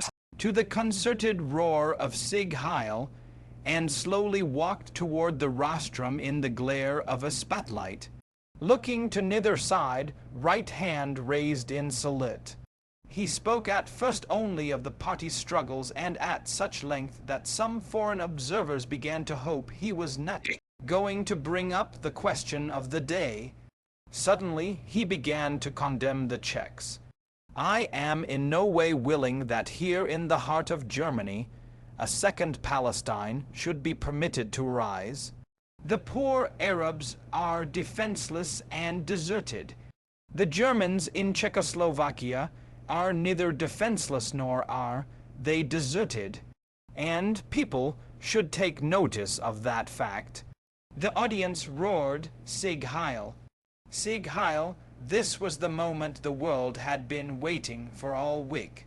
But instead of following such stridency with an ultimatum, he merely demanded justice for the Sudeten Germans, then concluded with bluster rather than threat. We should be sorry if this were to disturb or damage our relations with other European states. But the blame does not lie with us. It was generally believed that the sound and fury were for the benefit of German extremists, and that Hitler was ready to work for a peaceful solution. The French, English, and Czechs had feared so much that such words were reassuring.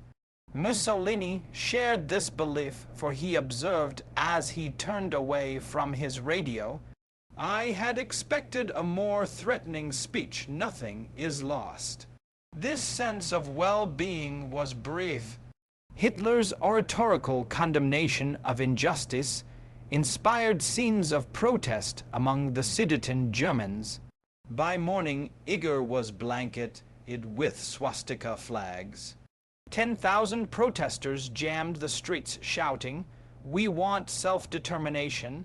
State police opened fire, killing one demonstrator and wounding a score more. Within 24 hours, bloody disorders spread through the Sudetenland, and the death toll rose to 21.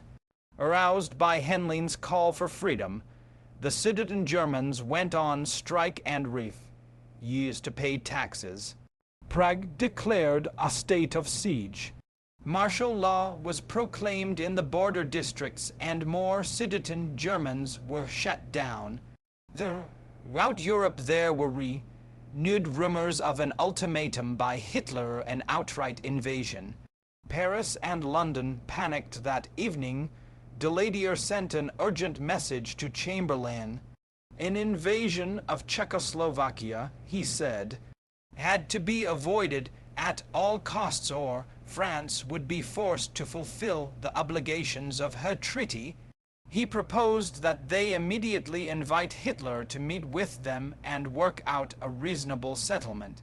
The cryptic reply he got from Chamberlain kept Daladier perplexed for hours. "Some time ago I came to a resolution, but I will let you know about it a little later." That same evening Chamberlain telegraphed Hitler suggesting a man-to-man conference. "I believe it to be usefully, cannot tell you anything yet." Hitler was delightfully taken by surprise, and described his feeling with a colorful idiom that would have perplexed Milton. "I fell from heaven." That afternoon he sent a reply placing himself at Chamberlain's proposal, and suggesting that they meet the next noon at Berchtesgaden. In England, the first reaction of relief was followed by enthusiasm that their Prime Minister was making such an original move to keep peace. In Prague news, boys shouted out extra. Read how the mighty head of the British Empire goes begging to Hitler. The Czech citizens spontaneously massed in the streets to demonstrate that they stood behind their president's efforts to resist. In Rome, Mussolini remarked to his son-in-law, "Count Ciano, there will be no war." But this is the liquidation of English prestige. Early that morning, September 15, Chamberlain left 10 Downing Street to the cheers of an extraordinarily large crowd for that hour. Before boarding his plane at Croydon, in the presence of Halifax and other dignitaries, he paused to speak in't. The BBC microphones, my policy has always been to ensure peace. The prompt acceptance of my suggestion encourages me to hope that my visit today will not be without results. At about 8 a.m. the Lockheed Electra took off.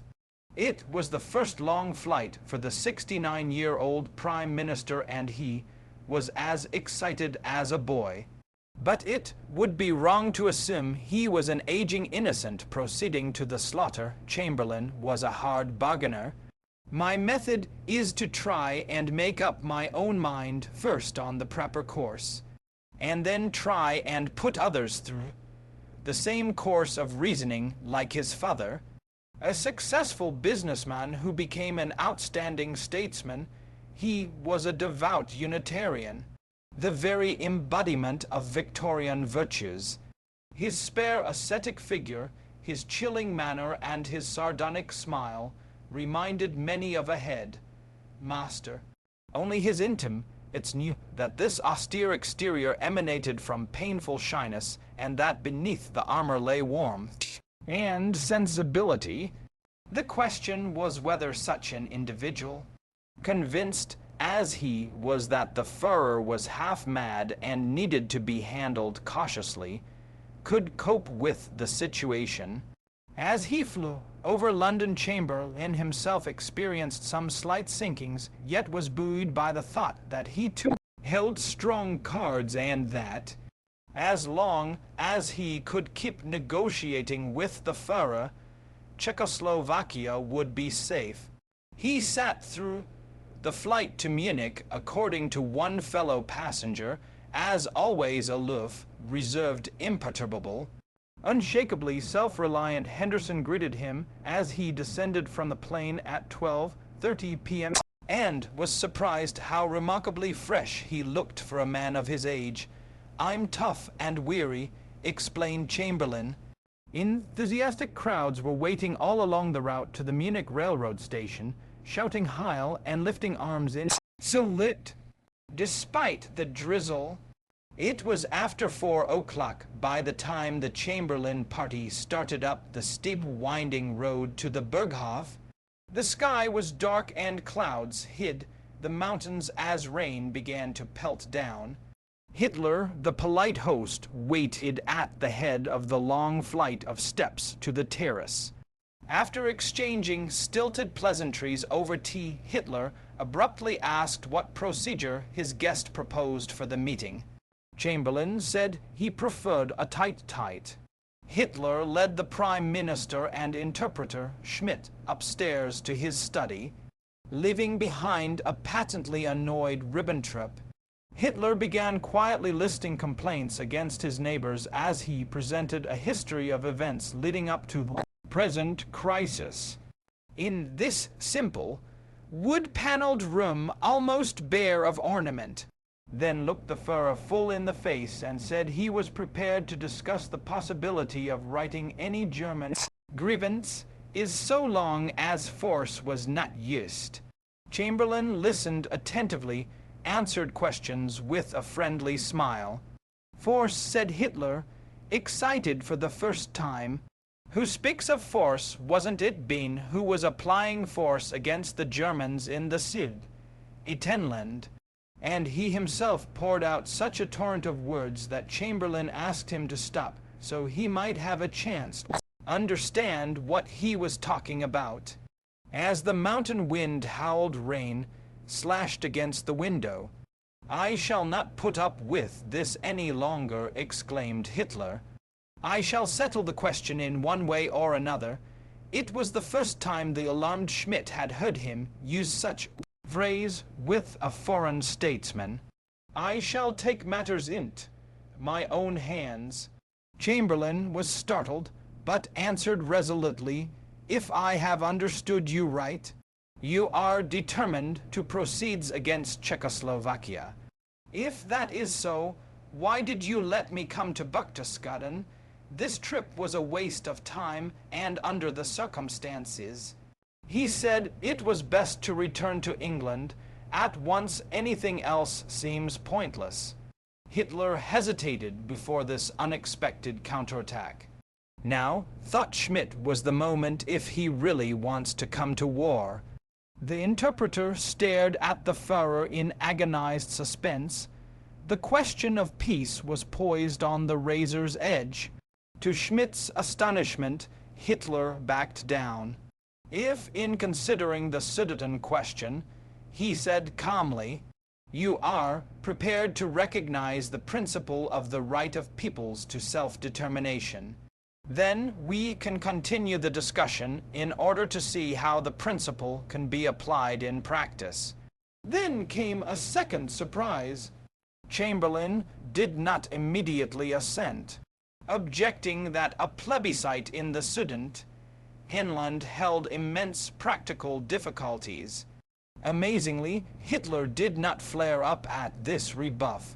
Perhaps, thought Schmidt, the Führer had been frightened by Chamberlain's threat to go home. The Prime Minister said that he could not give Hitler an answer on the question of self-determination without first consulting his colleagues. I therefore suggest that we break off our conversation at this point, and that I return to England immediately for consultation, and then meet you again. Hitler looked uneasy as Schmidt translated the first words, but once he realized that Chamberlain would see him again, could not hide his relief.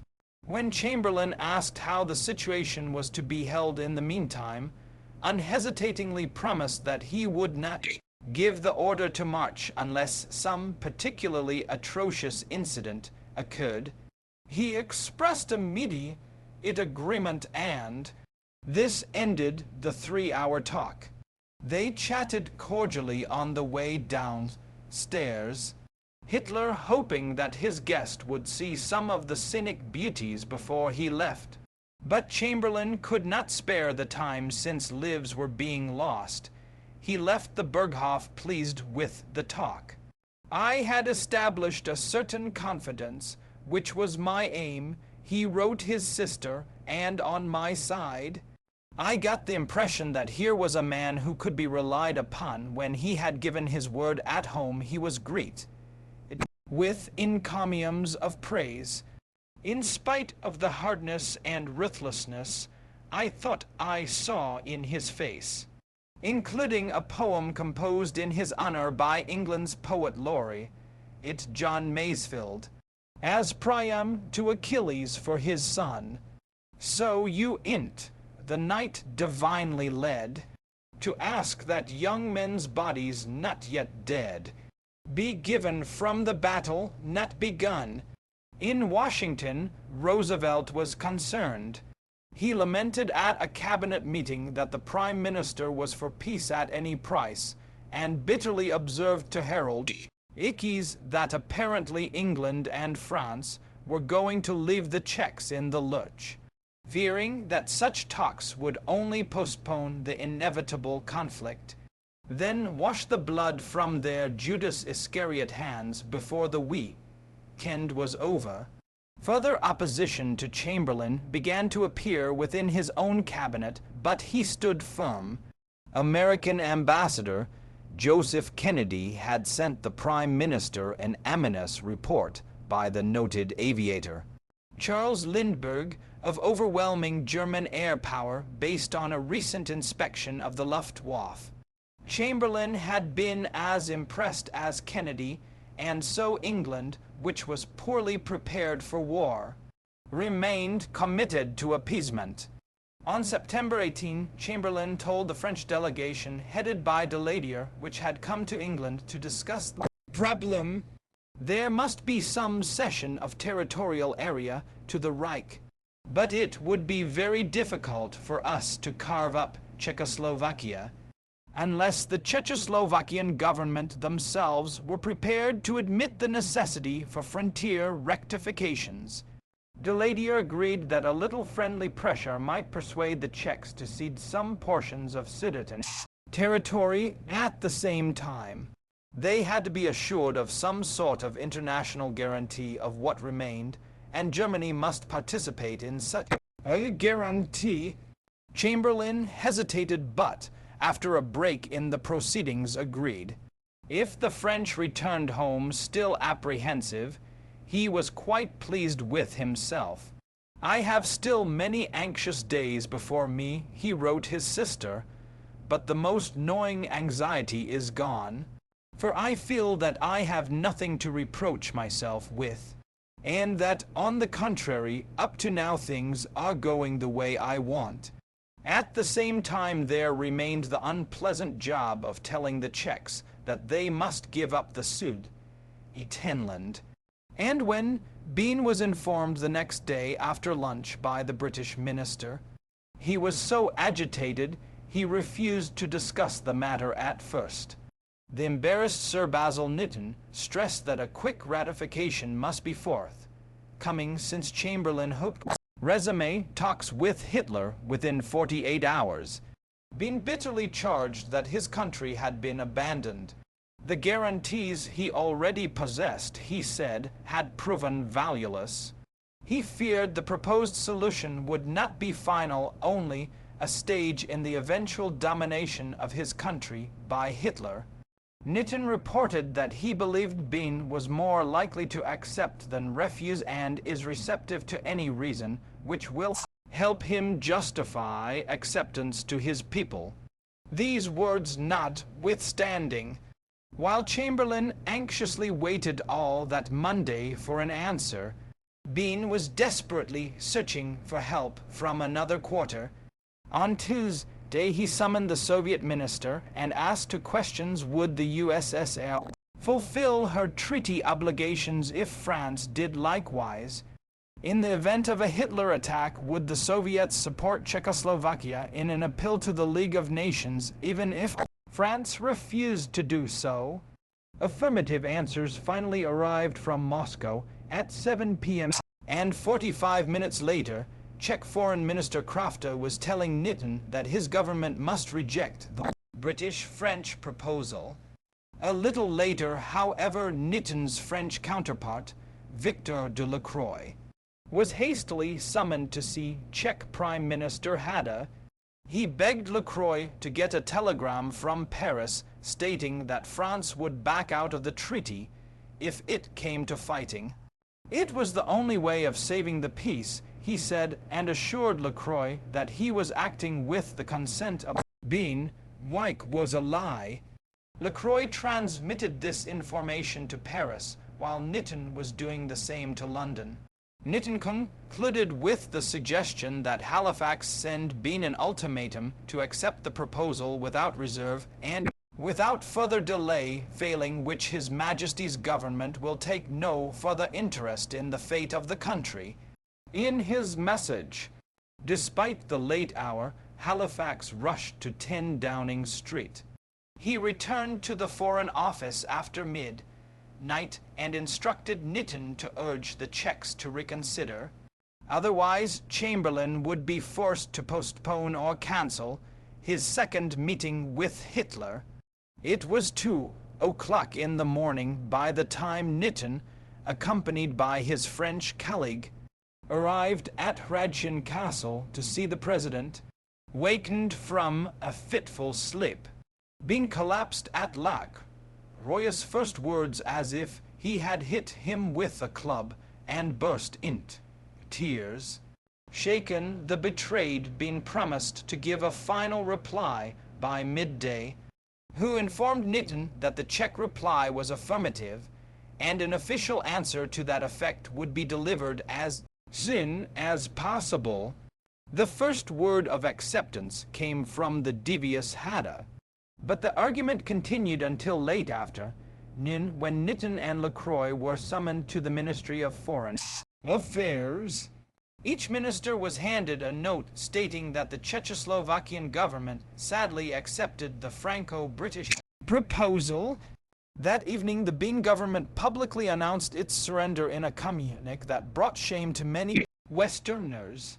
We relied upon the help that our friends might have given us, but when the question of reducing us by force arose, it became evident that the European crisis was taking on too serious a character, and this in proportion to their own inability to help us. The President of the Republic and our government had no other choice. Our friends therefore advised us to buy freedom and peace by our sacrifice, for we found ourselves alone. Hitler had won a victory by proxy. A perfect solution of the Czechoslovakian problem is an essential preliminary to a better understanding between the British and German peoples. The next morning, September 21, just before boarding a plane for his second flight, Chamberlain told newsmen and that, in turn, is the indisputable foundation of European peace. European peace is what I am aiming at, and I hope this journey may open the way to it. This time the two leaders would meet at Bad Godesberg on the Rhine. When the Prime Minister's plane landed at Cologne, he was greeted by dignitaries and a guard of honor, while an SS band played God Save the King. The British were driven to quarters in the Petersburg Hotel, located on the heights across the river from Godesberg. Hitler greatly admired the view from the restaurant, often came up at coffee time, and he wanted to impress the visitors with the vista of the spectacular country of the Drac Hinfels. Less than 50 miles up the Rhine was the fabled rock of the Lorelei. From his balcony, Chamberlain could look across the river at the Dresden Hotel, where the first meeting would take place at 5 p.m. Late in the afternoon, he was driven down the steep road to the river and onto a ferry, intent on the progress of the little vessel as it plowed across the river in a scene reminding Henderson of the varsity boat race day. Thousands of onlookers lined both banks. It was a short trip from the landing to the Dresden on the west bank. Always the affable host Hitler first inquired about the accommodations at the Petersburg. But it was all business once they adjourned to a conference room and seated themselves at the end of a long baize-covered table. Chamberlain began with a recital of the concessions he and the French had wrung out of the Czechs. After outlining the comprehensive and complicated plan to carry out the turnover of territory, he mentioned the guarantee the British and French had given the Czechs, then leaned back with an expression of satisfaction, as if to say, "Thought Schmidt, haven't I worked splendidly during these 5 days?" To the interpreter's surprise, Hitler quietly, almost regretfully replied, "I am exceedingly sorry, Mr. Chamberlain, but I can no longer discuss these matters. This solution, after the developments of the last few days, is no longer practicable." The Prime Minister bolted upright. Schmidt noticed that his kindly eyes gleamed angrily under bushy brows. Chamberlain indignantly exclaimed he could not understand. This solution answered the very demands the Führer had made at Berchtesgaden. After hedging on the grounds that it was impossible to make a non-aggression pact with the Czechs before the claims Poland and Hungary were satisfied, Hitler retaliated by criticizing the British-French proposal point by point, then peremptorily demanded that the Sudetenland be occupied by the Germans forthwith. Chamberlain replied that he was both disappointed and puzzled at such an attitude. This was a brand new demand going far beyond what Hitler had proposed at Berchtesgaden. He had returned to Germany with a plan that gave the Führer everything he wanted, doing so at the risk of his political career. At this point, Sir Yvonne Kirkpatrick handed the Prime Minister a note that German troop formations had just crossed the frontier at Eger. Chamberlain seized on this. he said, and urged the Führer to join him in an effort to do all that was humanly possible to settle matters in an orderly. There were bound to be such incidents on both sides, peaceful way, and not to allow the work for peace to be disturbed by shittings and incidents. What proposal, he asked. Could Hitler make so they could reach agreement in principle? The answer chilled Chamberlain. Immediate occupation of the Sudetenland by German troops, with the frontier to be determined later by a plebiscite, since this amounted to almost complete capitulation by the Czechs. An acrimonious, tedious debate followed, which was spiced by the arrival of another message from Eger, this one to Hitler, that 12 German hostages had been shot. The result, of course, was a dissertation by the Führer on the iniquity of the Czechs, followed by an avowal that, if Prague fell under Bolshevik influence, or if hostage is continued to be shot, he would intervene militarily at once. After 3 hours, the first conversation ended in complete discord, but with the understanding that they would meet again on the morrow. The Prime Minister was still angry and indignant as he recrossed the Rhine and was driven up the mountain to his own hotel. Despite a calm visage, only then did he wonder if he had made a mistake by not breaking off the talks and going home. Was Hitler actually on the edge of madness, or a sort of Dr. Jekyll and Mr. Hyde? If so, it was Chamberlain's responsibility to break through the deadlock. The question was how to do it. He was not the only one at the conference who doubted Hitler's sanity.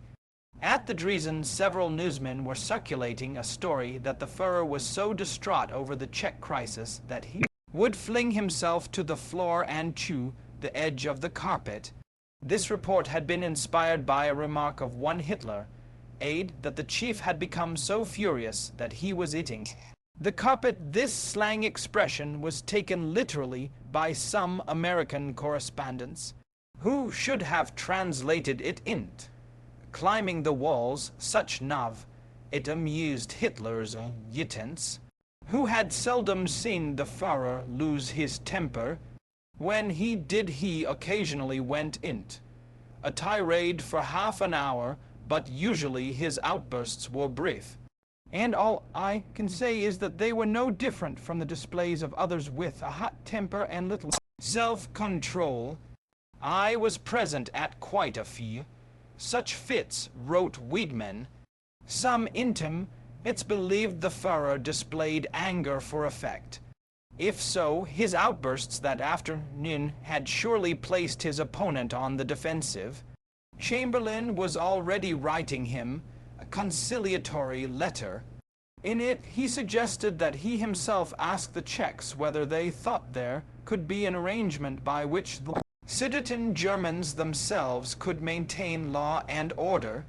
After breakfast on the 23rd, this letter was sent across the river. In no mood for reconciliation, Hitler took it as a flat rejection of his ideas and, after long and feverish discussions with Ribbentrop and other advisers, composed an unfriendly reply which was a repetition of what he had said at the conference table. It was too long for a written translation, and Hitler instructed Schmidt to deliver it in person and translate it verbally. The interpreter left the Dresden about 3 p.m., a large brown envelope under his arm. On approaching the Petersburg Hotel, Schmidt noticed newsmen crowding around the entrance.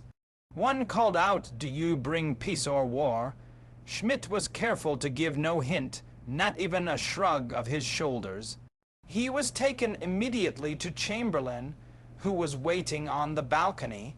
Moments earlier, he and Henderson had been worriedly pacing, but in a remarkable exhibition of self-control. The Prime Minister greeted Schmidt as if it were only a casual occasion. Upon the interpreter's return, Hitler's first words were anxious ones. What did he say? How did he take my letter?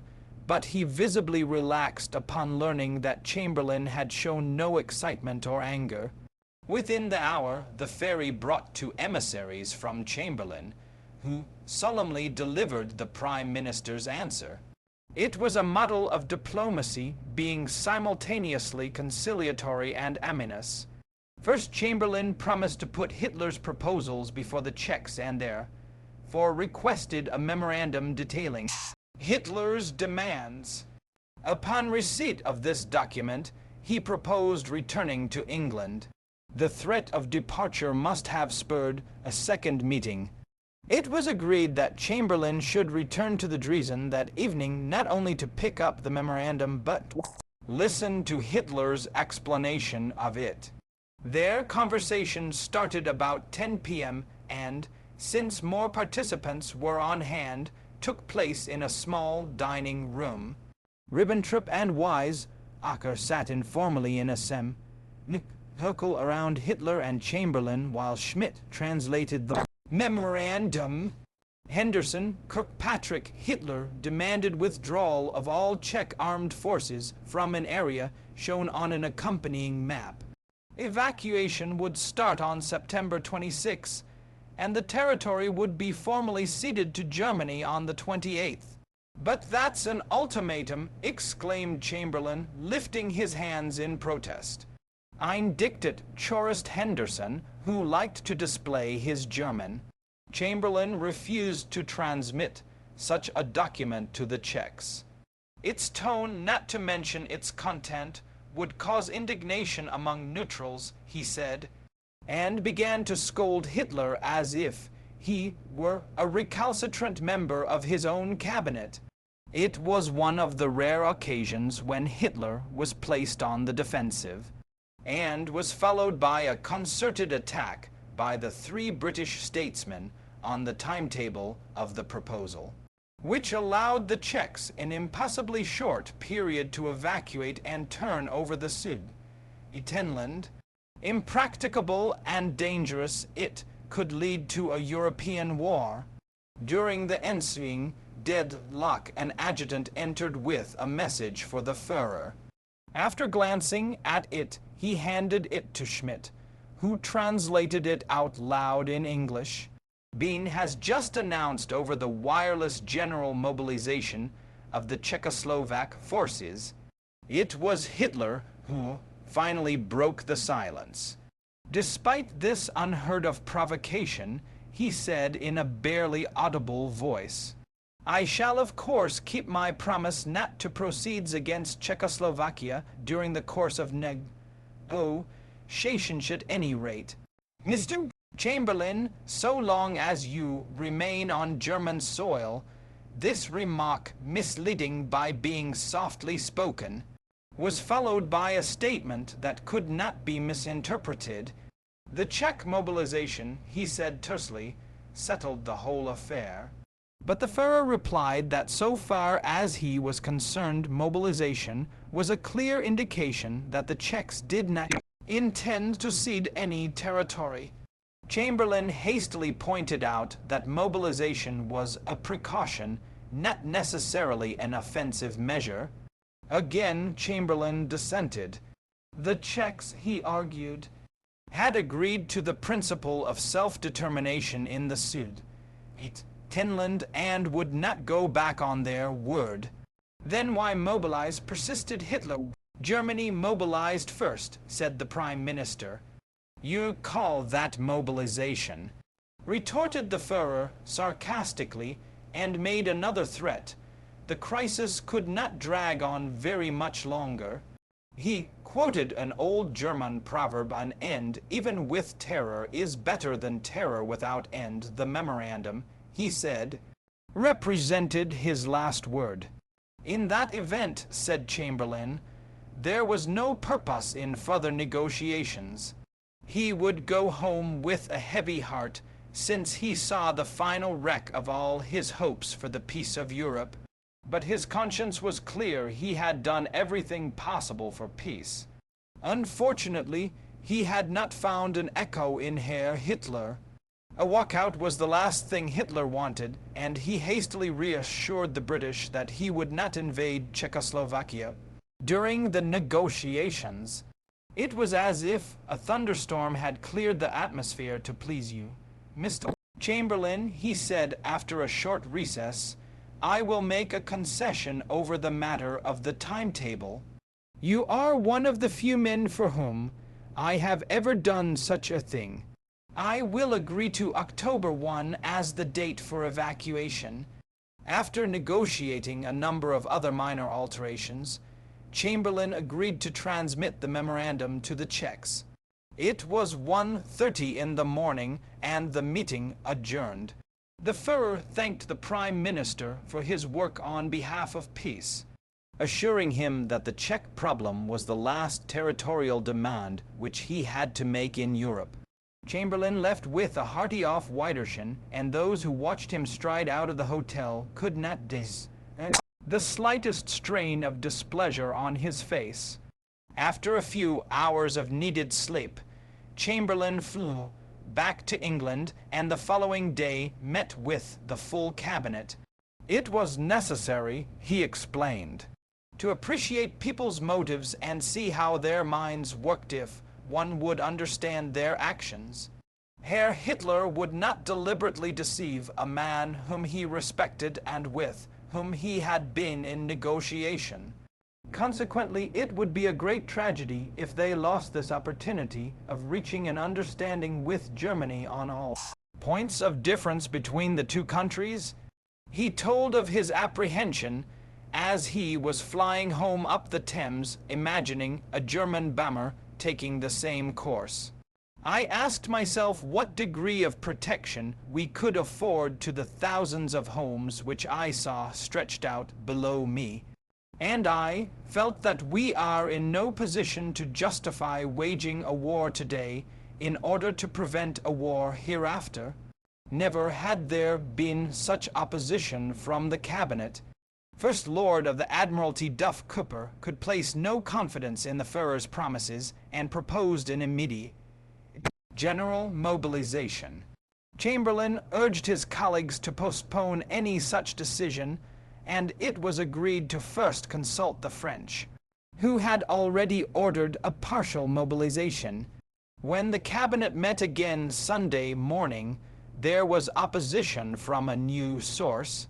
I cannot rid my mind of the fact, confessed Foreign Secretary Halifax, that Herr Hitler has given us nothing, and that he is dictating terms.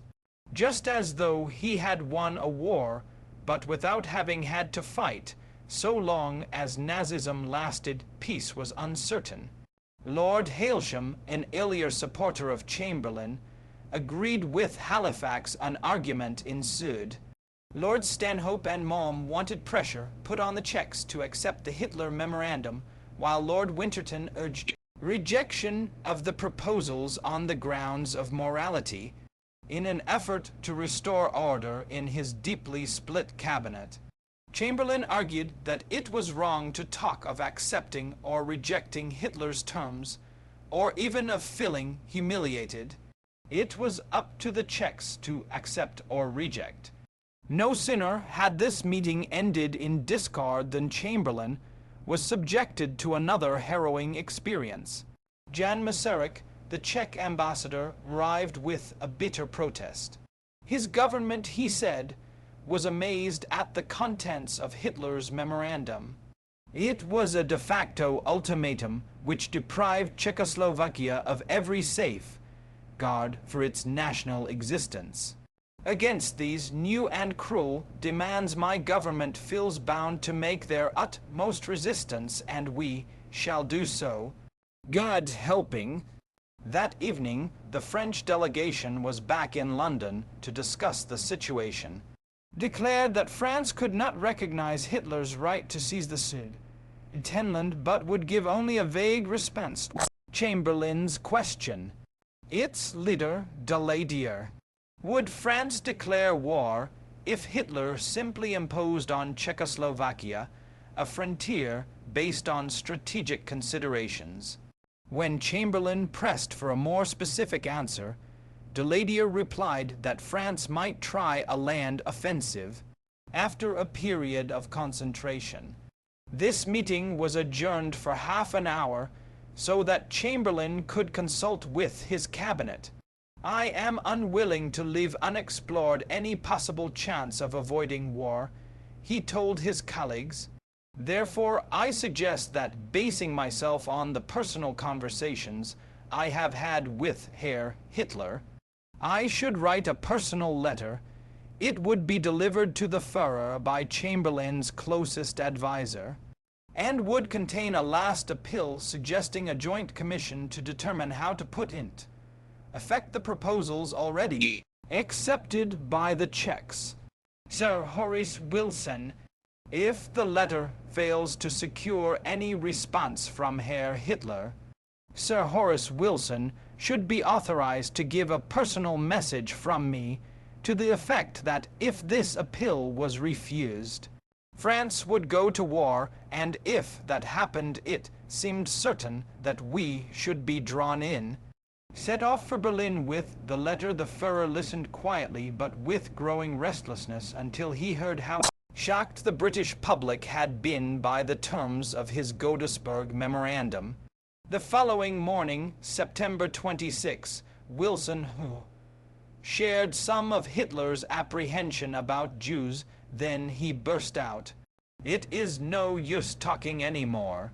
Woe, despite gestures and exclamations of disgust and impatience from Hitler, insists that Schmidt continue reading the Chamberlain letter. This did not stop Sir Horace.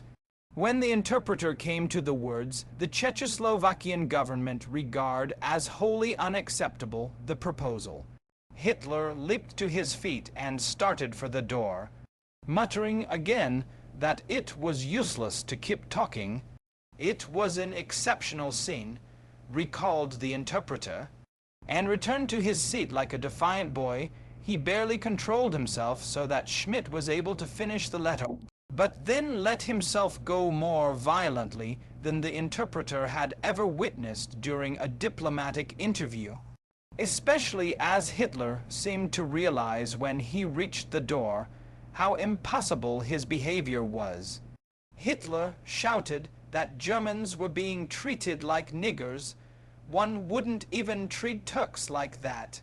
On 1 October, "I shall have Czechoslovakia where I want her," he exclaimed, "and if France and England decided to strike, let them, he didn't care a pfennig." Finally, calm was restored, and Hitler agreed to negotiate with the Czechs.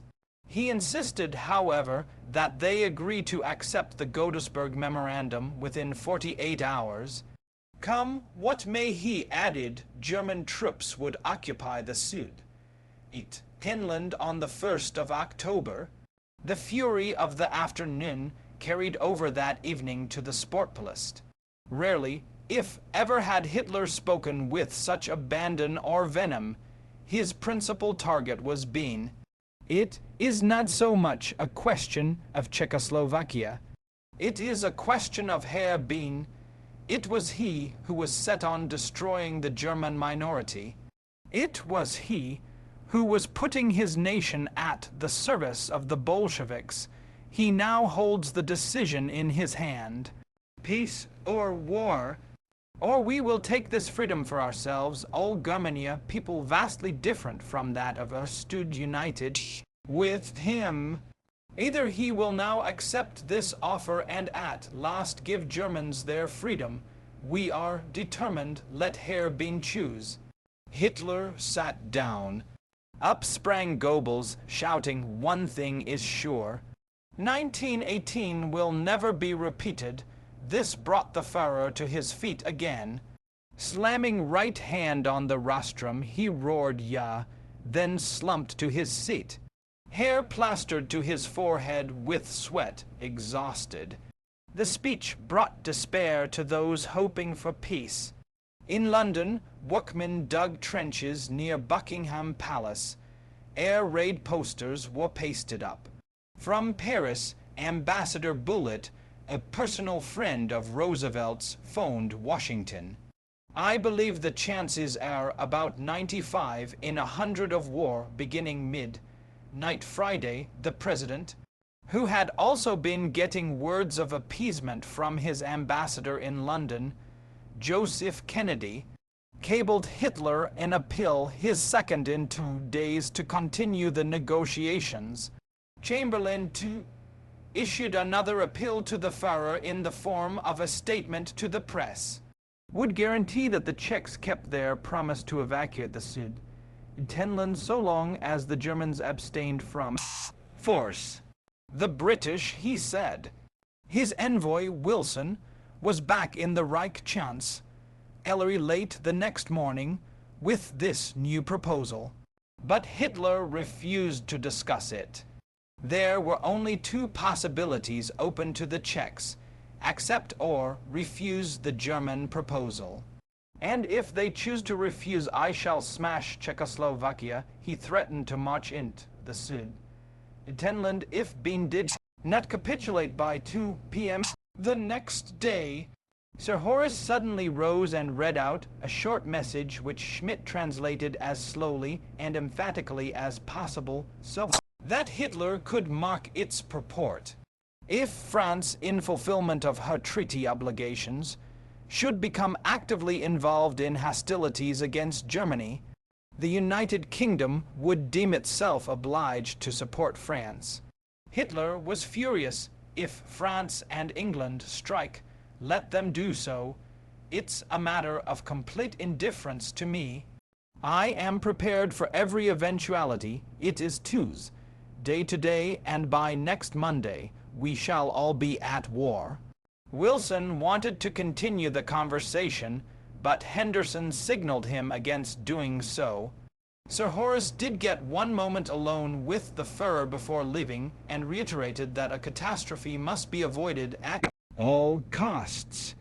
I will still try to make those Czechs sensible, he promised.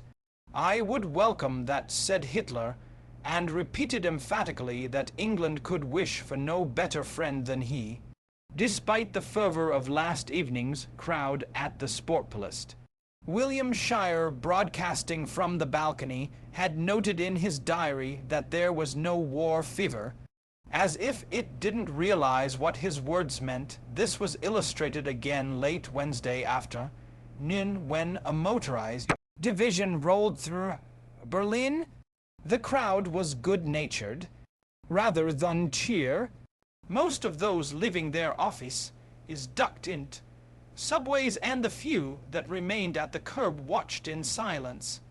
Captain Weidman also noticed this lack of public enthusiasm, and when he walked into the chance, Ellery loudly remarked, "It looks like a funeral march out there," whispered an adjutant.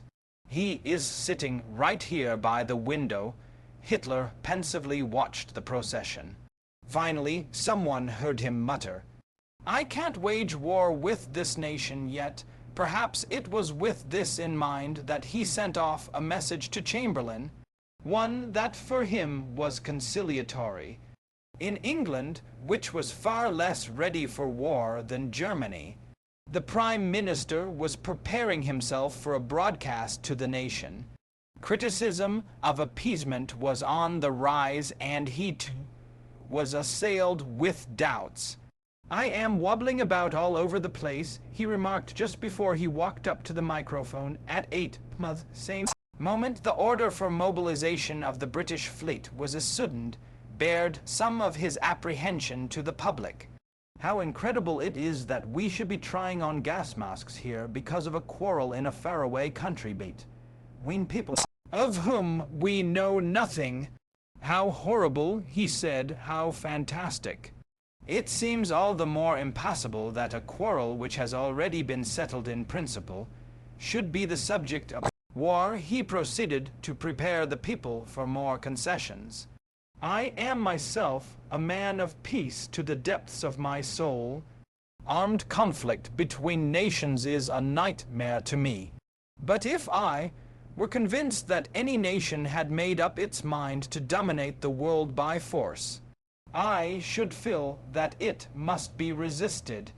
Under such a domination, life for people who believe in liberty would not be worth living, but war is a fearful thing, and we must be very clear before we embark on it, that it is really the great issues that are at stake.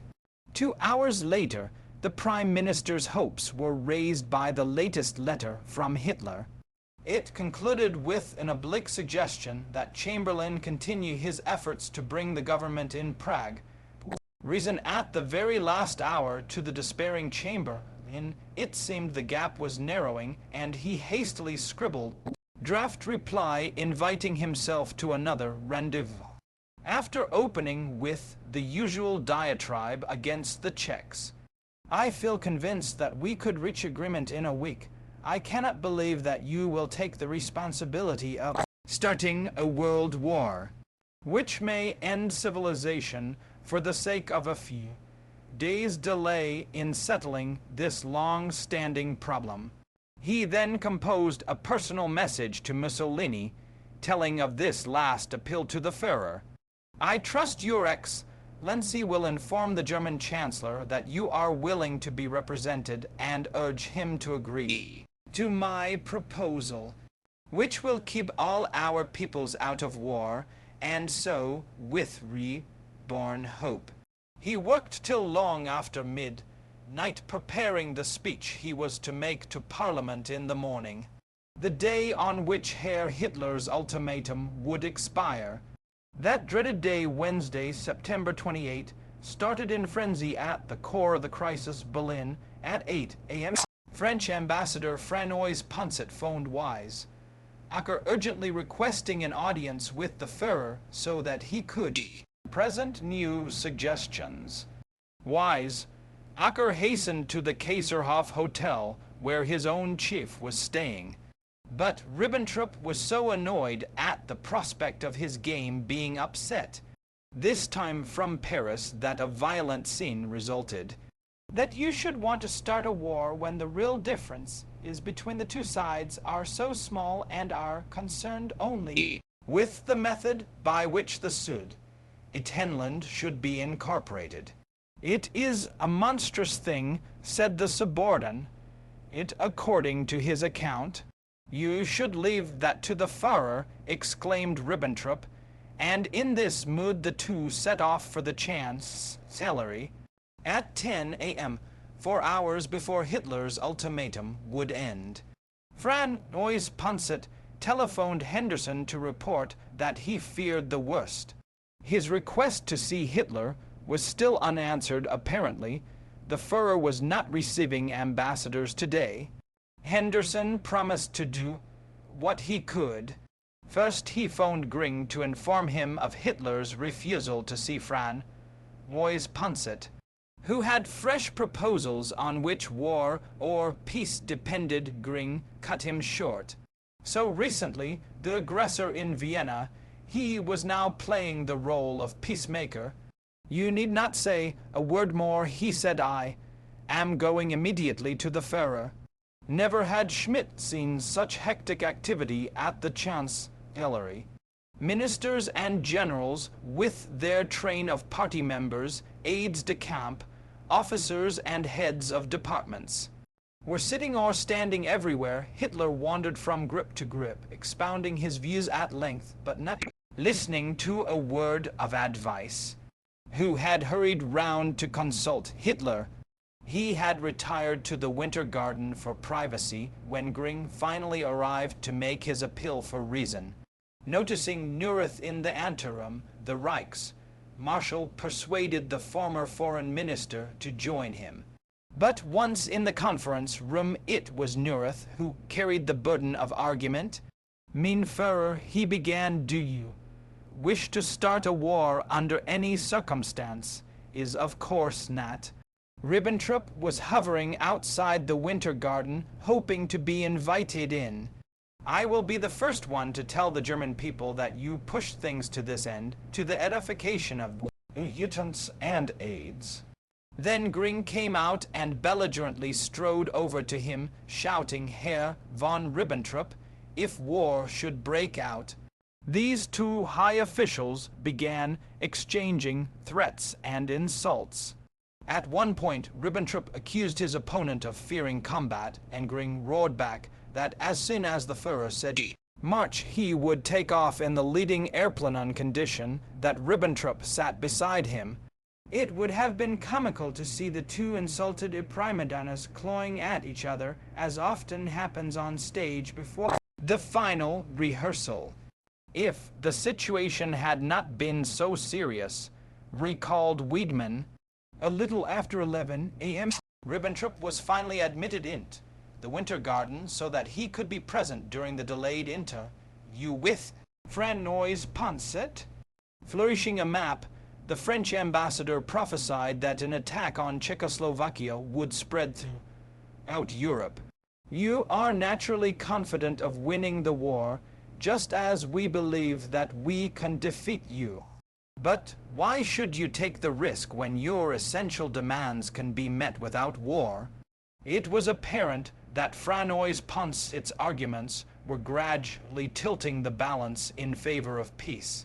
No longer did Hitler flare up, nor could he answer the Frenchman's logic.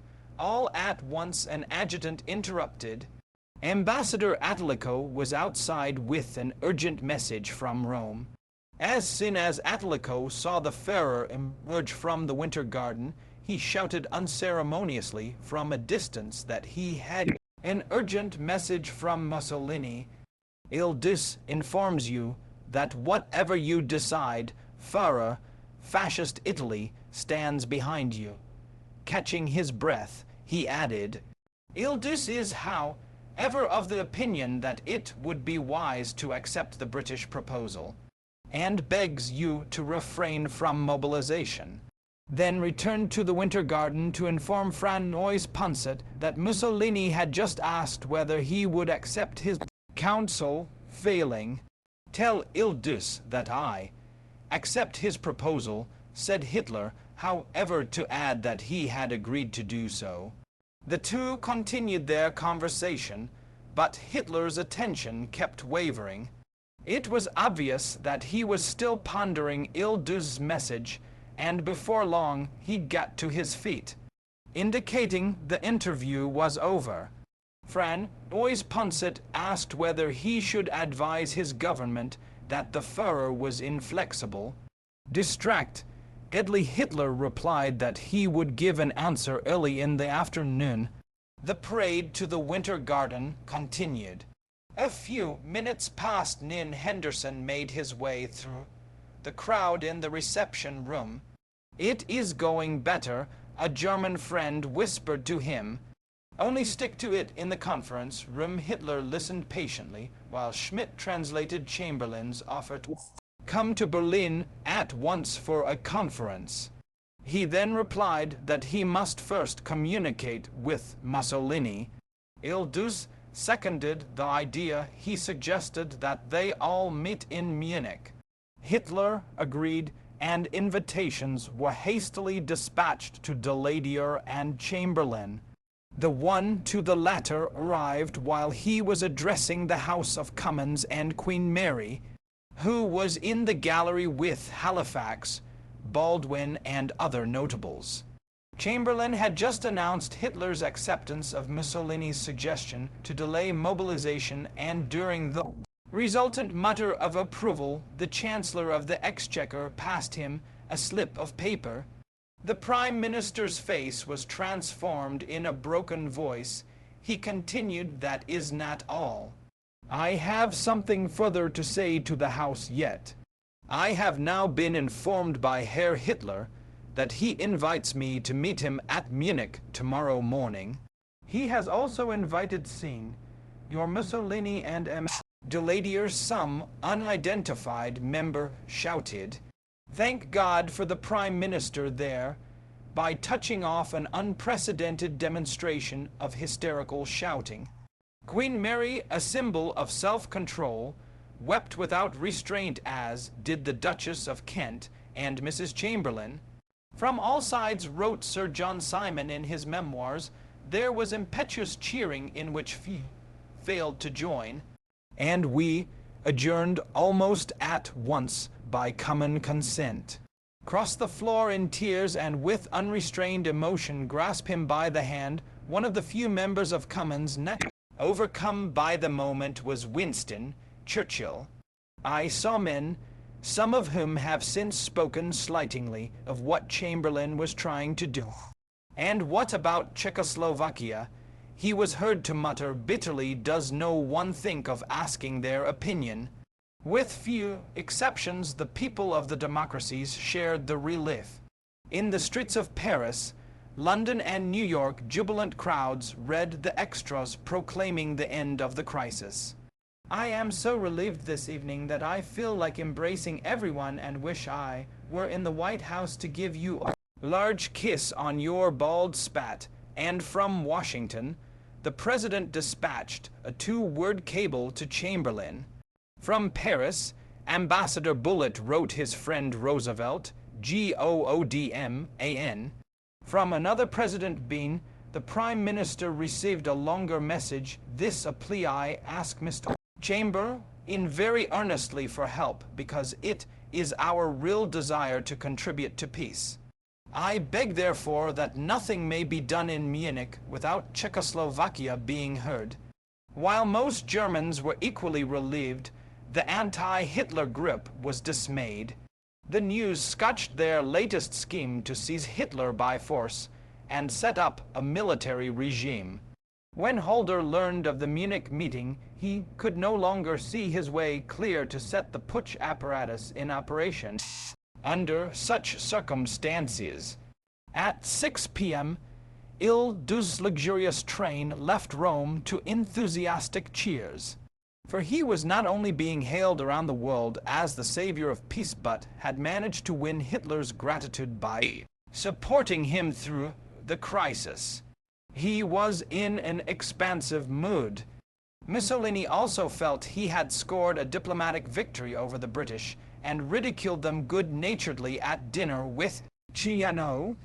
In a country where animals are adored to the point of making cemeteries and hospitals and houses for them, and legacies are bequeathed to parrots, you can be sure that decadence has set in.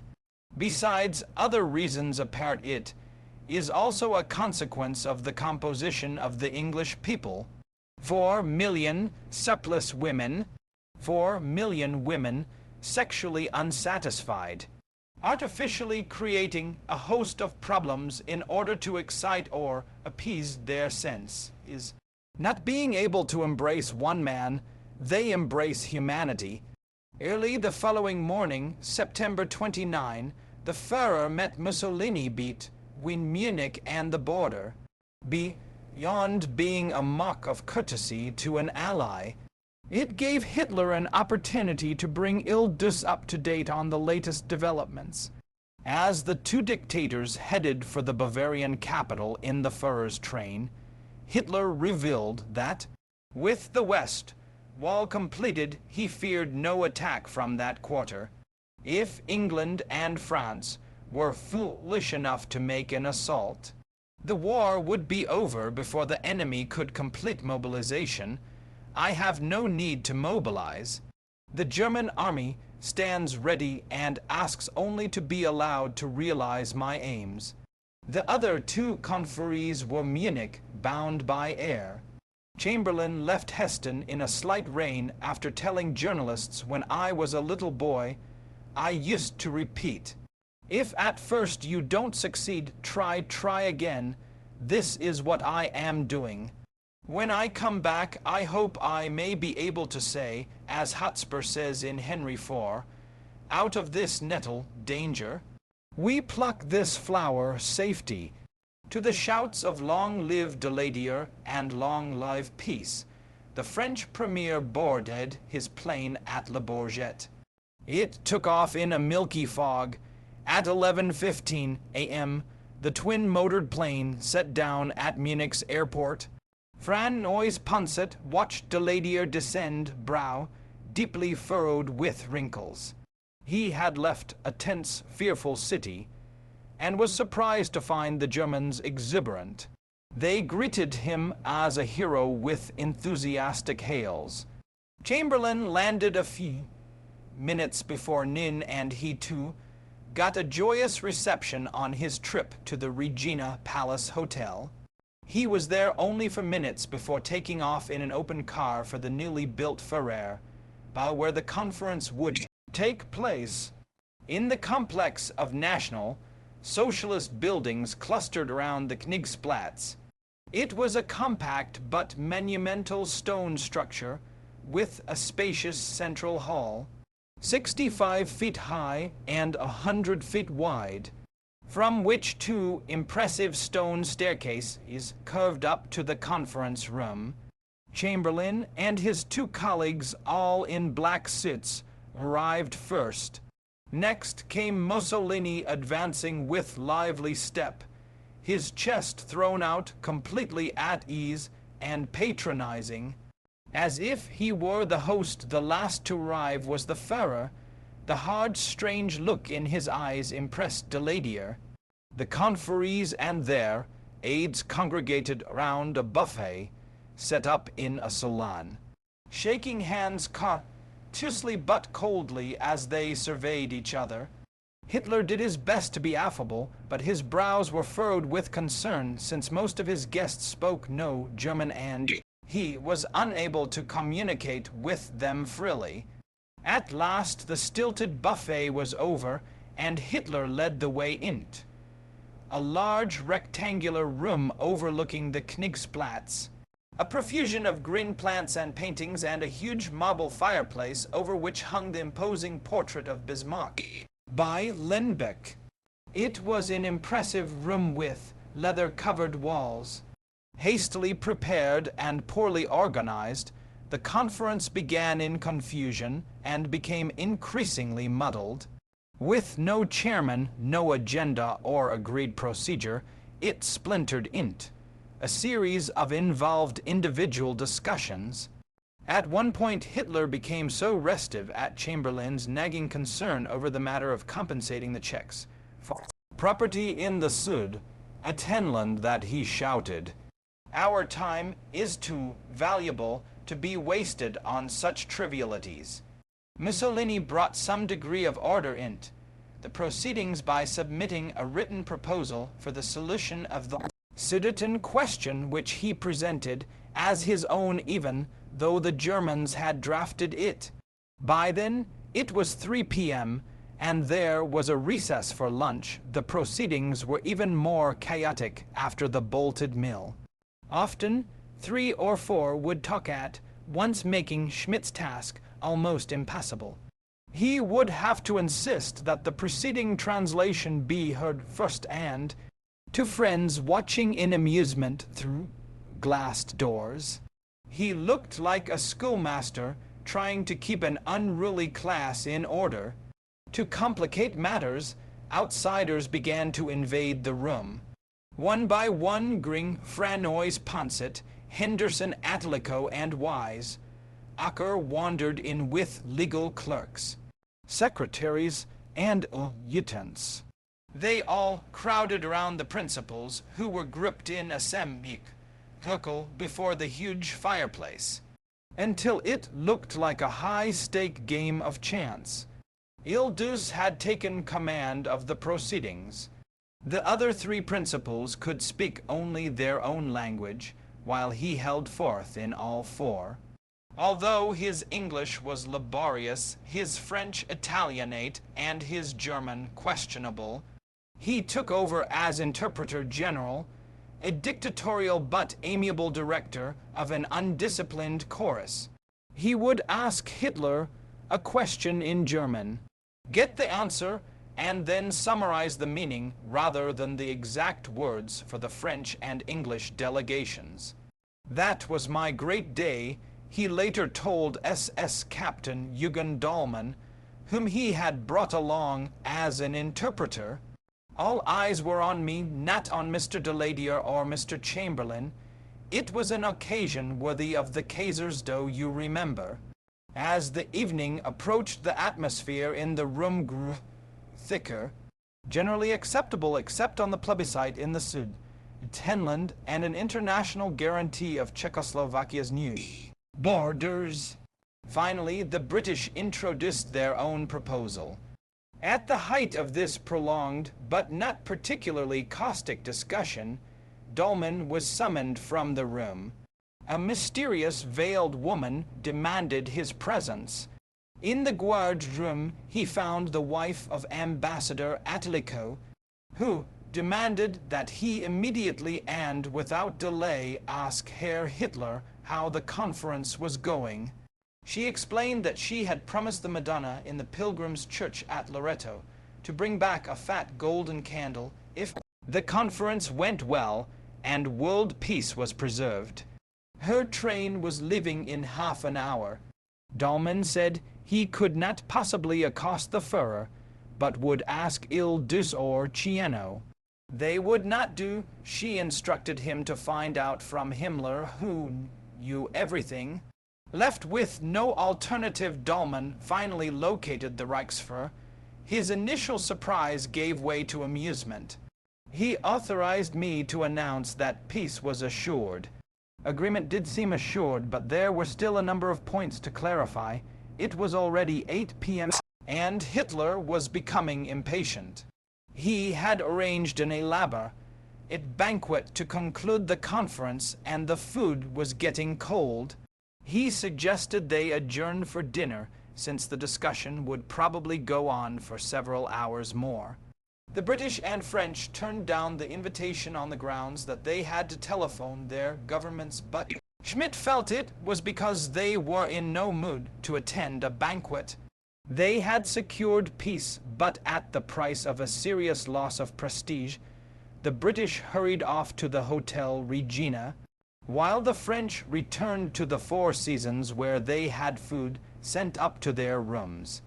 In the meantime, the Germans and Italians were celebrating a victory at the Führerbe with champagne and a variety of delicacies.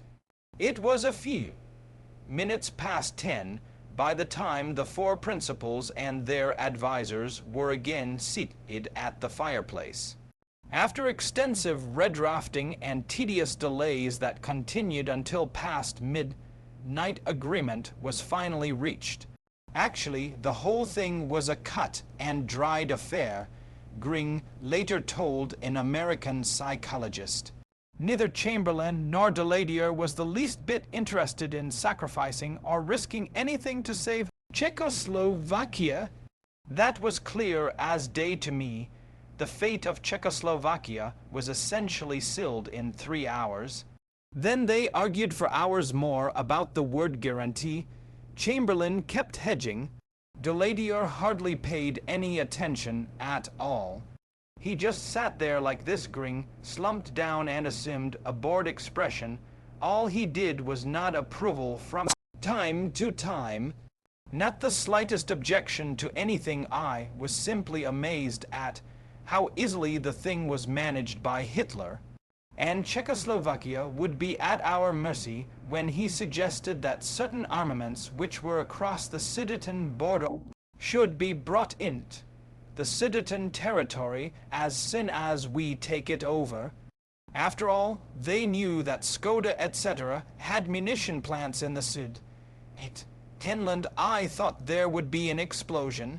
But known it, a peep, we got everything we wanted just like that. He snapped his fingers.